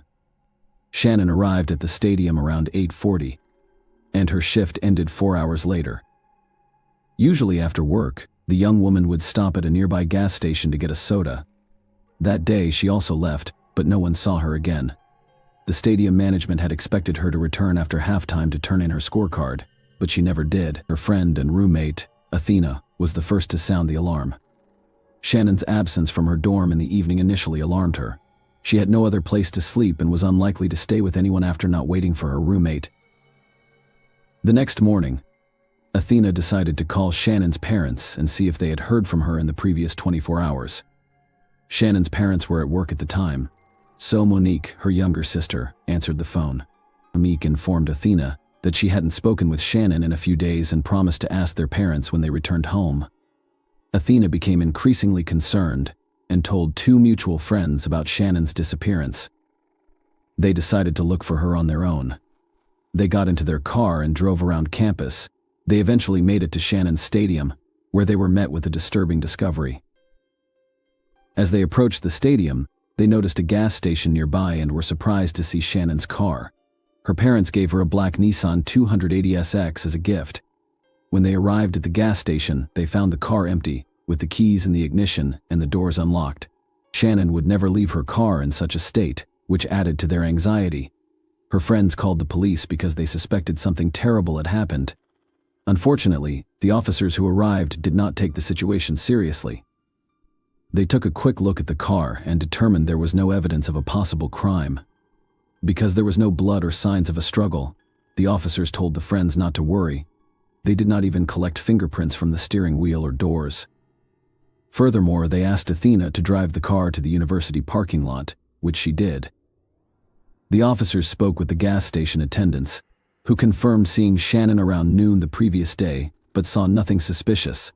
Shannon had most likely fled at the age of 19, according to the official police version. The case was not treated seriously. Shannon's parents decided to travel to Atlanta right away to join the search for their daughter. When they discovered that the police were unwilling to investigate, they did everything they could to change the situation, and their efforts were successful. Shannon was accepted into a non-profit organization by former President Jimmy Carter as a result of her connections after speaking in Congress. Shannon's parents had brought her disappearance to his attention. Carter and Senator Bob Graham secured FBI involvement in the case.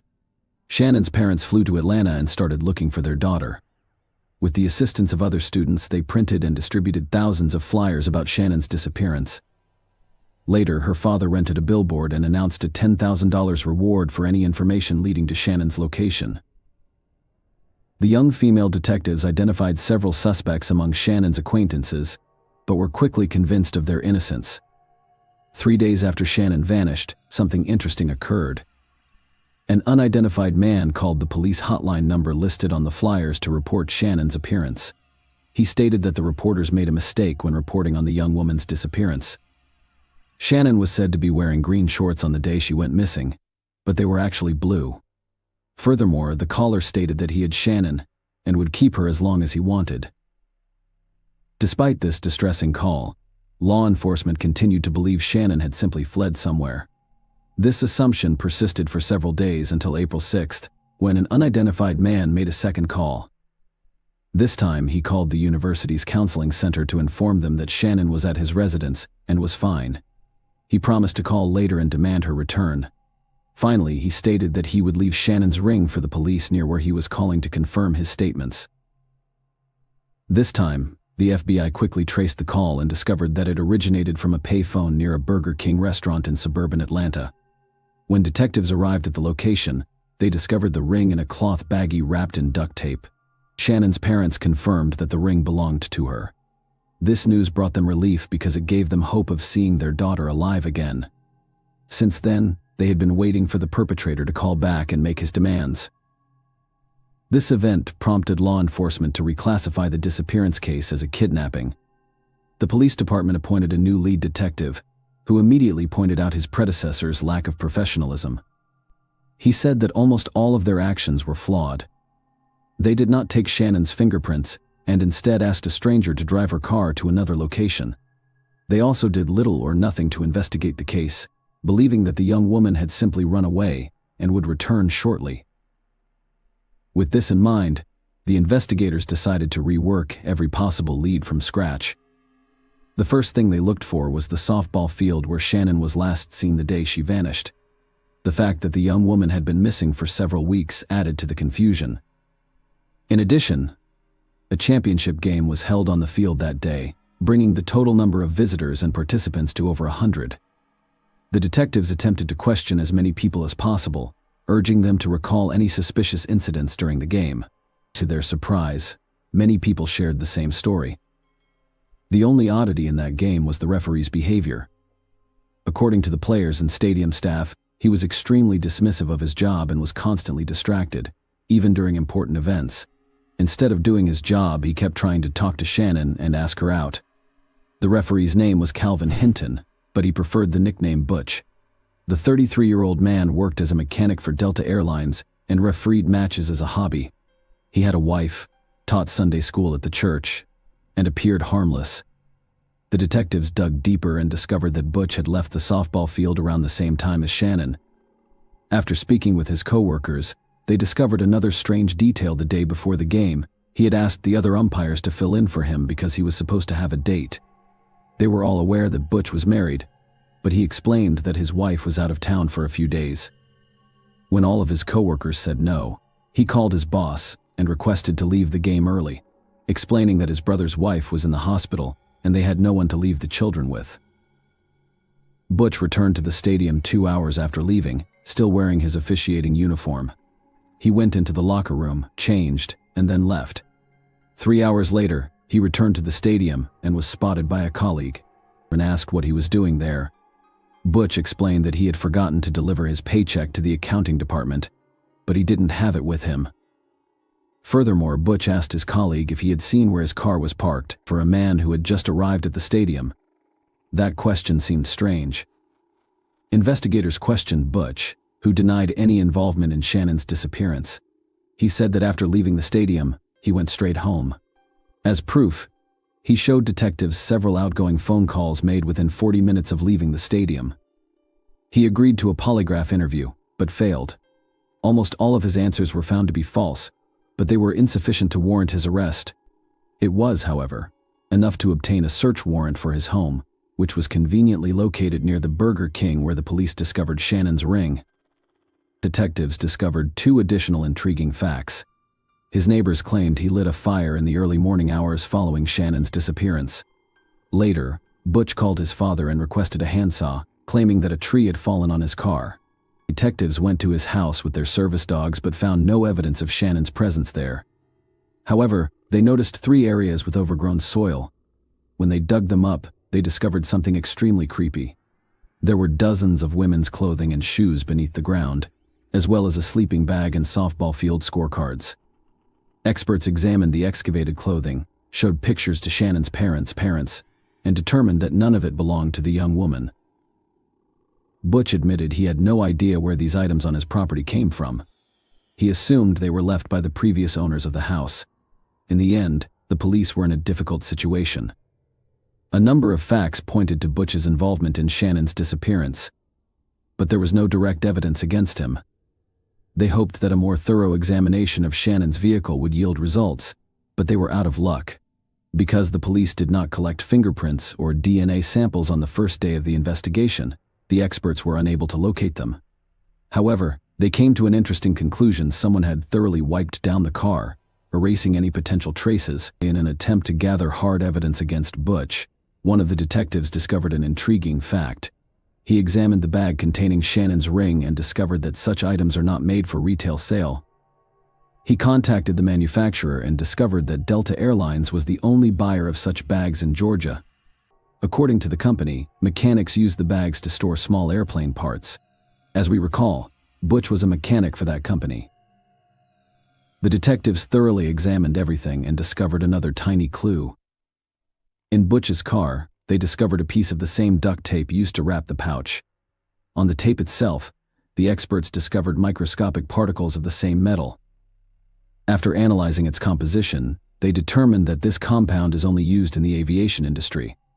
Despite this, the case remained frozen for several months. The police and Shannon's parents were certain that Butch was responsible for the young woman's disappearance, but no one could prove it. All evidence was circumstantial. When the airline learned of the suspicions against him, they fired him immediately. Previously, he had managed to mockingly boast to his colleagues that he was a suspect in a kidnapping. After reviewing his background, investigators discovered Butch had a lengthy criminal history. They were unaware of this at the start of the investigation because advanced criminal databases did not exist in the 1990s. It turned out that he had committed his first crime while a minor. He worked part-time and one day went to his boss's house, where only his wife was present. Butch attempted to tie her up but failed. The woman persuaded him to leave by promising not to tell anyone, but she then called the police. Butch was arrested but, due to his age, was only ordered to receive involuntary psychiatric treatment, despite admitting to intending to abuse the woman. When he was in his 20s and married, he was arrested again for kidnapping a 14-year-old girl. He called his younger brother's ex-girlfriend and scheduled a meeting, assuring her that his brother would accompany him. However, he arrived alone and, claiming to have a gift from his brother, tied her hands and led her to his home, locking her in the basement. Butch's wife discovered the victim and contacted the police. The girl told investigators that Butch had molested her, but he only received a 4-year sentence. She also revealed disturbing information: Butch had threatened her with the same fate as 2 previous victims. Butch was released early, less than 2 years later, and remarried, his new wife unaware of his criminal history. The police suspected he had other victims whose remains were never discovered. Investigators were never able to charge Butch in Shannon's case, so they continued to search for evidence without success. Butch was released from prison in December 2003 after serving an 8.5-year sentence. During that time, police were unable to connect him to Shannon's kidnapping, but they struck lucky. Butch frequently hinted to his fellow inmates about his involvement in the case. Detectives interviewed about 10 inmates, and one, Adonis Cornwell, remembered Butch's late-night confession. Butch claimed that Shannon was killed by the demons inside him, not by him, and that her body would never be found because it had been scattered to the wind. This testimony, combined with previous circumstantial evidence, enabled investigators to take the case to trial. Butch was arrested in August 2004 and charged with kidnapping and murder. According to the investigation, Butch saw Shannon at a gas station and lured her into his car using false pretenses. He threatened her and drove to his home. He then returned to the stadium, parked Shannon's car at the gas station, left the keys in the ignition, wiped away the prints, and left. When he returned home, he most likely abused, killed, and disposed of Shannon's remains. Many questioned whether the court would convict Butch without a body. At the time, there had never been a case in Georgia where a person was convicted without a body. Investigators worked hard to get the most out of the circumstantial evidence. They even brought in inmates to testify on Butch's confessions. Despite this, Butch maintained his innocence. Following the trial, the jury was unable to decide. Butch was found guilty of murder after 3 days of deliberation. Consequently, the court sentenced him to life in prison. He was 43 years old at the time, and in theory he should have spent the rest of his life in prison. But there was one unsettling detail: the perpetrator was eligible for parole every 7 years under the statutes in effect at the time of the murder. Butch attempted to challenge the court's decision but was unsuccessful, and 2 years later, in 2006, something very unexpected happened. He decided to confess to the murder. His story was almost identical to the prosecution's. He saw Shannon in the parking lot and suggested she go to Burger King for a meal. Shannon agreed, so they drove there in his car. After lunch, they returned to the field, but Butch missed the right turn, came to a halt, and complained that his leg was cramping. He asked Shannon to drive and sat in the back seat. He pulled out a prepared knife and threatened to make the young woman drive to his house. He tied her up and told her he would not hurt her. Butch stated that all he wanted to do was sell her car and then let her go. She remained calm and did not attempt to scream or fight back. Butch returned to the stadium and drove Shannon's car to the gas station, leaving the keys inside. He did this in the hopes that someone would steal it, which would throw the cops off guard after thoroughly wiping the steering wheel and other areas where he might have left fingerprints. Butch returned home, abused the young woman, and then left for the movie theater with his nephews and their parents. Apparently, this family outing was planned as an alibi. When he returned home, he continued to abuse Shannon while repeatedly promising to let her go as soon as he sold her car. He then allegedly began to realize the gravity of his actions and attempted to figure out what to do next. He went to bed, awoke a few hours later, and began to panic. He then went down to Shannon's house, wrapped a tie around her neck, and strangled her. According to Butch, she was sleeping at the time, and everything happened quickly. Next, he spent hours debating what to do with the body. By morning, he had decided to burn it, so he started a large fire and added fuel before putting the body in. He changed his clothes and attended the church service. When he returned home, the fire had allegedly consumed all remains. The man claimed that the unbearable weight of guilt forced him to confess what he had done, but it was difficult to believe. First, he made 2 taunting phone calls to the police and the university, claiming Shannon was still alive after having already disposed of her body. Second, he intended to kidnap another woman, his wife's closest friend. That day, as soon as his wife left town, he called her and invited her over, claiming that he and his wife wanted to meet her, but the friend declined, saving her life. Knowing this, can we speak of Butch's remorse and guilt? In addition, he claimed that the fire reduced the body to ashes in a matter of hours, which appears impossible. The man stated that when he returned home from church, there was no trace of Shannon. He allegedly waited for the ashes to cool before gathering and dumping them on the railroad tracks. Most likely, he lied and needed to bury the remains, including the bones, somewhere. But why would he do this? Butch's only option was to realize he might never be released and play the remorse game.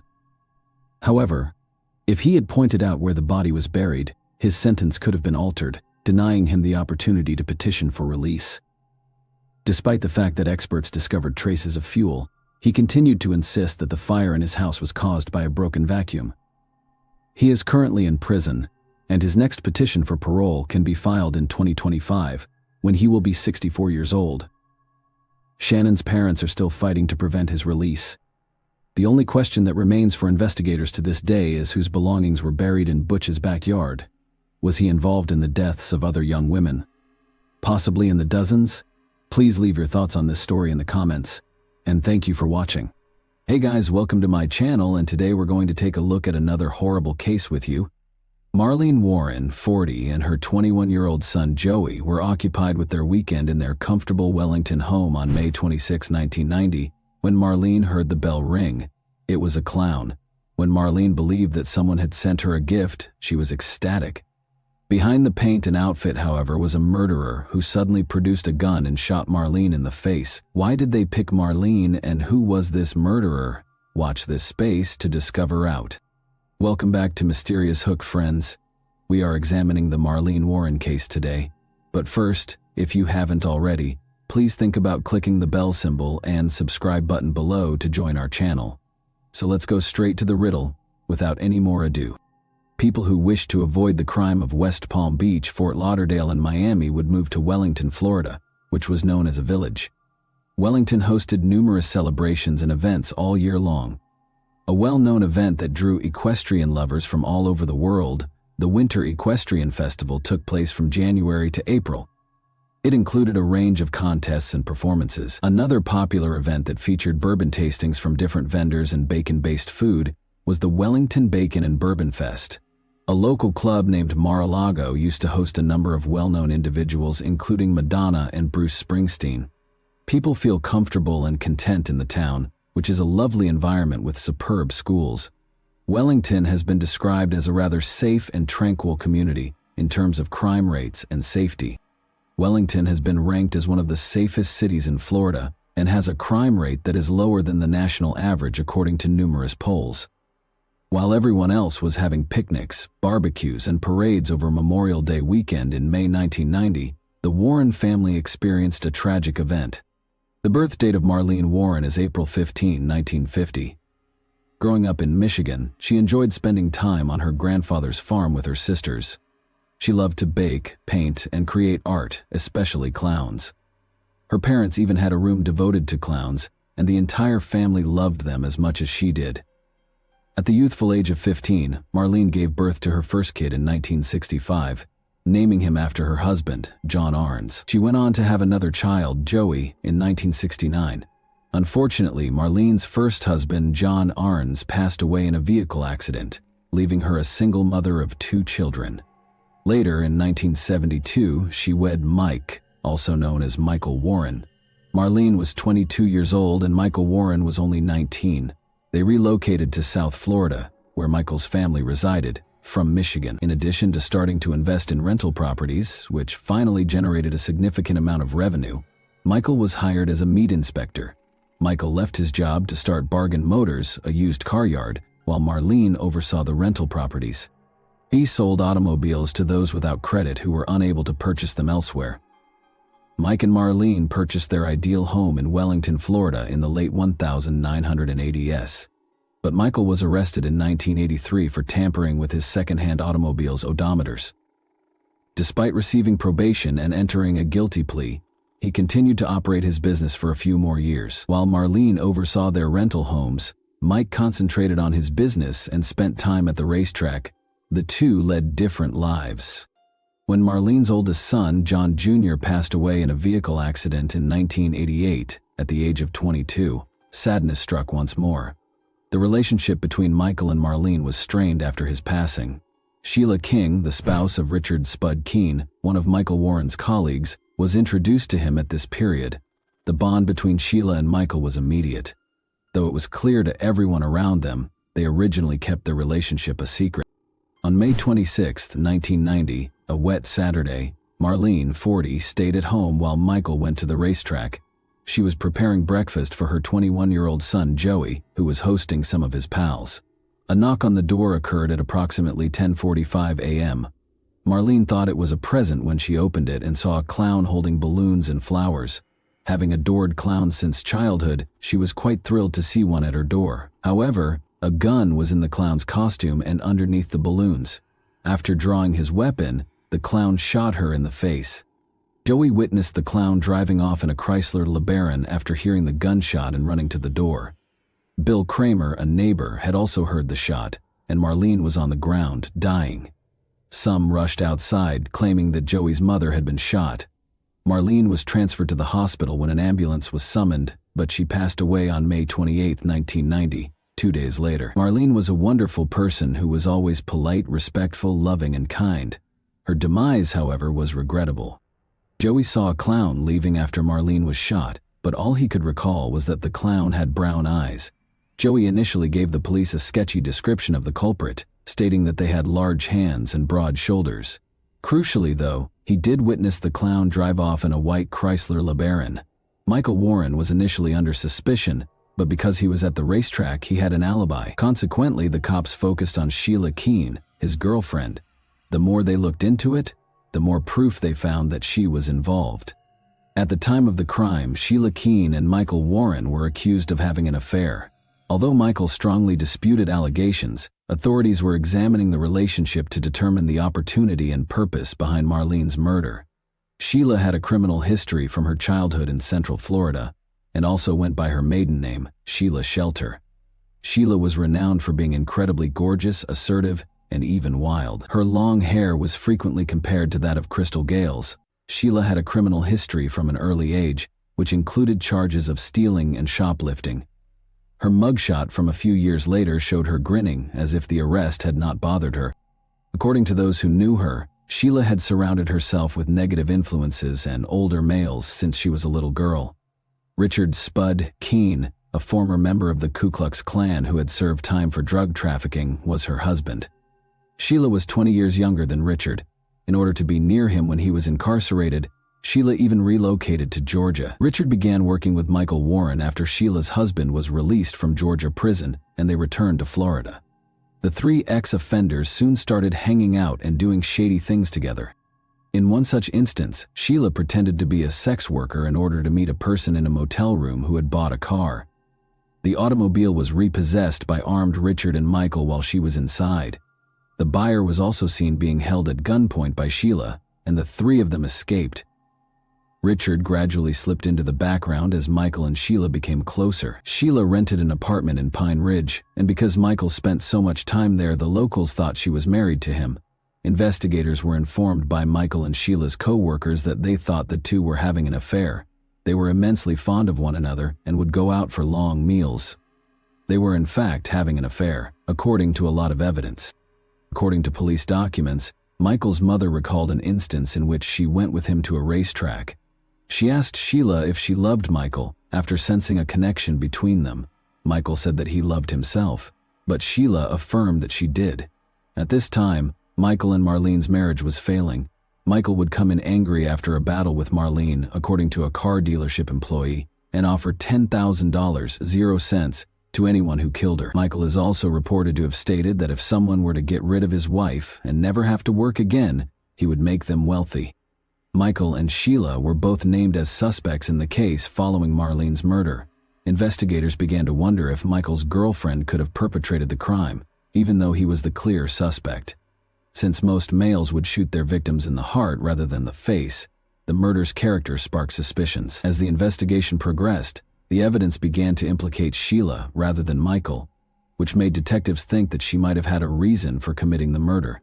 The police's primary objective during the inquiry was to locate the white Chrysler LeBaron that Joey had seen. They discovered that the vehicle had been rented by a couple from Payless Cars, a local car dealership. They became confused and called the incorrect number from a phone book ad when it came time to return the vehicle. The number on the advertisement was Michael Warren's, and it was for his vehicle dealership, Bargain Motors. However, Michael's advertisement bore a striking resemblance to one for the Payless car lot. Someone at Michael's car lot told the couple to leave the car outside the gate with the keys in the windshield wipers after they called the number, assuming it was for Payless Cars. But soon after, the vehicle was taken. Investigators found a Chrysler LeBaron in a Winn-Dixie parking lot about 5 miles from the crime scene on the day of Marlene's funeral. Inside the automobile, many hairs were found, some of which seemed to be from an orange and yellow fibered acrylic wig. But at the time, DNA technology was not yet advanced enough to accurately identify the fibers or the hair samples. Investigators discovered the location where the suspect purchased the clown suit, balloons and flowers in addition to the vehicle. A few days prior to the murder, a woman walked in and asked for a clown costume, especially Ruby's clown costume, an afro clown wig, Bob Kelly clown makeup, and a sponge nose, according to two women who worked at the Spotlight Capazio costume shop, who told police. The woman insisted on buying the outfit that night, even though the store employees first encouraged her to come back the following day because they were closed. According to reports, she was about 5'8", had long chocolate hair, brown eyes, and was dressed in trousers and a men's work shirt. Sheila was identified by the police as the woman who visited the business at closing time a few days before to the murder, after the employees recognized her from a photo lineup. As the investigation into Sheila's possible involvement in Marlene's murder progressed, more evidence began to mount against her. One piece of evidence came from a public grocery in the area that offered the particular kind of mylar balloons the clown was using. An employee there recognized Sheila from pictures and recognized a long-haired woman with brown hair who purchased those balloons only an hour and a half before to the murder. The fact that Sheila had previously dressed up as a clown when married to Richard Keene only served to heighten suspicion. The pair resided in a Pahokee trailer park near Lake Okeechobee. Sheila had made friends with a number of locals, including some workers at a store that sold car parts. She had even entertained them by dressing up as a clown on one occasion. Prosecutors felt they lacked sufficient evidence to make an arrest, in spite of this growing body of evidence. About a year later, in 1991, Michael and Sheila emerged as the main suspects, intensifying the inquiry. Michael and Joey appeared on a radio show in an effort to clear his name. Michael denied any involvement in the murder during the questioning. "Was it your suspicion that you were a suspect from the start, Michael?" He certainly never expected to. "In reality, I like to discuss that in detail." Joey, who was shocked to learn that Sheila was even a suspect, stood up for her. "Would it surprise you that she would be a prime suspect if you had heard, been told, or been asked that the police were suspicious? She is even named as a prime suspect in all of this." It was, indeed. Because of the clown's stature, Joey initially thought it was a guy, but the evidence was starting to suggest that it was a lady. Sheila was the main suspect, because Michael had an alibi to prove he was at the racetracks when the murder occurred. However, a twist that went back in time appeared just when it appeared that the case was going nowhere. Joey was accused with attempted murder in 1987, when he was about 18 years old. Christopher DeSantis became the attorney for the Warren family. DeSantis and Michael Warren were celebrating Joey's trial victory as they left the courthouse following a favorable hearing. Michael then jokingly inquired as to whether a person might still inherit their estate if they had hired a hitman to murder their wife. The lawyer was surprised, but he said that unless there was manslaughter or the murderer was someone else, the law forbade a murderer from inheriting. Sadly, DeSantis provided yet another example, which he eventually came to regret. According to him, it would be challenging to obtain a conviction if someone donned a clown suit because their identity would be concealed. It wasn't meant to suggest that he should wear a clown outfit or something similar, for instance, if you were wearing one. However, the point was that you cannot be found guilty if you are unable to provide identification of the offender. He didn't mean to suggest that Michael should dress like a clown, but the idea was that there couldn't be a conviction if identity couldn't be established. DeSantis had essentially handed him a murderous recipe.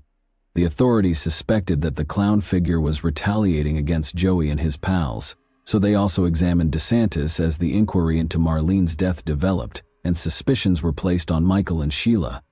However, this exchange between Michael and DeSantis later turned into a crucial piece of proof. It sparked speculation about whether Michael had heeded the lawyer's counsel and disguised himself as a clown to carry out the crime. It became evident during the course of the investigation that Marlene had previously indicated dread of her husband before she was murdered. She had expressed her desire to divorce Mike to others, but she was afraid he would murder her. When combined with DeSantis's assertion, this implied that Mike was aware of his right to inherit property following his wife's murder. In spite of this, no one was arrested in the weeks that followed these disclosures, because investigators need hard proof to move forward. The months passed with no resolution to the case. Although Michael and Sheila denied any romantic involvement, their co-workers suspected that they were involved. A year following Marlene's passing, they relaxed and went on a trip to the Bahamas, staying at the upscale resort casino hotel. Other couples saw them enter. Michael was loud and brazen, and Sheila looked uncomfortable. This alerted the authorities once more. Michael chose to appear on a radio show once again in the interim, and he revealed that he hadn't spoken to Sheila in a month, when in fact Sheila was constantly with Michael. Investigators started looking into Michael as a possible suspect in his wife's death after his radio appearance. They conducted a search of his company and secured a warrant to examine his documents. Investigators discovered that Michael, who had a history of fiddling with the odometer, had been repeating the behavior at his vehicle dealership. They accused him of theft, fraud, odometer tampering, and racketeering, among other offenses. Michael was given a 9-year prison term, but there was still no hard proof that he or Sheila were responsible for Marlene's death. In 1997, fresh evidence surfaced that would revive the case when it appeared that the inquiry had reached a standstill. A guy gave police a tip in 1997 that connected Michael Warren to the murder of his wife. According to the informant, who was the son of a recently deceased Bargain Motors employee, his father made a startling admission to him as he was near death. The informant claims that his father informed him that if he pulled up a car that was immersed in water, all the solutions to the case would be revealed. In addition to claiming to know who plotted the murder and where the clown suit and pistol were stored, he even provided the precise position of the car. Investigators thought that by reclaiming the murder weapon and outfit, they would finally be able to solve the case, because this was a significant lead.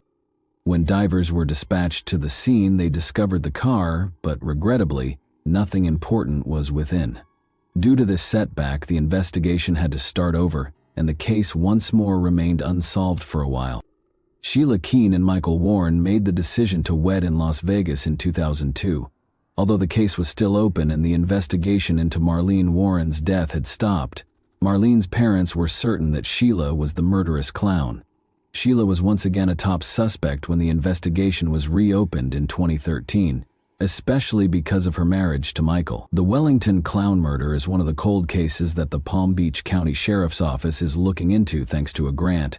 To examine the evidence and speak with witnesses, they assembled a task team comprising representatives from the FBI and the state attorney's office. The indictment was obtained thanks to the task force's submission of fresh evidence for DNA analysis. This contained DNA samples from Sheila and Michael as well as other suspects in the case. The potential DNA samples discovered in the clown wig and additional hair strands within the Chrysler LeBaron were also added. Investigators were able to approach the case from a new angle thanks to the data gleaned via analysis and interviews. Mike and Sheila had made a fresh start in the little Virginian town of Abingdon, where they had completely changed who they were. Their neighbors described them as amicable and in love, and Sheila had even changed her name to Debbie. They appeared to be leading a nice life. Just across the line in Tennessee, they had even opened a well-known fast food restaurant named the Purple Cow. Michael and Sheila were eventually located at the restaurant by investigators. Even though they were primary suspects, they were still working and leading normal lives. They were neither fleeing nor attempting to hide. They appeared to be doing well and to have finally moved on from their past. Despite the fact that Michael Warren was typically seen as a joyful and easygoing person, not everyone had a positive opinion of him, particularly following an incident with one of his neighbors that revealed a different side of him. When questioned about his decision to steal some rocks from his neighbor's property without permission, Michael reportedly said that they ought to be considerate of one another. Asking for permission beforehand would have been the neighborly thing to do, the neighbor retorted. Then Michael insulted the neighbor, using a nasty phrase and labeling him skinny. The neighbor refused to back down and referred to Michael as a bully. A sinister mystery lurked in the background of Michael and Sheila's ostensibly perfect lives in Abingdon, Virginia. Sheila, who her co-workers called Debbie, told a terrifying story about how she had escaped punishment for murder in Florida while intoxicated one evening at a party. In the meantime, investigators in Florida worked tirelessly to solve the case, using the most recent DNA technology to identify a possible suspect in Marlene Warren's murder. The evidence suggested that Debbie, also known as Sheila Keene Warren, was the one who had carelessly revealed her lethal secret to her gullible co-workers. Mike and Sheila were stopped by the police on December 26, 2017, while they were returning from Vermont to their hometown of Abingdon in their Cadillac SUV. Sheila was taken into custody without question. Rather, she inquired as to if her spouse was also being taken into custody. Sheila was detained because she was charged with first-degree murder with a firearm, a crime that had gone unresolved for 27 years. Sheila had avoided arrest until that day, even though she had been a main suspect from the start of the investigation. She could now be sentenced to life in jail. A mugshot was taken when a video of Sheila being taken into the police station was caught. She is shown grinning in the mugshot, which is similar to the one from when she was initially detained as a teenager. It was disturbing to see the disparity between the seriousness of the act she was being charged with and her casual demeanor. Sheila King Warren vehemently denied any involvement in the crime, according to her attorney. She believed in her own innocence, as evidenced by the many letters she penned while there. Even though the murder weapon was still missing and 27 years had passed, and the clown's first description was that of a man, the state of Florida was certain they would get a conviction. Following her arrest in 2017, Sheila had been detained pending trial while detectives worked to strengthen their case against her. Ultimately, on April 25, 2023, Sheila, 59, entered a guilty plea to the charge of shooting Marlene Warren while disguised as a clown. Her attorney insisted she was innocent, but he thought her guilty plea strengthened her case. She might have received a minimum sentence of 25 years in prison if the jury had found her guilty. But because she entered a guilty plea, her term was lowered to just 12 years. Interestingly, Sheila's attorney even proposed that because of her outstanding behavior while inside, she might be released as early as 2024. The investigators were able to solve the case after Sheila confessed. However, do you believe Sheila meant what she said, or was she merely trying to find a way to get her sentence reduced? And that wraps up today's chilling story. If you enjoyed this video, don't forget to like and subscribe so you never miss a new upload. Also, let me know in the comments, what part of this story shocked you the most? Thank you for watching, and I'll see you in the next video. Hey guys, welcome to my channel, and today we're going to take a look at another horrible case with you. Sometime between 7 and 7:30 p.m. on the evening of May 30, 2012, 19-year-old Brittany Wood got ready and left her mother's home in Mobile, Alabama. Everyone thought Brittany was going to see a friend, but that wasn't the case at all. Brittany's real destination was her uncle Donnie Holland's house, but no one around her knew it. But what started out as a routine visit would turn into a terrifying experience for the family and the police. On June 1, 2012, 2 days later, the police discovered something horrifying.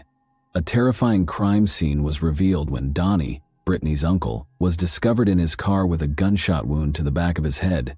A layer of mystery was added by the startling and bloody scene, which grew more intense as Brittany Wood mysteriously disappeared. Did Brittany contribute to Donnie's demise, and, if so, what motivated her to act in that way? Or did someone else kidnap Brittany in addition to killing Donnie? Brittany's dream has always been to work as a hairdresser and eventually open her own salon. But the little girl, who was only a teenager, would meet a man named Andy Woods. As their relationship grew, their lovely daughter Peyton was joyfully born in 2009, when Brittany was only 18. At first, Brittany relished the independence of youth, but the arrival of Peyton marked a significant shift in her life. But when Andy and Brittany split up a few months after Peyton was born, her life took an even more dramatic turn. In spite of the split, the couple decided to share custody in order to keep their relationship cordial and beneficial for their daughter's welfare.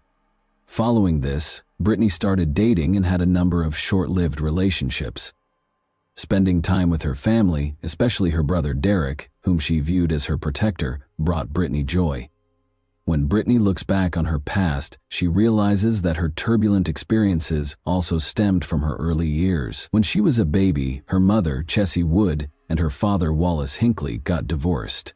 Brittany and her father had a good relationship in spite of the divorce. The primary issue, though, was her relationship with her uncle, Donnie Holland.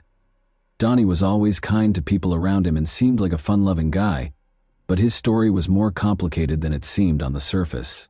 In fact, Donnie was being investigated at the time of his death for his alleged involvement in a child abuse ring that involved other family members, including Brittany's household members. Is there a link between Donnie's eventual death and everything that happened in the past and Brittany's disappearance? Around 7:30 p.m. on the evening of May 30, 2012, Brittany left her home, leading her family to believe she was going to see a friend. Later that evening, they tried to get in touch with Brittany but were unsuccessful. At first, the family didn't suspect anything was wrong because they were used to her spending days with her friends. However, they were unaware that this was not one of those evenings because they did not know where Brittany was. 2 days later, on June 3, 2012, Brittany's uncle Donnie Holland was discovered in his car, the engine still running, in a remote location with a view of the Fish River. The family was met with a terrifying discovery. He was shot behind his ear, at the back of his head. After being taken to a nearby hospital, he had already died. After hearing this heartbreaking news, Brittany's family made another effort to get in touch with her and let her know about the tragedy. Sadly, their efforts were unsuccessful because her phone was dead and still unresponsive. The family became increasingly worried when they couldn't find Brittany at her regular hangouts. They quickly made their way to the Mobile County Police Station and reported the missing person. This sparked a number of inquiries that involved Brittany and Donnie. The police searched the crime scene thoroughly in hopes of finding any evidence that would help them solve the case quickly. After a thorough search, they found a phone battery and a small gun inside the vehicle. Chessie, Brittany's mother, said that bags had been placed on Donnie's hands while she was in the hospital, most likely to be tested for gunshot residue. Why these bags were taken out without being tested is still unknown, though. Along with the investigation, the police spoke with Wendy Holland, Donnie's wife, and Jennifer Gonzalez Moore, their friend, who found Donnie's body. When they discovered Donnie about a mile from the main road, they said he was still gushing blood. The reason for their search and the details of the interrogation, such as whether Donnie was still alive, are still unknown. There was a strong suspicion, though, that Wendy was somehow involved in this incident. Presuming the gun was the one used to shoot Donnie, the police collected it along with the phone battery. But when Brittany's best friend, Tiffany Bailey, acknowledged that the gun was Brittany's, things took an unexpected turn. Tiffany disclosed that just before she vanished, Brittany had bought the gun for protection. Suspicions were running high, and people started wondering if Brittany or Wendy and her friend were involved. But there was still another way to look at the story. Donnie was being investigated at the time of his death for allegedly being a part of a troubling child abuse ring that involved multiple members of his own family. He died from a gunshot wound while sitting in his car just half an hour before he was supposed to meet with the investigators to talk about these claims. According to former Baldwin County Sheriff's Office Detective Eric Winberg, Donnie probably expected to be arrested and killed himself just before the scheduled police meeting. The search for the truth started amid the assumptions and suspicions. Examining phone records was the first step in the investigation. The battery that was discovered in Donnie's vehicle turned out to be that of Brittany's cell phone. Additionally, it was verified by the call logs that Donnie and Brittany actually met on May 30, 2012, the day she vanished. According to the documents, Donnie had driven Brittany to the house near Styx River after picking her up at her mobile home. Brittany's text logs showed that she was messaging non-stop until 11:30 p.m., when she suddenly stopped. Early on May 31, they arrived back at Mobile, just as her phone died, ending the opportunity to gather any more information. As a result of these disclosures, the police force's investigation into Brittany took extreme action. Volunteers, the search and rescue team, helicopters, dogs, and boats were all mobilized in the ensuing extensive search. The Styx River Basin, the last place Brittany's phone had pinged, was within a 5-mile radius of the operation. The intensive efforts produced no evidence of her whereabouts, even after multiple interviews with her friends and family. Brittany's daughter, meanwhile, yearned to see her mother. But after the search for Brittany was unsuccessful, attention returned to Wendy. Police reported that Wendy was seen removing items from Donnie's phone the day he was found dead, which may indicate an effort to hide something that was first disregarded. When the investigation came to a standstill and the police began to focus again on Wendy, this action took on greater significance. The case came to a standstill after the car's DNA results produced no solid proof. Eventually, there was no more evidence to connect anyone to Donnie Holland's murder. As a result, it was formally declared a suicide, and the case was closed. Many questions and controversy were raised by the decision to close the case as a suicide. Detective Eric Winberg confirmed that the gunshot residue test was not performed because it was a procedure carried out by the Alabama Department of Forensic Sciences. Becca Johnson, a private investigator who was actively involved in the search for Brittany Wood, expressed skepticism, saying, Generally, it's 4 to 5 hours till unpreserved gunshot residue is gone and, hands in bags, it's being preserved. Cameron Busey, a firearms expert at the time, noted that if Donnie had shot himself, the bone fragments and brain matter would have probably lodged in his hands. To ascertain this aspect as well, no test was carried out. Furthermore, Busey emphasized that it would be extremely uncommon to hold the gun behind one's head. I don't know of any suicide that was done in that position. Nevertheless, in spite of numerous worries and observations, suicide was officially declared the cause of death, and no hard evidence surfaced to refute this finding. Even though Donnie's case ended in a surprising way, the investigation went further to understand its complexities by looking into the possibility that a family member was involved in the crime. The family had been concealing a troubling past for years, but the investigations revealed it. They discovered that Donnie Holland was the leader of a child abuse ring in which at least 11 other friends or family members participated. For decades, they had been mistreating and taking advantage of children, including their own. Further evidence connecting the family to these allegations was found by the police as they looked through Brittany's Facebook profile. 11 family members were arrested for their roles in the abuse ring, including Donnie's wife Wendy and Brittany's adored brother Derek. The fact that Brittany's mother, Chessie, was charged with child abuse despite claiming innocence only served to heighten the seriousness of the situation. One of the accusations against the mother was that she had assaulted another female relative who was underage. As the investigation went on, details from Brittany's friends, whom she had confided in, came to light. It was revealed that when Brittany was only 9 years old, she had also been abused by Donnie. Brittany's friends claimed that she intended to confront Donnie and report him to the police. An important question was brought up by the revelation. Did Brittany kill Donnie in retaliation? Although the hypothesis had an interesting history, it was only speculative because there was no hard evidence to support it. Given the backstory and her subsequent disappearance, particularly after her gun was discovered, the audience might have assumed in a simpler plot or motive that Brittany was the cause of Donnie's death. However, evidence is crucial in legal proceedings, and no additional inquiry into her involvement was conducted in the absence of adequate proof. In addition to the idea that Brittany was seeking retribution, another theory surfaced. Could a previous victim have killed Donnie in retaliation and then abducted Brittany? Although the reason behind Brittany's abduction was never revealed, her mysterious disappearance raised suspicions that she was still alive. Despite a number of theories, it was indisputable that Brittany's family was about to face legal repercussions. Still, Brittany's mother, Chessie, was upset that her daughter had not yet been found. A young victim testified against Wendy Holland, Donnie's wife, in court on December 9, 2014.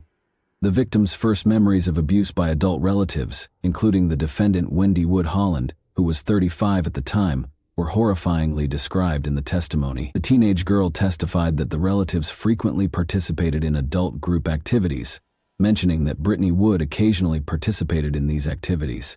During the biggest case in Alabama, which involved the prosecution of 10 people. Teresa Hines, the prosecutor, inquired as to how frequently such incidents happened. The answer was, it happened a bunch, according to testimony from a man who subsequently entered a guilty plea. He once engaged in an inappropriate six-way encounter with a group of relatives, which included Wendy Holland and the girl. Derek Wood, Brittany Wood's 23-year-old brother, entered a guilty plea to the charge of having inappropriate contact with the victim. He claimed to have interacted inappropriately with Wendy Holland too many times to count, beginning when he was about 13 years old. Derek was imprisoned for 3 years after his case was sealed, and he was classified as a juvenile offender. As a defendant in a related case, Brittany's mother, Chessie Wood, who was also charged with child abuse, showed up at court with her son but was denied entry. She also said outright that her relatives were at fault. During his testimony, Dustin Kent, the brother-in-law of Wendy Holland, claimed to have participated in a six-way inappropriate encounter between Wendy, the alleged teen victim, and his wife Wendy Kent, Wendy Holland's twin sister. Dustin Kent, who also entered a guilty plea to sex charges, claimed that in October 2011, he first saw Wendy Holland having inappropriate relations with the alleged victim. Dustin Kent entered a second guilty plea in Mobile County 1 week after the first one, this time for assault and sodomy charges stemming from inappropriate interactions with two separate 13-year-old family members in 2008. He received a 17-year prison sentence. After that, Brittany's other uncle, Randall Scott Wood, pled guilty in Mobile County. All of the defendants were found guilty on charges of child abuse in quick succession. Wendy's identical twin sister, Mindy Kent, was also imprisoned after being found guilty by Mobile County jurors of sodomy and child abuse under the age of 12. She received a maximum sentence of 40 years in prison in 2015, with 20 years for each count against her. Wendy Holland was given a startling sentence of 219 years in prison in 2015 after being found guilty of child abuse and child torture. Chessie Wood, Brittany's mother, also acknowledged guilt to a misdemeanor charge of endangering the welfare of her child. There is still debate surrounding the conclusion that Donnie Holland committed suicide. There is still no conclusive answer to the important question of whether Brittany was the criminal. But beneath this mask, one thing is certain. After years of hiding these forbidden activities, Brittany Wood's troubled family finally received the punishment they deserved. In the end, justice had won out. Only one person can now provide us with the truth about the disappearance or the murderous night. But over 10 years have gone by, and she is still elusive, and no one knows where she is. What are your thoughts on this unsettling case, then? What might have occurred the night Donnie died? Was there something more sinister going on? Or was it truly a disappearance leading to suicide? And that wraps up today's chilling story. If you enjoyed this video, don't forget to like and subscribe so you never miss a new upload. Also, let me know in the comments, what part of this story shocked you the most? Thank you for watching, and I'll see you in the next video. Hey guys, welcome to my channel, and today we're going to take a look at another horrible case with you. We are examining the unsettling case of Kim Wall, so let's go straight to the riddle without any more ado. Denmark's capital, Copenhagen, known to the locals as Copenhagen, is situated on the picturesque islands of Amager and Zealand. Denmark is renowned for its excellent architecture and design in general, but Copenhagen in particular is the main draw. In addition to a vibrant food scene, the lush, verdant city has a rich and diverse cultural environment. Copenhagen, home to more than 600,000 people, is considered one of the happiest cities in the world due to its laid-back lifestyle and progressive social views. Even though Denmark is a pleasant country, it did record 54 homicides in 2017, including the August 2017 murder of Kim Wall. On March 23, 1987, Kim Wall was born in Trelleborg, Sweden. Journalists Joachim and Ingrid Wall were her parents. Tom Wall was the only sibling she had. Kim developed into an exceptionally intelligent youngster who never wavered in her commitment to her objectives. She did exceptionally well at the London School of Economics, where she studied international relations. However, it didn't stop there. Kim advanced her education by pursuing a master's degree at Columbia University's School of Journalism, sometimes referred to as the Oxbridge of Journalism. Kim won awards for her year and was at the top of her class among her peers. Kim's approach to her work as a journalist mirrored her deep interest in people and their stories. Kim would do whatever it took to share people's experiences and give them a voice. Kim was a journalist for the South China Morning Post in Hong Kong, the Swedish Embassy in Australia, and a European Union delegation in India.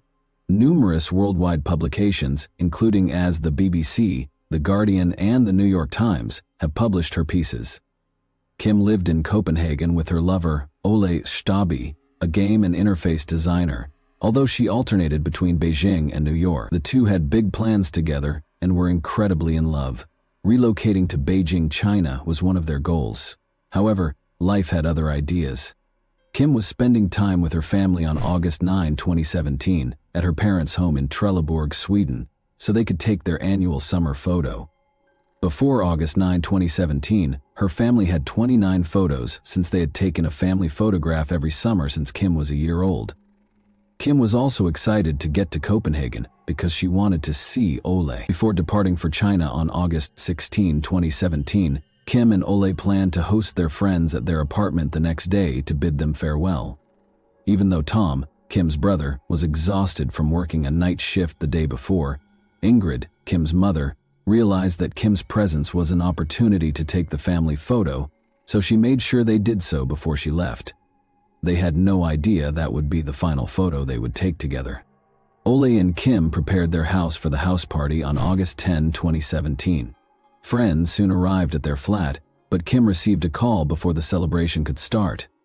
Peter Madsen, a Danish submarine inventor, made the call. Kim and Peter had already discussed an interview over the phone. Kim wanted to interview Peter for a story she was writing for Wired magazine. It was intended to be a brief interview to wrap up her report. So, before the celebration began, she asked Ole to excuse her. Before it was too late, Kim wanted to do the work as quickly as possible so she could resume her partying with her pals. Kim left for the interview after apologizing to her friends who had already arrived for the celebration. 3 submarines were built by renowned inventor Peter Madsen. In addition, he had constructed rocket ships and motivated many others with his endeavors. Peter invited Kim to accompany him on a flight aboard his 2008 launch submarine, the UC-3 Nautilus, since the interview was about his inventions. Peter invited Kim to meet him at Copenhagen Harbor, where Kim had a safe journey. Kim arrived at about 7 o'clock. Kim, who was first afraid to board the submarine, gained the strength to do so and carefully walked onto it, where Peter was already waiting for her. She knew it wasn't a huge concern by the time the soft wind blew about her as she stood next to Peter on the submarine's tower. Notably, she contacted Ole at 8 p.m. saying, "I love you, but I'm going down now." She also texted Ole, "I'm still alive." Even though it was Kim's final text, Ole didn't think there was an issue because he expected Kim to concentrate on her work. Shortly after that, Ole received another text from Kim that said, "He bought cookies and coffee though." Ole, however, soon became concerned.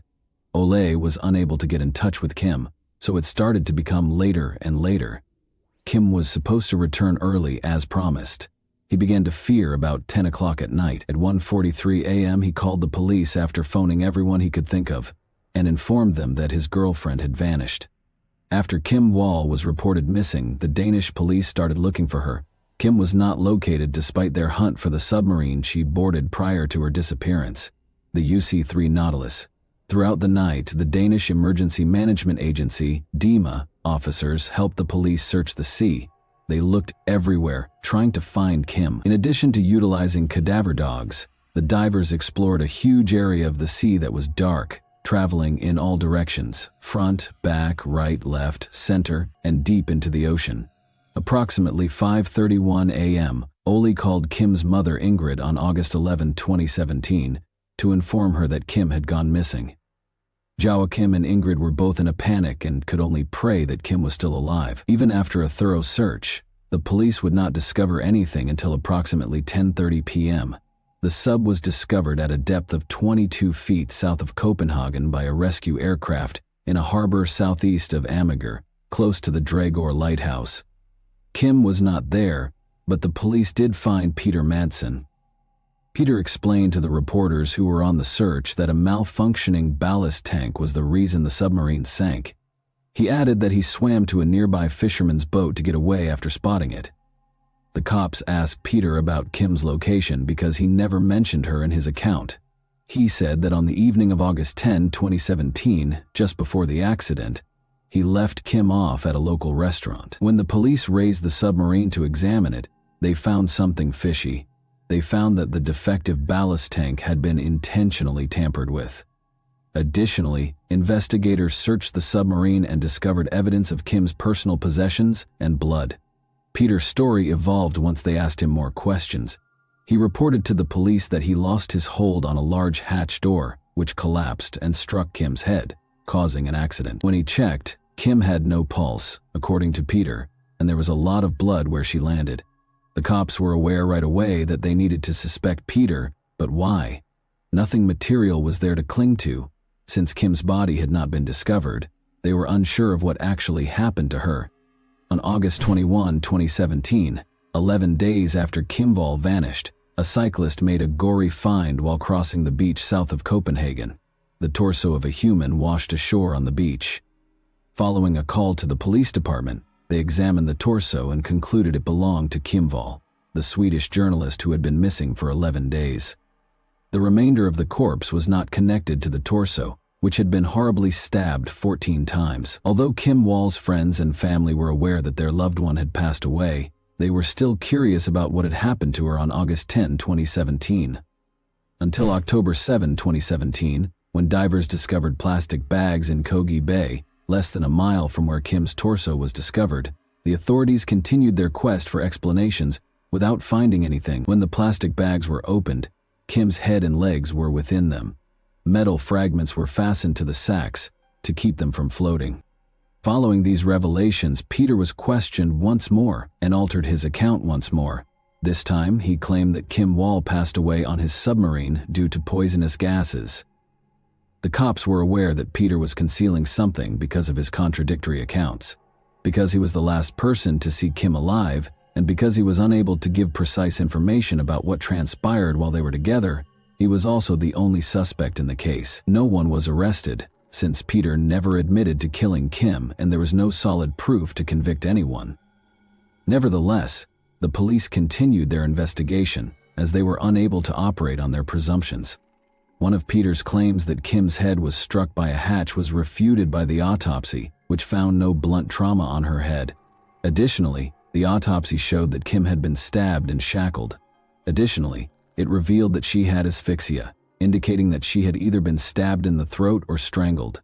The police had grounds to detain Peter for additional interrogation in light of this evidence. When the authorities inspected his phone during the investigation, they discovered that on August 9, 2017, Peter had viewed a video showing a young woman in agony as she was gradually decapitated with a little knife.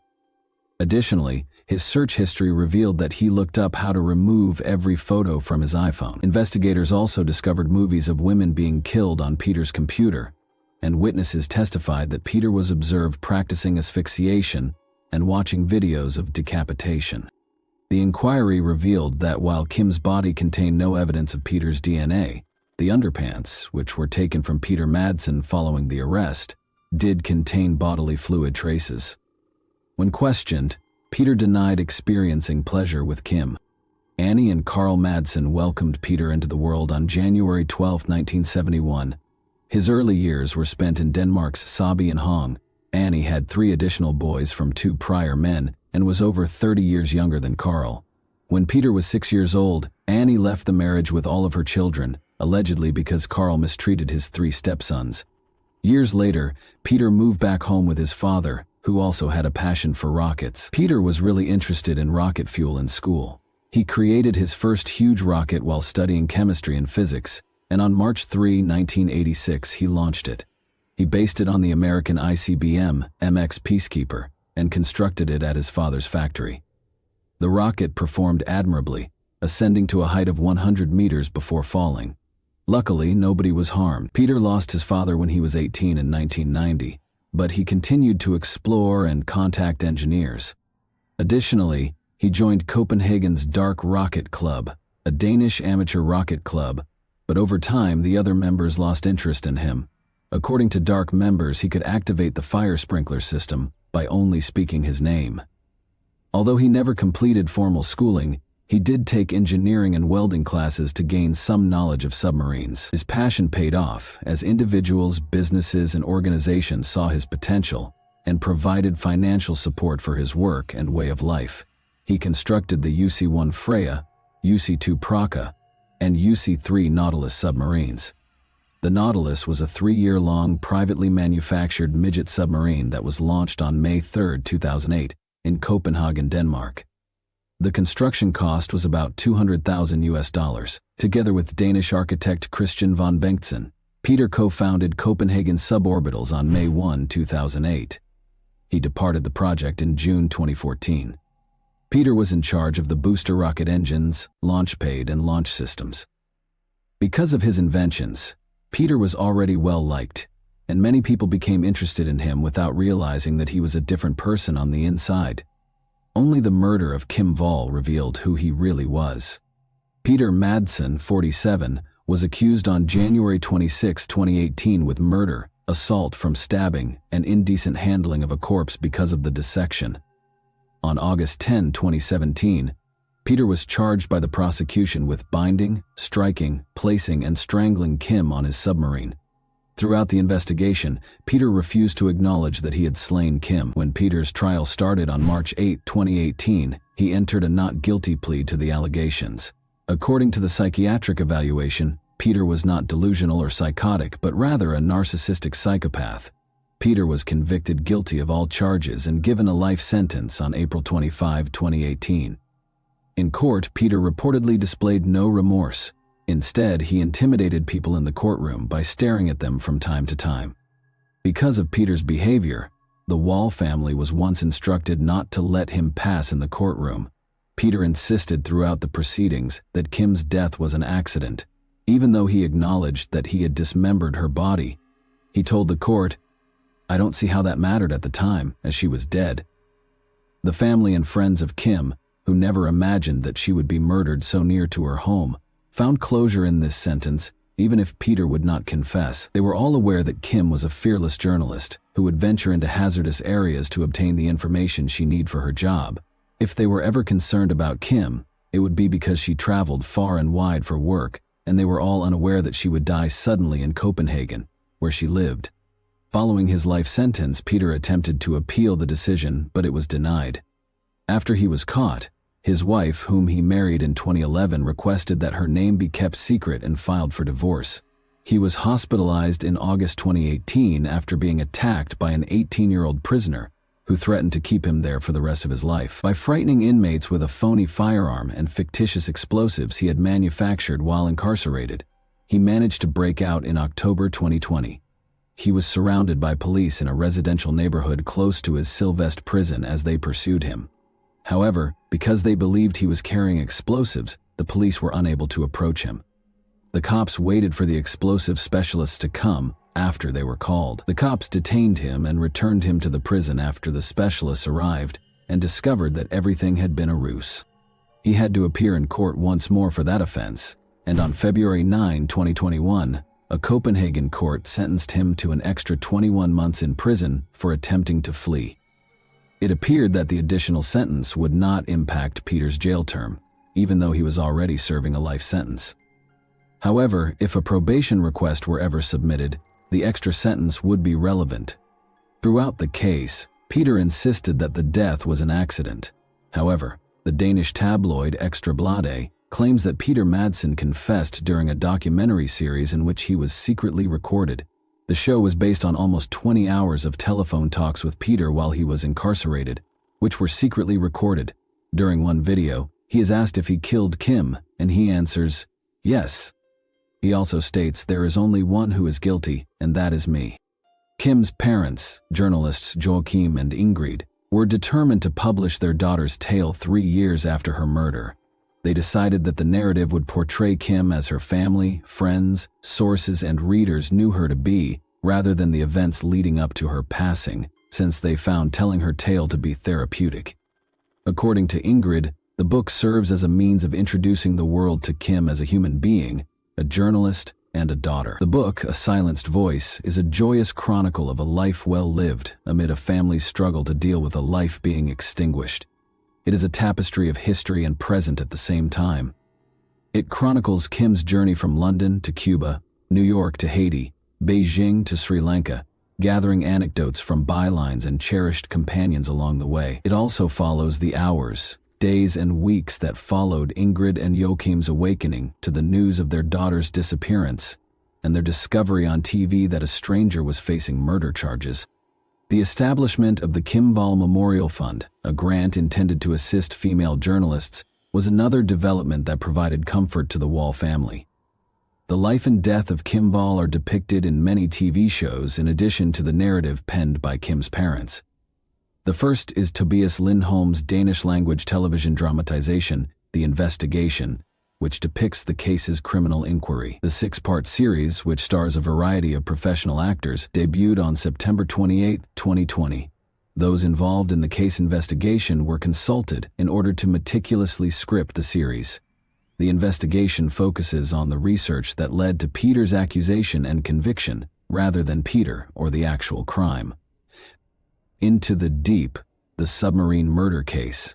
which was directed by Emma Sullivan, was made available on Netflix in September 2022. The documentary video of Peter Madsen, his friends, and interns was used to chronicle his attempt to launch a rocket ship into space using his submarine as a command center. The film chronicled the occurrence in detail, as well as his life. After his lover passed away, Kim's boyfriend Oli Stabi found it difficult to react. Nevertheless, years later he talked about Kim and underlined what a wonderful person she was. The murder of Kim is an unsettling instance that demonstrates the depth of evil that exists in human nature. It also makes us consider the number of women who have faced danger in their diverse occupations. How did you feel about this particular case? Do you believe Peter Madsen received the justice he was due? And that wraps up today's chilling story. If you enjoyed this video, don't forget to like and subscribe so you never miss a new upload. Also, let me know in the comments what part of this story shocked you the most. Thank you for watching, and I'll see you in the next video. Hey guys, today we're diving into another truly horrifying case. If you want to support my channel, make sure to subscribe and stay active. It really helps me out. I'd be super grateful for that. Let's get started. 11 years old, 9-year-old Kiana Davis, Kiara Phillips, age 7, Carrie Ellie McDonald, age 5. When this two-story duplex caught fire due to arson, Kiani Welch perished. Known as Indiana's Garden Spot, the sleepy community in Carroll County was always tranquil until November 21, 2016, when 4 little sisters lost their lives in a devastating fire. What caused the fire to start? Was it set on purpose? Or was it an accident? We'll learn the specifics of this tragic situation today. Galen Rose was thrilled to have begun a new, higher-paying job. She aspired to provide the greatest life possible for her girls. At the ages of 11, 9, 7, and 5, her existence revolved around her daughters, Kiana Davis, Kiara Phillips, Carrie L. McDonald, and Kiani Welch. The girls were brimming with enthusiasm. For her daughters, Galen envisioned a life of limitless chances, but she passed up many of them. She didn't want her daughters to grow up as dull as she had. When she was just 12, her father, Tracy Rose, was imprisoned for narcotics offenses. Even still, this was insufficient because she didn't have him until 2011 when he returned to her life. Tracy relocated to Flora and encouraged Galen to accompany him because he loved her and his grandchildren so much. Despite her initial reluctance, she had missed her father terribly. She thought about his offer for weeks before she and the daughters followed her father to Flora. For her and her young daughters, Flora represented a new beginning. Before finding a large apartment, Galen spent 8 months living with her father and the girls. The monthly rent for the 2-story duplex was $500.00. For her and the girls, this was a welcome change. The street was surrounded with trees, and the duplex had a front porch, and they quickly adapted. Outside, the girls would frequently play together. They made new friends in the area and were amiable to everyone. Since they didn't have a dog of their own, they played with the neighbors. In addition, the 4 sisters enjoyed dancing, playing sports, and spending time with their families. They were cheerleaders for the Lafayette Diamonds. The Saturday before the fire, they had just participated in a cheering competition, and Kiana had a basketball game on Sunday. Kiana devoted numerous hours each week to basketball since she liked the game. Like Galen, Tracy thought she would be a basketball star. He accompanied her to games and applauded from the stands. Galen was incredibly proud of her daughters. She put in a lot of overtime at a gas station in order to make ends meet. Galen was as serene and upbeat as her girls. She spoke courteously to clients and had a smile on her face behind the desk. Because she encouraged them, particularly during Tuesday cheer sessions, the girls occasionally referred to her as their coach. Her favorite part of the week was seeing them perform. Rose went to the grocery shop with her girls on the afternoon of November 21, 2016. The girls chose their favorite snacks, so it was one of those thrilling outings.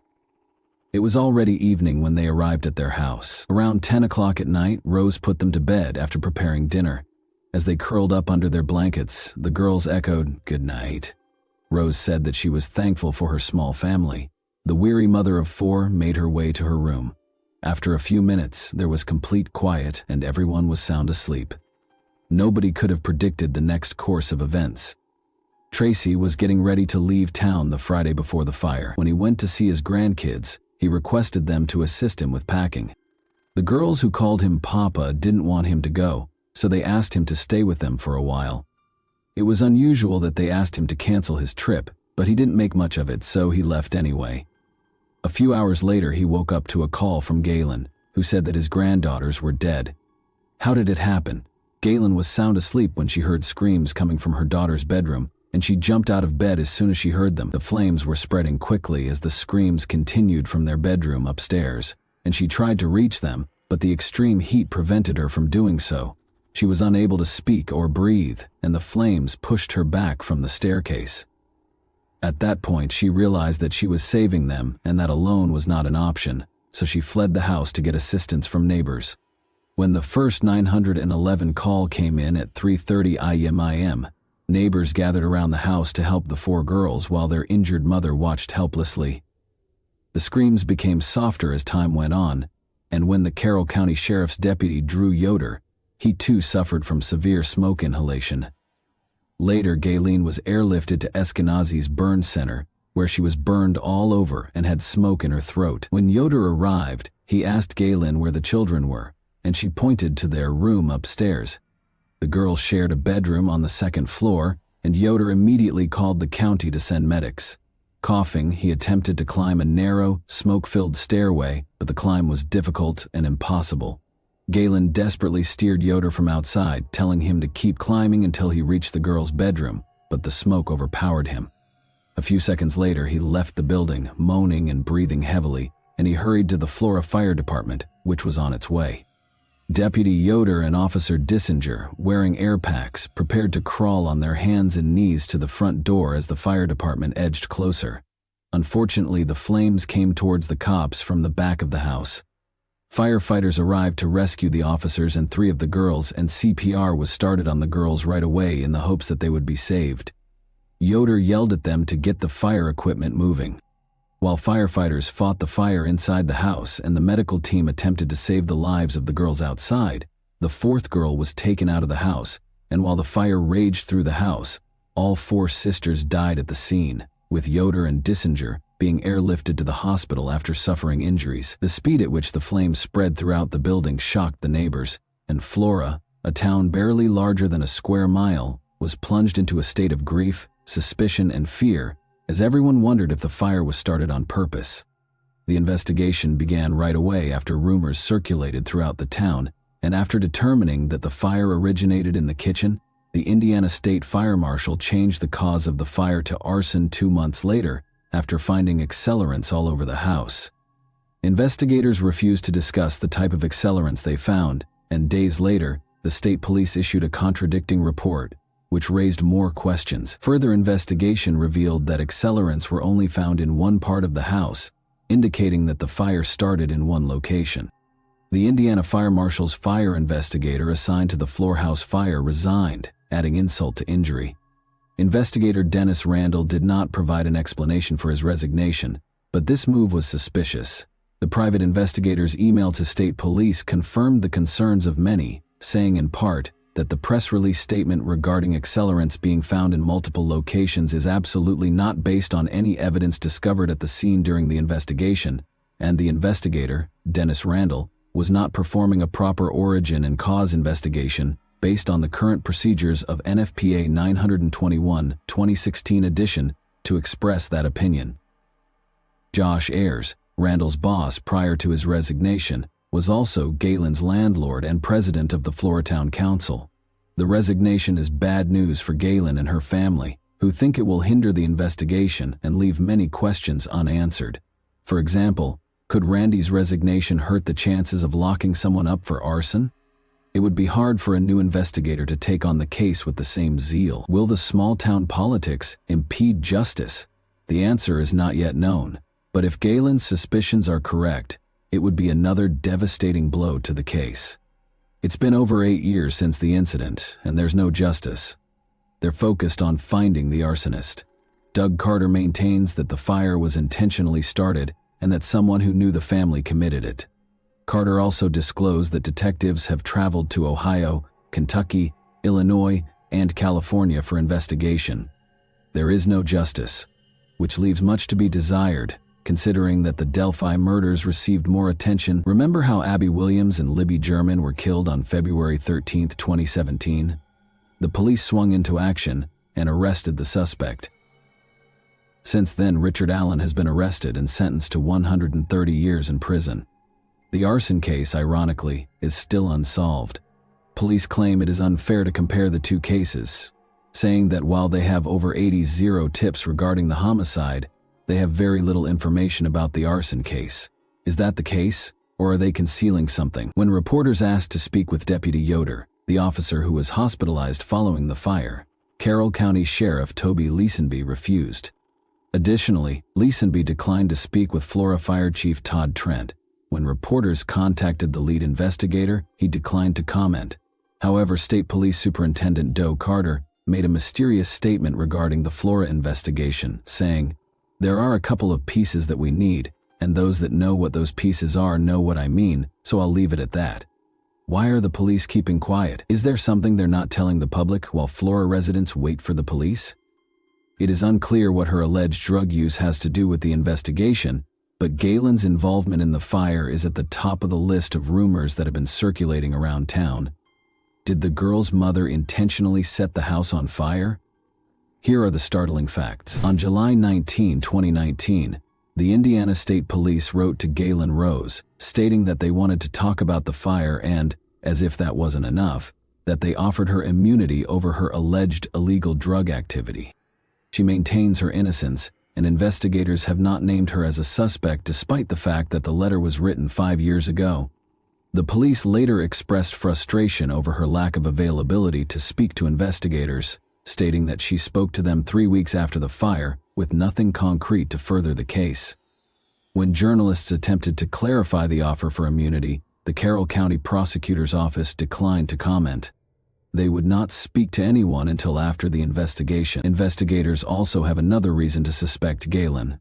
Documents filed as part of the investigation showed that on August 6, 2016, a policy was written for the house the girls lived in, with liability coverage of $392,882.00 and effective September 15 of that year. The documents included a home appraisal dated September 10, which was valued at $45.00. Policies are sometimes written based on a verbal conversation with the property owner, and the timing of the policy and the fire raises serious red flags. Was this a case of insurance fraud? Was the policy created to cash in like a lottery ticket? As the rumors persisted, Galen added a twist to the case. On August 25, 2022, she filed a federal lawsuit against her landlord Josh Ayers, his business partner Troy Helderman, and their company Birch Tree Holdings. Faith Alvarez, Galen's lawyer, told the court that there were no working smoke detectors outside each bedroom when she rented the apartment, despite Indiana law requiring them to be installed. She expressed urgent concerns to her landlord about the missing smoke detectors and the malfunctioning electrical outlets, but he did nothing to address the issue. According to the complaint, firefighters discovered one smoke detector without batteries. According to the lawsuit, Birch Tree Holdings and 2 landlords were to blame for the absence of functional fire detectors. To solve the mystery, Galen hired former ATF fire investigator Mike Vergon, who worked as a certified investigator for more than 15 years before launching his own firm. Before publishing his report, Vergon visited the house 3 times in 6 months and found one smoke detector without a battery. Determined to find the truth, Vergon combed through fire debris in the backyard but was unable to find any more smoke detectors, paid close attention to the kitchen, connecting the back porch, and then inspected the kitchen appliances. The most important information in the fire investigation came from a witness, Adam Ayers, a neighbor and one of the first responders on the morning of the fire, who was there minutes before the police arrived. Ayers told Vergon that he attempted to reach the stairway to the bedroom where the 4 girls slept, but smoke drove him back. His conclusions were unambiguous. The fire was not caused by an electrical malfunction. However, he detailed a 2-inch wide flame path from the back porch to the kitchen before he left the house. Only Ayers saw the ribbon of fire, and he assisted Vergon in concluding that it was a set fire, though Vergon acknowledged that the fire's purpose was not to harm the children. Following a series of back and forths, on September 6, 2023, both parties came to a settlement. which Josh Ayer's lawyer Jonathan Bond confirmed was reached, though the specifics are confidential. Both parties also agreed to demolish the building at 103 East Columbia Street. Flora residents gathered for a prayer vigil at the church across the street from the home the day after the fire, and after prayers, dozens of people dropped roses at the fire's side. Their cheer squad was also present, and they brought stuffed animals, balloons, and posters to honor the sisters. Allie Sheets, the cheerleading coach, accompanied her students to the vigil, recalling that the girls never stopped smiling and that she couldn't recall a moment when they weren't happy. All four of the girls were always helpful, joyful, and respectful. Jen Brobst, a librarian at Carroll Elementary, where the girls went to school, described the incident as surreal and said she still can't believe they're gone. She said the library became a counseling center days after they died. Liz Brobst, Kiana's friend and a Girl Scout, said she remembers Kiana for her positive attitude and happy spirit. Flora. Neighbors and residents also shared in their grief. For example, Fox, their next-door neighbor, experienced breathing difficulties following the fire. Her brother became ill, and her husband had to cancel work. The 27-year-old woman, who lived a few steps away from the house, witnessed smoke leaving the house and heard the girls and their mothers scream uncontrollably, which was the most heartbreaking thing she had ever heard. That night, Fox and her husband hurried out of their apartment, initially perplexed but later realizing it was smoke. Cassandra Hammond, whose business is across the street from the fire outbreak, was also impacted by the incident. It remains a sad reminder of what the girls went through that night, and Cassandra hopes the police find out the truth and that the girls will get justice. Then, all of a sudden, flames engulfed the house, leaving the couple helpless. Her brother thought about running into the house to help, but he gave way to emergency personnel.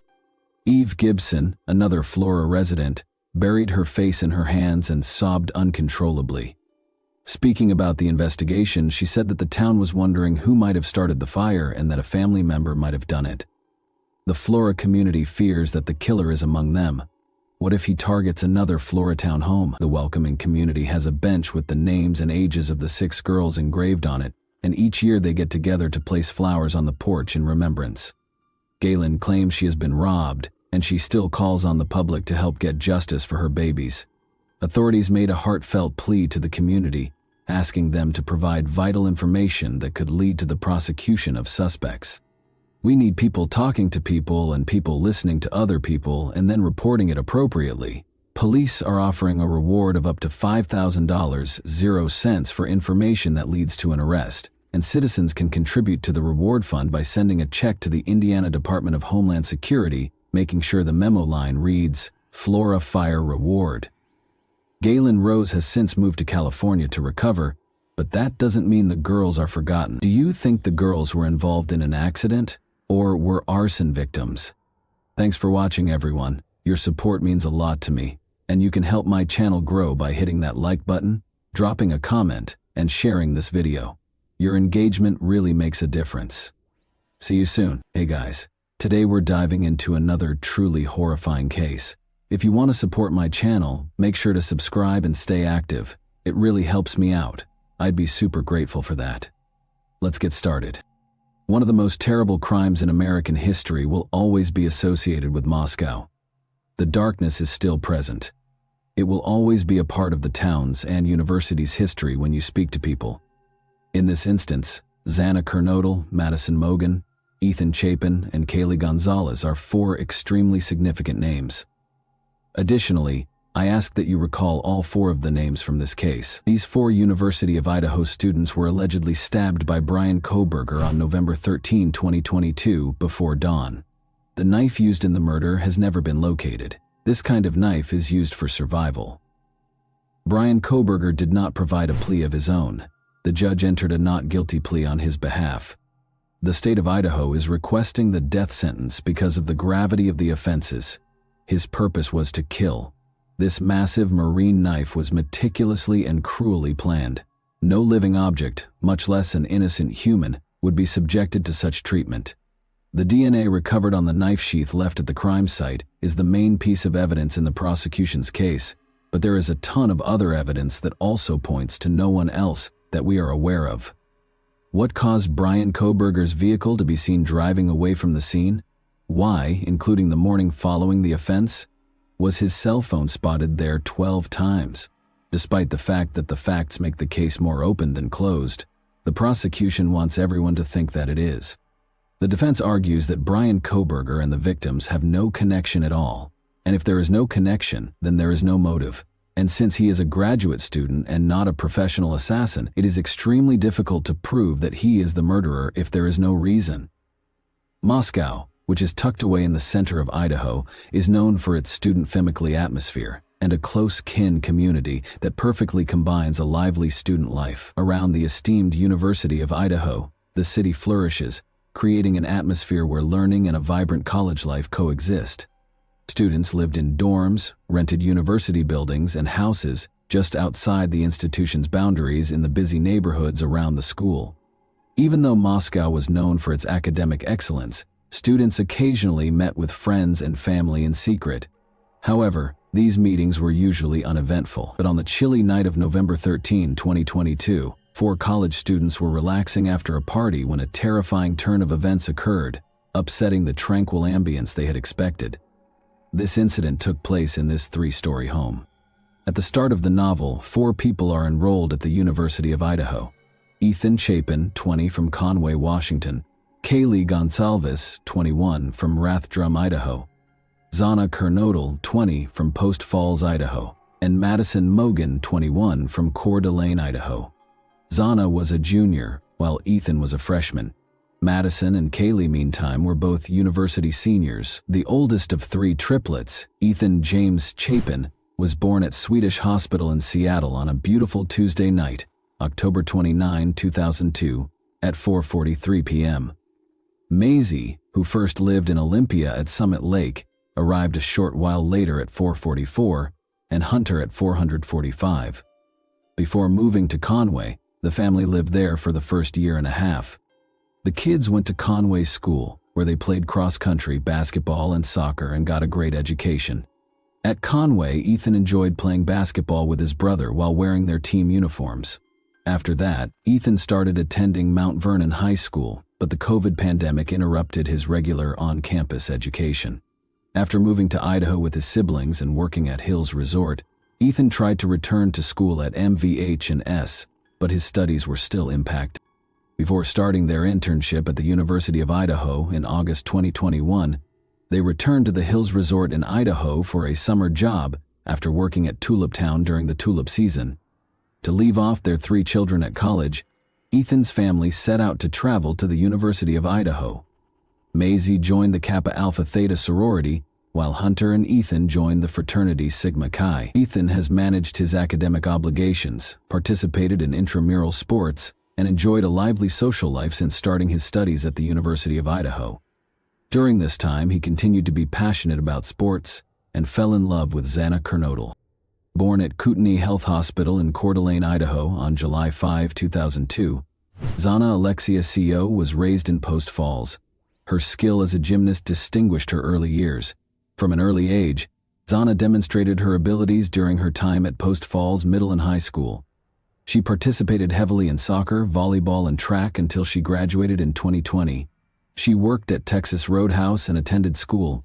When Zana first enrolled at the University of Idaho, she majored in marketing and became very involved in extracurricular activities, most notably as a member of the Vandal Solutions sales team and the Pi Beta Phi sorority. She worked part-time at the Mad Greek restaurant in Moscow, Idaho, to balance these obligations. Beyond her studies and career, Zana enjoyed spending time with her puppy, Shoeshine, and attending EDM events. Rel is excitedly going on family vacations with her father and sister and enjoying time with friends. She had many happy childhood recollections of her grandparents' farm in Riverside summers. Because of her lively nature, Zana was adored by her classmates, family, and friends. She was well known for being gregarious and upbeat, and she had a unique talent for making everyone feel welcome. Her unrelenting excitement, engaging humor, and zeal for life left a lasting impression on everyone who had the honor of knowing her. Zana is currently a co-resident while attending the University of Idaho. On May 25, 2001, Madison Mae Mogan was born in Eugene, Oregon. From the start, she made her family and everyone around her very happy. Madison was born and raised in Oregon, but her family later moved to North Idaho, where her parents were from. She had the most amazing upbringing in Idaho. She started school at Winton Elementary, then transferred to Coeur d'Alene Charter Academy, and finally decided to enroll at LCHS after writing a clear letter outlining her reasoning with her lifetime friend, Kaylee, who was essentially her sister. Everyone who knew Maddie knew that she felt incredibly loved because of her charming demeanor. Her distinct, eccentric, and amusing style made others laugh, and it was common knowledge that feeding her well was crucial. Maddie's tenacity and dedication to her future pursuits earned her recognition. She developed a network of friends, co-workers, managers, and instructors who respected her work ethic, concern, and dedication as a result of her academic success and her accomplishments in every job she held throughout high school and college. Though a little further away, Maddie was thrilled with her academic endeavors at the University of Idaho, where she flourished, joining Pi Beta Phi and regularly making the dean's list each semester. She made lifelong friendships with close acquaintances and loved having Kaylee by her side. Moreover, she fell in love and developed a deep affection for a boy named Jake. Kaylee Jade Gonsalves, Maddie's best friend, was born on June 8, 2001 in Concord, California. She was a bright light for her parents, Steve and Christy, even before she came. As the third child, Kaylee's energy was distinct, according to Gonsalves. Despite being ridiculed by her brothers about her horns, she remained a lively and beloved middle child among her 5 siblings. She was born with unique, thick black curls, a cute button nose, and a flawlessly round porcelain face, graced with a strange little scar on her forehead. After moving to North Idaho with her family when she was 1 year old, Kaylee's lively personality blossomed as she developed into a stunning, genuine, and gregarious girl. She had a natural ability to make people laugh, and she loved Claire's fashion accessories. Alongside her older brother and sister, she started her schooling at Bora Elementary before moving on to Charter Academy for middle school, where she met Maddie Mogan and formed an unbreakable relationship. Their family of 5 became a family of 6 as their lives became entwined from that day on. Kaylee went to Lake City High School despite her parents' initial reluctance, before joining Maddie at the University of Idaho. She followed her dream of teaching elementary school by joining the Alpha Phi sorority. Kaylee had exceptional academic accomplishments during her time in school, which were complemented by her natural ability to make friends wherever she went. She frequently brought fun and a dash of mischief to her encounters because of her eccentric and contagious nature. She demonstrated a strong work ethic by juggling her academics with a full-time job and being enthusiastic about tricks and adventure. Madison and Xana shared a rental house near the University of Idaho campus, which they occupied while attending the university. Kaylee had just moved out of the house where she had previously lived, but on the night of November 12, 2022, Kaylee came back to the house to go to a party nearby. 2 of the 4 students, Ethan and Xana, attended an on-campus event hosted by the local Sigma Chi fraternity earlier that evening on November 12, from 8 to 9 p.m. They then returned to their rental home about 1:45 in the morning. The 2 other people, who were close friends Maddie and Kayla, had arrived to the downtown sports bar, the Corner Club, at 10 p.m. and left at 1:30 IE Ming. All 4 of them had really returned to the shared rental home at 1:56 IE Ming. They also shared the area with 2 other students who lived on the ground floor of the building, and they all went to bed for the night. Maddie and Kaylee shared a bed, Dylan Mortensen remained on the ground floor, and the other occupants remained on the same floor but in a different room next to theirs.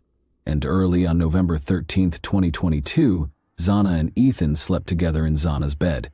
Other than the one stated above, one of the residents was sleeping on Maddie and Kaylee's floor when she was startled awake by sounds that sounded like Xana and her dog. "There's someone here," she even thought she heard Xana say.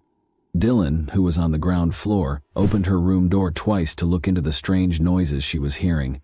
In the second, she heard what sounded like sobs coming from Xana's chamber, accompanied by a man's voice saying, "It's all right, I will assist you." She opened the door a third time out of curiosity and saw a figure moving toward her while wearing dark clothing and a mask over their lips and nose. Unnoticed by Dylan, the stranger walked past her and used the sliding glass door to leave. She was stunned and stood motionless for a while before shutting herself in her room for protection. No 911 calls were made right away, but hours after the event, at 11:58 IEME on November 13, 2022, A call was eventually made from within the house, using a roommate's cell to request assistance for an unconscious person. The door of the house was open when the police arrived, and there were no indications of inside damage or forced entry. The property didn't appear to be lacking anything. The two roommates were present. But when the authorities got inside, they discovered something horrifying and upsetting. The devastating truth came to light. Kaylee and Zana Ethan Maddie had been fatally murdered in their beds on the second and third floors of the house, respectively. There were no gags or shackles on the victims when they were discovered, and the walls were splattered with blood. Zana and Ethan were found in Zana's room, and Maddie and Kaylee were found in Maddie's bedroom. But the question still stood: why did the murderer spare the two housemates' lives? Phil Waters, a homicide detective, hypothesized that the attacker might have missed Dylan and the other girl in the shadows. At this time, nevertheless, this premise cannot be categorically accepted as the whole truth. In the absence of more research and proof, it's the most plausible answer.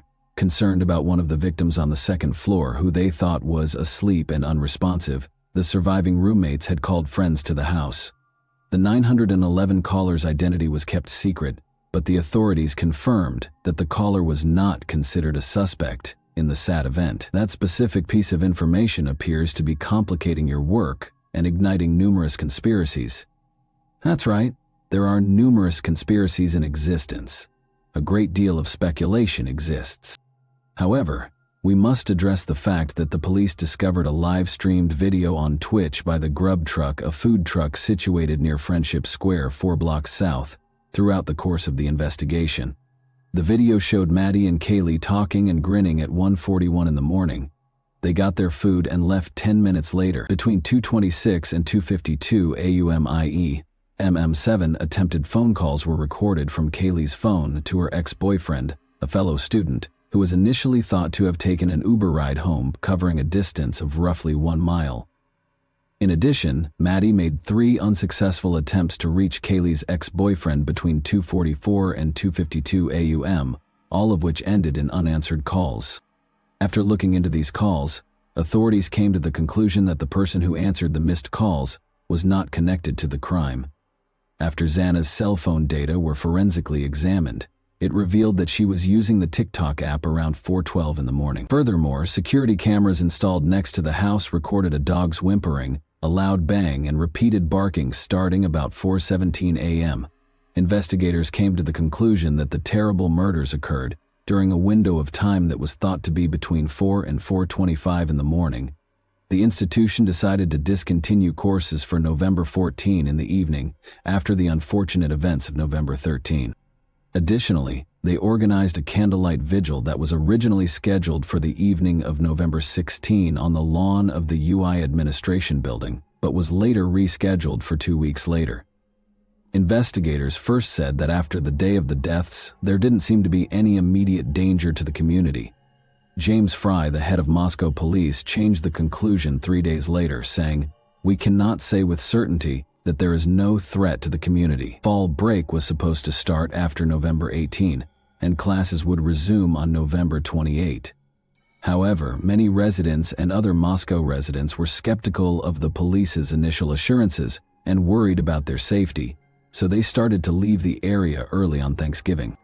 Several teachers canceled courses during this time because some of the people who stayed were understandably nervous and cautious. The limited flow of information from the university and the police to the victims' families was criticized by the fathers of Kaylee Gonzalez and Ethan Chapin. Additionally, a surge of conjecture and misinformation surrounding the disappearance cases surfaced on social media, spread by users of sites such as TikTok, self-described acidified screen type, and other social media users. As the situation worsened, the Moscow Police Department chastised online investigators for their role in spreading false information online and interfering with the existing investigations.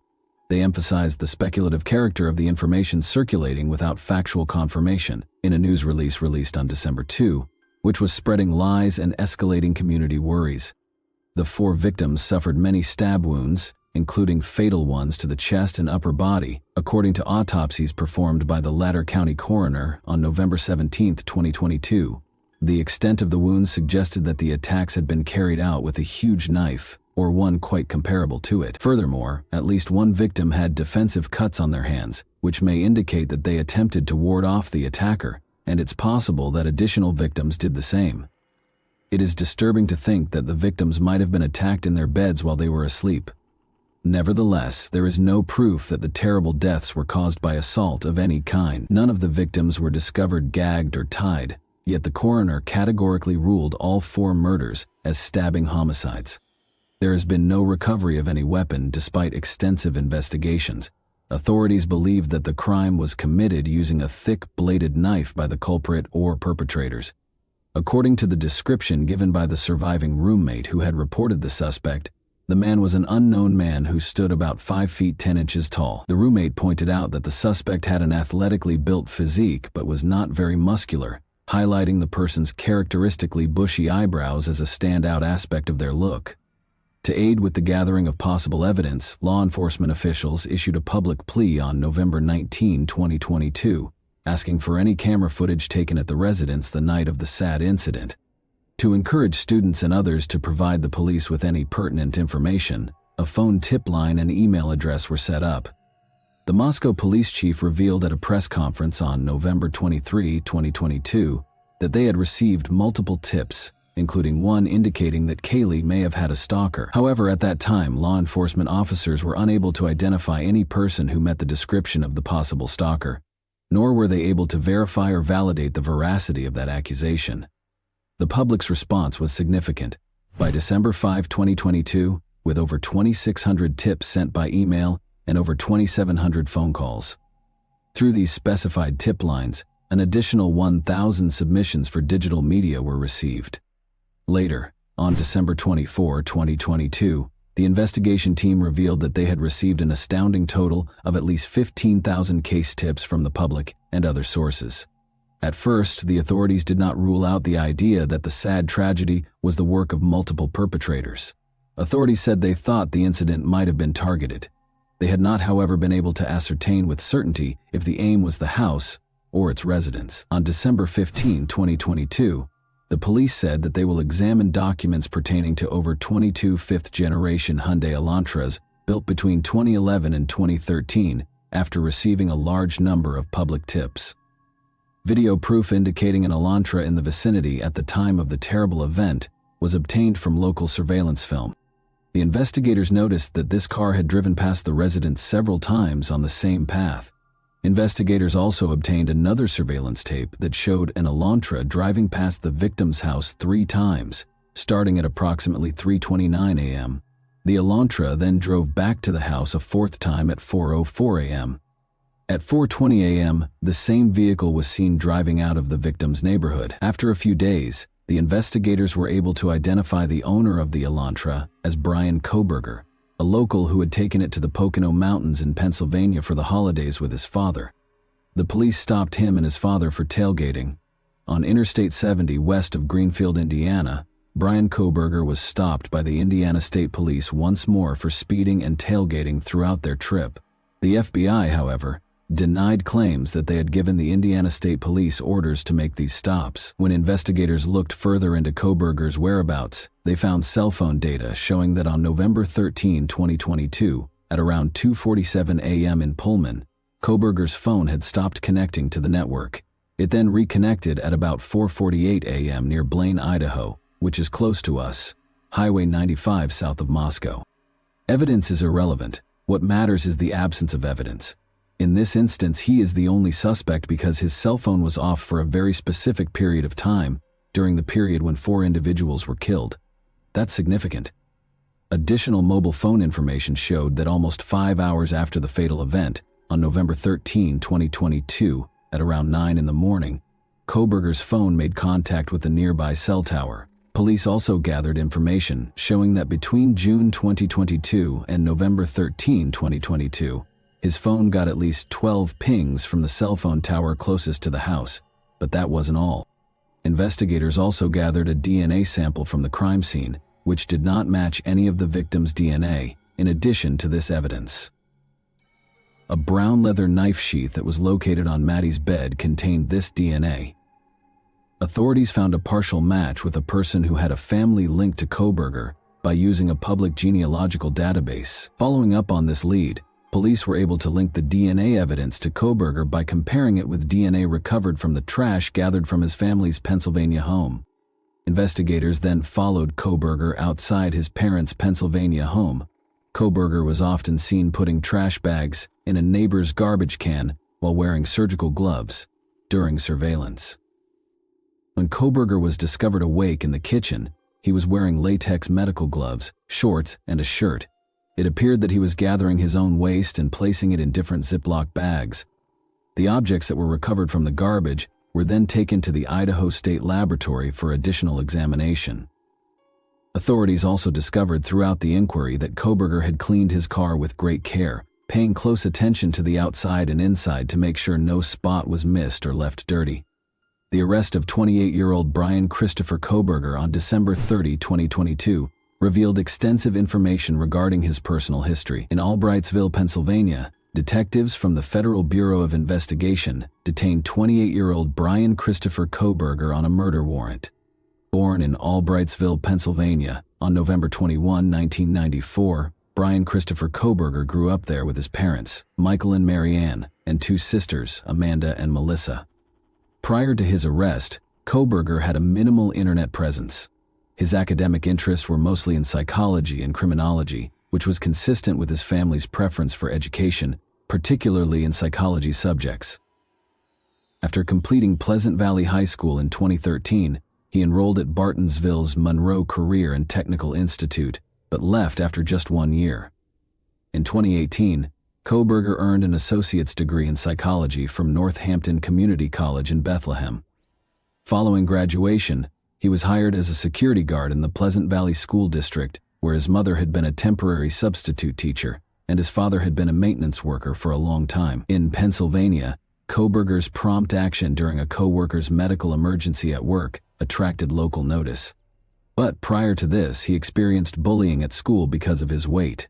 Kohberger lost a substantial amount of weight, which changed his appearance and allegedly affected his behavior. Friends reported bullying incidents and a discernible change in his conduct after losing weight.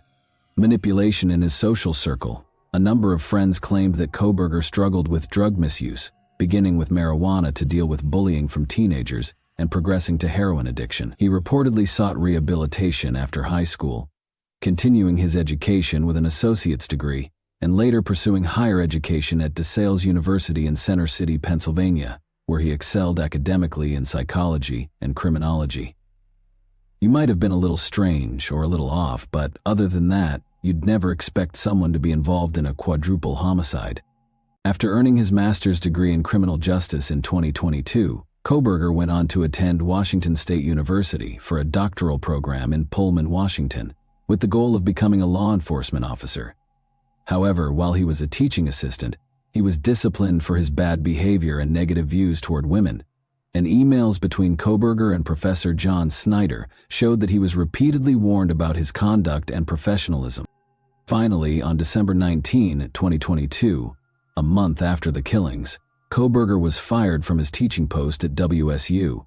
On December 30, 2022, an FBI SWAT team and Pennsylvania State Police arrested Brian Kohberger at his parents' home in Monroe County, Pennsylvania, after finding him in the kitchen wearing a shirt and shorts, wearing examination gloves, and putting trash in separate Ziploc bags. Kohberger was charged with 4 counts of first-degree murder and 1 felony count of burglary. He was given a public defender upon his arrest and remained in custody without bond at the Monroe County Correctional Facility in Stroudsburg, Pennsylvania, where his attorneys maintained his innocence and his resolve to prove his innocence. And his family released a statement expressing sympathy to the victims and stressing the value of assuming their son's innocence. While some members of Kohberger's social circle were shocked by the charges against him, others from his past were less shocked. Kohberger then agreed to extradition when he first appeared at the county courthouse on January 3, 2023, and was flown to Pullman before being driven to the Latah County Jail in Moscow, where he was held without bail. On January 12, 2023, he appeared in the same courtroom for a status conference a week later. On May 17, 2023, the Latah County District Court announced that Kohberger had been officially charged by a grand jury with 5 counts, 4 counts of first-degree murder, and 1 count of felony burglary. The preliminary hearing that was scheduled for June 26th was canceled after the indictment. On Monday, May 26, 2023, in Latah County District Court, Kohberger refused to enter a plea. In response to this unusual behavior, the judge entered a not guilty plea on Kohberger's behalf, setting the stage for a trial in which he could be executed. The Latah County Prosecutor's Office announced on June 26, 2023, that it would seek the death penalty because of the statutory aggravating circumstances related to Kohberger's first-degree murder charges. Kohberger is still being held at the Latah County Jail without bond, maintaining a not guilty plea to all charges. The judge set Kohberger's trial date for October 2, 2023. In response to requests from Kohberger's lawyer and the state, no other information has been released to the public as of yet.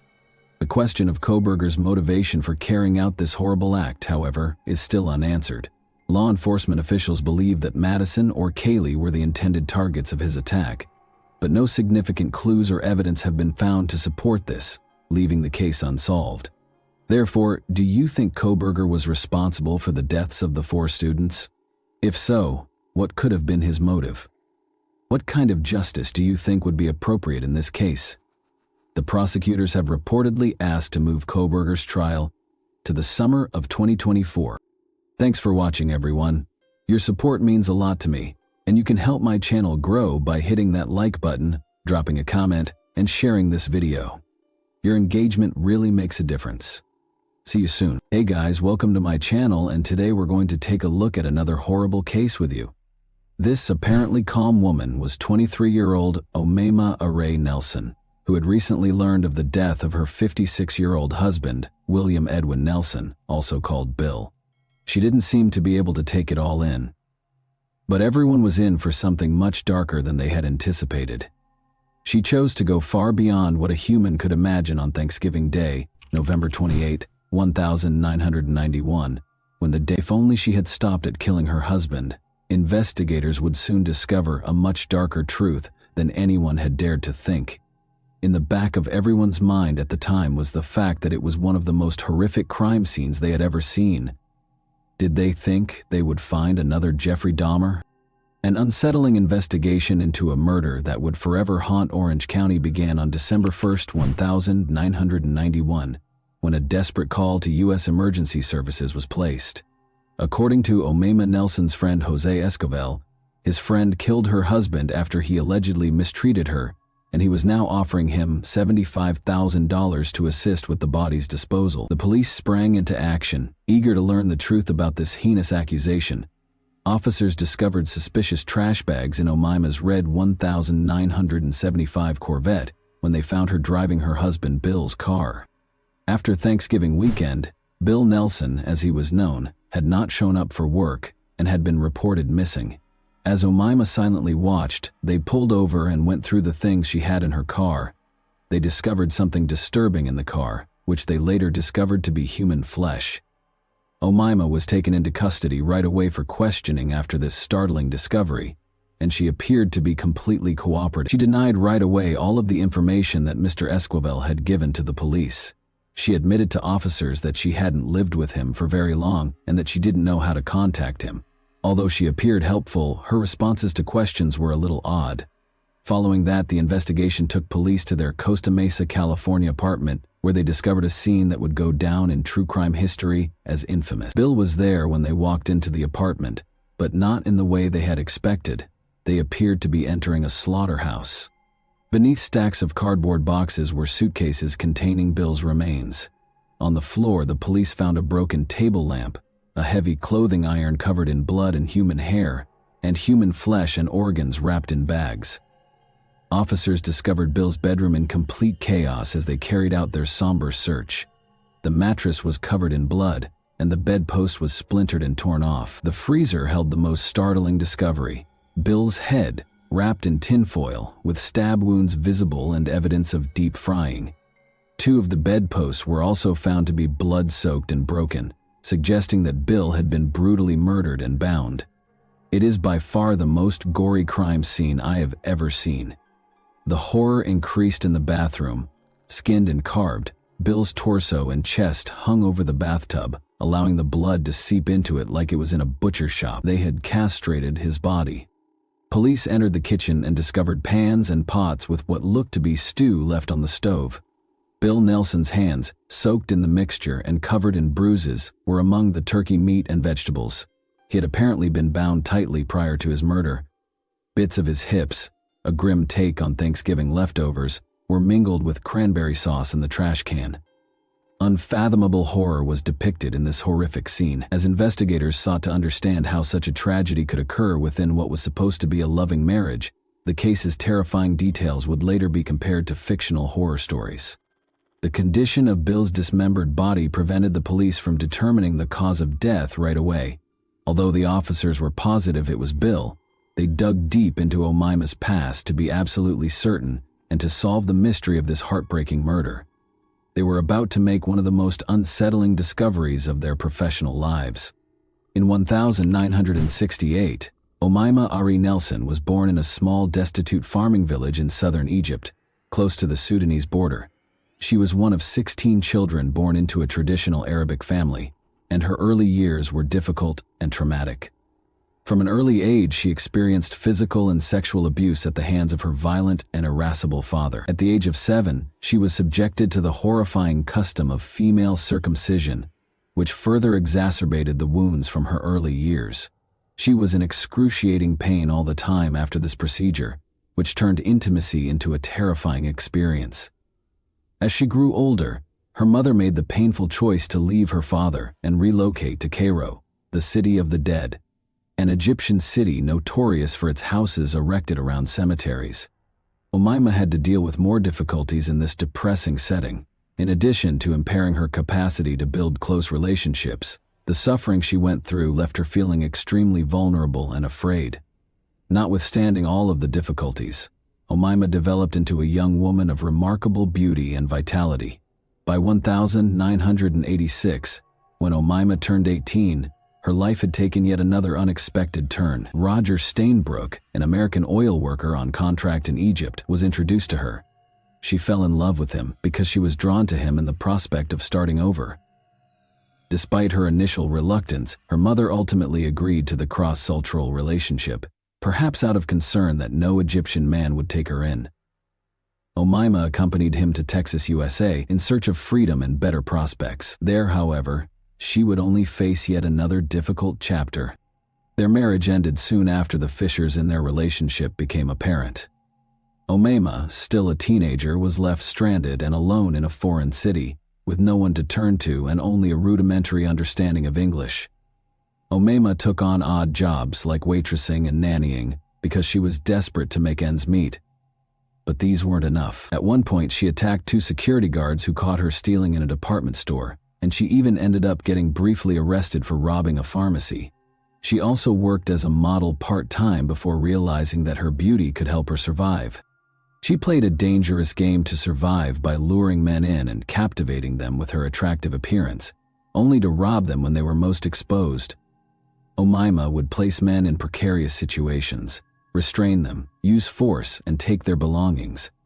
She used this strategy to rob several men, but no one reported her because the officers thought it would embarrass them. She lived off of these items until meeting 56-year-old Bill in October 1991, who seemed like a kind and giving man. He was a former pilot and Marine who now worked part-time at Cannon Mortgage in Tustin as a messenger and computer programmer. Despite the fact that Bill was 33 years Omaima's senior, their relationship developed rapidly, and 2 days after they first met, he proposed to her. Even though Bill was still legally married to his first wife, the two clicked and were married in less than a month. They climbed into his red Corvette and drove directly to Phoenix, where they were married and found a justice of the peace. During their brief honeymoon, she and Bill traveled to Texas and Arkansas to see his family. Bill's family had serious concerns about the marriage despite the tense beginning. They found it difficult to accept the relationship because Omaima was younger than some of Bill's own children, and he was twice her age. Nevertheless, Omaima's kind yet astute manner won over everyone she encountered, creating an impression that, at least initially, seemed to allay some reservations. The cracks appeared after the honeymoon was over and they moved into Bill's apartment in Costa Mesa, California. They gave off the impression of being a normal couple, but there was something profound and unnerving about their seemingly normal existence. Regarding her marriage, Omaima claimed that Bill attempted to mistreat her even on Thanksgiving Day, to which Omaima retaliated using a strategy for which she was famous. She had tied up other men before him. She gained confidence from her past crimes of robbing and tying up men. She felt compelled to destroy him this time because of something about him. Omaima killed her husband without hesitation. She claims that that night Bill sexually assaulted her, and because it was already a controversial act for her, she was unable to control her anger. After repeatedly stabbing Bill with a knife, Omaima used a clothing iron to beat him to death. She did something far more horrifying than murdering her own husband after committing this horrible crime. It is extremely uncommon for a woman to intentionally kill someone. It is even more uncommon for her to mutilate a murder victim. She was completely corrupted. She used coat hangers and other items to hang up his torso piece by piece in the shower so that the blood could drain out. On November 28, 1991, Thanksgiving Day, Omaima had murdered her husband. She mutilated his body over the next few days, a gruesome task she carried out until December 2, 1991, when she was finally too tired to continue by herself. She went to her friend Jose to ask for help, saying her husband had abused her and she needed his support. Instead, Jose went straight to the police out of horror, which paved the way for a terrifying investigation. The officers now had no doubt that Bill's wife was the murderer and that the body they had discovered was in fact his. However, her statements suggested otherwise. Given the marks on her body, Omaima's claims of assault also appeared to be accurate. However, she also did something that raised suspicions. It was clear that Omaima was upset. She appeared to have been crying because she was so upset. Her arms, breasts, and face were all clearly injured. The officers sent Omaima for a medical examination to ascertain the true cause of her injuries, despite her denial of any assistance. She was admitted to the hospital to be examined for sexual assault and to have all of these injuries recorded. Her body was covered in numerous cuts, bruises, and contusions. In order to find out about any oddities they might have observed, the investigators also got in touch with Bill's stepdaughter. As it happened, he did get in touch with her prior to his own wife killing him. Detectives looked to Bill's neighbors as the investigation progressed, in the hopes that someone might have seen something out of the ordinary. They did remember hearing a strange noise that night, a noise that had seemed normal at the time, but had taken on a terrifying new meaning in the context of what had happened. Cutting a body into several pieces and packaging them all to make them appear non-human requires a lot of work. Thanksgiving was supposed to be a time for celebration, but for Bill Nelson, it turned into a day of horror when his young bride brutally murdered him. In the days that followed, what started with his murder only intensified into barbarism. Omaima went to work, systematically and unsettlingly mutilating his body. She crossed boundaries of cruelty, tearing his remains apart piece by piece. Authorities suspected that this degree of savagery wasn't the work of a first-time criminal when they eventually found the evidence. A very violent death was indicated by 25 or more skull wounds. In actuality, the body was dissected in a fairly professional manner, with such accuracy that the coroner's office was quite alarmed. Was this something she had done before? The investigators would be haunted for years by what transpired next. The medical examiners discovered something terrible when they weighed all of the remains discovered in Omaima's apartment and contrasted them with Bill's records. Almost 180 pounds of his body were missing. The officers realized what might have happened in light of the sobering findings already made. The weight that was missing indicated that Omaima had disposed of a significant amount of his body, and the implications were unimaginable. On the same day that her friend reported her, Omaima was taken into custody by the police and questioned. Even though these discoveries about Bill were unsettling, nobody could have foreseen the terrible truth that was concealed in a secret room. Omaima immediately tried to change the case's entire focus when they inquired about the murder, leading the investigation in an unanticipated and unsettling direction. She denied killing her husband when the officers questioned her about Bill's murder and her motivation for doing so. Officers were stunned by Omaima's response when they confronted her about the human flesh they found in the vehicle she was operating. They realized they were dealing with something much darker than they had expected, when the full extent of her cruelty and detachment became horrifyingly evident. In fact, Bill had run afoul of the law while working as a pilot to smuggle electronics and drugs into Mexico from a Texas airport. He had been apprehended and sentenced to 4 years in prison. Here, however, that was not the case. Omaima revealed the possible motivation behind her murder of her husband when the officers called her in for a second round of interrogation. She claimed that after they were married, Bill began to act violently, abusing her both physically and sexually during their brief marriage. She denied killing him, though. Omaima eventually confessed to killing her husband after being pressed further, but she left them with yet another unsolved mystery. The officers were starting to realize that Omaima was mentally ill, perhaps as a result of her traumatic past. Then she made a statement that confirmed the suspicion even more.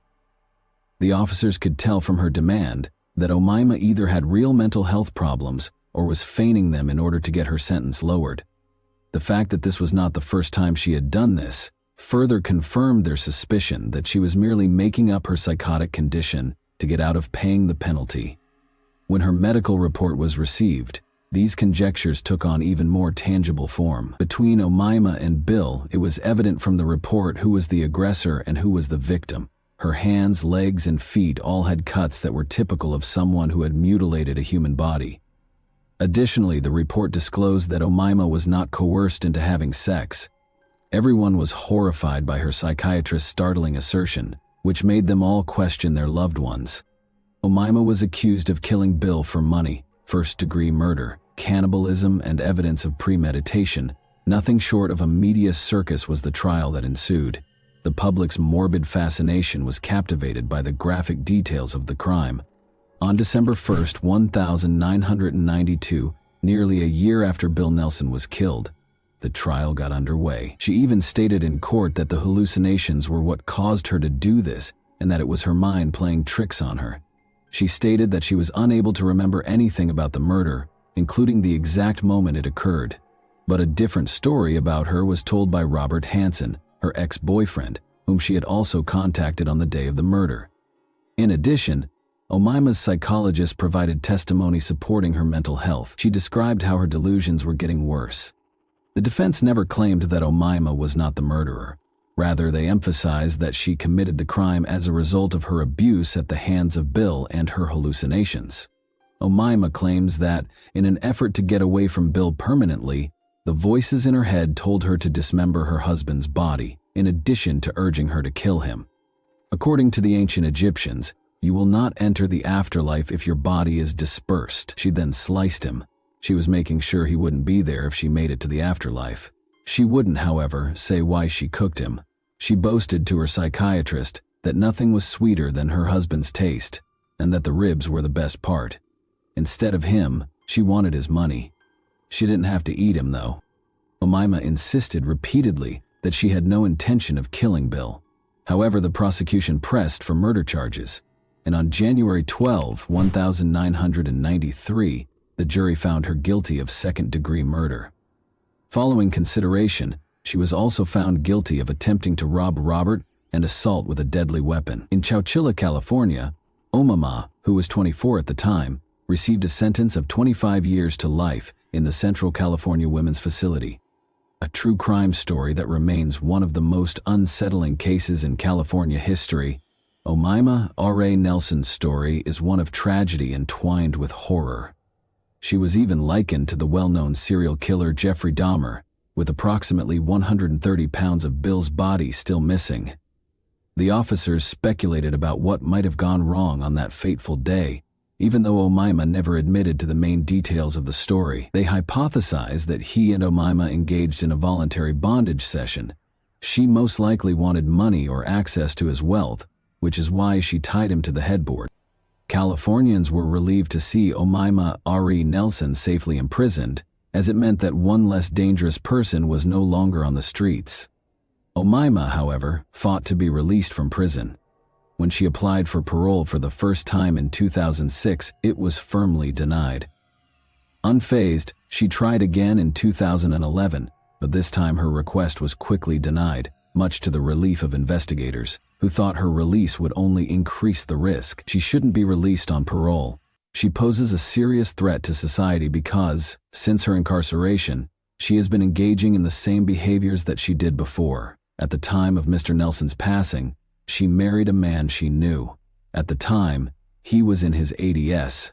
He passed away a few years ago, leaving her a sizable fortune. Omaima is currently unable to access any money she might want to claim outside of her prison, but if she is given parole, her access to money and freedom could completely transform her life. She may be able to rebuild a life outside of prison once her freedom and financial resources are restored, something that has long plagued the victim's family and those who remember her horrific crime. She will be eligible for a parole hearing once more in 2026, and the outcome will ultimately decide her future. This case demonstrated how childhood trauma can result in mental health problems later in life. In light of this, we would like to know your thoughts on this case. Do you believe Omaima killed her husband because she wanted his money, or did she have a mental illness and kill him in a fit of rage?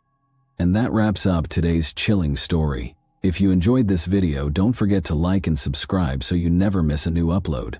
Also, let me know in the comments, what part of this story shocked you the most?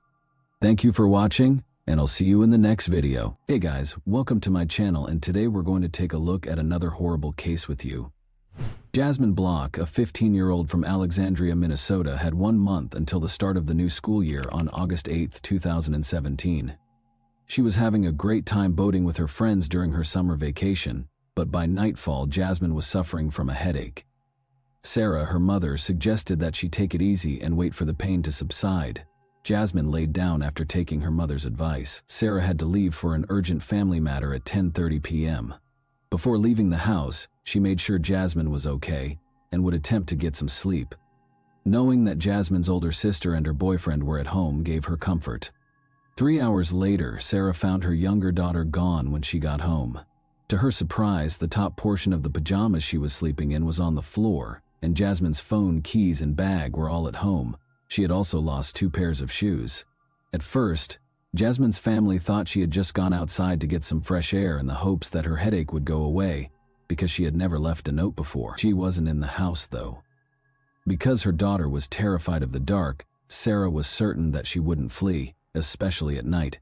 This indicated that she had been abducted. Sarah became so worried that she called the police.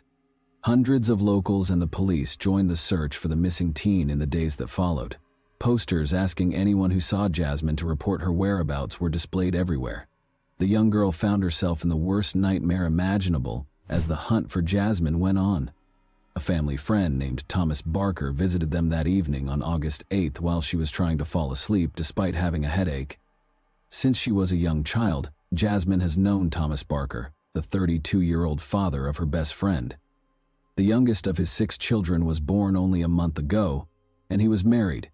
Jasmine believed him when he told her that his son was having a breakdown of some kind, and that he couldn't manage it alone. In an attempt to soothe his son, Thomas asked if she could accompany him to their house. Even though it was late, Jasmine was unable to turn down his request, but she had a hazy feeling of danger during the ride. Her instinct was correct. The story about his son's breakdown was really a pretext. Rather, Barker drove Jasmine 16 kilometers from her home to a remote mobile home in the neighboring town of Carlos. Barker attacked her out of the blue and used zip ties to bind her hands and feet. Jasmine's actual nightmare started inside the mobile home. Before attacking her, Barker threatened her with his gun. Once his craving was satiated, Barker told his victim why he had taken her hostage. He brought up the incident a few days prior when Jasmine fell while riding a bicycle with his son. She revealed a bruise on her body by slightly lifting her shirt. For Thomas, it was an innocent incident. The 32-year-old man's inappropriate thoughts were triggered by it, which ultimately led him to abduct her. Barker and Jasmine stayed in the mobile home for the next few days. After 3 days, Thomas's old friend Joshua Holby, 31, and his acquaintance Stephen Powers, 20, arrived at the house, decreasing Jasmine's chances of escaping. Jasmine was mistreated by all 3 men, but Stephen in particular was not ashamed to participate in the abuse. Although Joshua didn't try to hurt her, he also didn't try to free her or call the police. Jasmine was kept in a utility room most of the time and made an effort to keep quiet out of concern that they would hurt her or worse. At intervals, they fed her fast food and water, and all 3 of them tried to kill her several times. Barker tried to kill Jasmine twice in the 13 days she was left alone with him. His initial attempt to drown his captive was unsuccessful because Jasmine resisted and fought valiantly to save her life. On his second try, he came up with a darker scheme. He put her in a bag with the intention of drowning her in the bathtub. However, Jasmine was able to chew a hole in the bag, insert her fingers, then her hand, and eventually free herself when he left her in the bedroom to fill the tub. When Barker realized she was out of the bag, he became furious and hit her. He briefly gave up on trying to get rid of her, but he later went back to his evil schemes with the help of his cronies.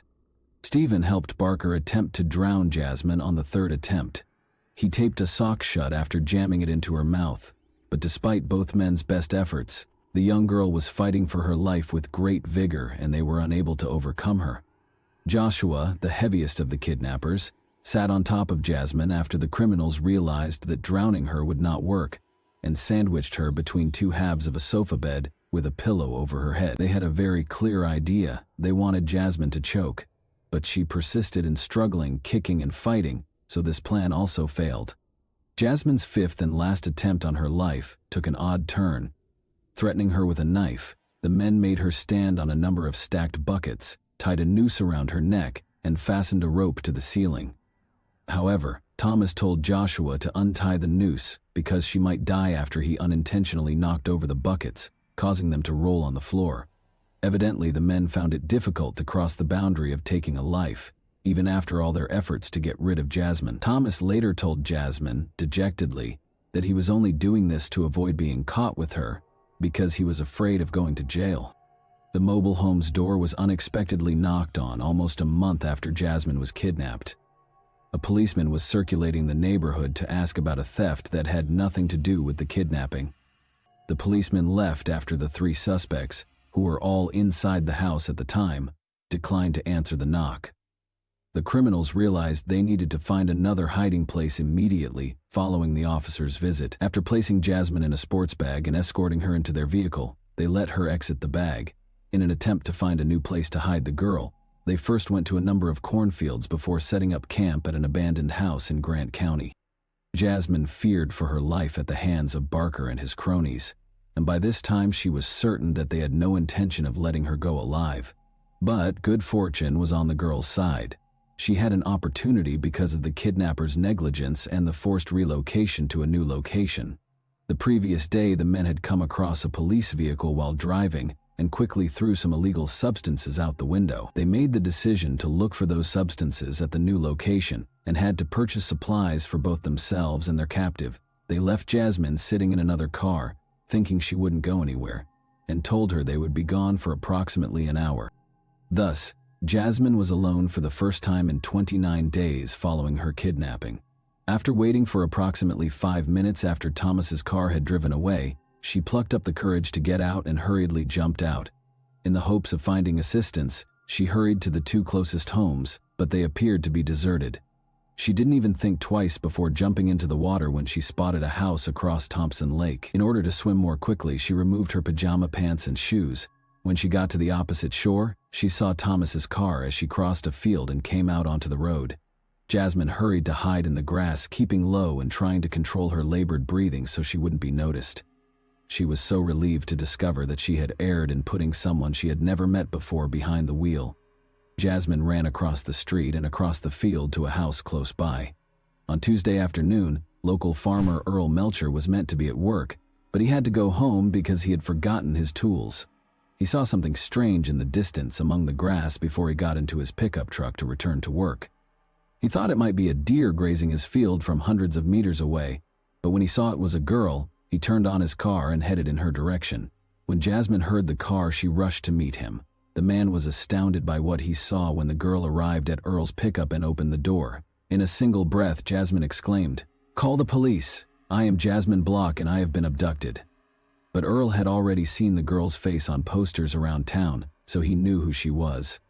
For him, as a farmer and the father of 3 daughters, it was an incredible sensation. He turned on the car's heater, sat Jasmine down, and gave her a towel.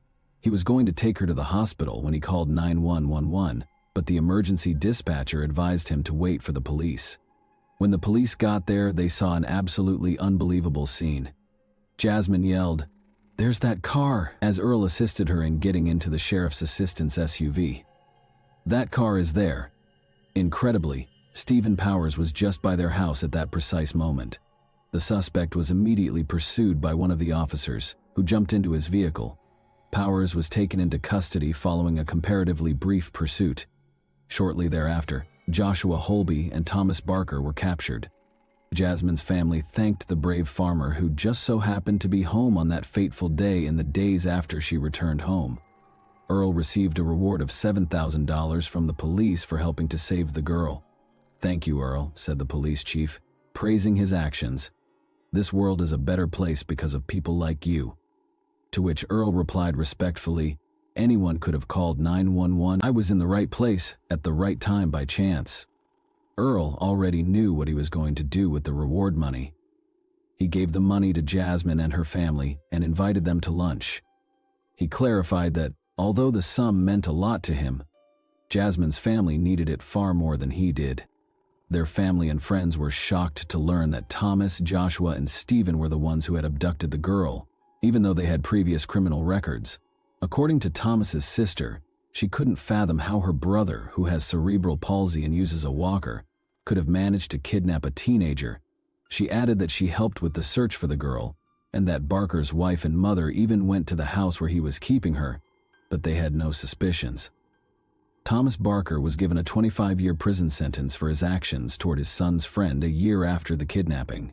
He will spend the rest of his life listed as a violent offender. He can, however, apply for civil commitment after being released from prison, and, if accepted, he will live out the rest of his days in a specialized facility.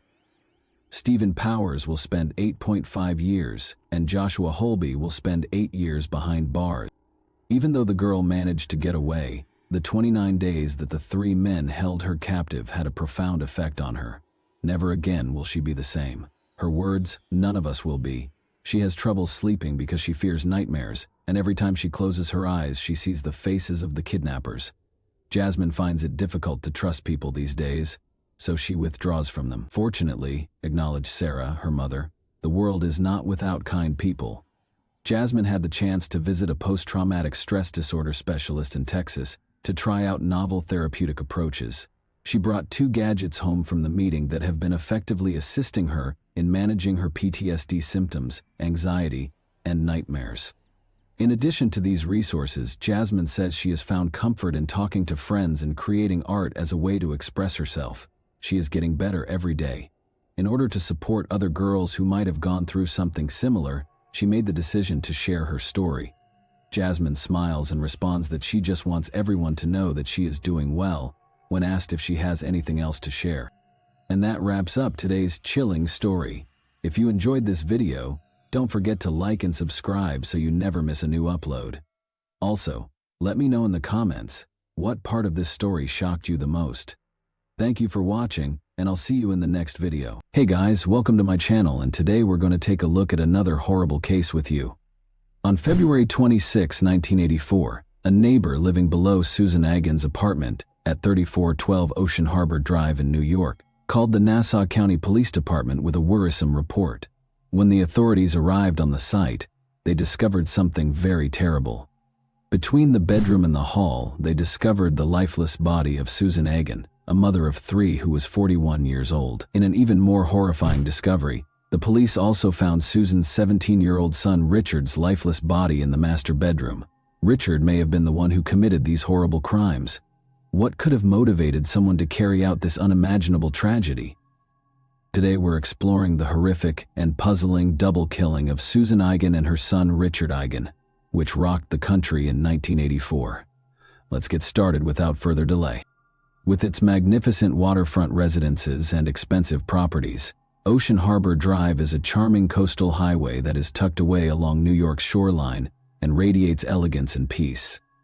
The wealthy and those looking for a tranquil coastal lifestyle are drawn to this highly sought private area. But occasionally, the charm of New York's Ocean Harbor Drive can mask the dark sides that lie beneath its splendor. The tragic and eerie story of Susan Agin and her son Richard serves as a sobering warning that evil may lurk even in the most bucolic places. Born in 1942, Susan K. Agin experienced a turbulent life. As her marriage to L. Eigen broke down, she had the courage to stand up for herself and leave her spouse. Alongside her 3 children, Richard, Karen, and Michael, she started living on her own and starting over. She accepted hope for a better future at 3412 Ocean Harbor Drive in Long Island, Fresh York, where her fresh beginning began. She gradually blended in with the neighborhood and made friends with her neighbors in her tranquil surroundings. Her attempts to make a fresh start appeared promising, and she felt a feeling of community when neighbors would periodically stop by her house. She had no idea that the appearance of a typical life she had laboriously built would soon be cruelly destroyed. On February 26, 1984, 11-year-old Michael Eigen was returning home from a local hockey game when the innocence of a normal Sunday was shortly to be transformed into a nightmare. He was confronted with a horrible and terrifying scene instead of the comforting embrace of his mother. His mother, Susan Eigen, was lying dead in the hallway. The young youngster would be haunted by the unthinkable scene of her body being brutally battered and strangled for years to come. He hurried to a neighbor's house right away and begged for assistance. The Nassau County Police Department responded to the distress call from Susan's downstairs neighbor, whose identity was withheld. Upon entering the house, they saw Susan's motionless body in the hallway on the 2nd floor, directly in front of the master bedroom. It was immediately apparent to the cops that she had been assaulted, but as the police entered the master bedroom, the most sinister discoveries were still to come. The police discovered Richard, Susan's 17-year-old son, dead when they entered the bedroom. Officers Otto Cole and Myron Ed Carter of the Nassau County Police Department asked for help after making sure the area was secure. Following his arrival at the crime scene, Detective Herb Dobb began a thorough investigation. A white bedsheet that was found near Susan's body and smeared with blood was recovered by the forensic team. They also gathered pieces of hair from the bandana that had been used to choke her. Additionally, bodily fluids were discovered within the house and gathered as proof. The bedroom looked like it had been ransacked, like a scene from a failed heist. A pocketbook's contents were strewn all over the bed, and the doors to the dressers were left open. 2 latent fingerprints were found by the forensic team during the crime scene examination. The first was taken from a banker's seat that was discovered among the strewn-about objects on the bed, and the second was taken from the plastic bag that Richard Eigen had been suffocated in, which was still covering his face. The collected evidence was then forwarded to the lab for additional processing and analysis. Investigators conjectured that Richard had suddenly returned home during his mother's assault. In light of this notion, he was killed after seeing the crime in order to stop him from speaking. Although this notion appeared to be supported by the preliminary evidence, it would be difficult to prove. Forensic analysis did not have the sophisticated and advanced methods that are now available in 1984. Because of this restriction, it was more harder to draw firm conclusions from the material that was gathered. The traditional procedures and technologies that investigators had to use might not have yielded as accurate and comprehensive information as contemporary forensic techniques. Detective Charlie Costello of the Crime Lab's Fingerprint Division was testing latent fingerprints taken from the bag used to strangle Richard and another from the bankruptcy taken from Susan's purse in August 1984 because he thought they might be those of the intruder. Costello used the Automated Fingerprint Identification System, AFIS, to process the prints, but no matter how hard he tried, he could not discover a match in the system. The detectives chose to expand their investigation by getting fingerprints from local residents who had a history or background in burglary because there were no prior criminal records related to the murder. The goal was to find a possible match, or lead, that would assist them reduce the number of suspects by comparing these fingerprints with those recovered from the crime scene. Despite being time-consuming, this approach was meant to broaden their investigation's scope and raise the likelihood of discovering a link to the offender. The investigators tested a large number of fingerprint samples from possible suspects over the course of months, but they were unable to match the fingerprints recovered from the crime scene. They brought in as many samples as they could throughout time, but none of them produced any findings. Unfortunately, they ran out of fresh fingerprints to analyze after over a year of thorough investigation, and the case ultimately ended without any clues or potential suspects. Detective Charlie Costello decided to try his luck again on January 22, 2002, after 18 years, and ran another fingerprint through AFIS in the hopes of making a breakthrough. He was quite relieved to receive a favorable outcome this time. Costello was able to match a fingerprint from a school bus driver application with the fingerprint on the evidence. Louis Talisi was the applicant's name. Investigators discovered that Louis Talisi was 42 years old at the time of the incident and had a history of drug use after finding this match.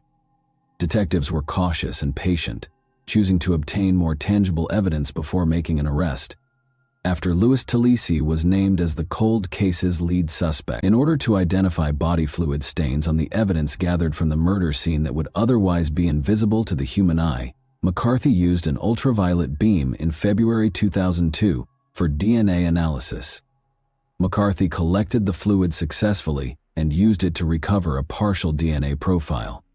With this partial DNA profile in hand, the investigators realized they were one step closer to a conclusive case, a sample of Louis Talisi's DNA to compare with the extracted profile and verify the match was now the only thing lacking. The time has come for them to locate Louis Talisi. Detective Tony Graziano, a talented and well-prepared undercover agent from the Nassau County Police Department, was tasked with obtaining Louis Talisi's DNA on May 10, 2002. Without telling Talisi about the investigation, he had to surreptitiously collect a secret DNA sample from the suspect. 11 a.m.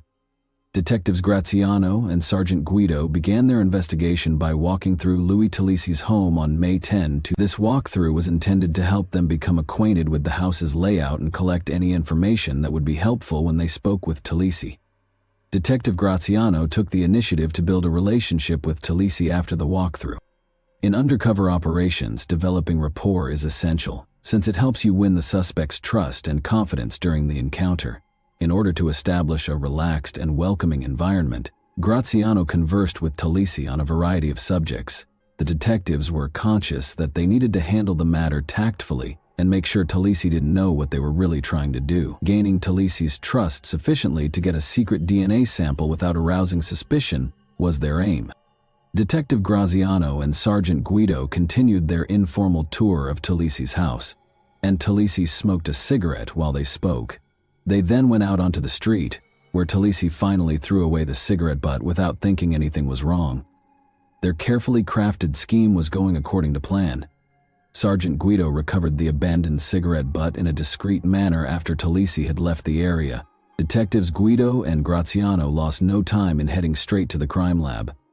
Saliva and epithelial cells were meticulously separated from the cigarette butt filter in the crime lab. To ensure that any possible impurities were eliminated, the DNA included in the sample was isolated and purified. Now that the cigarette butt's DNA profile was ready, it was time to compare it to the partially extracted DNA profile that had been taken from the crime scene evidence earlier. When the time came, as anticipated, the comparison showed that the two DNA samples were an unquestionable match. The findings unmistakably connected Louis Talisi to the crime scene and the killings of Susan and Richard Eigen, proving that he was the murderer. Louis Talisi was ultimately taken into custody on June 5, 2002, following the development of a strong case and tangible evidence against him. He was taken downtown by law authorities to the Nassau County interviewing room to be questioned. The detective's evidence, which included the vital fluids sample that connected Louis Talisi to the crime scene, was presented to him. Talisi showed his slyness by spotting a possible defense tactic right away. He admitted to knowing Susan and shrewdly asserted that he was physically involved with her. He said that this clarified why his bodily material was found in Susan's house and implied that it had nothing to do with the killings. Talisi added that he was a Brooklyn resident at the time of the killings and had met the Igners through acquaintances who shared a residence with them. Afterwards, Talisi had previously met the Igners multiple times. He was not an invited guest on the day of the murder, the detectives claimed. Although the cold case detectives didn't trust Talisi's statement, they were aware of the possible complications it could cause in court.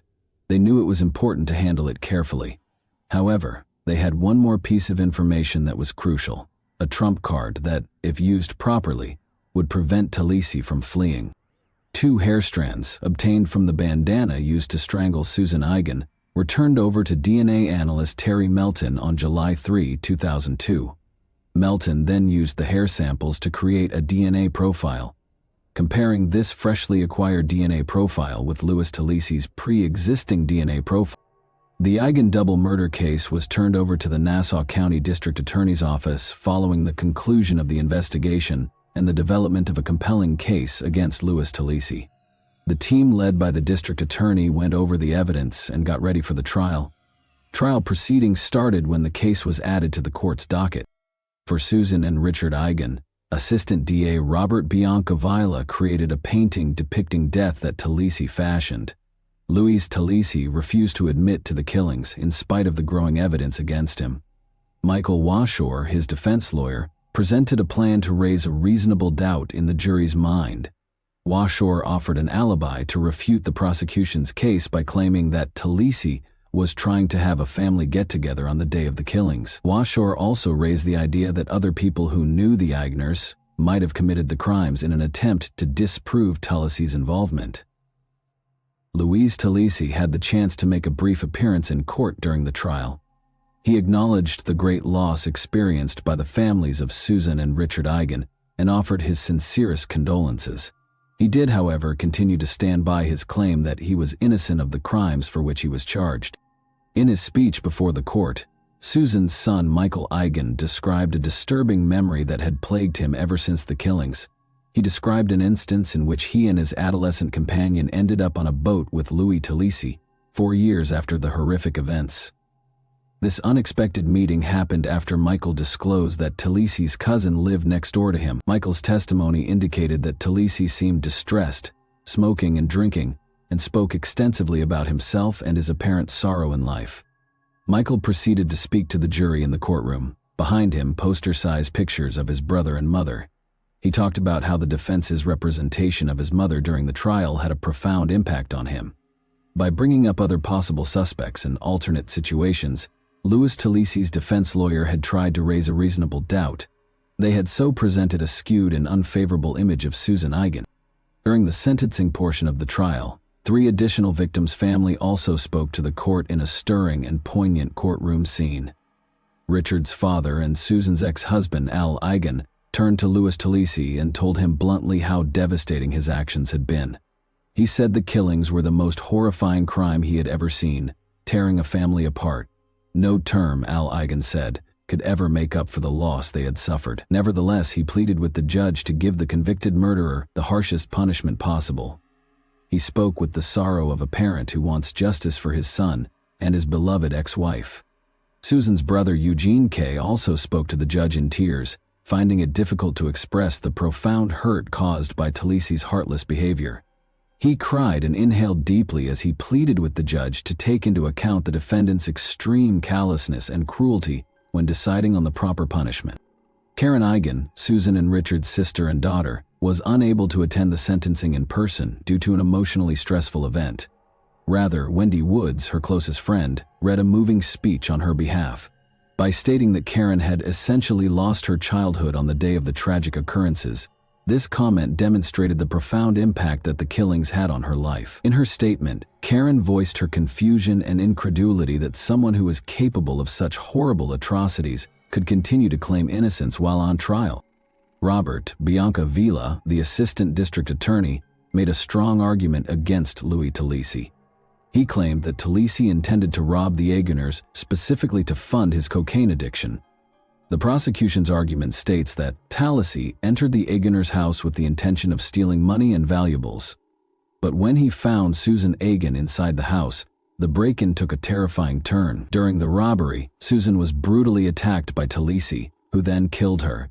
When Richard Eigen unexpectedly entered the house during the break-in, the situation became much more heated. The prosecution argued that Talisi killed Richard as well because he was afraid his crime would be discovered and didn't want to leave any witnesses. Louis Talisi's defense was ineffective due to the prosecutor's strong case during the trial and the substantial evidence acquired by the cold case detectives. He had no way out of the dilemma because the evidence clearly showed that he was involved in the heinous crimes. In the end, Talisi was charged with aggravated assault, burglary, kidnapping, and second-degree murder. The victim's brother and son, Michael Eigen, spoke to the court one more during the sentence hearing on June 2, 2004, making a tearful plea. He talked about how the killings had a significant effect on his life. Michael revealed that among the other items that Talisi took from him were his mother, his sibling, and his house. Judge Joseph Calabrese of Nassau County Court sentenced Luis Talisi to prison in light of the horrible nature of the murders and the terrible losses endured by the Eigen family.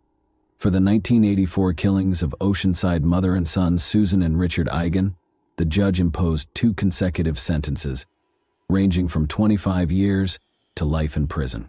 Talisi was informed by Judge Joseph Calabrese that he did not see any justification for extending any kind of indulgence or tolerance to him. The judge stressed that Talisi had killed his victims in a way that was purposeful and meant to bring them the most agony and suffering possible. In addition, Calabrese noted that Talisi had shown no remorse for his crimes during the trial. Following the sentencing, Michael Eigen talked to media about his feelings on Luis Talisi's persistent claims of innocence. He claimed that Talisi's failure to acknowledge his guilt was in line with a pattern of conduct that he had displayed throughout his life. Michael suggested that Talisi's actions could be interpreted as a sign of his reluctance to accept accountability. Michael admitted that a part of his mind took comfort in the fact that Talisi would be imprisoned for at least 50 years because of successive life sentences, and that the offender would be living with the consequences of his crimes for a considerable amount of his life. Michael was prepared to start letting go of the tragedy that had plagued them for so long. Luis Talisi died while incarcerated in 2005, 1 year after being found guilty of the murders of Susan and Richard Eigen. The court's sentence was shortened by his death, which signaled the end of his time in prison. What do you think about this instance then? After only a year in prison, do you believe the Eigen family has fully come to terms with Talisi's passing? And that wraps up today's chilling story. If you enjoyed this video, don't forget to like and subscribe so you never miss a new upload. Also, let me know in the comments, what part of this story shocked you the most? Thank you for watching, and I'll see you in the next video.